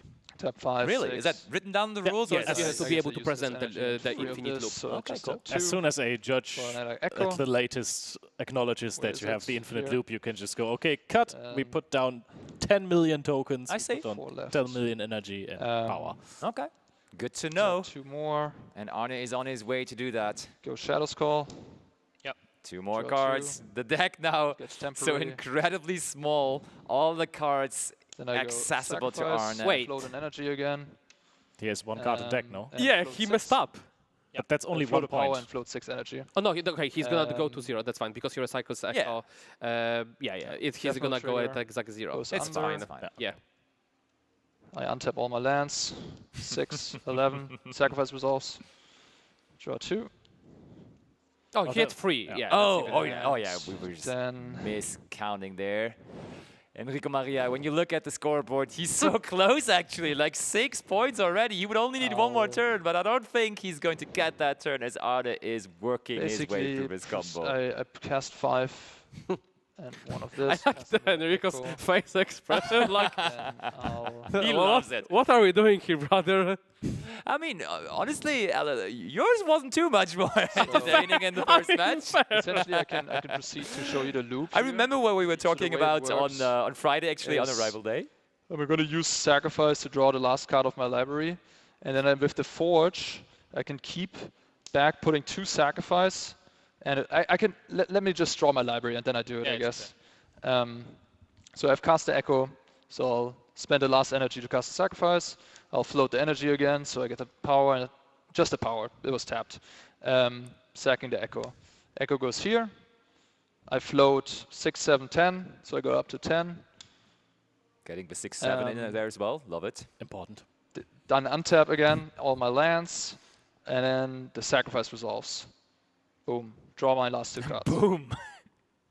So now what I can do with all this mana, I can play the Forge, put back Sacrifice, Sacrifice, call Forge, and then with this, essentially I create a loop where I can draw my, keep drawing these cards to generate infinite mana, and then at that point, with infinite mana in play, I can create a loop where I just exchange 2 draw spells, a Forge, and any spell, like a Retreat, a Ruination, whatever, or something like Sprite Burst. And then with Sprite Burst, I can infinitely cast that through that loop, because I can infinitely redraw, put it back, redraw. I have infinite energy. And destroy, put them all on the battlefields, 1,000,000 tokens. Then make a bunch of recruits, and then then I have one last Time Warp, which I can cast, and then move all the recruits onto the battlefields. So Rengar has no chance of getting a point in. Okay. And then I have 1,000,000 recruits on each battlefield, and that's how I'm gonna win. Okay. Yeah. I don't know if the. What a speech, bro, right? Yeah, it's okay. Walking us through all of it. Yeah, it's okay. Yeah? Yeah, I just concede. Okay. Okay. Hey, and there he is, Arne with the first win on board, presenting the infinite loop with the microphone in front of the crowd. Yeah. I'm sorry to make you go through this. Okay, it's okay. This was impressive, and finally we got to witness it. All it took is just Master E missing a 2-drop. Yeah. Then he can play the game. The words of Arne Huschenwith, they are echoing through the halls of the Experion in Hamburg, and they are telling us how he gets infinite tokens.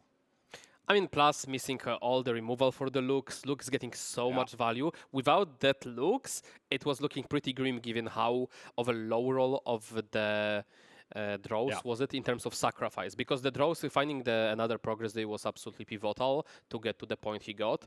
But those sacrifices, oof. Ooh, and plus sabotage. We're back on our little side decking cheat there. You saw already against you as well, Mateusz, pulling that out there. Arne is, and making sure that he's making the perfect decisions in the side decking process, which I learned that apparently in Riftbound that's allowed, right? In between games it is allowed, but in the game you don't get to take any outside notes for you. Yeah, the little tech, like if you want to conceal at the high level gameplay how many cards you sideboard in, sideboard out, it's worth to shuffle your whole sideboard in deck to the deck, and then you take out 8 cards and the opponent cannot know if you sideboarded 0, 8, 1, 10, 20, and they just can't tell. I love that you say that, because I've been preaching that at Yu-Gi-Oh! For years now, and everybody's like, it's 15 cards, I'm not going to make the hassle to put all of them in and then all of them back out, but it's such a good disguise. You don't get to show your opponent how many cards you are side decking. How's that going for you, Basti? Wonderful. Thanks for asking.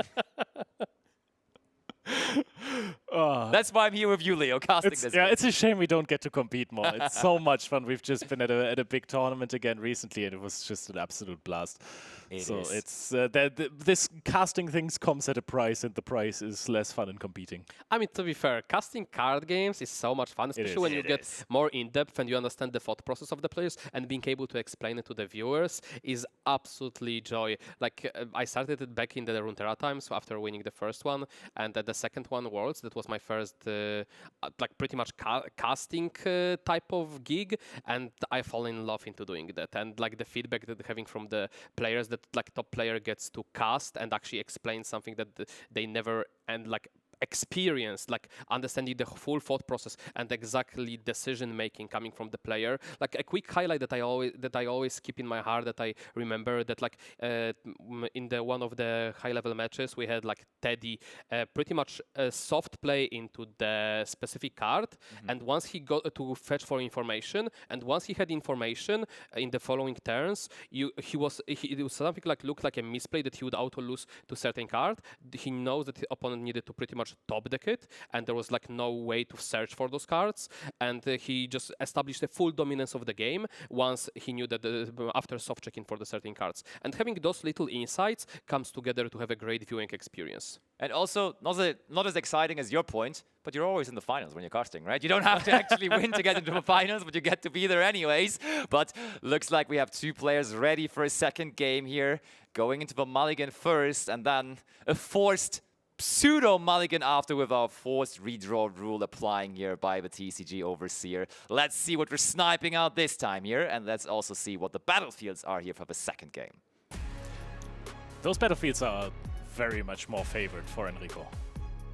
So this is basically, there is a strategy when you play Lux. I believe Ernie applies the same as Aurora. So basically if you win game 1, when you pull up the either Papetry or Forgotten Monument, then for the game you keep the Aspirant Climb when you go first to maximize the odds of just winning one game, and then you give up pretty much on the go second game by using your worst battlefield. So here Enrico actually pulling the Arena's Greatest is a misplay. You should be keeping it for your go second game after losing the first one. You'd change up if you would have won the first game. You would actually pull it when you go first. When you go first, yeah. Ooh, and I think the forced redraw there worked out well for Enrico Maria, as the last card he got to draw there was a Lonely Poro, so we got a 2-drop instead of being 2-drop less in the first game.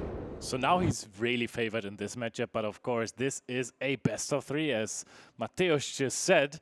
This might come back to bite him. And I don't know why the battlefields are so close together, but it bothers me. They just like it cozy. And progress tray again for Arne. So the problem is with the arena here, when the Enrico goes first, essentially he gets to finish the game at turn 4, turn 5 before Lux can even think about winning out. And here Lux passing, this signals pretty much wages. So Enrico should have some trick or think about it to not allow wages. Oh, and he does. There's going to be discipline pushing the Poro onto this 4-might breakpoint. And getting another draw. Having 2 runes open means you need to find another. That's not quite a 2-drop. Because if he now misses out on finding another 2-drop, that's also not the best situation. But there's a Scuttle Crab! Scuttle Crab, yep. That works. That works perfectly fine, actually. And it's important not to walk on the paper tree on the initial holding just to deny Lux resources. Absolutely. And the defy. This hand is absolutely disgusting. I think you shouldn't be wasting all that RNG for one game, when you, especially when you go first, when Lux is folding their game. All right. We hide another card into the Arena's Greatest. That gotta be Zonya's, I would imagine. Certainly not back off. It could be back off. I mean, well, you don't know his plans. See, that's the insights that you need. But Lux is being developed. Now the question is, can we find a challenge, or can we find at least something like a charm? Charm is very much needed. Arnie decided to tap 1 extra for the Lux, so can't even find the Stupefy here. I think he started with a Stupefy, no? Oh, he did play Stupefy. I'm so sorry. Yeah. Scuttle Crab, we're crabbing. And there is no removal, I think. Yeah. He could try to dig with the Discipline. So, Mateusz, if you had a challenge here, would you play something into the Arena's Greatest and then challenge the retreat the Poro and then challenge the Poro with the Lux so you get a draw and find something like a Sabotage? That's a very clever play. Oh, Leo. Yeah. He's blushing. Yeah, look at this. That is very, that would be very good play. Oh, you also, this is, you rake this gold here. No question asked. Because Rake takes out the Swampert map at some point, sometimes, but I think if you want to play around the Rake in that matchup, you need to deny like holding points to yourself, right? I mean, you either Discipline, dig for Charm challenge, or you Rake. I don't think there is much merit into doing anything else. And denying gold, denying ramp is very important from the Lux player. It pretty much can shut down them by 1 whole turn. And honestly, support map deny would be nice, but when you hold both battlefields, you already gave them the value before you can even rake. Yeah. So there's just no point doing so unless you are pulling back from the both BFs. He doesn't rake. He sees a different vision, but this plays into the Swamp Warp map. Even though he is going to push towards 6 in the next turn, so Arne needs to get Kraken. Otherwise, there is going to be infinite losses in this game. Actually, just one. And we get a close-up shot of the hand. Oh, and he throws it down Arne is immediately. holding. This is a really good hand from the Arne. Yeah, whatever. To cast a Progress Day with the seal. Let's do it again. We did that already game 1 very successfully, and here we try to dig into our deck once more, and are we finding... Did he recycle a rune for the seal? No, he paid gold for seal. Oh, yeah, that makes sense. I hope he did at least. No, there was gold, yeah. There was gold. But that's a good rake target, at least. As good as gold. That is right? true. To be fair, long term, it is slightly better, but this is not going to be long-term game. Arne is on 2-turn clock. Yeah, that is true. Yes. And that is one of the 2 turns, so he better get going fast. Hawk is going to be played. This might be one of the faster games we're going to see this entire weekend. Yeah. Goes to 6. That paper tree helps ramp ramping. first for turn, or We just get it similar. yeah, okay. Yeah, so the rune you're getting from paper tree is not going to be readied because in the beginning you awaken and then you channel to ready runes, of course, as the C, but in B, in the holding, you get an exhausted rune. So this is a rather bigger mistake from Enrico, not pulling back Crab and allowing Lux to ramp. You want to deny as much paper tree value as you can from Lux. And he would, in fact, if he went for discipline play, he would be able to snipe her off. Yeah. That was a charm. Hindsight, Andy, but worth noting. Arne is giving us the explosion there while his Lux is losing that showdown. Arne doesn't have to, he doesn't enjoy many showdowns, so he's getting every single second out of that one there. The thing is, you use so few. Okay, I mean, at this point you can hold. Right? If you hold to 8, that's, I think you're fine with this. But he gets to play with such few of the interactions in Riftbound that actually do happen. I think the most complicated part of Riftbound is how the combat works. That's why he was asking questions about that in his first match, because he fully went in on that Lux game plan, trying to master the combo, trying to isolate himself from the field and from the regular Riftbound rules, and therefore those combat things, those showdowns are the hard part for him. He decided it's easier to learn just what his own deck can do than bothering what everybody else can do. Which is a way to approach the game. And a decent approach maybe in this environment as well, because, I mean, you could say, hey, well, I'm going to outperform the best Riftbound players in the world in showdowns. Or you say, well, I'm just playing a deck where they don't really get to play with me if I do my thing. And I think that's very, very smart, honestly, to be honest. And you can see the consistency because we have 4 E players and a Lux player. So you either pick something that's very strong at fighting, or you pick something that doesn't fight at all. Yeah. No. Okay, that was a defy on Shadow's Call. Is that the correct target to defy? Shadow's Call? It's as good as Downstage Dramatic, just less taxing on resources, so definitely a good one. Yeah. Sacrifice is also another one, but the problem is once Sacrifice starts coming down, you are probably behind already. And preventing getting to the Sacrifice echo point is just a bit better. And now Enrico is taking his sweet time in this showdown, because frankly also to him this doesn't happen a lot. And he just lets it go. Would have been a cool way for him to like flash something out of there, just give the point over to the Hawk so it doesn't die. But now we are going to start the longer turn with the Echo Sacrifice combination. Can we do it again? I think this goes to the bottom. this one would have been better to defy. It's cost though. It's already like he might not have had it. That's the thing. Like he might have needed to draw into it. So you have like you'd rather prevent drawing into it. Yeah, I think so as well. Arne taking a deep breath now with all of those runes ready to be used again after Echo resetting them all. Is there a way we can make this happen this turn? Problem is you need to draw within 4 cards another combo 2 combo piece. Yeah. There is Universe War Urination, but that opens up himself into losing to First Mate. He still has so many cards in deck, right? Usually you're trying to get to the point where your deck is really, really, really small and you are having a high chance of pulling off the combo. And here you're kind of putting yourself into a situation where the RNG matters a lot more. That's a seal. Gets a seal. That was one of the cards drawn there. I mean, he needs to combo now. Like, I'm not sure if he has... oh, he does have Echo as sacrifice, okay. Yeah.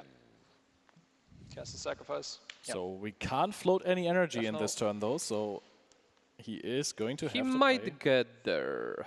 He has another progress day. Draw 2, make a rune. It's just a matter if he had to recycle or not sacrifice or echo. If he didn't recycle and sacrifice or echo, he can get there. This deck is kind of crazy. So you had 6 points. Yeah. Asking the real questions now. You're in 6 points? Ah, yeah. How did I miss that? I was only paying attention to my own combo. We need to win here and now, or at least get rid of those units on the battlefield. You're talking a lot about taxing your opponents, but how about taxing your own head when you're playing a full tournament of this? Imagine you're playing an RQ with this, so you're playing 13 rounds of Swiss. How do you survive that even? I mean, Lux is not that taxing. You still play solitaire game. You just see the plays as they go. This is actually one of the least taxing decks because you know like how many cards all you have to do is just keep counting how many cards you have in the deck and keep track what you recycled in your mulligan. You don't have to track much else. It's way more taxing when you have to track all your stack decks. Before bans, it was also tracking your cold shots, recycles, while remembering deck and digging through your whole deck and knowing when you're gonna draw specific cards is way more taxing. This is chill gameplay. I agree. I mean, especially when you got all the repetitions in beforehand. Yeah, like Arne, of course, was only playing for a week here, really. But if you have like hundreds of games on Lux, it kind of becomes second nature. Well, that's ruination there, though. We are going to get those units off the field, but there is a Zhonya's protecting at least one of them. You have to pay an energy for this? No. Oh, to hide it. Yeah. So he should be opting to let the Poro die to make sure he draws more and to tries to dig for the first mate. Okay. Yeah. Results. You choose a creature to save? I'll just save. Oh, and draw a card. I draw a card. Yeah.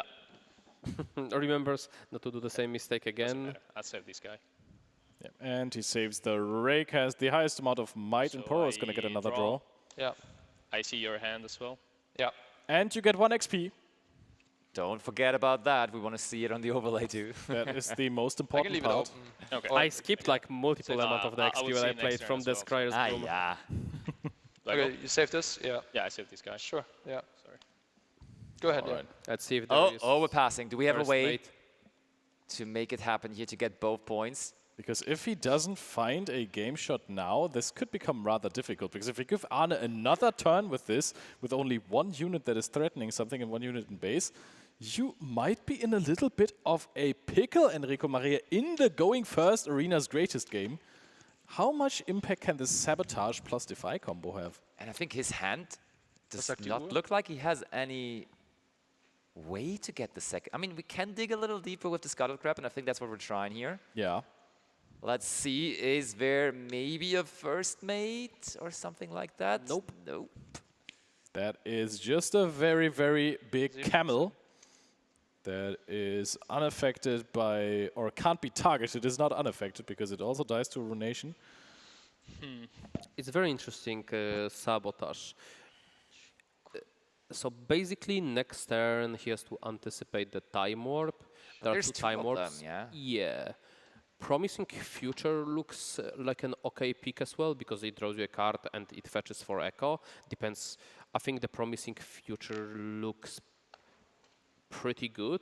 The problem is if he top decks another seal. I think Time Warp might be the best pick because it gets him the most runes. Time Warp is essentially recycle 1, draw 2. Well, this one, I guess. Takes out the Promising Future. This card, if this is the lowest card in your deck, it's not the most useful card. I think it was Time Warp. Time Warp looked the best here. Because he can double Time Warp this turn. 3, 10. No, he can only Time Warp once. Okay, this is the turn where Arne now has to make it happen again. And he does have plenty of resources to do so. Yep, I have to do this. And we're time warping. 3 under. Yeah. Fires it off. Draw 4. Banish. Untap.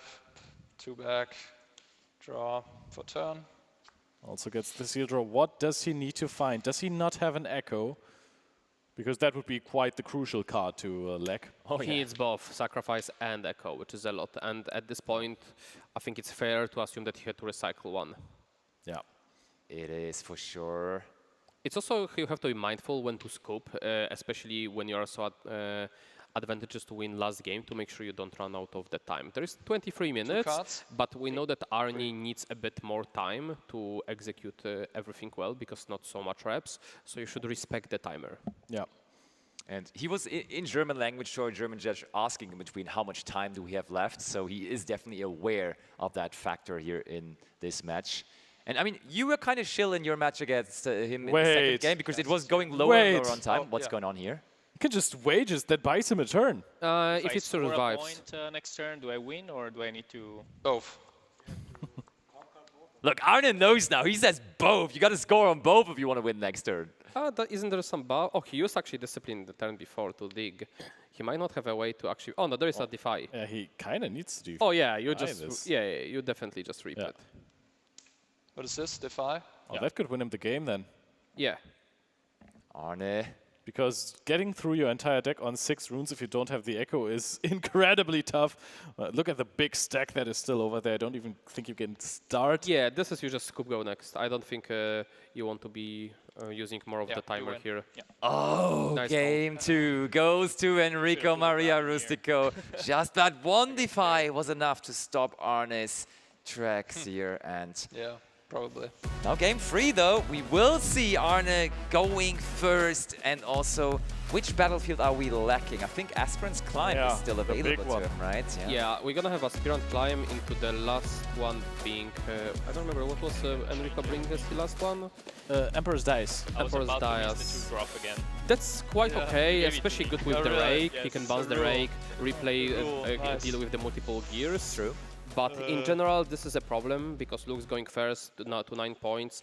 This pretty much makes sure that Luke has 6 turns to pull off the combo, even 7. And like 7 turns is almost guaranteed to win if he manages to slow down somehow Enrique, or he misses perhaps a 2-drop. If he misses a 2-drop, this game is over. And if he has to if he has to play a first mate, that's also very unideal because that card is quite useful in accelerating your points. There is one good way of accelerating scoring when you go second on like turn 3 if you miss the 2-drop by catching up with like a charm into Rengar, but that's unideal. But I was going to say, dropping the first mate is basically useless, but you're playing an Emperor's Dice, so you bring it back, so you actually want to use it. Yeah. As much as you can for double scoring. So like, definitely a card you want to hard mulligan for, a part of the 2-drops. You want multiple 2-drops because of the custom rule where you can actually discard 1 or even 2. You keep every 2-drop just to make sure you don't discard. And unless you literally see like Defy, Sabotage, one of the premium cards, maybe even 1 charm, then you are digging hard for it. And I think Enrico Maria was just complaining about how well Arne was sniping in those first 2 games. He said, every single time you hit a Sabotage or Defy, I'm getting mad over here, please don't do it again to me. And Arne was just, as a response, smiling into his opponent's face, being like, yep, that's just how I roll. So the question is, and Blevin said this before, and at this point I don't even think it's a bad idea anymore, do you just keep a bad hand? Because you know that 2 of those cards you're gonna lose, and then you might because you keep 2 bad cards. What if you keep 2 bad cards? Yeah, then... Why not have 4 good cards and keep 2 good cards instead? That's such a flawed logic. Yeah. It is. You can't keep 4 bad cards, there's no way. I mean... Yeah. But then you lose your good cards. So you might still be better than the bad cards you open with. Let's agree it's a 50-50. No, it's not. I will not sign under this false statement. I'm so sorry. Nah. There is no way. So Enrico Maria is ready, and Arne is now also getting into the final stretches here of his shuffling process. Alan, what's your favorite way of shuffling? Are you shuffling the way Arne is, or is there... Yeah, I do always start with the pile shuffle to make sure none of the cards are just stuck together. Like, especially if I was playing multiple cards the previous turn, like together, like stack decks, multiple units of the same kind, and I just want to speed it up. And especially if I see that my opponent's still taking time to side, I'll do the pile shuffle. That's fair. We're all playing different card games, but still some things are all the same in every single one of them. That's for sure. You can't get away without it. You know what? I don't understand that in the beginning of Riftbound there was a lot of just OG League fans watching this. They were so crazy angry on people flicking the cards in there. That is a custom hand. That will do. Except for the on guard, yeah. Yeah. Well, but this card is going to be what do we get decimated. instead? Oh my god! Enrico Maria going second, but having a hand of a lifetime. Enrico says, get rid of my 2-drop now, buddy. Have fun. I mean, to be fair, now he really wants to keep the first mate. His first mate is so crucial because it's the way of him to double score turn 2. If he loses the first mate, he it's lost really it bad. though. He has 2 God. Poros remaining. But he found a charm and another 2-drop. Yeah. It's not as good. For losing first mate is so bad. Alrighty, let's get this on the way. Let's find out who is getting their first win here, who's getting on the board in Group B. Another bird. Beautiful impression by Leo, as we know it. Bro, you haven't seen me cast Ivan. That's where I go That crazy. must be a full range of zoo going on the couch. Oh, I wonder why nobody brought Ivan to this. I wonder why. Yeah. That's a sad Esperance climb there. It's climbing out of the picture almost.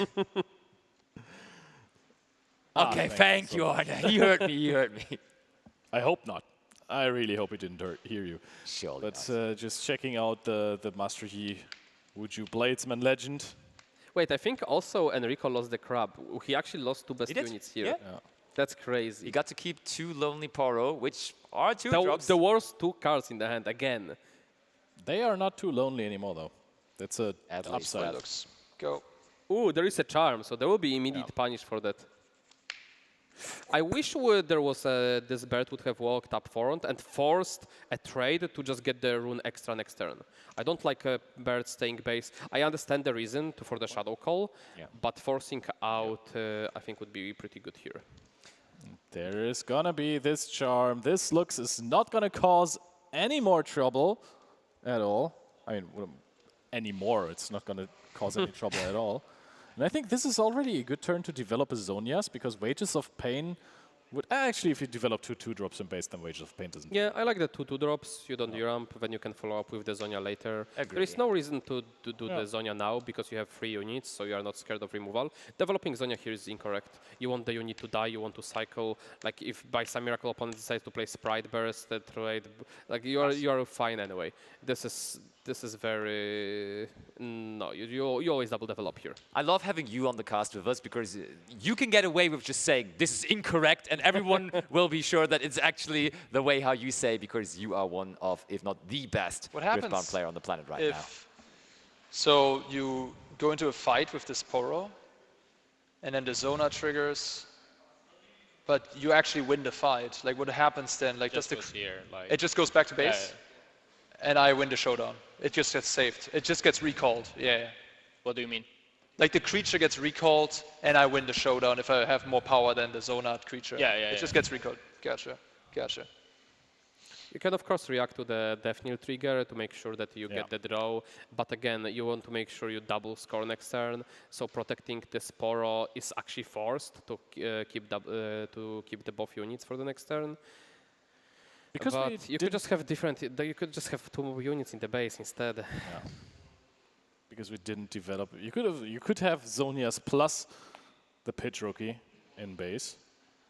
But I like that Arne is now just again discovering something about combats in Riftbound. I think at the end of the tournament we're going to have him on full knowledge regarding the rule set of the game. And there is Sprite Burst we talked about. Sprite Burst. Draw a card. I get 2 sprites. It is cool that everything draws you a card in Lux. That is kind of cool. I like the control Lux lists. I think in the Spirit Forged format in Bologna, there was one player actually almost going XO with the control Lux list on day 1. That was really cool. I like that. Both go here. I mean, if at the end of the day you get good matchmaking, like you can make anything work. Because we have seen the card game, day 1 is a full jungle of the best of decks. If you get the right matchmaking, you can go to 6-0 when the real deck starts. Yeah. That's true.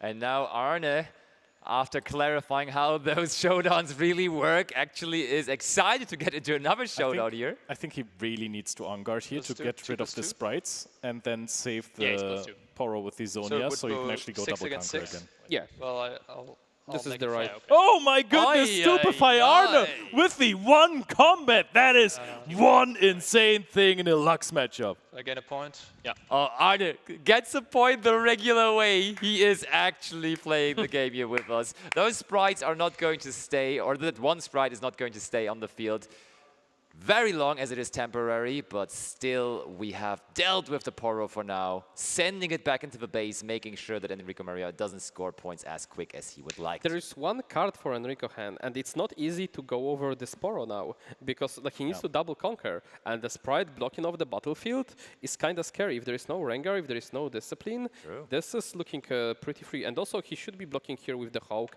the other BF, unless he has a Shadow Call in hand. To get the ramp for the next one. But I think we've seen Shadow Call. There is a Shadow Call in his Are we going to see a Rengar? Rengar from the top. Ripper Rengar. Meow. Did he? I think he did. I think he might have ripped a Rengar. 2. Poro. He did! Actually, that was a card. Leo, you manifested it. My you guy. did draw a Rengar off the top, making sure that both battlefields are in Italian hands here again. And he's still on a good point cadency. We are going through the 3-5-7-9. We don't mind not being at even. And Arne found a Fiora worthy, and that is not really helping your case. Like, he has been very slow on card draw. He just developed a Lux, has Sprite Bursted for one draw and Stupefied. And maybe now he finds a way to draw a little bit because he still has 6 open. So if he found a Progress Day, he can get the train running. If he can't, then, oh, this is such a slow turn again. It's a ramping turn probably. You're looking for retreat, replay double Hawk probably, and just start and then ramp up later. You could actually, you want to suicide this one, and then you want to play another one and ramp with another one. Stupefy. Oh, and find sacrifice. That was another sacrifice. That is very helpful for future turns because, as you were saying, if you ramp up here, you get to start playing Echo with sacrifices to start drawing through your deck. Yeah, retreat into again. Yep. And he has so much more time. But however, he does need to find that progress day. Without progress days, it's extremely hard to get through the whole deck. One is usually enough, especially at Aspirant Climb Go first game, but we haven't seen a single one yet.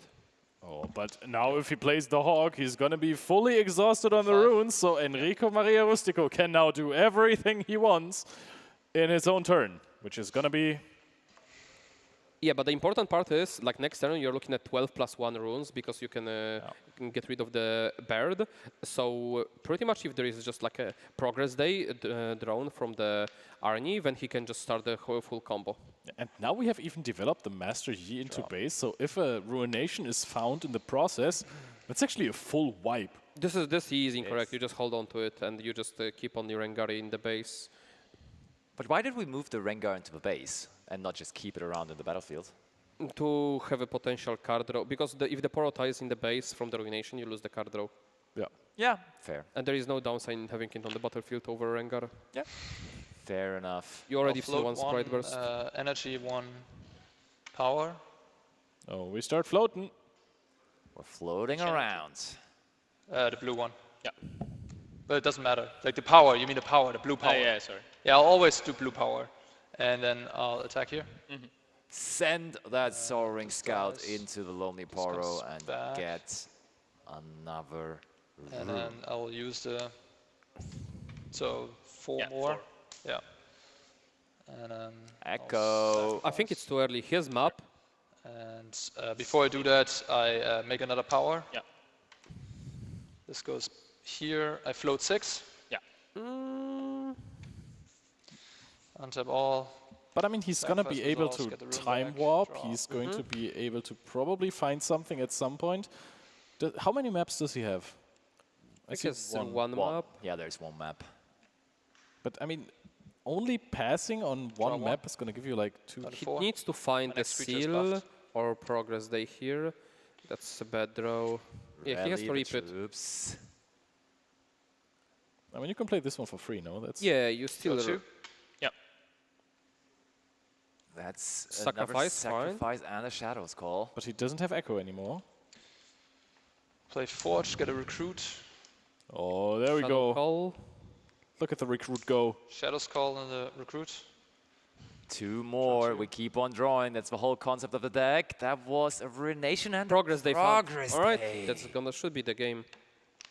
The card we were looking for, as you explained, you Cast a need seal. that to resolve at least once in your turn to get the combo together. But we can't start with an Echo now because we just quite frankly don't have it. So I think It doesn't matter anymore. It's just a matter of the pulling, like drawing the maximum of the cards this turn, so you can find, like you can even Ruination next turn. Like this game, like you can win on so many different avenues that honestly it doesn't matter because you are so ahead that you have another turn after being at 12 and you can get to the bottom of the deck next turn. Especially if you can find one more Progress Day, you just need to find one more Echo unless they are legit at the And bottom. there is another Progress Day already being picked up with the first one resolving. that's a double seal. So I don't know how many runes we have, but recycling runes is also an option right now. Yeah, he should definitely, like he's gonna be channeling extra 2 runes next turn, so he can just pay extra to seals Cast here. a seal. Yep. Cast a seal. We should pay for that. Pass it to you. I think we did the one Was there? orange card on the bottom side. I think that's the 7. sleeve. He was at 11 runes before playing seals, wasn't he? Oh, but, well, in the end, it doesn't matter, right? Because it Yeah, travels it to- won't matter, but it so- just, yeah. So 7 points, feels insanely close to already having victory in his hands. But Arne is well set up. Sabotage We into see sacrifice would be nice. There is no sabotage here for Enrico Maria. He just passes it straight back, sitting on those battlefields. This dies. Plays one of the weirdest games of Riftbound that you could imagine, and now Arne is back on it. Thank you. That stressed me out so much that there was this the 2 seals on the left side and the 1 seal on the right side. Could not handle that. He keeps on reorganizing the seals. Like every single time he finds a new position for the seals. That kind of also was a misery for him in his first match against you, Ellen, because he like forgot about the seals once because he just changed places of them in between, and then it was somewhere else. Okay, so I have 12 mana. He has to start with the time warps to just make sure he digs to the combo. He doesn't need us to win. And also, at 3 this cards point, in hand, yeah. time shouldn't be an issue unless he wastes too many time warps. Definitely go for the time warp. But he'll be turn 0, turn 1, turn 2, turn 3. Should be He fine. has to keep Put a rune at back. least 2 time Draw a warps card from the looks. to not lose to the time. But he, Oh, I think he has a Fiora, right? So I think he plays Renata. Oh, And then I'll yeah, he has the Renata for the final game because play of the timer. Yeah, so he has Alert. pretty much he cannot lose to time anymore. He could have untap. only used one of the seals. No, it doesn't matter. Because it's just a new turn. It doesn't echo recycle anything. So now the big question is, can he actually find his big plays? Because Progress Day right now is kind of risky. I mean, you just keep time warming, Pink. You have, if you are, if he has the Renata all the combo, you don't need time warps to win the game. Yeah, but I mean, if you Progress Day now and then you try to echo and sacrifice, a Defy would blow you out. I'll do it again. No, because one you back, still pay untap, because it's 3. a cost. The sacrifice is a cost, not a... Yeah. He still untaps the runes from the Death Knell. You only defy the channel and the 2-card Draw a draw. card. It's broken. It Oh, is. tell me about it. It is.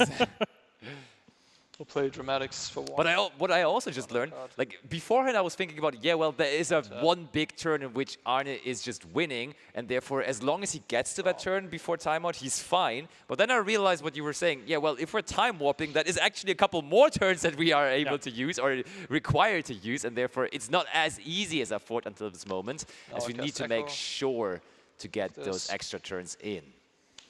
And now we are presenting an Echo plus a Sacrifice with a very low amount of cards and in an deck. energy and a power, like a power and 6.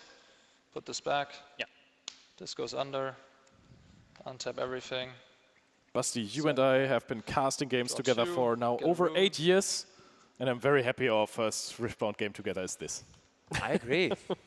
I mean, we use the got some forge. good fun banter in at least, and I back. mean, it's also still entertaining and fun to watch because I'm happy for Arne that actually this time around he gets to show the combo twice and possibly even win here because of course he was a little upset after his first match where it felt like in the first game he could have gotten it going and then didn't because of a couple of missteps, but here he looks very, very confident.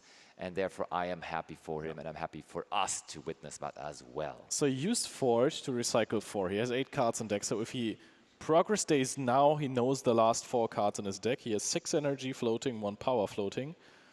So, oh no, that's 9. It's guaranteed already. Yeah. You cannot mess this up. Here? Oh, is it here or here, he says, Mo? Uh-oh. Well, I forgot. I don't think you even need to track at this point. Yeah, with 18 energy, I think You are guaranteed to draw whole deck at this point. I guess I'll just play it safe. Sounds about right to me. Generally a good approach. No, never mind. Or not. We don't play it safe. I know, don't even have to tap this. Yeah, this is deterministic, I'm sorry. I was just confused for a moment. Exactly. 5. I think he forgot Okay, about his floating. 4 cards, 2 echoes and 2 sacrifices, yeah. Where's I Ronaldo? can again just draw them. Ah, I there have it is. sacrifice, Shadow's Call, and just draw my whole deck.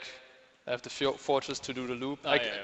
And then, Yeah, you had the Forge. So Okay, all right. We got it! Arne Huizenbeet officially on the board, making his overall score a 1-1 with that win over Enrico Maria Rustico. What a series. Finding out the last one, even before being... Like, he could have pulled off the combo even turn earlier if he needed, but because, again, it's playing to 9, there was no arena to counter the climb, and also first mate being discarded from the extra custom rule was so hurtful for him. And I think he didn't even need the Esperance climb because Enrico was constantly on odd numbers, so he would have gone from 5 to 7. Yeah. And not from 6 to 8.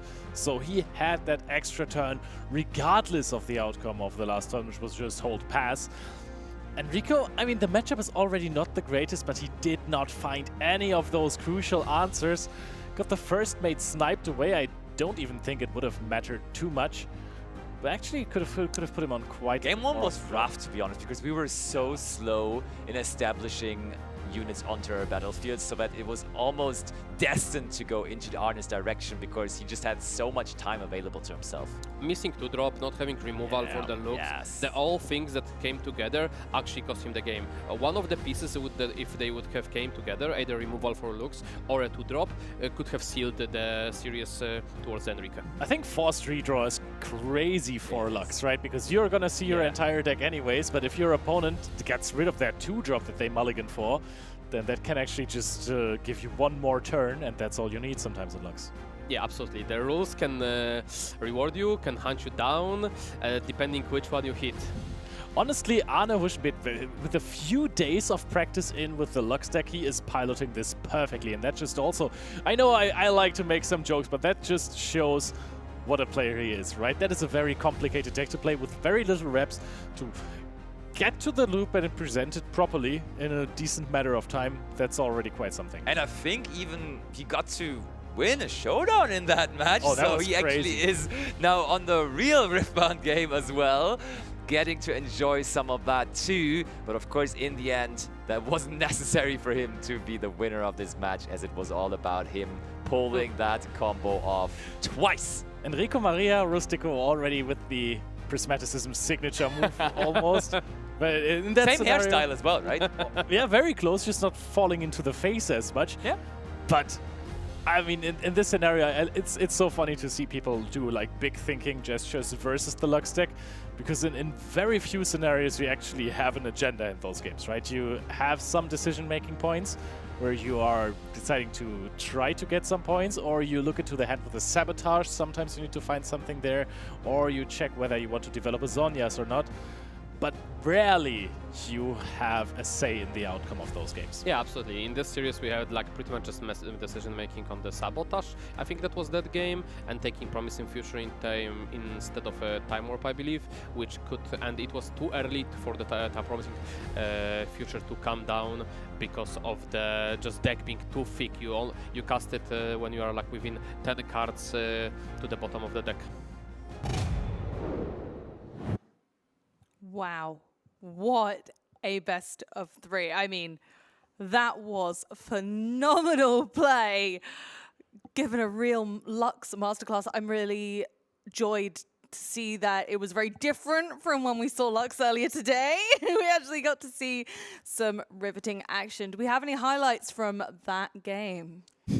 Confidence was rebuilt for Arne, so I think the match overall is going to be a highlight for him as he was able to execute those combos so nicely. And I like how Leo once just called that Rengar off the top when Enrico Maria, a Rengar here would be nice. Boom, there's Rengar off the top. That was cool. Did it help him? It to be.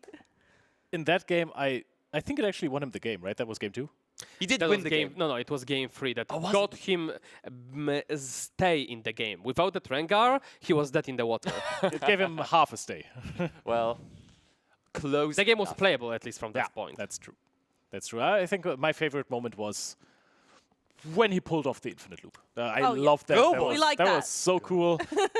I was just excited. While talking us through it as well, though, with the player mic, that was kind of cool. Like explaining it to us and the audience what is going on, using every single magic term possible for it as well. The Arne Schmidt special. Can we do a retrospective booster oracle? Because we haven't opened boosters so far, and we of course still need to check if we can get it right. But I don't. You get one next round, actually. Okay, yeah, all right. I was going to say, fortunately, we do have the winner of our match standing by. So let's jump to interview, and maybe in a moment. Thank you, Amy. Here I am with the winner here, Arne. I saw you when you came up, that huge sigh of relief. How are you feeling after that match? Yeah, I mean, first match of Riftbound down, I say. Feeling obviously elated to get a match win here. Played a little bit bad against Matej, and so now I'm happy that I've got one down, yeah. It was like night and day watching you in terms of confidence, in terms of just having the deck down after that first match. What was your mindset going into the second one versus the first? Yeah, maybe it was a little bit of a relief to just have played the game now under the spotlight, have done that, you know. I've learned a lot from the first match, I think, and then just taking that little bit of more confidence into the Yi matchup, which I felt good going into as well. And yeah, I suppose it worked out, and I don't think I made that many mistakes, so yeah. Yeah, well, obviously you have put yourself in a position here, one more match into the group stage. How are you feeling about your overall chances to advance? Well, I'm pretty excited. I've got to play Philip, who's also on Master Yi, so that can't be too bad after I just beat it here. So I think I'm feeling good. I'm excited to play another match for something and to have a shot at top 4. All right, well, a great match there. I'm excited to see how you progress in the event. Good luck in the rest of the event, but with that, we'll pass it back to the desk. Thank you, Blevins, for giving us a snapshot of how that went from a player perspective. So, friends, we've got a lot more yet to come today. Let's boogie on and chat about our next matchup quickly. What do you think we are going to expect from this next one? We've got Tord versus Joshua. I think, Amy, that's a you versus us thing, right? Yeah, I think it is actually. All right, I'm on this. This is my couch. Right, I'm ready. Go on. It is a match of winners, though, right? Both of them winning their first match overall and therefore proving already that they have some saying here in this competition. But then, of course, the Pokemon versus Yu-Gi-Oh debate. Joshua, he looked good in his first match. Also getting some reps in here on the casting couch as well. And there we have them with the poses as well. Diana versus Master Yi it will be.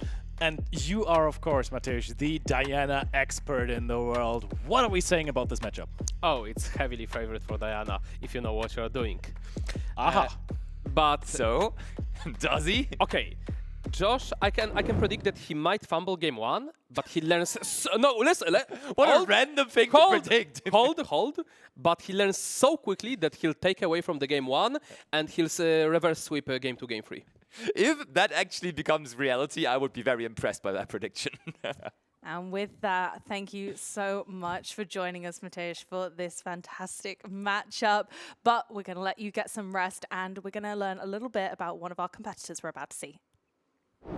I think the Grand Slam is just in general a great idea, and I think it's just awesome to have all these people, legends from other card games, come together, which I've seen these guys online sometimes because I hear about them from other card games. You know, the space is somewhat connected, but I've never been able to play or compete with them. And I think that's awesome, and I'm really excited to see who's going to learn the new game the best. My first ever experience with trading card games was basically in primary school, and I started with the ones that were like from TV shows, right? Like the Yu-Gi-Oh! And Pokemon mainly were the ones that I played when I was a child. And it took a while for me to get into the competitive side of things, because I was very young back then, didn't even know that that was a thing, right? Just played the games in my school and with my friends. But eventually figured out, there's more to it. And that's something that really, I don't know, spoke to me. I mean, I didn't know it at the time, but turns out I am a pretty competitive person when it comes to card games. And it's something I learned once I got into the more local scenes. And then, I just went up the ladder of like bigger and bigger tournaments. That's all mainly for Yu-Gi-Oh!, which is my main game. I followed other card games over the course of time. I really like checking in with other card games, but Yu-Gi-Oh! Is my main game. So that's where I got my love for competition and everything. My greatest achievement is definitely winning the World Championship in 2023 with my 2 teammates, Emre and Quantal. And of course, after even having played the game for, at this point, over 25 years almost, this is still something that's very special to me. I think the additional rules for this are interesting. They definitely add another layer of complexity to it. I personally was more worried about just learning the game in the first place, and I didn't feel comfortable to immediately build. Like it's like 2 steps ahead. First I want to like understand how this game works, then I want to build a deck that's just good, and then there's additional rules on top of it. And I also think the ones that are chosen for this event, they don't change fundamentally how the game works. They just give you like a little bit more information or some extra little bit of spice in the mulligan. And I think that doesn't change the game too much, so I'm not too worried about. For future Grand Slams, one of my favorite ones would be Yu-Gi-Oh! Of course, because that is my main game. I wouldn't really have any trouble with that. Most of the other card games that have existed for a little bit longer than Riftbound, I've tried at some point. Because like Yu-Gi-Oh! Is my main game, it's what I make content for, it's what I attend all the tournaments for, but I'm very interested in card games in general. So I've played a lot of other, like I've played Pokemon before, so I'd have an easier time starting with that. Or Magic as well, I have some experience in, not on a large competitive scale, but I've played all those games, I'm familiar with how they work, so with those I would definitely have an easier time. I think I'll do fine. I'm hoping to not get in the same group as Alan, because I think that's the one who's a real threat to me. I think all the other ones I have a pretty fair chance against, because I did start late with my preparation, but I feel like I have a good understanding of how card games work in general, and I'm comfortable with my deck. I think it's very good, so I'm only really scared of Alan, that's it. I said I'm scared of Alan, but I still would want to face him. I think it's a fun part of this tournament, especially that like there is an expert in the room with us, and everyone is trying to. Everyone is on the one side trying to avoid Alan, but at the same time, if you're trying to win, you have to face him eventually, probably. So it's something that I'm still excited to see if anyone is able to beat Alan. And for everyone at home, I just hope you have a fun time watching the event. I sure am enjoying it so far with all the learning process and meeting all the amazing people so far. So I'm having a great time, and I'm hoping to do well, and I'm hoping you all have a good time too.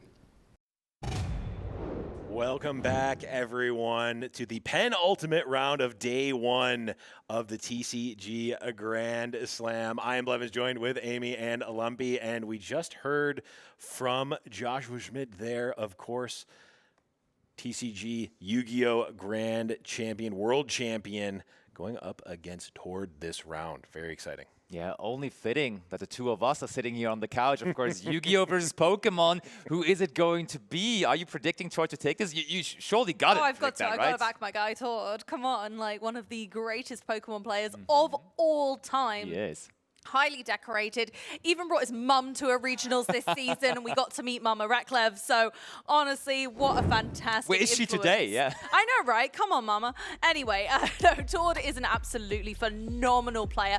He plays a lot of different styles of decks. He's proved he is not a one-trick pony. He's even brought binder drop style decks to events before and absolutely aced it. This man can put together a deck and he can win. He is one of the only people in the Pokemon community who can genuinely play practically anything and be a winner. And he has proven that here as well, because he can even play a different game. He's playing Riftbound successfully, winning in the first match that he ever played competitively there too. Basically, just he was asking some solid questions a couple of days ago about the basic mechanics of the game, and still he was able to get to a super good understanding of his own deck, at least, piloting it to a victory on his first match. But now, of course, the next opponent is going to be someone with not the easiest of matchups, because Diana is the deck he will be facing now, and also someone who has won his first match, so that's going to be a task. And guess what? He is ready to join that fight against Diana. Let's send it on down as the players are ready to play.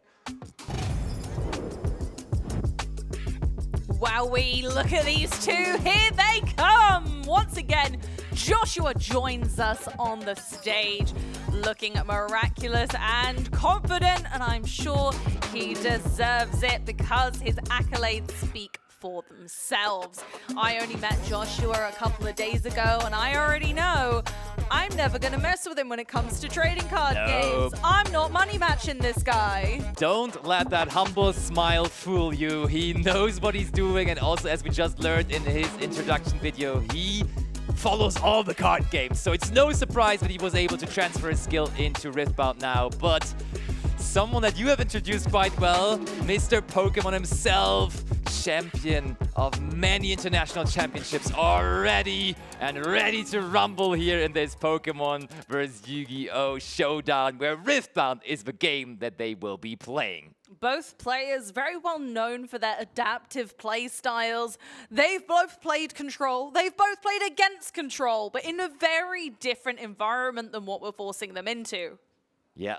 Josh, truly one of the Control players in the Yu-Gi-Oh! Space. Whenever there is a Control deck in the format, usually it's going to be the deck for him. And yeah, that was applied for the Riftbound logic as well. Well, the biggest Control deck in the room is Diana, so that is my pick. Oh, I think with a D20, they both rolled a 3 there. Hey! Okay, Todd is trying to beat a 12 now, and he did not get to do so, I feel like. So Josh will even get to go first here.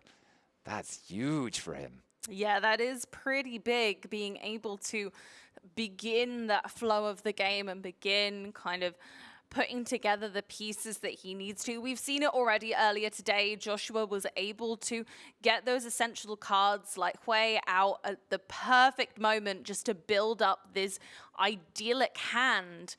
And actually, his hand already, we've had a sneak peek back here, is already looking quite tasty. So unfortunately, not all of those cards are going to get kept, are they? That's true. We will have the forced redraw, Overseer rule applying here once more. So there is one way in his hand. So yeah, I think he's definitely going to keep it. But will he keep it eventually when Todd gets to snipe 2 extra cards out of his hand? On the other hand, we have Todd deeply into the thinking tank, considering what to do with his hand, and he got some good cards in there as well, because I think I'm seeing a Rengar, which is his favorite card, he already told me, and then there also is some very valuable 2-drops with the Lonely Poro and the Scuttle Crab, perfectly. Ooh, are we giving up a Sabotage against the super spell-heavy deck that Josh is playing? Interesting decision from Tort. I kind of like it. Josh draws a lot of cards. You think if the guy, you know, is going to be drawing so many cards that you no longer have that hand knowledge that you once had, actually, is it that valuable? Being able to take the card is definitely the stronger of the kind of 2 abilities of Sabotage in this specific scenario. For sure. And I mean, when they always generate card advantage, how well is trading 1-for-1, right? You activate the Sabotage, they lose a card. But you spent a card, so I'm doing the math and it ain't mathin'. Let's see, what are we sniping out here? Josh has decided what to hit on Tord's side. But Tord's we're not even looking at it. We're like, okay, these are gone. I love it. Okay. 1 and 3. I wonder what they're going to be. Force redraw. Oh, come on. Please pick them up before you pick 2 new ones. No, I want to...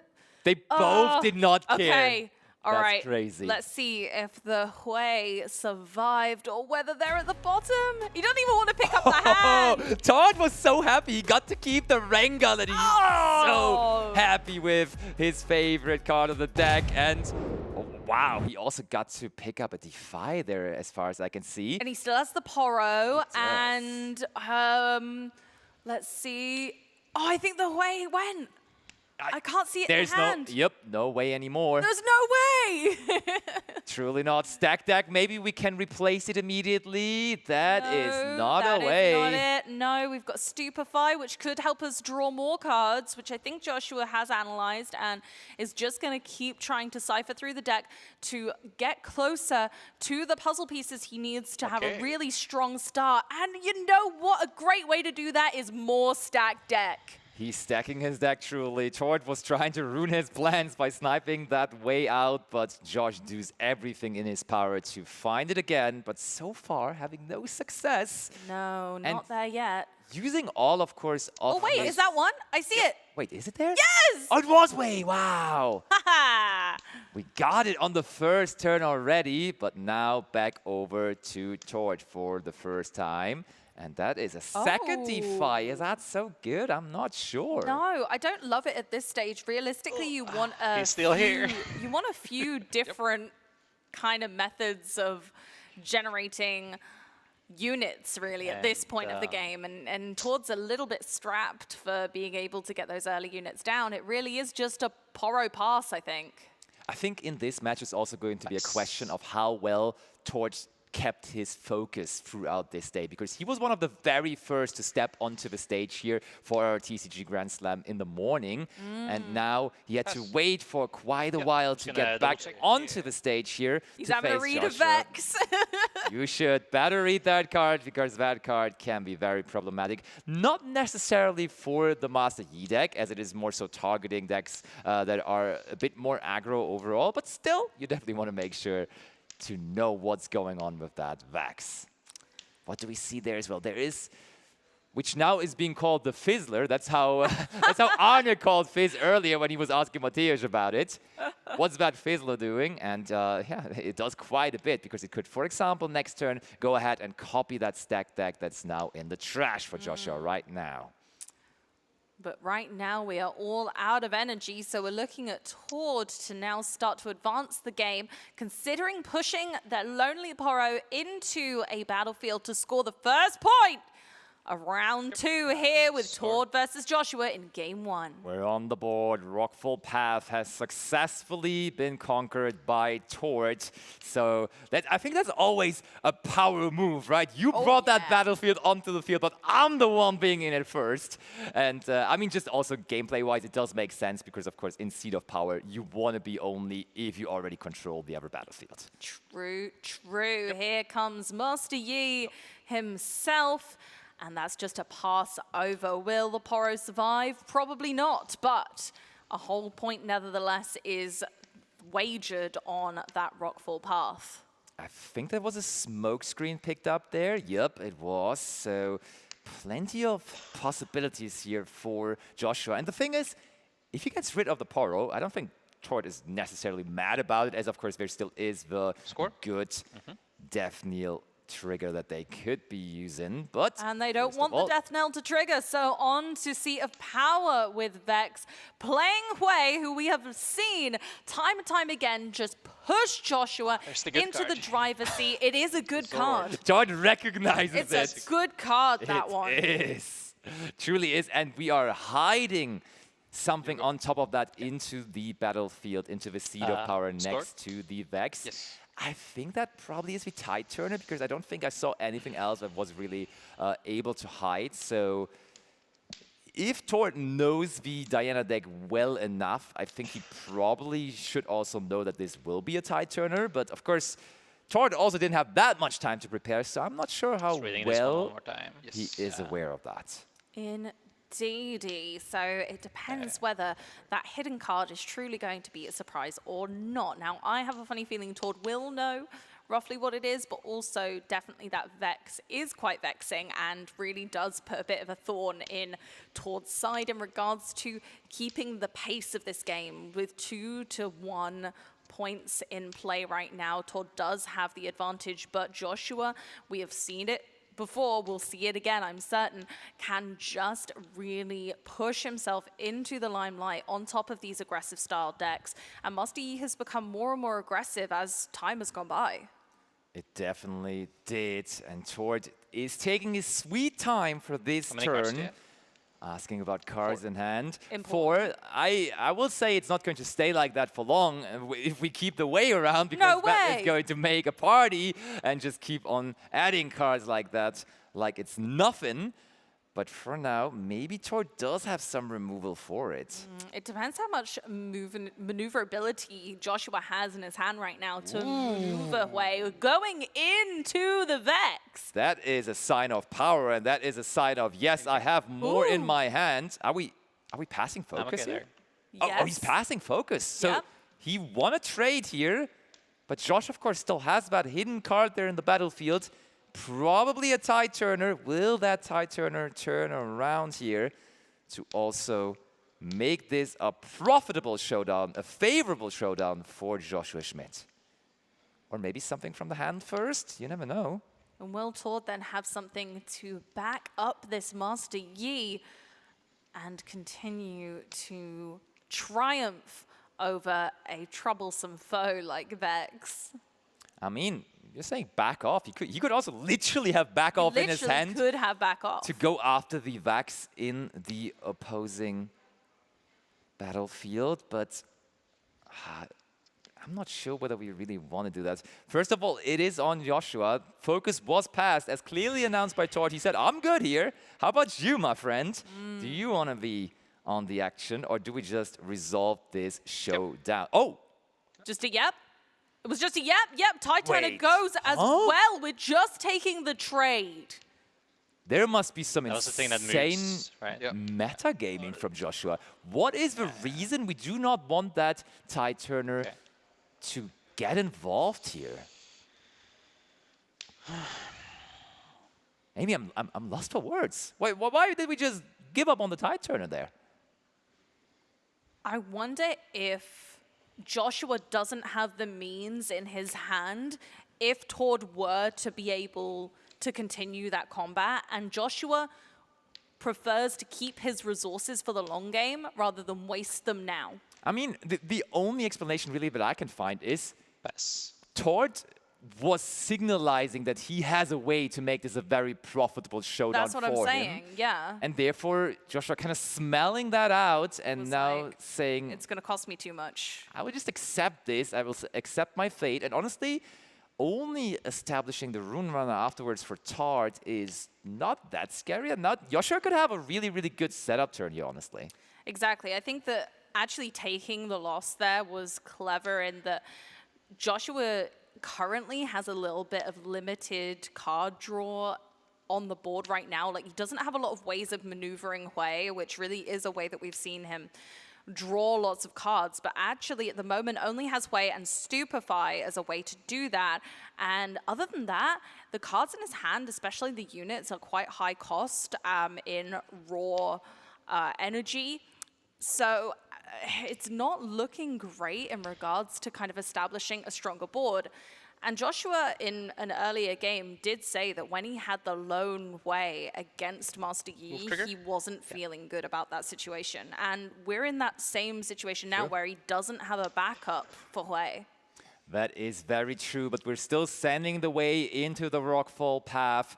Right now, this would be a 5-4 might showdown, as of course, the Lonely Poro, as the only unit defending, will be buffed by the Master Yi legend.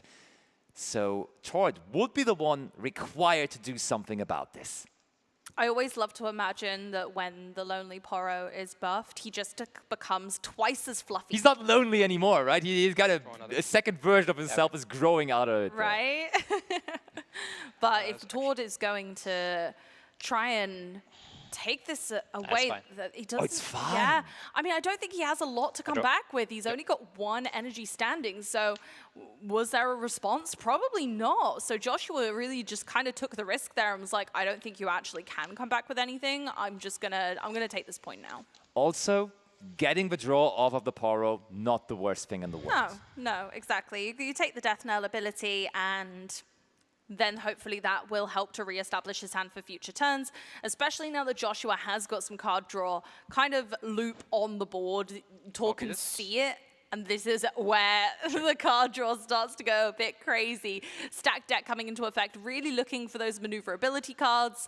We got a Gust there that might be taken because at the moment, I think is the only thing that Joshua's lacking. But no, choosing to... Or is it before the other ones?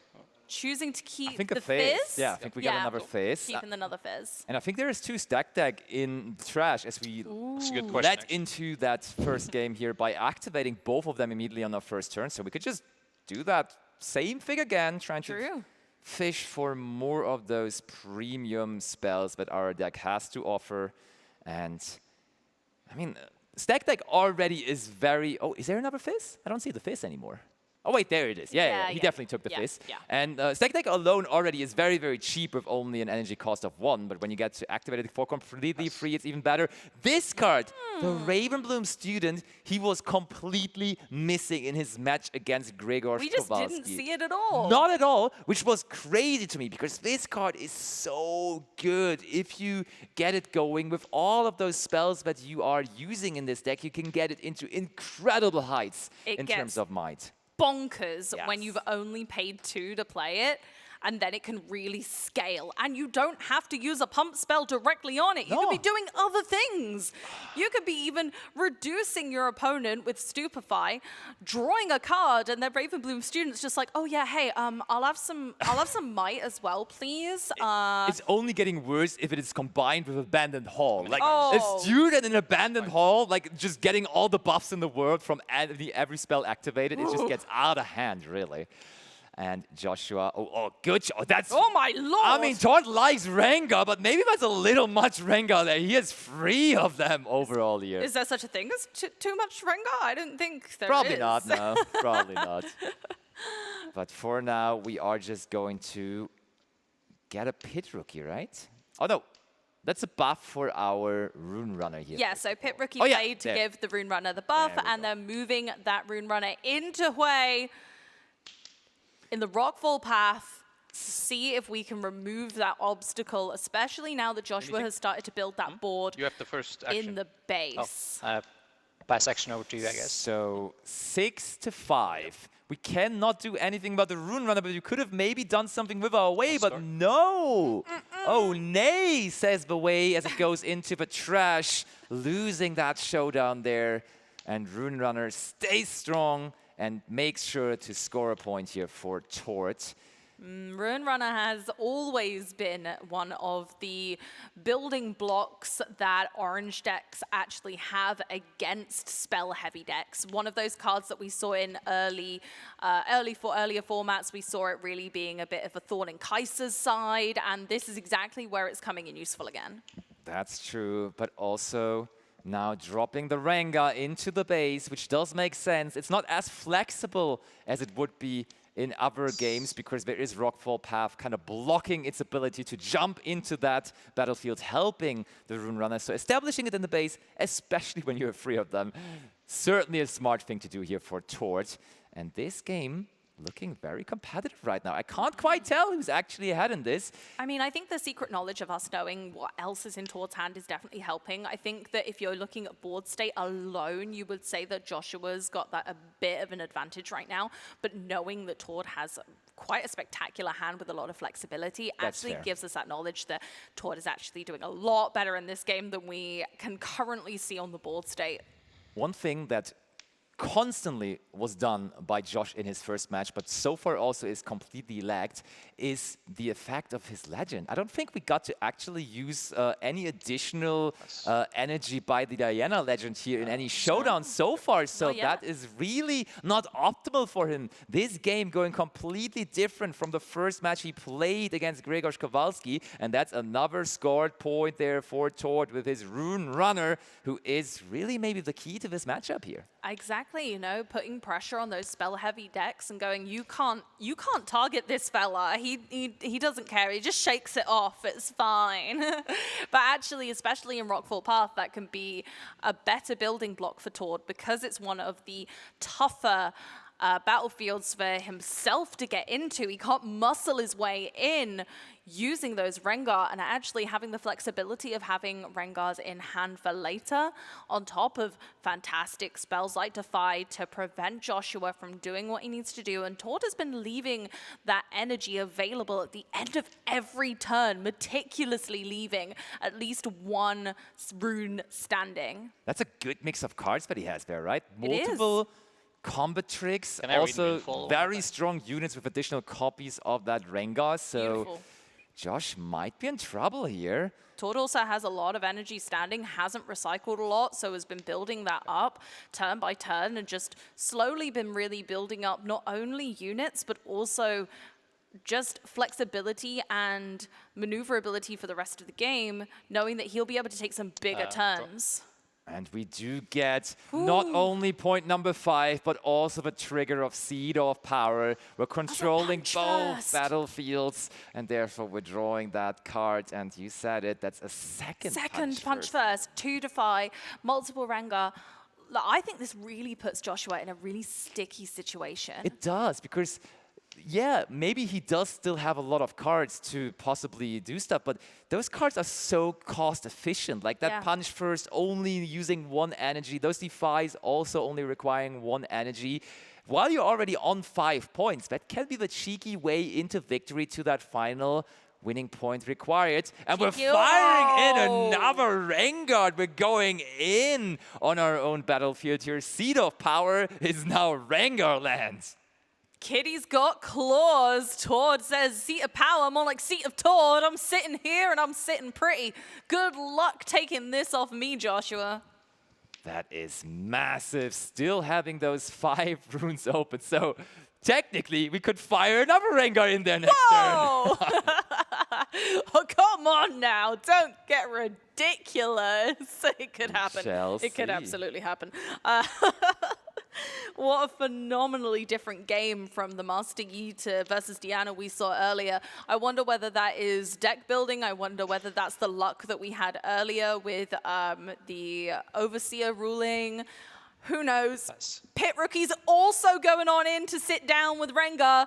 And now we're on to Joshua to see if he can respond to this flurry. Ooh, Traveling Merchant. There's 3 Traveling Merchants in his hand, I believe, which is really not the card you... Oh, no, it's 2 only, but still not the card you need in this game state, as that is a card to already, in early game, as a 2-drop, establish and get value out of it. But now that we are in that mid to almost late game, it's not necessarily what we want to see there as your top deck, but we may be able to draw more cards here, as of course the Wei is still sitting there in base, and it will not be sitting there for long. Which battlefield are we going to run into though? Because both of them don't necessarily look promising, because there's a lot of might represented right now. But a showdown is imminent. It's whether Joshua decides to use some of the cards in his hand to draw more first, whether we activate a Stupefy now to be able to reduce some might on Tord's side, but also draw himself a card to give himself possibly those extra units or cards that he needs, some spells maybe. No, we're going in. All of them in. We're full sending into Seat of Power. A showdown of a lifetime. There is 6, 12, 14 might represented by Tord, and Joshua is himself firing an 8, 10 for now, but there is a Ravenbloom student among those. So we are certainly trying to get this up, and Wei has discarded the unit, so this will be buffed by 3, 2. So that's up to 13. Oh, no, that's not a spell. That, I'm gonna play a spell's on its way. Oh, and now we're using Diana to stupefy. Reducing some power by 1, so that'll be Tord down to 13, and now boosting Joshua's hand up by 1 card also. -1 here. This gets +1, and I draw a card. Beautifully done. So now Tord on 13, Joshua himself on 14, and you get a card. That's a win-win. But Tord still has lots of energy left in response and could well still bring forth victory. Come on, slam in another Rengar. It gotta be just for... I don't know. Probably gameplay-wise, no. No. But just for the storyline. Just for the bit. please. I think Yeah, it's scary. You probably cannot afford to just put that No, in there. I think at this point, maybe just a punch first or something Yeah. would be enough to swing this, because 5 might is... Totally. It's a lot, and I that will could really pass topple action the for now. scales. Passes action as we are ahead in might toward doing the math himself. You're at 8, 11. 14. 14.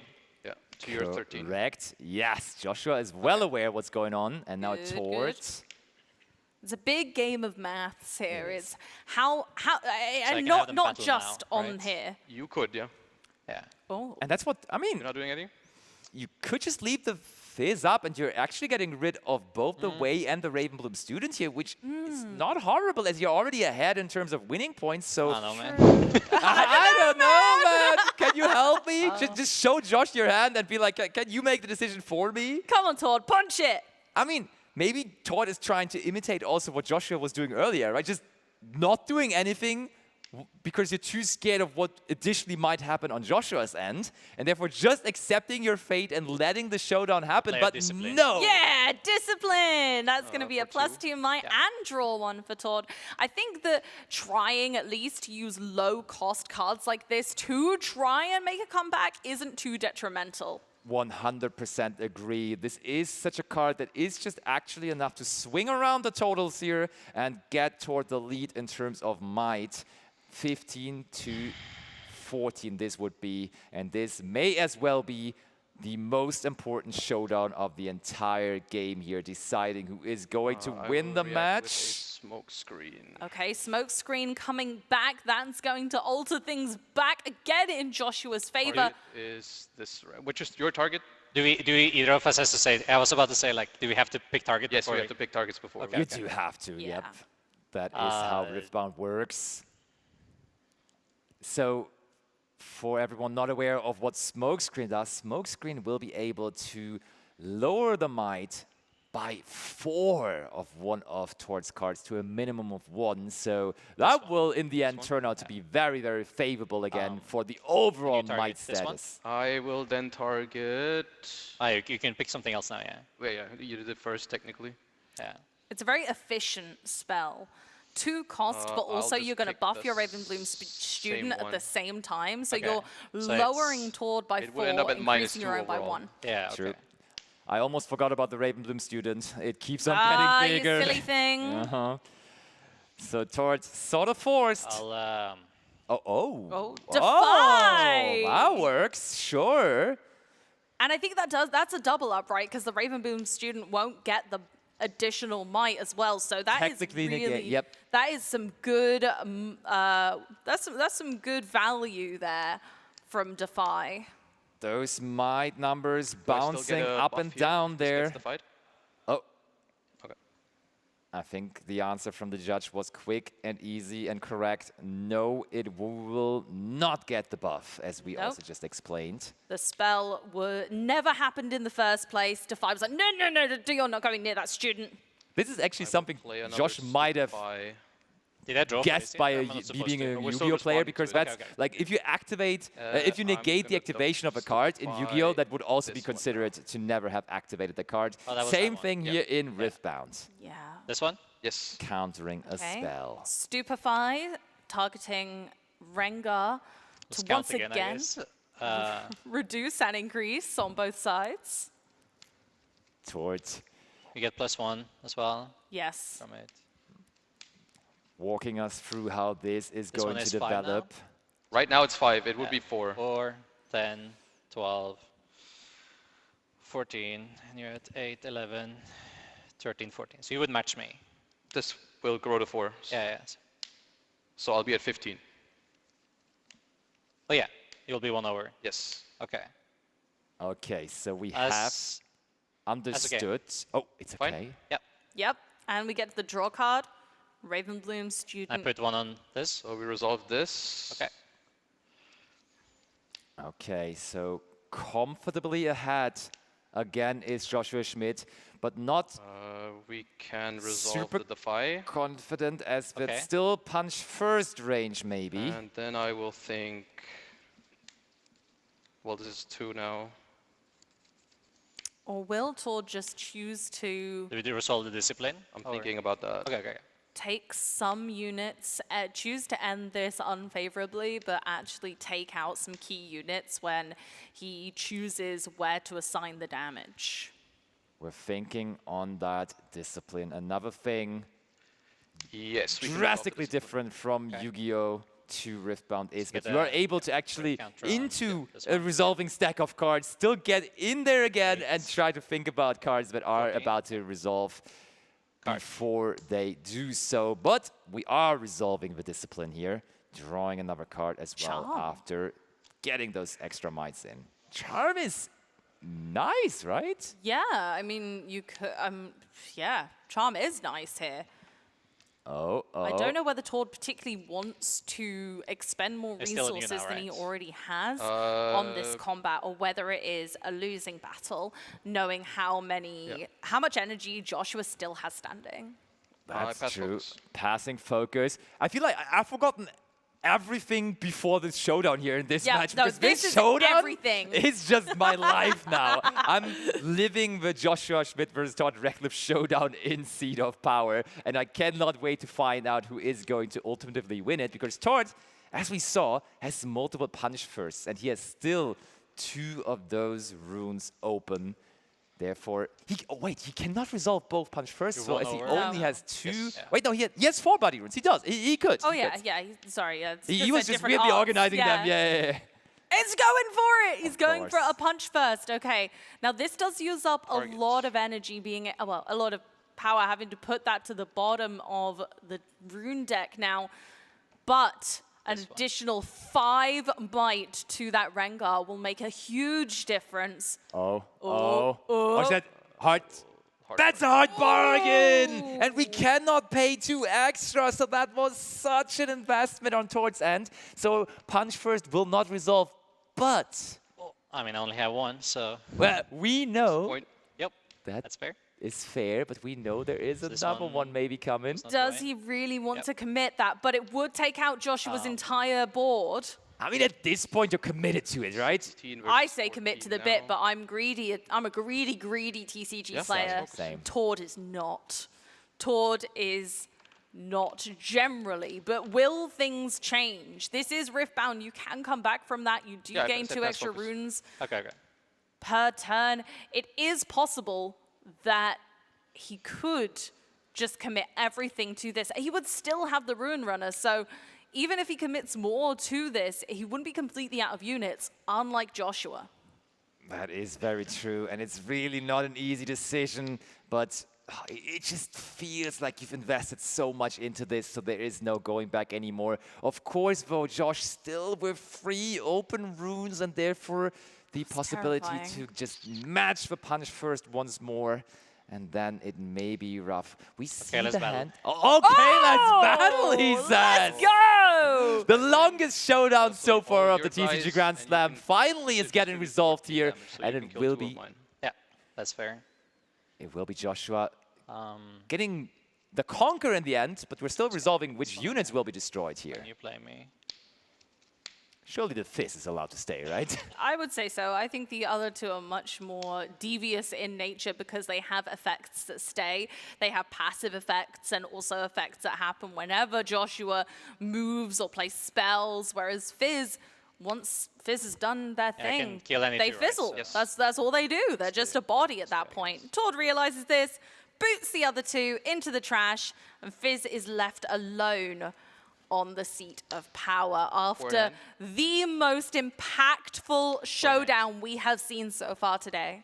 That is true. And yes, Joshua comes out on top here, but his overall situation in this match, I don't know, he's tapping out here, getting that Diana Lunary from the champion unit zone. And you heard Tord say it, score up to 6. We're in game range now officially, only having to score twice.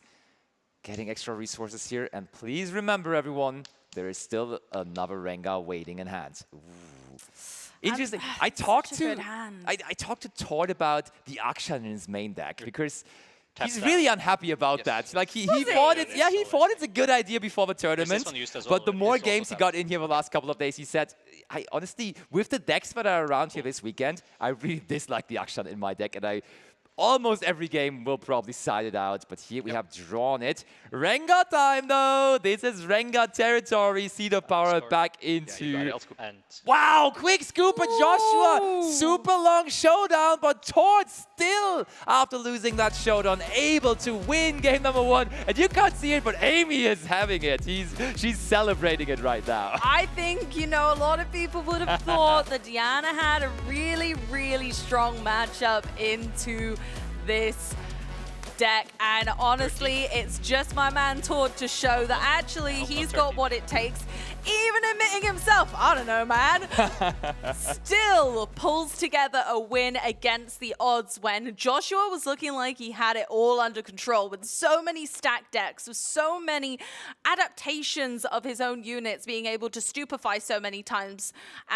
But the thing that he was really lacking in that game was that maneuverability. We didn't see a single gust card or a ride the wind. We didn't see any of that, and that really is what brought him so much success in the match that we saw earlier.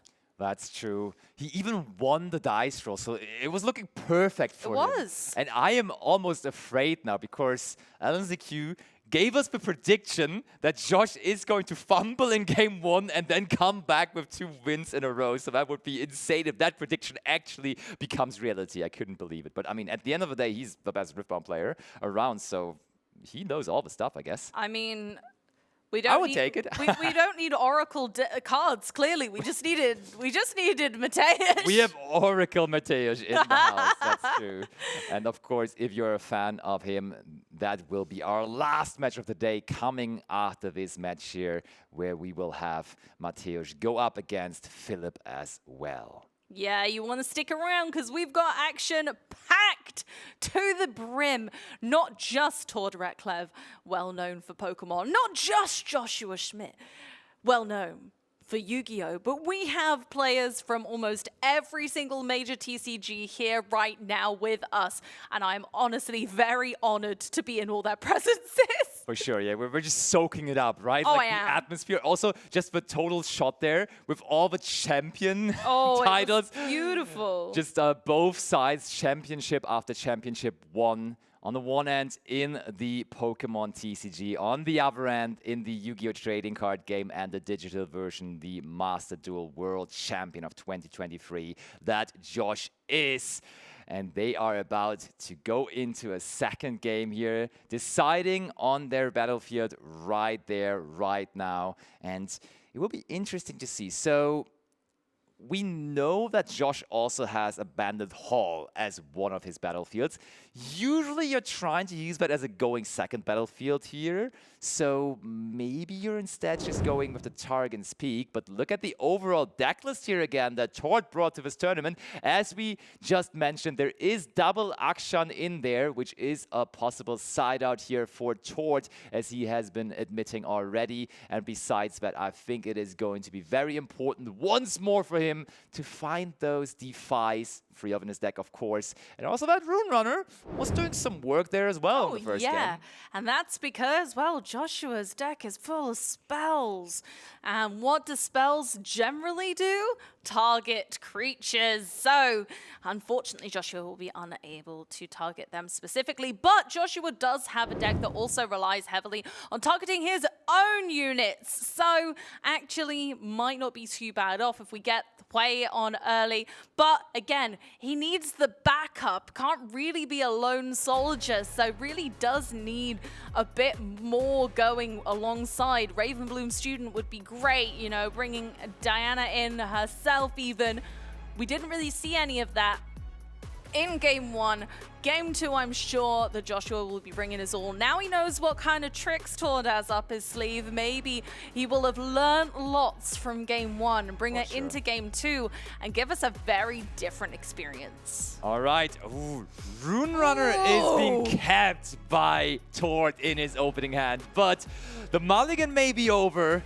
The forced redraw is only about to begin, though. Will Tord be able to keep it around? He's smiling. I think the first forced redraw was really successful for him as he got to keep the cards he wanted. Josh quickly deciding what he wants to get rid of here. Do we get to keep the Rune Runner? Here we go. We're about to find out. Still. Smoke screen. I didn't quite catch that last card. Might have been Beck. Tord got to keep the Rune Runner and the Scuttle Crab. He is living this forced redraw Overseer rule. That is massive. In Britain, we'd call that jammy. Oh, yeah. He's jamming for sure. He's jammy. Okay, let's jump into this game 2. Oh, I think Joshua didn't necessarily jump in because he did not do anything on his first turn, just passing things over. Maybe Tord sniped better than Josh did because there was no play available for Josh. Oh, okay, starting with the Scuttle Crab, it's not ideal, but it's certainly not nothing. Joshua now slightly on the back foot of tempo, but if there's any deck that can really kind of overtake, it really is Diana. So I wouldn't be too worried, personally. Well, we shall see.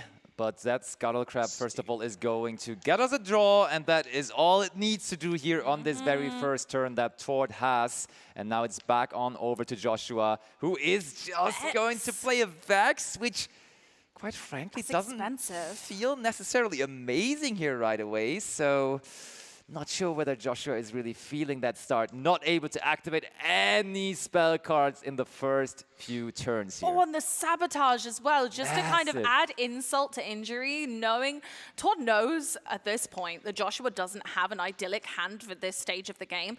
Will he choose to actually have a glance and then know what could be coming in the future?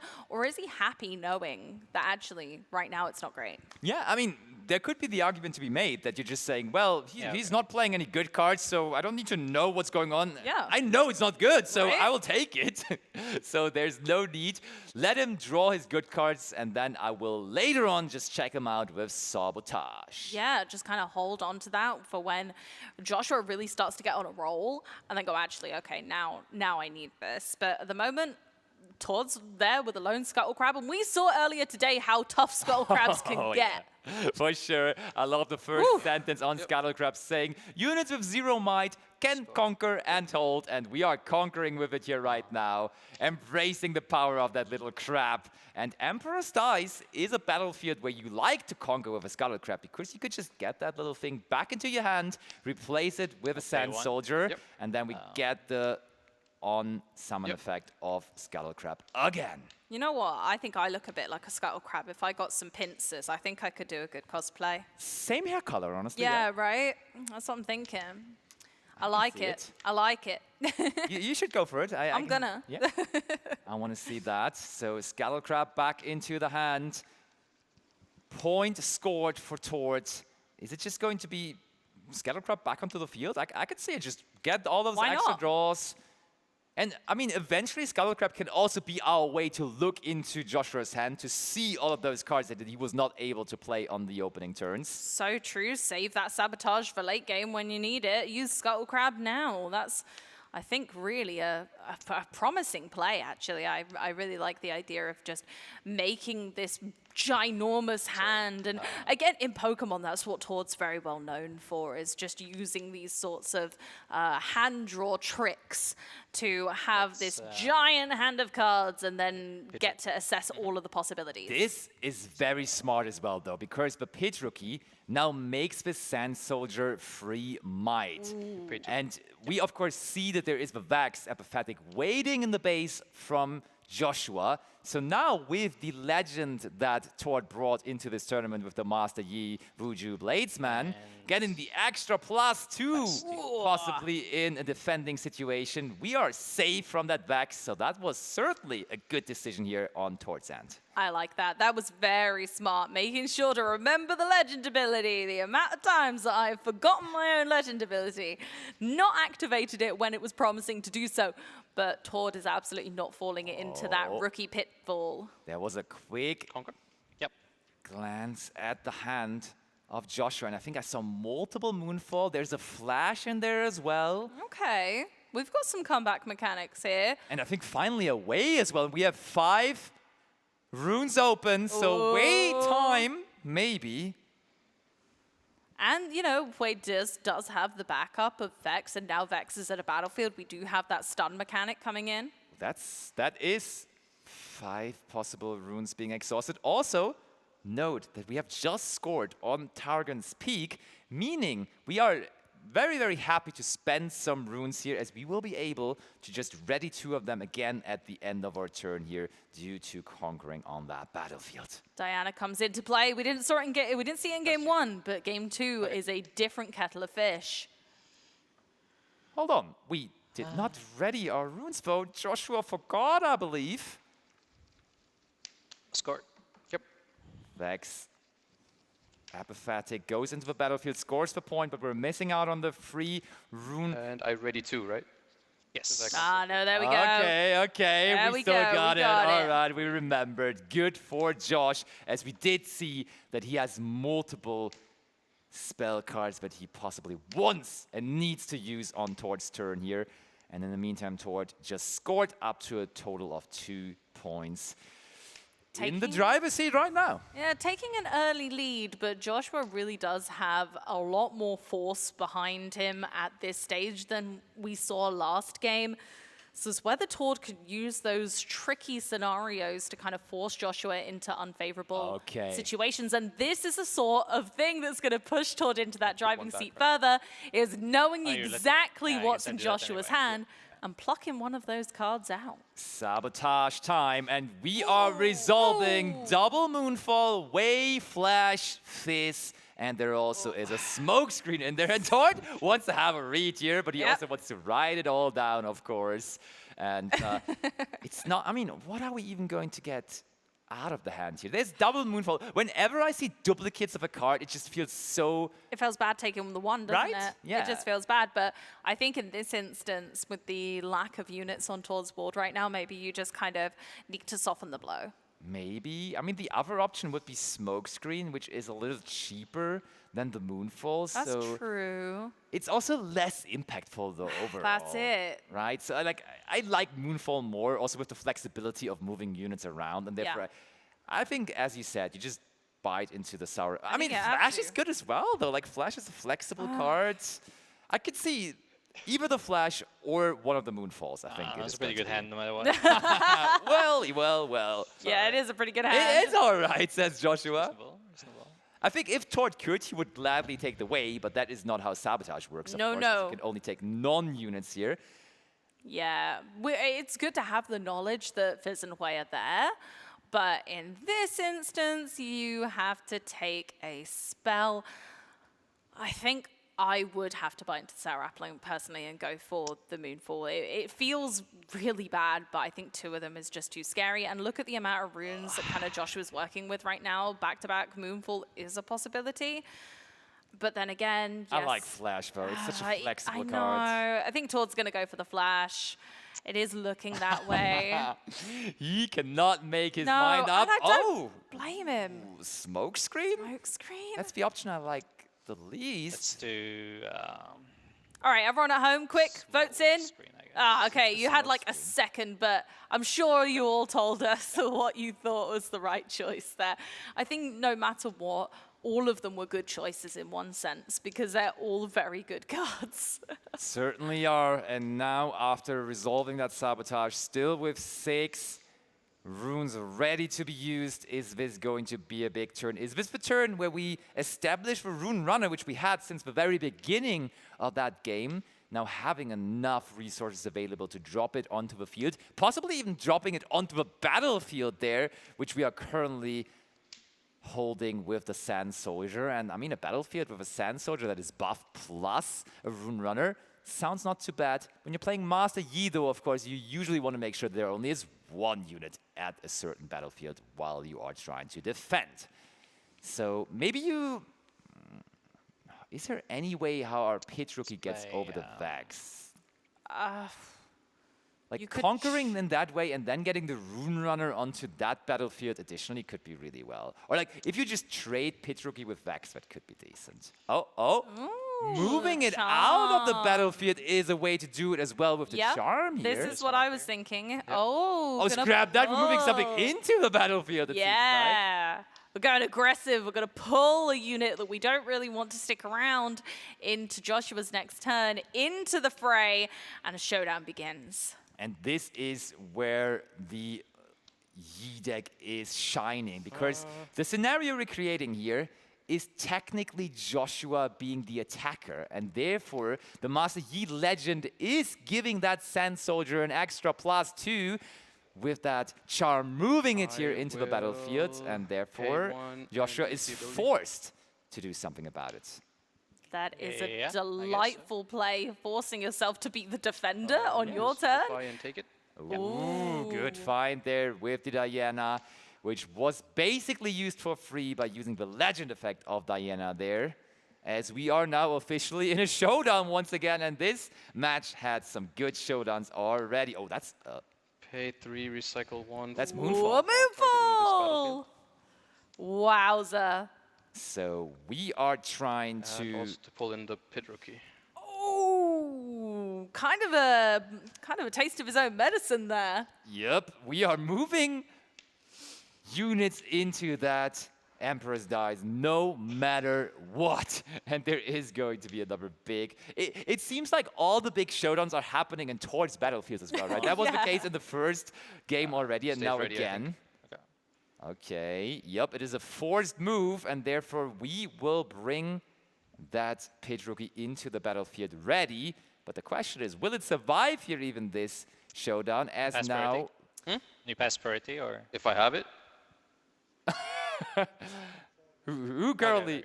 Yeah, I think Tord needs to decide right now whether he wants to do something, and then it will be Joshua. 1? I think realistically Tord has to respond here, because not only is his Master Yi ability now not effective, but also both of his units are reduced by 2. So, yep, Discipline's going to help out. Bring that Sand Soldier back up. Pit Rookie? This one? Pit Rookie. The Pit Rookie shall stay around. Pay, says Joshua. Please, pay. Pay the price. The discipline required to resolve discipline. Draws a card, resolves. We drew into a Lonely Poro there. I have focus now? Not quite as helpful as we'd like. Passing focus back and forth. I like how Josh always checks in with the judge, who is currently in decision land. Yep. 3-3. Yep, he's going to let it go through. That is it. 3-3. That is a clean trade. Tord now has 0 units currently on the board. Needs to reestablish and strengthen that baseline to carry on being ahead. But actually, it's still very early in the game, even though that felt like a really big combat. And also, overall, like, when we look at the round timer, we're deep into the overall match here, as we only have a little over 10 minutes remaining overall. So if Joshua somehow ends up winning this game, this may very well go into a timeout scenario. We even, like, in this particular game right here, right now, may go into time, and then we will have to go for the 3 extra turns to find out who is going to be our winner here. But this turn for Todd is over now after dropping the Scuttle Crab onto the field as well. Joshua holding onto Targon's Peak with the Vex Apathetic. Honestly, I kind of wish this was untimed, because I could watch these two play TCGs forever. Yep. We should just make a whole movie out of it, right? We should. Go to the cinema, just watch Joshua Schmidt versus Tord Radcliffe all day long. Okay, Hui is back in play, and Joshua can now start to string together those clever turns where he uses that fantastic ability on Hui to tie together all of his combos. That really is the puzzle piece he was missing after all of those big showdown moments, to reestablish his own board state and stay in a very strong position. But this is a refreshing match after the match we saw from Enrico Maria against Arne, right? Because there was basically no showdowns happening at all. I love and me a here showdown. we have those showdowns which just go hard. Like, we probably, as you said, had the biggest showdown overall of the entire tournament so far there in game 1. It was delicious. It was yummy. And now we are going in with 0 might to have another showdown, successfully conquering Emperor's Dice here for Tord. And we may again just use Emperor's Dice here to get the Scuttle Crab back into the hands. And that's the thing, like, Tord doesn't necessarily need to make any big actions this turn. Yeah, okay, he lost a lot of units, but he's still on 3 points. He's still proving that he can continue to gain in this match. And yeah, absolutely, Sand Soldier is here now again. Re-establish that on Tord's side, and the Scuttle Crab is back in hand. Those Scuttle Crabs have really been a force to be reckoned with.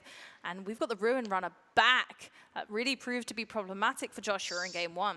Rune Runner time, and with the matches that Joshua has played so far in this tournament, it feels like roles are always a little reversed, because in his first match against Gregor and their Rengar deck, it really looked like Joshua all of a sudden was playing the more aggressive deck, even though it is considered to be a control deck. And now here in this matchup, where you really would also consider Tord's deck, the Master Yi deck, the one to be a little more aggressive in general, as it's also having those body cards available to it. But no, it looks like Tord is more so on the control end here, just drawing cards, getting cards back into the hand, keeping the overall card advantage, while though also being ahead in game points. So and even showing that he can do what Josh does and was charming things into a battlefield. I think the Pit Rookie had a buff. So honestly, this had the buff from the Pit Rookie. Oh yeah, that was +1 and this +2, and they were both -1, right? Yeah. But just checking on some math there. There was a lot going on during that last showdown. Oh, we got it under control. So, yeah, no, I think that's how it was, exactly. Yeah. We were just clarifying and everything as we thought it would be. And the Rune Runner still in the card highlight, and still something that Joshua needs to worry about, as most of his cards are just not really able to deal with it. No, and that's really where the trouble comes, is if Joshua can't overcome, quite a hefty unit as well. It's not just the effect on the card. It's a beefy guy. It is riding that camel into eternity, maybe into a tournament victory here at the TCG Grand Slam. Also, only a one-off in his deck, but still both games. Even sniping 2 cards out of his hand here in the second game, still surviving in the opening hand. Only Tord could do it. Okay, Camels survive in the driest of wastelands, and the driest of decks, so they're going to be A-okay. Wei coming in with that Sand Soldier now. We get the movement trigger, and whatever card is discarded, whatever card type, it's going to be a spell, so you get to draw another card. Did choose to discard Moonfall. Showdown starts, 5 to your 4. Love how we're announcing that. See ya, he says, Sand Soldier. Basically a promise that we're going to get it back again, saying see ya, but for now it's gone off the table. But Joshua, I think, picked up a ride the wind here with one of those If I leave this battlefield and move back in, is it a conquer? And we saw that to great strength when he was playing it earlier against a previous Master Yi matchup. So maybe that really is the turning point here for Joshua, being able to maneuver his units more freely and get those Hui triggers more consistently. Oh, that is going to be 4 runes exhausted. Is that just another Vax hitting the field? Yes, it is. Usually you're very well off by just having 1 Vax established. So I'm not sure whether Joshua... I mean, yes, it's a unit. Yes, it will be able to eventually, hopefully, get some might onto a battlefield. But what we've seen from Joshua in the other match usually was that he was just leaving all of his runes open, just always able to control on the opposing turn with all of those spells. So him now taking the initiative to establish a bigger unit does not necessarily seem like it is fitting into his game plan. But Tord is now the one being in the driving seat again, as he has drawn, I believe, into another Lonely Poro there. And we finally have the Defy to kind of start to push back at the tricks that Joshua is pressing upon Tord. Not only having that, but also the Ruin Runner we've got on guard. A lot of these little spells that actually Tord used to great advantage in the first game are now present once again, and we have the energy structure to be able to actually string those together. Challenge also is a nice one, right? Because Challenge maybe... we just go in with the Rune Runner. That's 5 might to 5 might, but not long. Guard. On guard, says Tord. +2 for your unit? Yeah, if it's alone. If it is alone, and Tord, as we also I'm see 7, you 5. with the nice animation, we are about to see another big showdown here. 7-5. And the flash, which we allow Joshua to keep around, is now going to be used to save that way. And not only that, but also get its move trigger going once again. The only thing that could change that is maybe a challenge to force a kind of combat. Or a defy to not even let that flash resolve. Wowza. That happens, says Joshua, but he has something else. Throwing down another spell, which possibly may be that Ride the Wind, to still get it out of there. Basically doing the same thing. Oh, yeah, yeah, yeah. Yep, on guard resolved. We've got that extra might, but Hui might be able to escape. Moving to a different battlefield entirely, still remaining to try and keep a whole point, but also getting that draw trigger if Tord allows it. Is there anything he can do about it? We shall see. Well, Tord is riding a camel there with his Rune Runner, but Joshua is riding the wind, so what's better, honestly? I don't even know, Amy. Is riding the wind better or is riding a camel better? Both is nice. I mean, they're both pretty good, but I think the only thing that would actually help in this instance would be to allow it and just kind of take that whole point. Hui does get the trigger, but they don't get an additional kind of combat. They don't get the potential of... Yeah, they do get the extra scoring. Well, yeah, because I just conquered it. On my turn? Tord just learned. And to quote Tord as well, with all of those practice matches that he was getting in the last couple of days, every single game I learned about a new mechanic in the game of Riftbound, and that is still continuing here in this second round match between him and Joshua. As yes, if you are moving into a battlefield, even on the opposing turn, which you have not scored in on that turn, you are able to conquer and score there. But there is now a charm.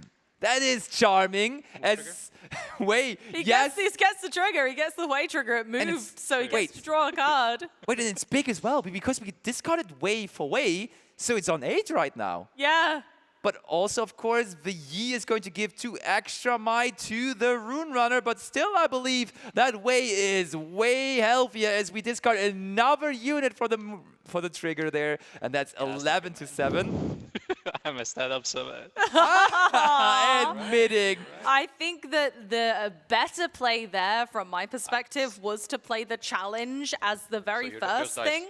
Even maybe instead of a defy, like I think just challenging the way to immediately take it out using the Ruin Runner, and rather than kind of messing about. Okay, we drew that one. That's okay. That's okay.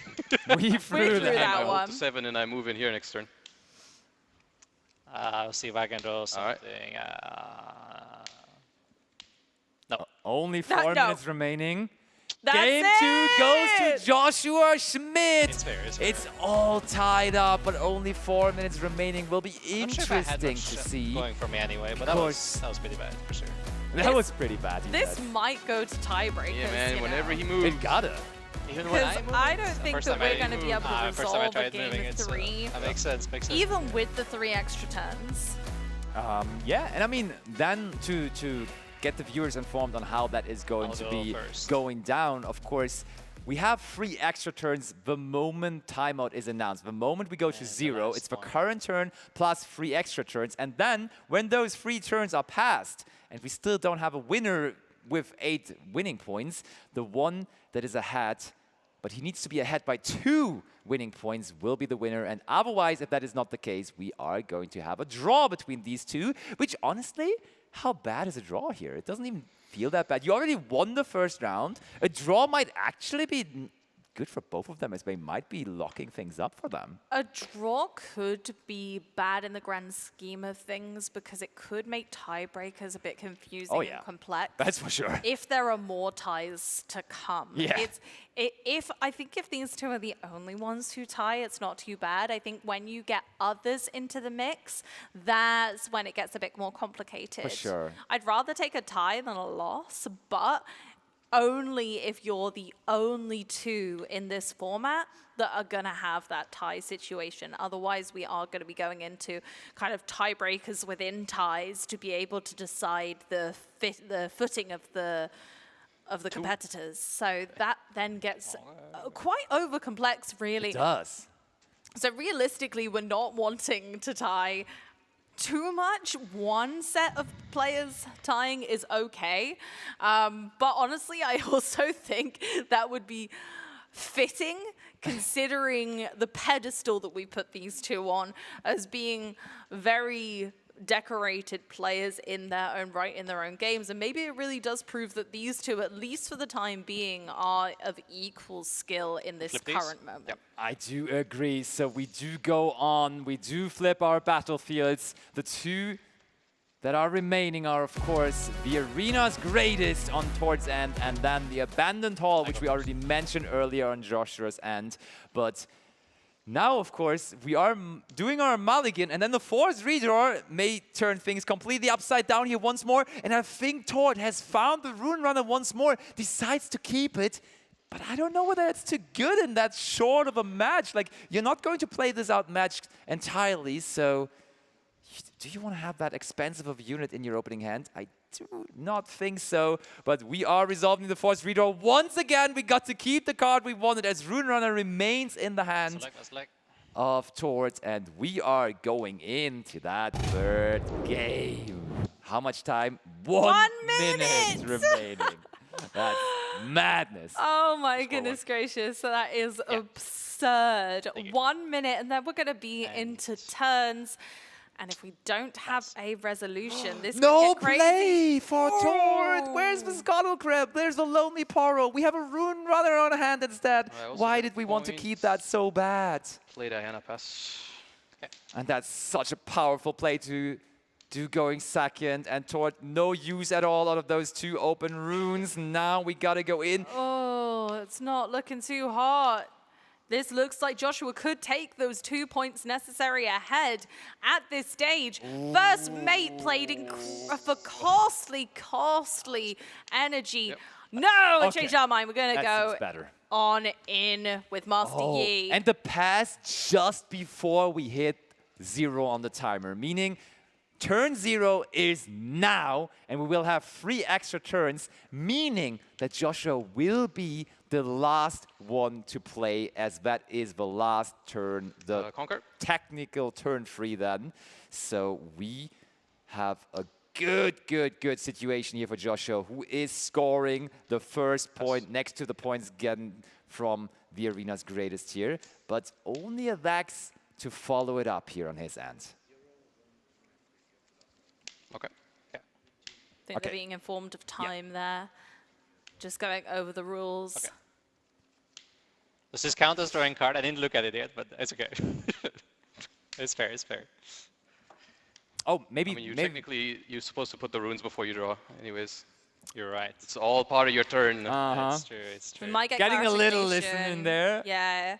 It's different like timing in this game, I think. So. Than in Pokemon.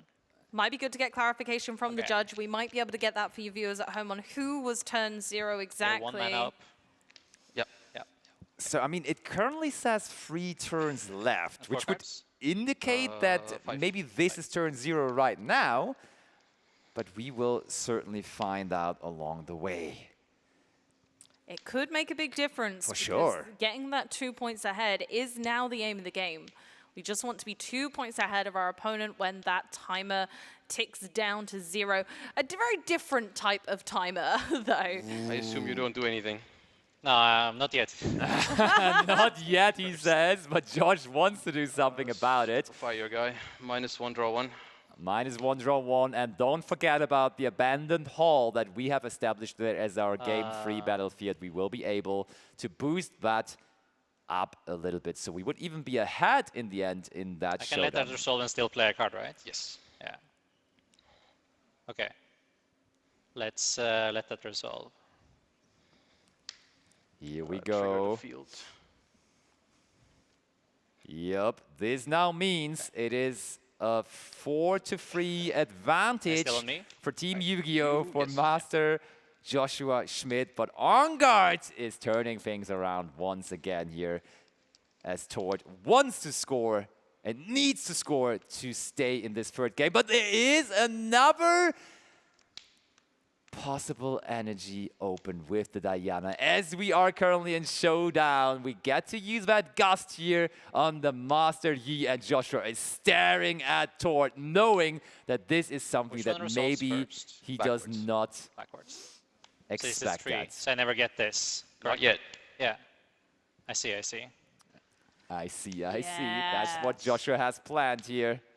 We're basically countering the On Guard by using the Gust here. And not only that, but also getting a unit off of the field, which is so good when the game is only so short. And now, actually, we got the update on the turns left. We see there is only 2 turns remaining, which does indicate that our first assumption was right. And when it was Joshua's turn, we got the timeout, and therefore it is going to be this turn here for Tord, and then it's 2 additional turns after that.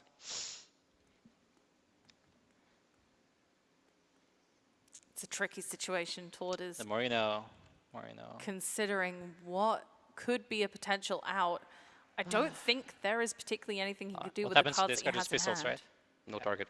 If it's rolls. Yeah. Yeah. So Joshua confidently wants to resolve that Gust there, says, get it out of here. That Master Yi did not come from the hand as it was played from the champion unit I'm pretty sure zone. I know it's no, but can I play this? No. Yeah. Right. Fair enough. Okay. Fair enough, he says. And that means we are getting Master Yi tampered into the hand, and we will lose that showdown. Should I use this as the turn counter or something? Yeah. Joshua is now that 2 points up that zero. he needs to be. So if he can keep this tempo just for the next couple of turns, and he's going to come out of this a winner. We have still a few turns left to be able to resolve that. Whoa, okay. Yeah. Master Yi coming back down, and now over to Joshua's turn. Yes, sir. We're in the first turn of time. We've had another update. Apologies, viewers. Yes. This is now the first turn of time, and we'll be going from here. Okay, so that now changes things up. And how many? That's 3 ways in hand for Joshua. Having a way is crucial for this deck. Having 3 of them overdoes it completely here in this game 3, as we will never have enough time to play all of them. But that's a concession from Tord Radcliffe. We do have Joshua Schmidt in the end. Game went so hard, man. Winning here. So hard. Wow, Tord made him work for it, and even through some major misplays of his own calling, Tord wasn't able to overcome Joshua in this instance. Right down to the wire, Joshua triumphs over Tord Radcliffe. Amy, the Mateusz Oracle actually was right. He did fumble game 1, and then he came back and won 2 in a row. I cannot believe that he actually got away with that. We don't need cards. We've got Mateusz. All right, let's recap the action here again, as we had plenty of good showdowns to go through here. There is a way getting involved with a Lonely Portal. That was not the most exciting showdown what we saw, but as soon as that Rune Runner was established for Tord, things got interesting on that other battlefield on the Seed of Power, as we do see that Ravenbloom student just getting bigger and bigger and bigger. But ultimately, even though Joshua won that showdown there, which he fought for so hard, the very next turn he actually gave up because there was still too much of an advantage for Tord. Yeah, it didn't quite have the advantage needed to get into the driver's seat and really take the remaining points necessary. In game 2, we had a totally different story. Joshua just actually had some really strong units, even though it looked like he was going to struggle after not getting a 2-drop, but actually the stronger units stayed in play for longer and their ferocity really showed. Hui then was jumping around everywhere, getting pulled back and forth, and became much too powerful. Tord admitted he misplayed, and that led us into game 3 with very little time remaining. Yup, and then in that game 3, that on guard was perfectly dodged by Joshua with the gust, sending the Master Yi Tempered into the hand of Tort. Well, welcome back. Me, I guess. Welcome me back. I am here. I'm Blevins with Amy and Lumpy, and that was a match to behold. I mean, I think that one showdown was like almost 10 minutes long, just back and forth and seeing how this works and trying this, and then there's a punch first. She was like, that was insane. It felt like seconds to me. I don't know about you, but like it was so dynamic that the time flew. Yeah. Yeah, but also you still forgot everything that happened before. Like, oh, we were part of the showdown. Like everyone in the arena was all of a sudden in showdown. Then we all engaged and we were all feeling the intensity of it. And then eventually we got to resolve it. Eventually Joshua won the showdown, which lost him the game, which was really weird to see. He won the showdown, but let's ask Joshua about that showdown and send it down for an interview. Indeed, the penultimate round of day 1 has concluded, and Joshua came out victorious. There was a prediction from Mateusz before. He said Joshua's going to fumble game 1, and then he's going to come back. What about that tie turner play? Dude, okay. First of all, he was completely right, I suppose. I'll walk you through my thought process a little bit. So initially, the reason I played the tie turner was because I can move into Hui, and he gets big, and you protect it that way. And I reached a conclusion that I didn't want to bring it in because I don't want to make it vulnerable to like punch first, right? Because at the moment it's 4 versus 4. If I bring in the Hui, he's up to 8 because I can discard a unit. But then if there's a punch first, and the 5 for whatever interaction I have, then I lose my Hui anyways. I keep the battlefield, but I lose my Hui. I didn't want to do that. And once I reached that conclusion, I was like, okay, I'll just let it happen. But I forgot that I can just flip the tide turner and just decide not to use the ability. And I realized that as I put it in the graveyard, I looked at the word May, and I was like, oh, dude, that was just free. I could have just gotten 2 power for free, said I'm not going to use it, and then he has to spend cards to not just lose the fight. And that let him develop the Ruin Runner without, like, because if he had to play some combat tricks to win the combat, like, he doesn't have the runes for the Ruin Runner, and it all went downhill from there. Was able to put a buff on it to, let's just not talk about it. Yeah. I mean, that's a bit of a sigh moment, right? But those things happen. You have to carry on with. You are a seasoned player, a world champion of a TCG. What goes through your mind after this and after a game 1 like that? It was tilting in the moment because I realized it right away. Like I'm like 2 seconds later, I'm like, what did I just do? But then I kept fighting game 1, which was probably the reason why we ended up that close to overtime, or we ended up in overtime. But I felt like at some point there was a chance, and then there wasn't. I don't know, there was just a lot of combat tricks involved in that one huge showdown where I'm not even sure if I was supposed to go in there, but I had a lot of combat tricks ready, and I didn't want him to hold another turn. It was getting pretty close to 8, I don't know. But it all really went downhill after the tide turner, I think. Yeah. So the forced redraw kind of got to you both. We saw a lot of 2-drops missed. What do you think of it?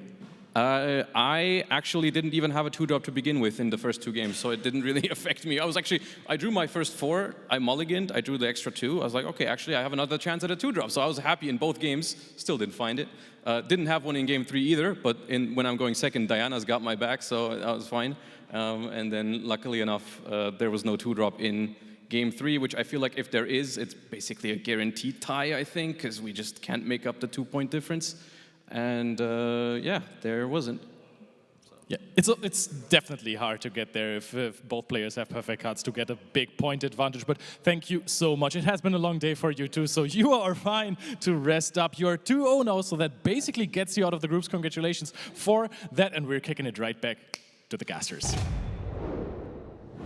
Well, it absolutely has been a long day, but we are here going into the final round. But let's take a look at the standings as they sit right now. Here we go, of course, seeing Joshua at that 2-0 toward taking their first loss here. Tied right now with Gregor Kowalski at 1-1 with Alexander, unfortunately, at the 0-2. But let's analyze that. Joshua is through, and I think the 2 1-1s are still left to play against each other, so that match is actually going to decide who is going to be the second player joining Joshua, and this is our Group B. And of course, you will notice there's 2 players only having 1 game so far, one, and that is Mateusz and Philip, who are of course going to be our last two participants remaining, trying to also secure what Josh just secured, a successful day one with basically a guarantee to advance into top 4. It's going to be an exciting match. Both of these players have shown how tough they really are already today, and they've got one of the hardest jobs, and that's to close out the day. They will. But I mean, Mateusz already doing really well on the Oracle job, so I'm sure he can get the playing done himself as well, because that is usually his specialty. Usually that's where he shines. That is, I mean, he already has 2 regional qualifier titles. I lost track of how many top 8s it is at this point, because it's just so many. It's his game. Of course, with all of that Legend of Runeterra background as well, he masters those League of Legends games, apparently. It's just in his DNA, really. Absolutely, and Alan, of course, did very good. Mateusz doing fantastic there, but he has to go up against Philip, and let's find out a little bit more about him in this video. My name is Filip Szkudlarek. I'm best known from Star Wars Unlimited. I'm the Galactic Champion winner and like consistent top performer from the game. Okay, so my first game of Star Wars TCG was actually during the pre-release, so just when the game launched. So a lot of people started before with spoilers, but my friend just said, oh, let's come play, there's a new fun game. So I was hooked from the first game, and here we are. My connection to Star Wars is actually not that big. I was a fan of the movies, I was the fan of the genre, but I wasn't like a hardcore fan. I started the game because I really like the rules. I felt like it's a game that I can express like competitively, and I don't really need to rely on luck that much. So I mostly play because I love the game as the rules of the game, not really the universe. But I am also a fan of the universe. I saw all the movies, I saw all the series, but this is not the reason why I play the game. Star Wars Unlimited for me is really unique because there is not really like a system like in many games that there are turns. There are turns in the game, but the actions you make is like you make an action, your opponent make an action. So you can always respond with something what they are doing. So there is a lot of bluffing, there is a lot of playing for value or playing for like waiting for your opponent to make a mistake. And since in every single turn of the game, there's like 10 to 20 different actions to make, there is a lot of reasons for you to show that you have better experience in the game or know the matchup better. And this is something that like really speaks to me because I like to spend a lot of hours mastering the game, mastering every aspect of the game. And in Star Wars, I could just like immerse myself really heavily into just, oh, in this matchup, I can sneak win by doing this. And this is something that not many people will spot. So this is why I love the game. Yeah, Riftbound is actually kind of similar to Star Wars in many ways. There is a little bit more of like poker mechanics in Star Wars, in the sense, not in a randomness, but in the sense that you kind of need to guess what your opponent have and play around it. There are similarities in like certain aspects of the game, but at the same time, many rules and playing for value especially is completely different in Riftbound, so I don't know how well I will adapt, but I hope I will do well with it. I've known about the event for a long time, so when I had the time, I tried to learn the rules, play a few games, but I didn't really have an insane amount of time because Star Wars takes almost all of my free time. But I did prepare for like multiple games and at least trying to understand the meta, trying to understand the deck that I'm going to play. And like the thing I've spent the most time is trying to understand like lesser known mechanics and lesser known like combos of my deck so I can surprise my opponents. This event is actually really fun because like every single player is like highly competitive, highly known and like really good card game player. So I think it will be really hard to expect to perform extremely well. But I took the most meta deck that is easy to play because I thought I don't really have enough time to like build my own deck or find niche cards that I want to add. But that's why I also, when I trained with my friends, trained people that help me, ask about like a niche interactions of the deck I'm playing, so I can surprise my opponent in this way, not in the, oh, I'm playing a niche card. My deck is really standard. I don't think I'm afraid of anyone. I think there are definitely players that are better at Riftbound than me in this event. but I just hope to get a decent draw against them, and I think I can win versus anybody. But I will not be like scared of playing anybody. I may go into a matchup and think this is the one I will probably lose, but I will always try my best and try to find a an approach to win.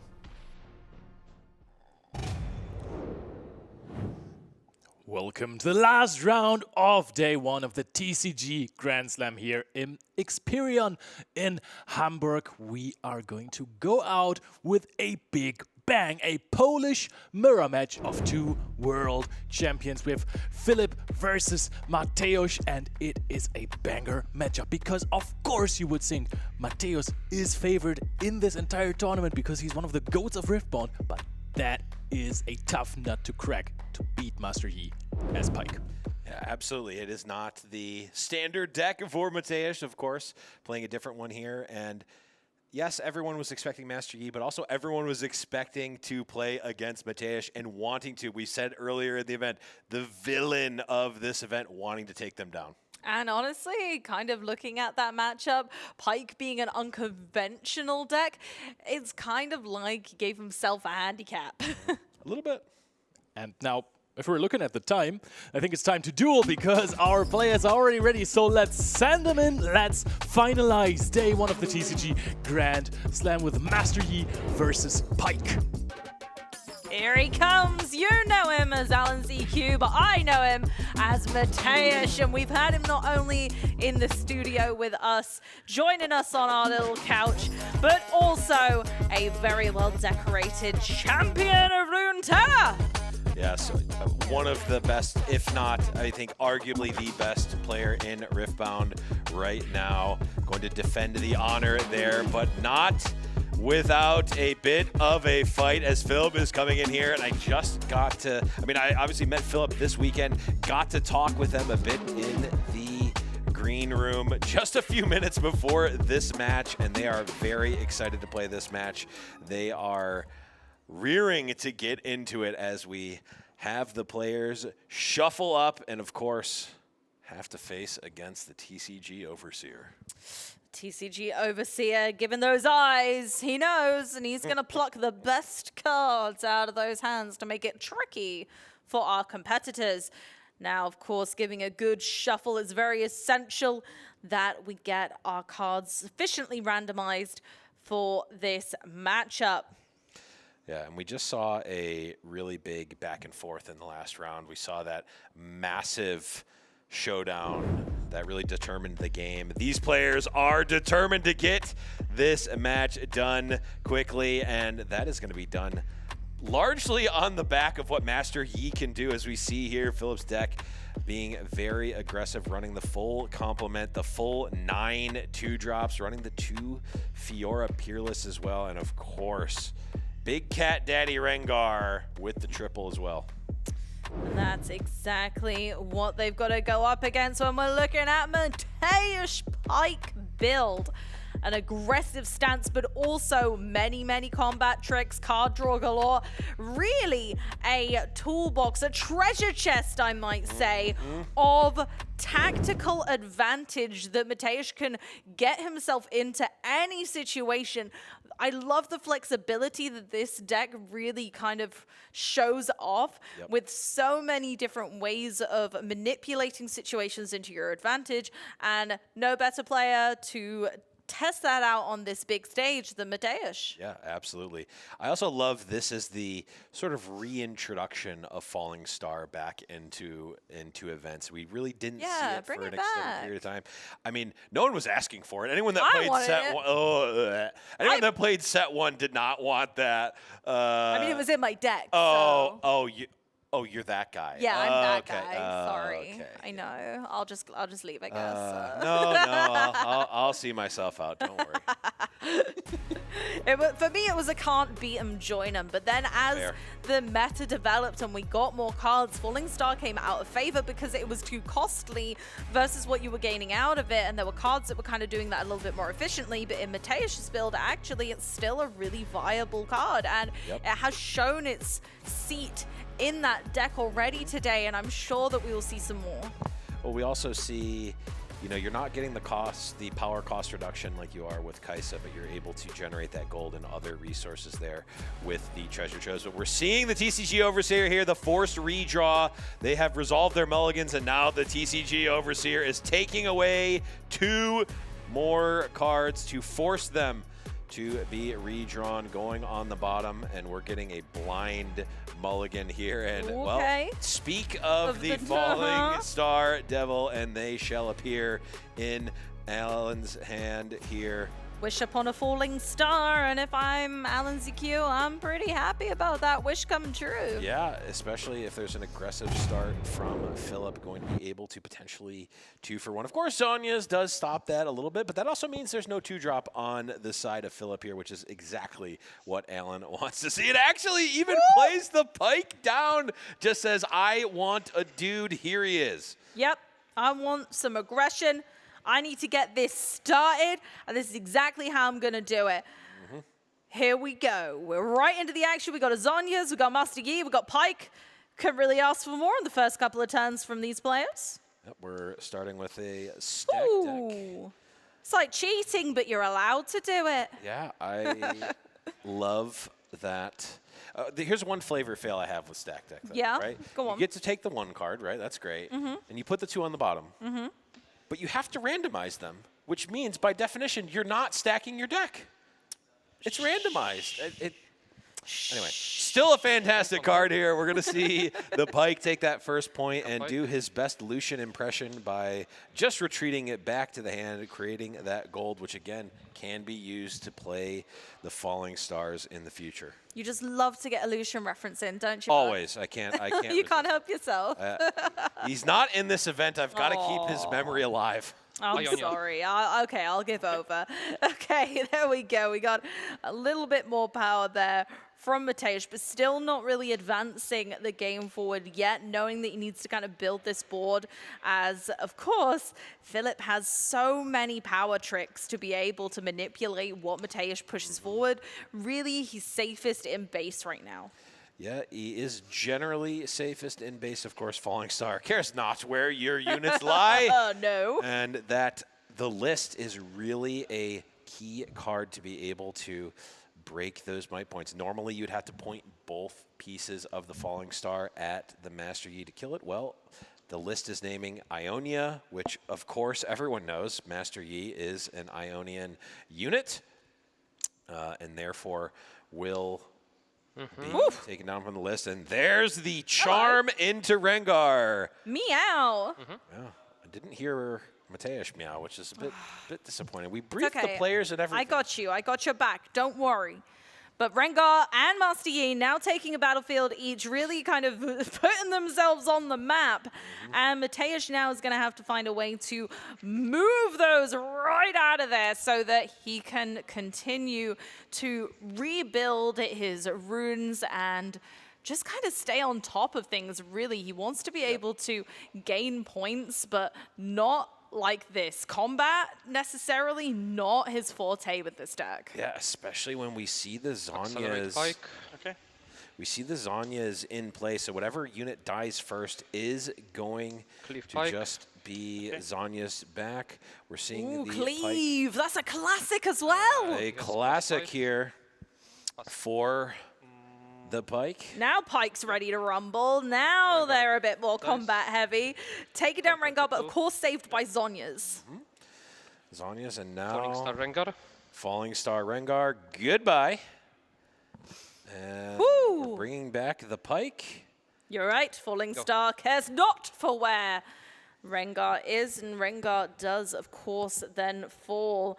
Master Yi sticking on in there, though, does get that whole point, so Philip's still taking an early lead. Mateusz only able to absorb some of that impact from Philip's previous turn. Yeah, and Falling Star cares not for where your units lie. It also cares not for your defies, which we see 2 in the hand of Philip, which is going to be looking at these Falling Stars and just asking them why. Why can't that card be defied? Not to defy the nature that is raining down upon you. That is just too powerful. And now Philip is continuing to storm with Fiora into Wowza, and another Zhonya's Hourglass to once again protect those units. Very much trying to say, okay, I'm going to make it really difficult for you, Mateusz, to take these away. And this is where the kind of Star Wars player in him kind of comes in. He's very used to bases and battlefields. Yep. And lasers falling from the sky. Yeah, right? It's all familiar territory. Yeah, absolutely. Now, we are going to see the list come into play here. Going to be able to list the Master Yi, bring it down to 2. Falling Star, both units. Of course, going to be able to save 1 with the Zhonya's, which will be the Fiora here. I like that. She works so beautifully with the legend ability, you just can't deny it. Yeah, and I love this play from Mateusz here, sequencing it so that the Fiora dies first. Stuck deck. Mateusz makes that choice. If they both died at the same time, Philip would then get to choose which unit do they want to save. With Zhonya's, Mateusz saying, no. The Fiora is going to stick around here. I'm the one who decides. Exactly. Yeah. Falling Star. Looks like we've got a judge. Falling Star targeting the Rengar twice in the base. Yeah, now I played second one. Yeah, there was 2 Zhonya's. Yep, 2 Zhonya's, 2 Falling Stars, and now we're getting a little bit of deja vu. I can understand that for sure. Game state to my eye looks like it is correct, and we are resolving the stack deck right now. Mateusz deciding which card they would like to see. With 2 Zhonya's and 2 Falling Star gone this early, it really does make me kind of concerned about the way that Philip is going to stick in this game in future combats. Yeah, absolutely. I mean, so many resources being taken away, and there's another resource being taken away. Of course, instantaneously throws that Defy away, which has had no legal targets yet. Moving on to Philip's turn, really in a kind of a sticky situation now on the back foot after having that early lead. Now needs a little bit of time to reestablish. Can still score a point this turn if he chooses, but is that putting too many eggs in one basket? Yeah, it really just depends how many units does Philip have. I mean, also might not have a choice, right? You have to keep the pressure on. You have to be progressing the game. You can't just let the control deck do the control thing, or else you're just gonna lose against that, right? Yeah, but I mean, it really does feel bad at this point to just play a Lonely Poro in base and pass, although leaving energy up ready for Philip so that he might be able to kind of clap back at what Mateusz brings forward. Wow, might be enough. That's 1 point for Mateusz. Now getting on in there, finally getting to that second point. This makes me, of course, think no Rengar, and also, at worst, you are playing that Spirit back, making Philip discard a card here. Going to respond to the trigger with a Discipline. Ooh, okey-dokey. Might as well cycle that through, see if there's a card that you would like to discard. At this point, at least, the Might has not really Charm being discarded. Certainly a Holding bit telling. Defy. Have we only got 1 card in hand? Looks like that may be the case. 1 final card in hand. I don't like it. I'm sure Philip doesn't like it either. Oh, it's such a bad feeling, especially. It's a very Magic the Gathering thing to even if you want to play the final card in your hand, don't play it just to leave the air of mystery of what it could be and let your opponent wonder what if. Right. Whereas playing out everything, if your opponent knows you don't have any cards in hand, you're like, well, even if you got any runes, you got the energy, but you ain't got no cards. Can't do nothing to me. Absolutely. And we're seeing a pass here, and no, not quite as straightforward. Of course, Mateusz is going to need to do something to break these battlefields. Not, of course, Pike does say that you can only return units at a battlefield, so you cannot return them from base and just immediately play this Spirit. That would be crazy. A little bit broken. but we potentially are going to be able to contest one of these Target battlefields Damacia. with Pike. -1. Okay. Okay, here it goes. The beginning. The list is in play. Accelerate Pike. Yep. Double list. That's a lot of lists. That's more than Santa Claus. That is more lists than Santa Claus, though. Did Mateus check them twice is the question. Let's find out. Potentially here. Has to decide if you attack with both, it does negate Fiora's doubling ability, which certainly makes her a lot less useful.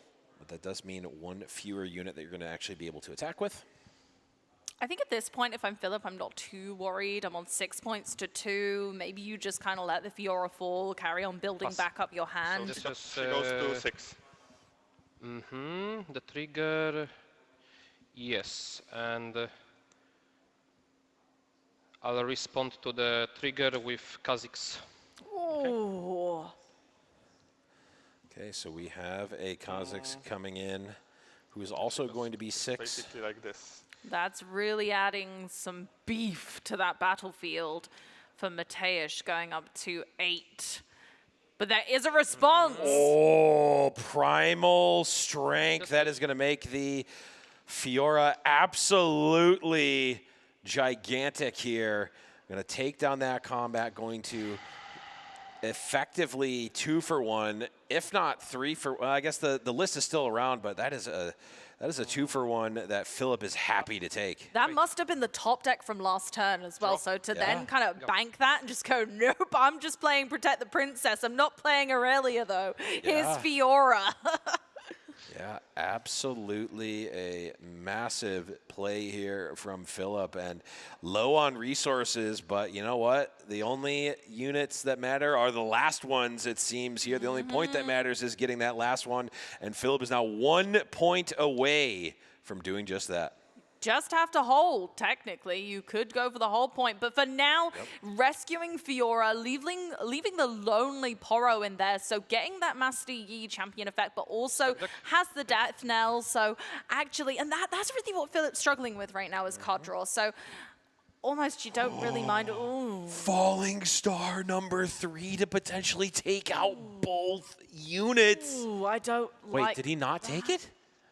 Surely he did. Maybe not. Maybe that's not what Mateus is planning. He didn't take it. Oh, okay. See, this is why he's the champion, because this is playing around more things, right? If you play the Falling Star there, you just lose to the card that is now being shown, the discipline here.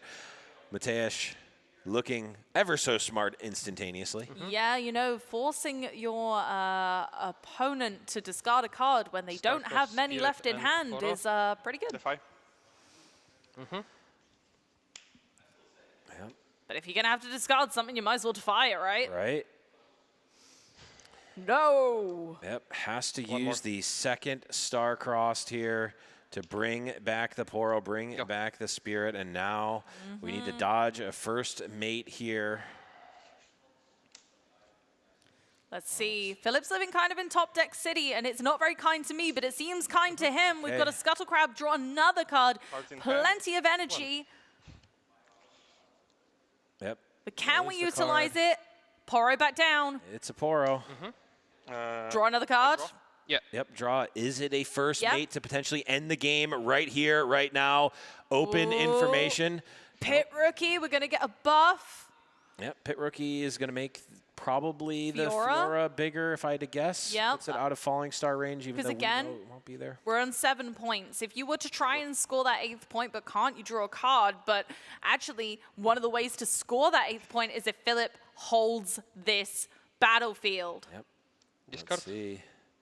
And I'll concede. All right. Oh, the concession! Philip takes game 1 against the odds. Wow. And that was back and forth. If I thought that 2 Falling Stars were going to be cast in this game, certainly that player is going to win the game. We took out so many of the units just scraping by the skin of their teeth, able to survive there and take the win. To be on one card in hand, not only top deck that Primal Strength for a phenomenal change of pace in the game, bringing that showdown into a winning position, but then managing to keep that Fiora around for so long, even after Mateusz decided that was going to be the one that stayed, ended up being his own downfall. Yeah, that Fiora just really... She dug her heels in. Absolutely. I mean, certainly the Primal Strength was an absolutely massive blowout, but I mean, there was a lot of cards that got there. Fiora able to really take that game into their control, because if that Fiora goes in top deck mode and there's so many dead draws, if you draw a pump spell, if you draw another Zhonya's, it's just dead and you just lose the game or just fall really far behind. But being able to protect that princess, protect the Fiora, allowed Philip to drag their way back into this game and go up a game in the final round here of day number 1. It's an unconventional way of using Master Yi's typical tactics, but it worked. And that's all that really matters, is being able to adapt to what your opponent is pushing upon you. And actually, in the end, Mateusz just didn't have the responses needed to just some raw power coming from Philip's side. Yeah, the Falling Stars, when Falling Star 2-for-1's your opponent, that's really... It makes it very hard to come back from that. But when it just 1-for-1s, or it takes out his Zhonya's and maybe it kills one other unit, all of a sudden it feels way more like a fair card. And, you know, Master Yi can survive. If it's just getting 1-for-1, that's okay, because your legend ability effectively makes it so that your opponent has to 2-for-1 themselves to try to take out even your most basic units. And a lot of times they just draw you a card on the front or the back end anyway. Truth, truth. I wonder if this Game 2 will have any slippery surprises from either player, or whether we'll see a similar time. I enjoyed seeing how Philip kind of didn't really mind being on a low hand size there, like managed to kind of pull their way back out of that. I always find whenever I'm playing, if I end up on a low hand size, I'm thinking, oh my goodness, there's no way out of this. I'm so cooked. But Philip stuck in there, used every kind of mechanic, but also used a little bit of kind of mind games to lull Alan ZQ into a false sense of security. Yeah. There's nothing more intimidating than when you feel like you've had a back-breaking play against your opponent and they just go, okay. You're like, what? No, you're supposed to be like, no! Yeah, why didn't you get banished to the Shadow Realm when I did this? Where's my treat of you kind of melting into the chair? Right, yeah, I needed you to slump back and basically concede without conceding. Yeah. You just said okay, and I'm like, was my play even good? What did I do good?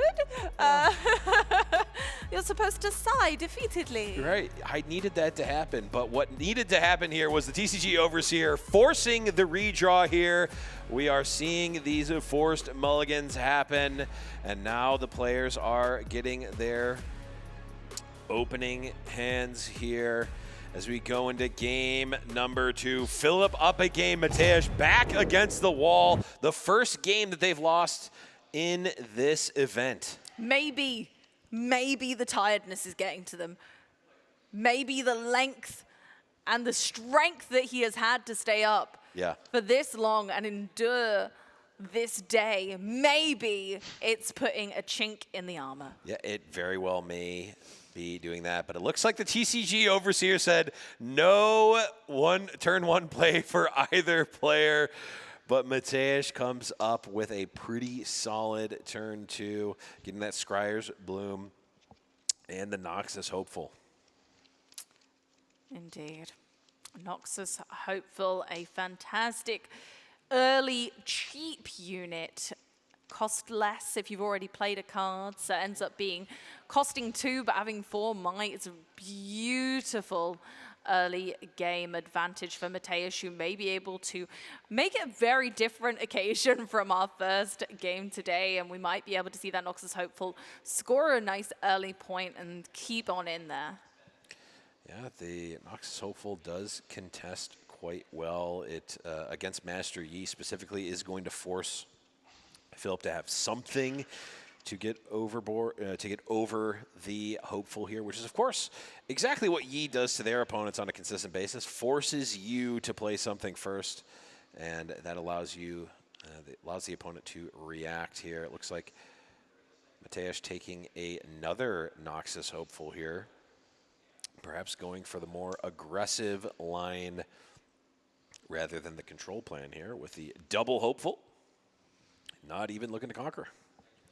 No, holding back, creating units, getting ready for what Philip is going to start to put the pressure on with the Master Yi and, of course, Fioras that we saw. And Mateusz not having the list yet, probably also helping make those decisions, kind of holding back until he's in a more advantageous position to win combat. Yeah, and this is one that we saw sort of absent from last game. That's the Treasure Trove. That is really the engine that makes Mateusz's deck go round here, able to use the Treasure Trove and Pack of Wonders to be able to effectively draw a card and channel a rune multiple times over and over. We're seeing an exchange here, the Cleave and the Discipline here after the Charm. Master Yi ends up on top. Wasn't quite enough. Mateusz has lost that Noxus Hopeful. Could have pushed one of them forward to take the initiative and get advantage by scoring a point with it before it fell.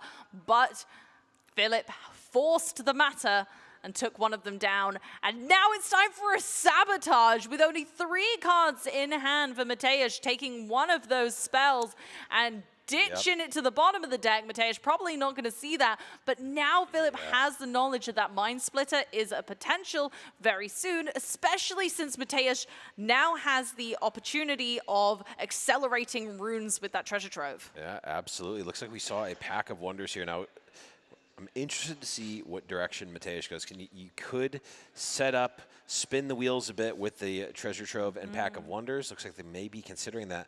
I mean, at the end of the day, Philip is on 1 point here. You've got time. You don't necessarily need to do too much with the Mind Splitter quite yet. We're going to develop here, draw some cards, and potentially strip the hand here. Pack of Wonders and Spirit is devastating as well. I like this. I like this loop of cards that allows Mateusz to have consistent card draw. Go. Yep. There it is again, putting it, putting the Treasure Trove back down. Again, giving himself flexibility going into the future turns. And that's what this is all about. It's creating the impossible scenario for your opponent. Yep. Making it as difficult as possible, taxing the resources in one form or fashion. And woo, that's a familiar face. Yeah, that's old Ruin Runner, the camel himself, not caring of the potential spells or abilities or anything. Just doesn't care about anything. Just meh. Is this that new Banvangle technology? Yes. Speaking of spells, we see one there, of course, the Piercing Light, able to potentially target the Master Yi. The problem is that it does nothing against the Ruin Runner. Nope, it just bounces straight off. Ruin Runner didn't even feel it. That is like, was that a bug? Yeah, it might have been. Might have been. Mind Splitter coming on in hot. Philip knew this was probably on the way. Mateusz now gets to give him a taste of his own medicine. Having a cheeky look at that hand, getting that knowledge. Delicious. Sees the Defy and is like, no. No, thank you very much. Put that right in the trash. Put it right in the trash, and I'm wondering, are we going to see, okay, just the Treasure Trove. Boing, back to the hand. Again. Draw another card. Repeat Piercing Light, 1/2, 1/2. Okay. Bouncing that light back and forth, refracting against Kill both. Yeah. Master Yi and the Lonely Poro, taking them both down. Absolutely. Yeah. But you get the death knell, which is a little bit nice. You do, and notably here, a little bit of a sequencing decision made by Alan. Okay. And Trigger. it's for a specific reason, of course. You want to make sure that your opponent doesn't have on guard there, which would save the master. You don't want to commit the piercing light. If there's an on guard, of course, sees that there isn't one. With the and Defy, which they ended up taking, of course, sees that the coast is clear and it kills both of the units. Oh, just a little too late. There's an on guard. Yeah. If we saw on guard and Defy, it would not be as great for Mateusz here. No, Piercing Light probably wouldn't have come to be and wouldn't have bounced between those battlefields, taking quite the hit for Philip. But Philip is just going to go in with our Ruin Runner, score another point. Scuttle Crab, we're going to grab another card. Got Punch first, which is nice in this situation. Just building that hand full of pump spells, full of on guard, and just hiding as well to really start to put the mystery into Mateusz of how he could possibly take that battlefield back into his control eventually. Yeah, and we see so much interaction. Not even just that there's a lot of interaction on the side of Philip, a lot of interaction drawn after Mateusz saw the hand, so not necessarily being able to have enough information to give the hand read of what you can't guess random cards, right? I mean, you can get potential list of things that it could be, but not a lot of information to make an informed decision. There goes the on guard instantaneously. I'm loving this play. I mean, Philip knew exactly what they wanted to play or discard as soon as they were given the choice. Mateusz is thinking, dang, he got that recently. The second card, not quite as quick, but still a decision made there. That is the Punch first thrown in the bin. Mateusz now wanting to go and conquer a battlefield of their own. Philip is considering playing the final card in his hand. Yeah, that is. It's going in. The Rengar, we know it's there. That is going to be 8 might Rengar. I will do this, or can I resolve it, or you can flip it. Yeah, I flip it. Okay, bit of sequencing here. Has to have the Zhonya's resolve, then acceptable losses, forces both players to sacrifice a gear, which of course does mean the poor Pack of Wonders is gone, but that's okay because Mateusz got rid of a Rengar and a Zhonya's. Pretty big, and left his opponent with a 0-card hand, which is so important in Riftbound. Absolutely. Now Philip's going to be kind of on the back foot now, living in Top Deck City. It's not a pleasant place to be. He made it out of this situation last game, but can he do it again? Or are we just going to be sitting on our laurels for a minute and trying to reestablish a hand before going aggressive again? Just taking our whole point while we can with our Ruin Runner. Looks like Pit Rookie might be joining the fray, probably beefing up that Ruin Runner just a little bit more, but it does once again leave Philip with no cards in hand, meaning Mateusz knows that there are no comeback mechanics whatsoever. Okay, Hold. right You're now, at 5, of I'm course, at 3. Philip is that full turn ahead in terms of point tempo here, so it is going to be on Mateusz to break the parity here, and Falling Star is a card that can potentially deal with the rest of the board, but of course not. Crack this, float one.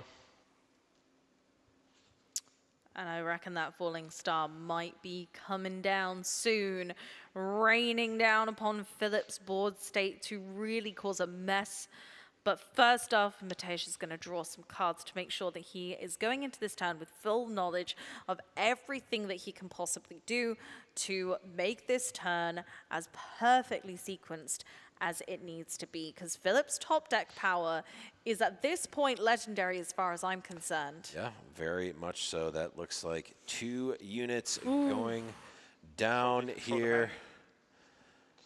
course, Mateusz going to have to show the hand. Now Philip is left with a lone unit, 0 cards in hand, and no way to defend against Mateusz. Conquer, trigger, make soldier, bounce it to the hand. Yeah. Sand Soldier now in place, but still under the control of Mateusz, so still can go towards a hold point there if he so desires. And 4 to 5 points here. It's looking like Mateusz is really in the driver's seat here, looking to take this game 2 by storm, unless Philip can pull something out of the bag. Yeah, I mean, at the end, we still need to deal with this Ruin Runner. It has not gone away. It moved away for now, but we're going to be able to take one of these battlefields back. We're going to go up to 6 points, and we are still solidly ahead. And well, hello. Where there is one, there may be another. That is another Ruin Runner coming down in the, I'm guessing, in the back line here to... Yeah, that could change things a lot, actually. That really could be quite big. 2 units now that can't be targeted by spells. Crook. Yeah. That's pretty big. That was a good top deck. Yeah, not too shabby. It looks like we are going to take the Cleave, which is a very good spell to be able to potentially contest the Ruin Runner, which is going to be 8 on defense right now. Because, of course, you can cast spells on your own units, just not those pesky camels. No, and even the list, you can't write camel on the list, apparently. It doesn't work. Ah, dang it. He just comes up and licks the ink off the list and says, no, doesn't work. Okay, there we go. Mateusz now got all of his runes out, so that is a feat to behold with a deck that really thrives off of continuously stringing together spells to make a mockery of your opponent's board state. But in this instance, it's going to be a little bit tricky for Mateusz to kind of advance the play, and I think getting that final 8th point, that's going to be tough in this instance. You can get to 7 quite easily, but the 8th point is really what we need to, and you don't get that by normal circumstance. Kragetis, float power, get the power back.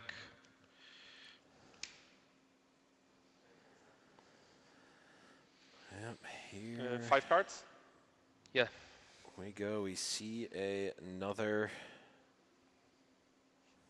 Falling Star drawn, which is hilariously bad against Ruin Runners. And to be honest, this hand for Mateusz does what I would call stone cold nothing against 2 Ruin Runners.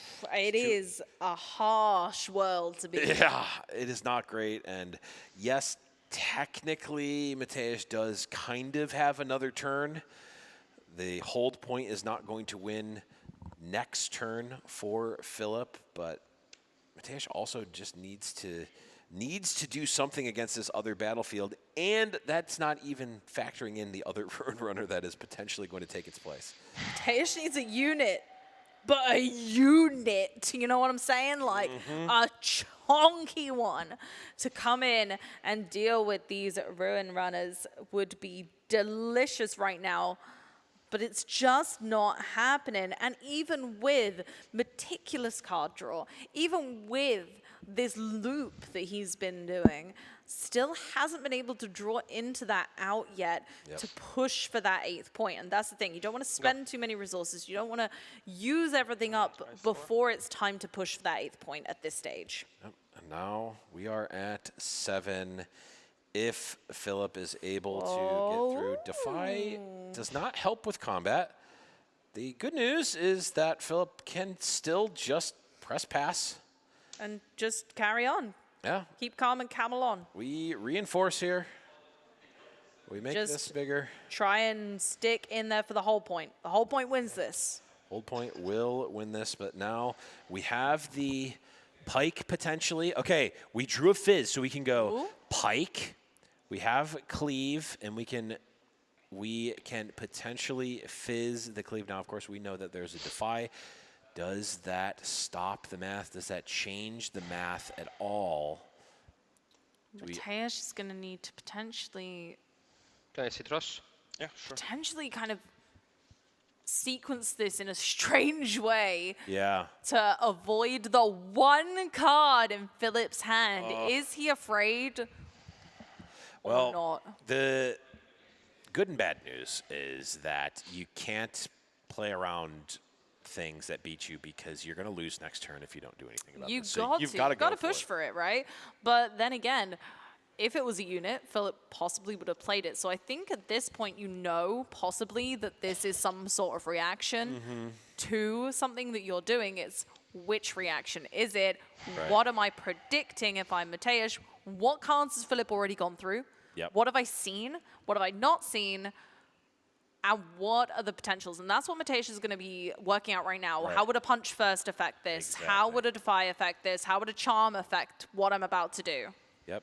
Looks like we're going to start with Fizz. Fizz is going to target.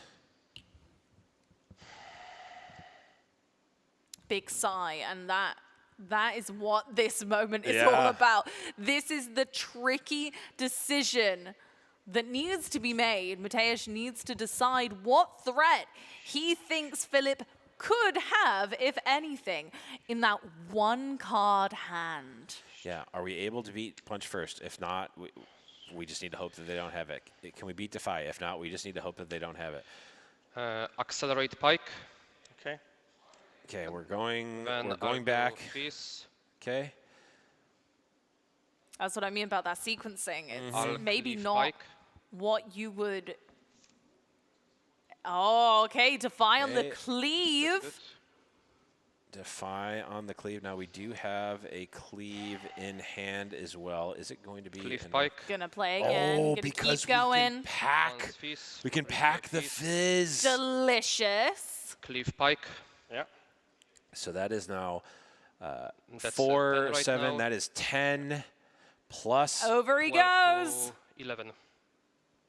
Yeah. That is And that's 12 it. to 11. That is the 12 to 11 that mops up those two Ruin Runners that was so incrementally impactful to Philip's play. Philip needed those to stick on in this, and that is likely Mateusz taking the win, getting to that 8th point, because they just stick in there. Yeah. Philip would need the top deck of the millennia.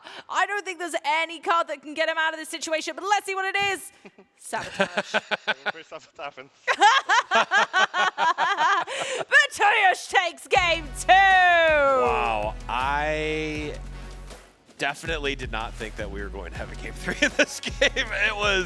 That was one where I thought that Philip was ahead in so much of that game. I mean, Ruin Runner is the definitive, I don't care about your removal.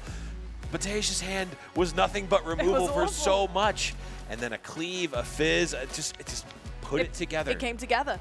The plan worked. The plan came together, and that's what matters. Yeah, and just little things at a high level. We saw that stack deck where I go, oh, there's a falling star. The third falling star is going to blow them out. Takes a different card instead because they're playing around discipline, which of course opponent had. Like, it's just high level play like that. Little things like that are what end up making the difference. Every single decision in that game needed to be the correct one, or else Mateusz is done and loses 2-0.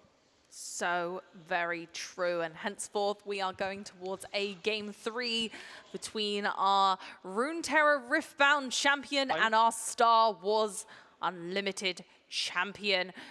Which of the two will take the final game of the day? We're going down to the wire in this best of 3. Both players have shown what they've got, and for so long, Philip was able just to really stick in there, really, really stuck in that sand and really making sure that he made it known that it was going to be hard to shift. And then just the correct mix of spells that only affect his own units allowed Mateusz to finally push himself into that battlefield, take down those 2 camels, and literally just take the game by storm. Yeah, you really, when you think of grindy control deck, you don't necessarily think of the card cleave. I will start. No.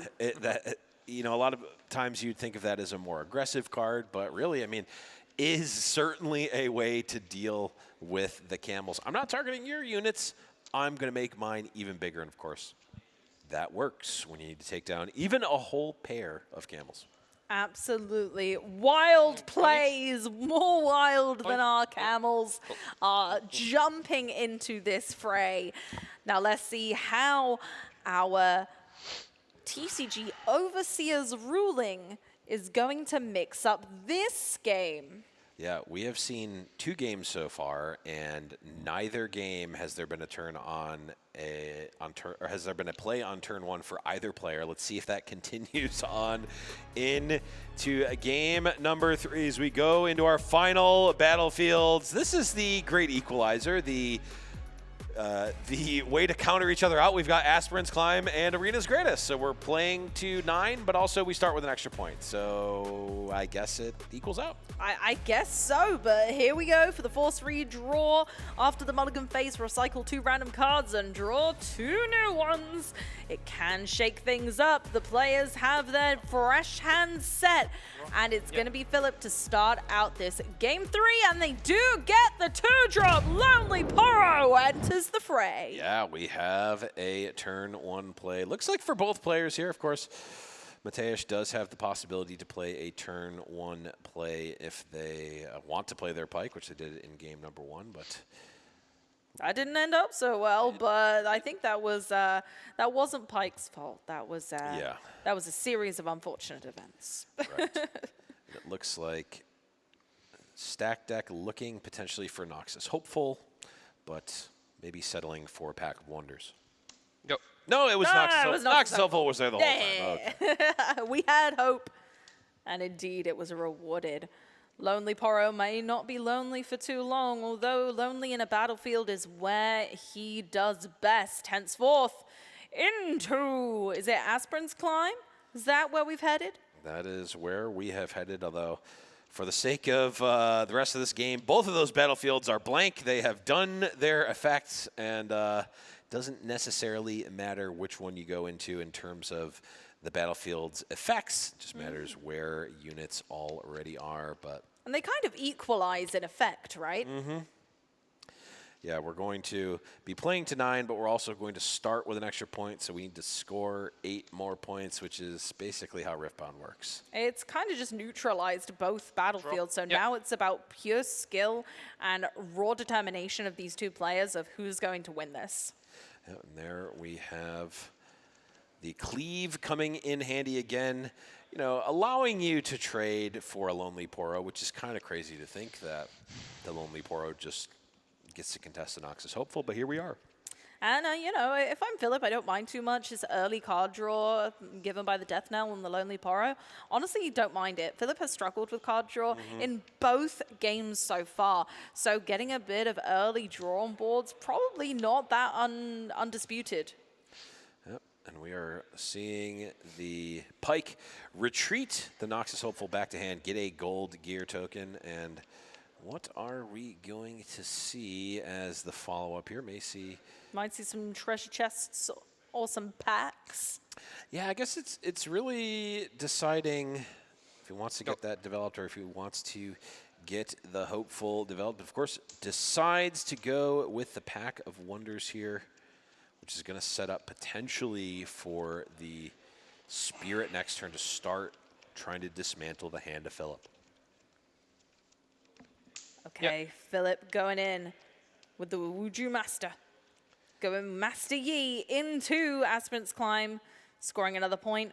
Very indicative of the first game where Philip was able to just very slyly take points with open battlefields, with not too much contesting, and then able to mop up at the end. A big Rengar play this early on.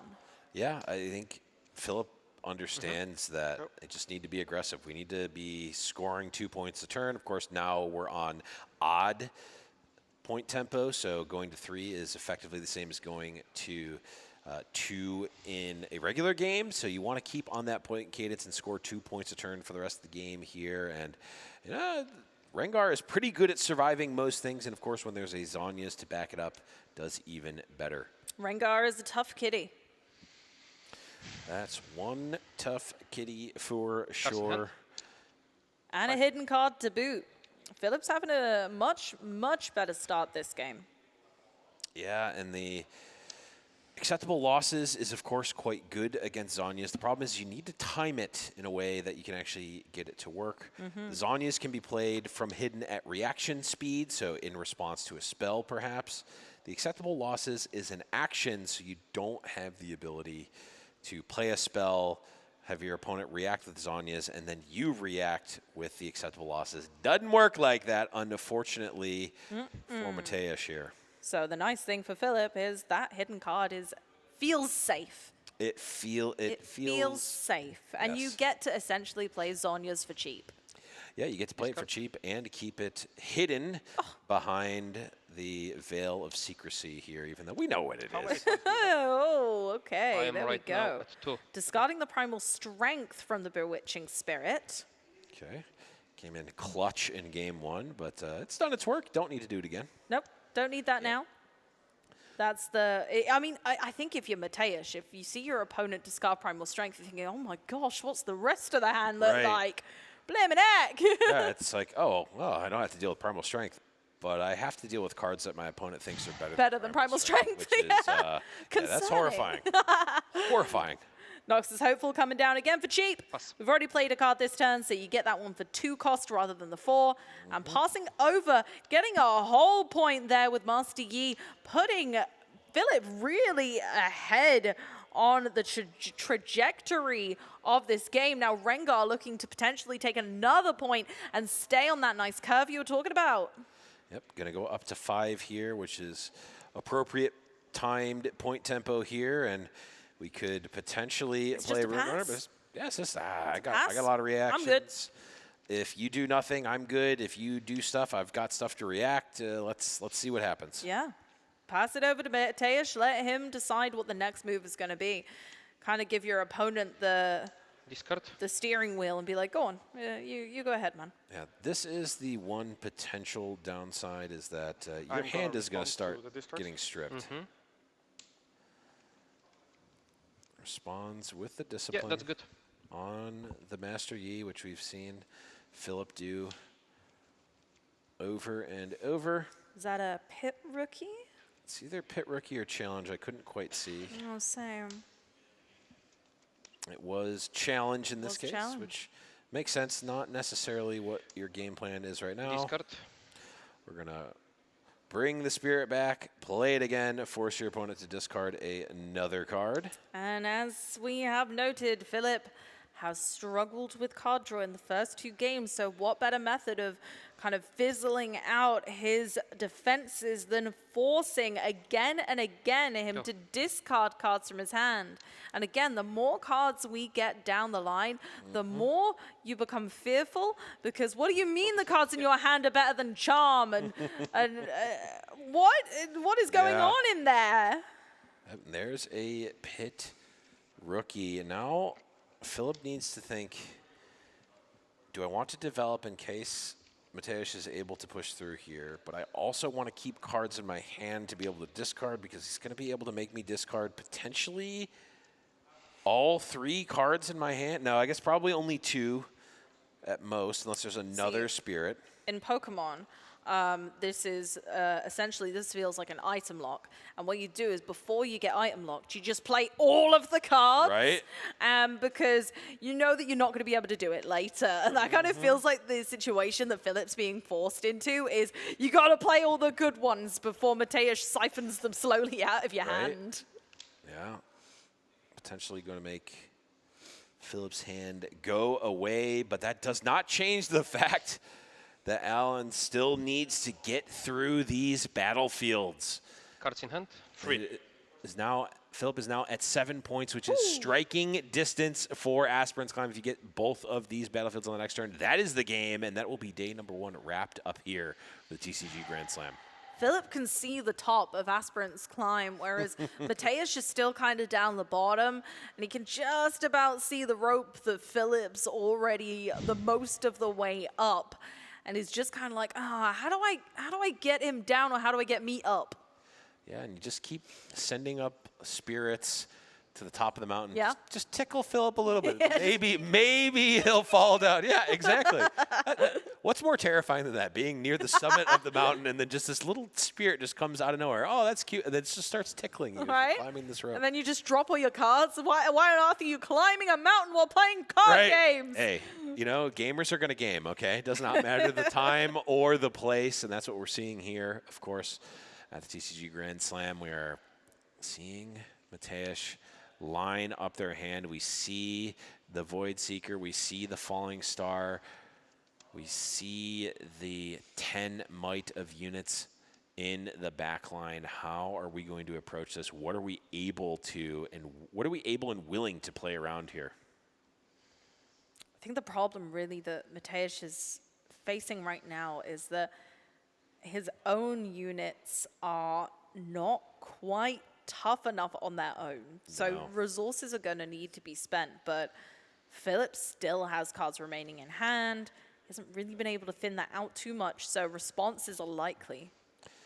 Yeah, still has a few cards in hand. That Pike's is coming in. Pike accelerated. That is 4, 8, 12 into the 6 of Master Yi. Looks like this may be a punch first, which will get it up to 11. We got a chin on the runes there. That's always a good sign. A lucky beard swipe. Yep, that's going to put Yi to 11.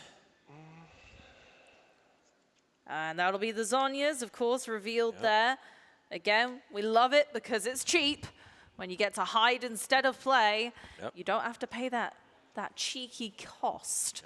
The acceptable losses does come out, but there's a defy on the side of Philip. No, he's passing. And it's just going to be the trade there. Noxus Hopeful hangs on in there. Zhonya's, of course, yep. Oh, no, he did defy it. Yeah. So it does save the Master Yi. Yep, it was a bit off camera there, but it did end up happening. The defy happens on the acceptable losses with the Falling Star coming through, taking down the kitty. Goodbye. And all of a sudden, this board looks actually still very menacing now that I'm looking Still at it. incredibly menacing, but Mateusz has made an absolute mess of the previous board state, leaving Philip a lot weaker in numbers, but still very strong overall. We've just got to get to that 9th point. 2 more points would need to be scored. Philip would either need to take both battlefields on his next turn or take a hold point, is whether he wants to put all of his eggs in one basket or try and go for that whole point, try and hang on in there against Mateusz. I don't think Mateusz has a lot of cards left in hand. I think at the moment we're seeing a bit of a role reversal. Yeah, we're seeing only a few cards left in hand. The question is how many can actually deal with a Ruin Runner and a Master Yi. I suppose we shall see here. Go to 4. Yeah. Okay. All right. Discard. Bouncing the Spirit, forcing the last card out of Philip's hand, moving effectively the Spirit over, and now 1 rune left up on the side of Mateusz. Yeah. It does. A draw here. Here we go. What is it going to be? It's a Pit pit rookie. rookie. That's Wait, big. 4 or 6. It's not enough. It's enough to trade the Ruin Runner for both units, which was already an option. I think that could potentially really come into play, especially if Philip is able to do an advantageous trade there. But first off, just going to score that 8th point. Draw? No, you go to 8 points. Oh, yeah, 8. Okay. Yep. Yeah, makes sense. And then, now. Can I see your discard?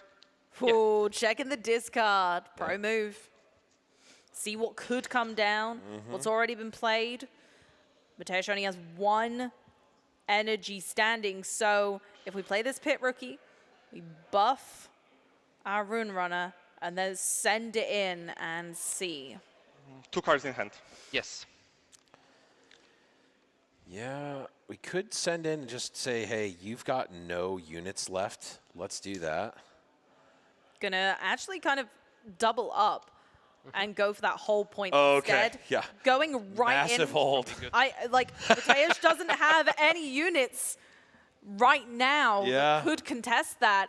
We'd have to accelerate something in or gank something in. Or use spells, but spells can't affect the Ruin Runner minimum. No. We have an acceptable losses is not the card you want. Void Seeker. Deflect. Yeah. Void Seeker having to pay the deflect because Master Yi was level 6. That's fine. XP coming into fruition here. Yep. Super relevant at this point in the game. And No, he's alive. Oh, yeah. Okay. I thought it was a different card. Yeah. Okay. We see the Void Seeker there. We could clear off the 2 other I thought units, it was but the deal free twice. Problem is there's nothing that's going to be able to contest. That's the handshake! Philip takes the first clean win against Mateusz, our Riftbound champion. Wow. We see... I mean, I guess technically an upset coming into this. We did not expect to see Mateusz lose really at all. No one's predicting that, but the way that Philip played that with just such precision, with such confidence, really made me, I would not, if you would have just showed me this is their first game, I'd be like, oh yeah, this player's been playing for quite some time. This is not a new player to Riftbound, which is absolutely crazy. They may be a new player to Riftbound, not a new player to TCGs, as they're able to take down the one and only Mateusz. I didn't think we would see it today, and it took us to the final echelon of this event, but we got there, and let's have a look at how this really went down with our game 1 that was looking really even for the most part on board state, but Philip took such an early lead with genuine points that Mateusz just wasn't really able to back it up. Yeah, and we saw that absolutely massive primal strength come through and take that first game for Philip, and then there it was. Game 2 was a bit of the opposite, where it seemed like Mateusz was behind the entire game, then finds a way to claw back resources low for both players. Ruin Runner being the thorn in the back of Mateusz the whole time in that game number 2. Was able to somehow, some way get through not 1 but 2 Ruin Runners. And that was the backside of Philip not having any cards in hand. In game 1, he managed to get out of that situation. Game 2, it didn't happen. But then in game 3, no matter how hard Mateusz tried, using Bewitching Spirit galore to force Philip to discard great cards from his hand. No matter what Mateusz threw at him, he was able to respond. And eventually, Philip was able to take that point lead to the max, leaving Mateusz completely unable to respond. Yeah, absolutely an instant classic, to be honest. I think this is what the TCG Grand Slam is all about. You know Mateusz Dzierżyński from Riftbound as well, because he is just absolutely one of the gods of the game. But Philip, he came in from Star Wars. He had a few days of training, found himself in a favorable matchup, and was able to capitalize on it. What was your highlight? The whole thing. The whole dang thing. No, I think the Primal Strength for me. That top deck with the Primal Strength made the whole difference in that game 1, and that's what really started to show that Philip can have this. This is a lesson that many card game players across multiple games learn at one point or another, is that discard can be good. Getting cards out of your opponent's hand is great. Does nothing against the top of your opponent's deck.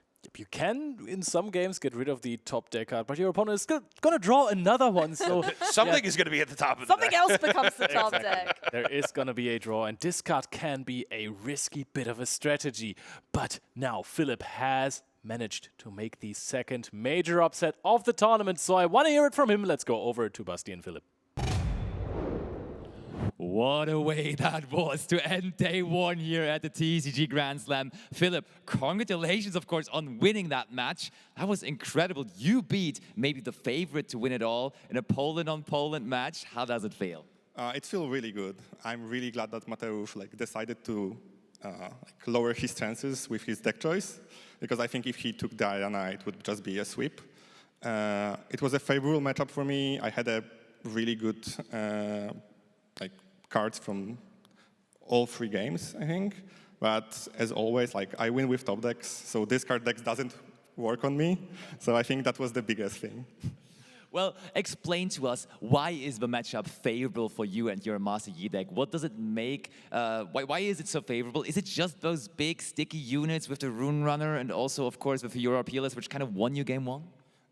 Yeah, I think Rune Runner is one thing that is definitely the biggest part of it, but also Yi has a little bit of a draw, so it's not hit as hard by this card, and also he's not as hit hard by having low resources, so I can go greedy, because then I can punch it even if my opponent spends a lot of resources to try to hold back, and single cards are really powerful in the deck. So for example, Primal it basically decided the game 1. And then double Ruiners decided to get the other game, so yeah. Definitely, just spinning those Rune Runners back and forth. Now with that wrapping up day 1 and you still being undefeated, that means basically that you are going to be one of our top 4 players, already having this in the back now. So what's the approach for tomorrow now? Are you going to take the last group match, just a little casual, and then lock in for top 4? No. I never go casual. I always go full competitive. I'm going to try to win 3-0 and then go with that. Well, that's definitely a statement of a champ and something to maybe also learn from home. You take every match at a time. You try to win every single one of them. But we are going to give it over to the caster's desk one last time. Philipp Schudlarek, spoken like he has never done anything except for playing Riftbound. You could see how he analyzes the game state and the way decks even played without even mentioning a single card in the beginning. That was rather impressive. But day 1 is over. Our standings are finalized. Going into day 2, we have completed 2 rounds of the group rounds. Looking at Group B here. Looking with my eyeballs, I'm seeing a clear victor there. We've got Philipp on a strong 2-0, even taking down Mateusz. Now on 101, Arnie following suit, and sadly Enrico Maria not quite so lucky. The one piece will not be found today as we are 0-2. Yeah, notably though, the 2 players at 1-on-1 have already played, so the results of other matches, you need to win, but you also need other results to happen. Of course, we see here Josh Schmidt at 2-0 here, taking it down, and we're going to see the winning in here, Tord versus Gregors tomorrow. Yep, speaking of tomorrow, look at those matches. This is what you can expect. We of course have the double semi-final action and finals, of course, but those are the last games before that are going to complete the group stages. The entire thing is starting at the same time tomorrow. It is going to be 12 p.m. local time, which is in Hamburg, so if you are not from Hamburg, you have to look it up yourself, but it starts at the exact same time as today. Today, it was an absolute blast. This is the first TCG Grand Slam to ever happen, and it is absolutely amazing. We are seeing so many talented players, not only talented players, they're colossuses. They are titans of their respective games. And with that, we want to say goodbye, good night, and we will see you tomorrow to see who is going to become the first TCG Grand Slam champion.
Thank you.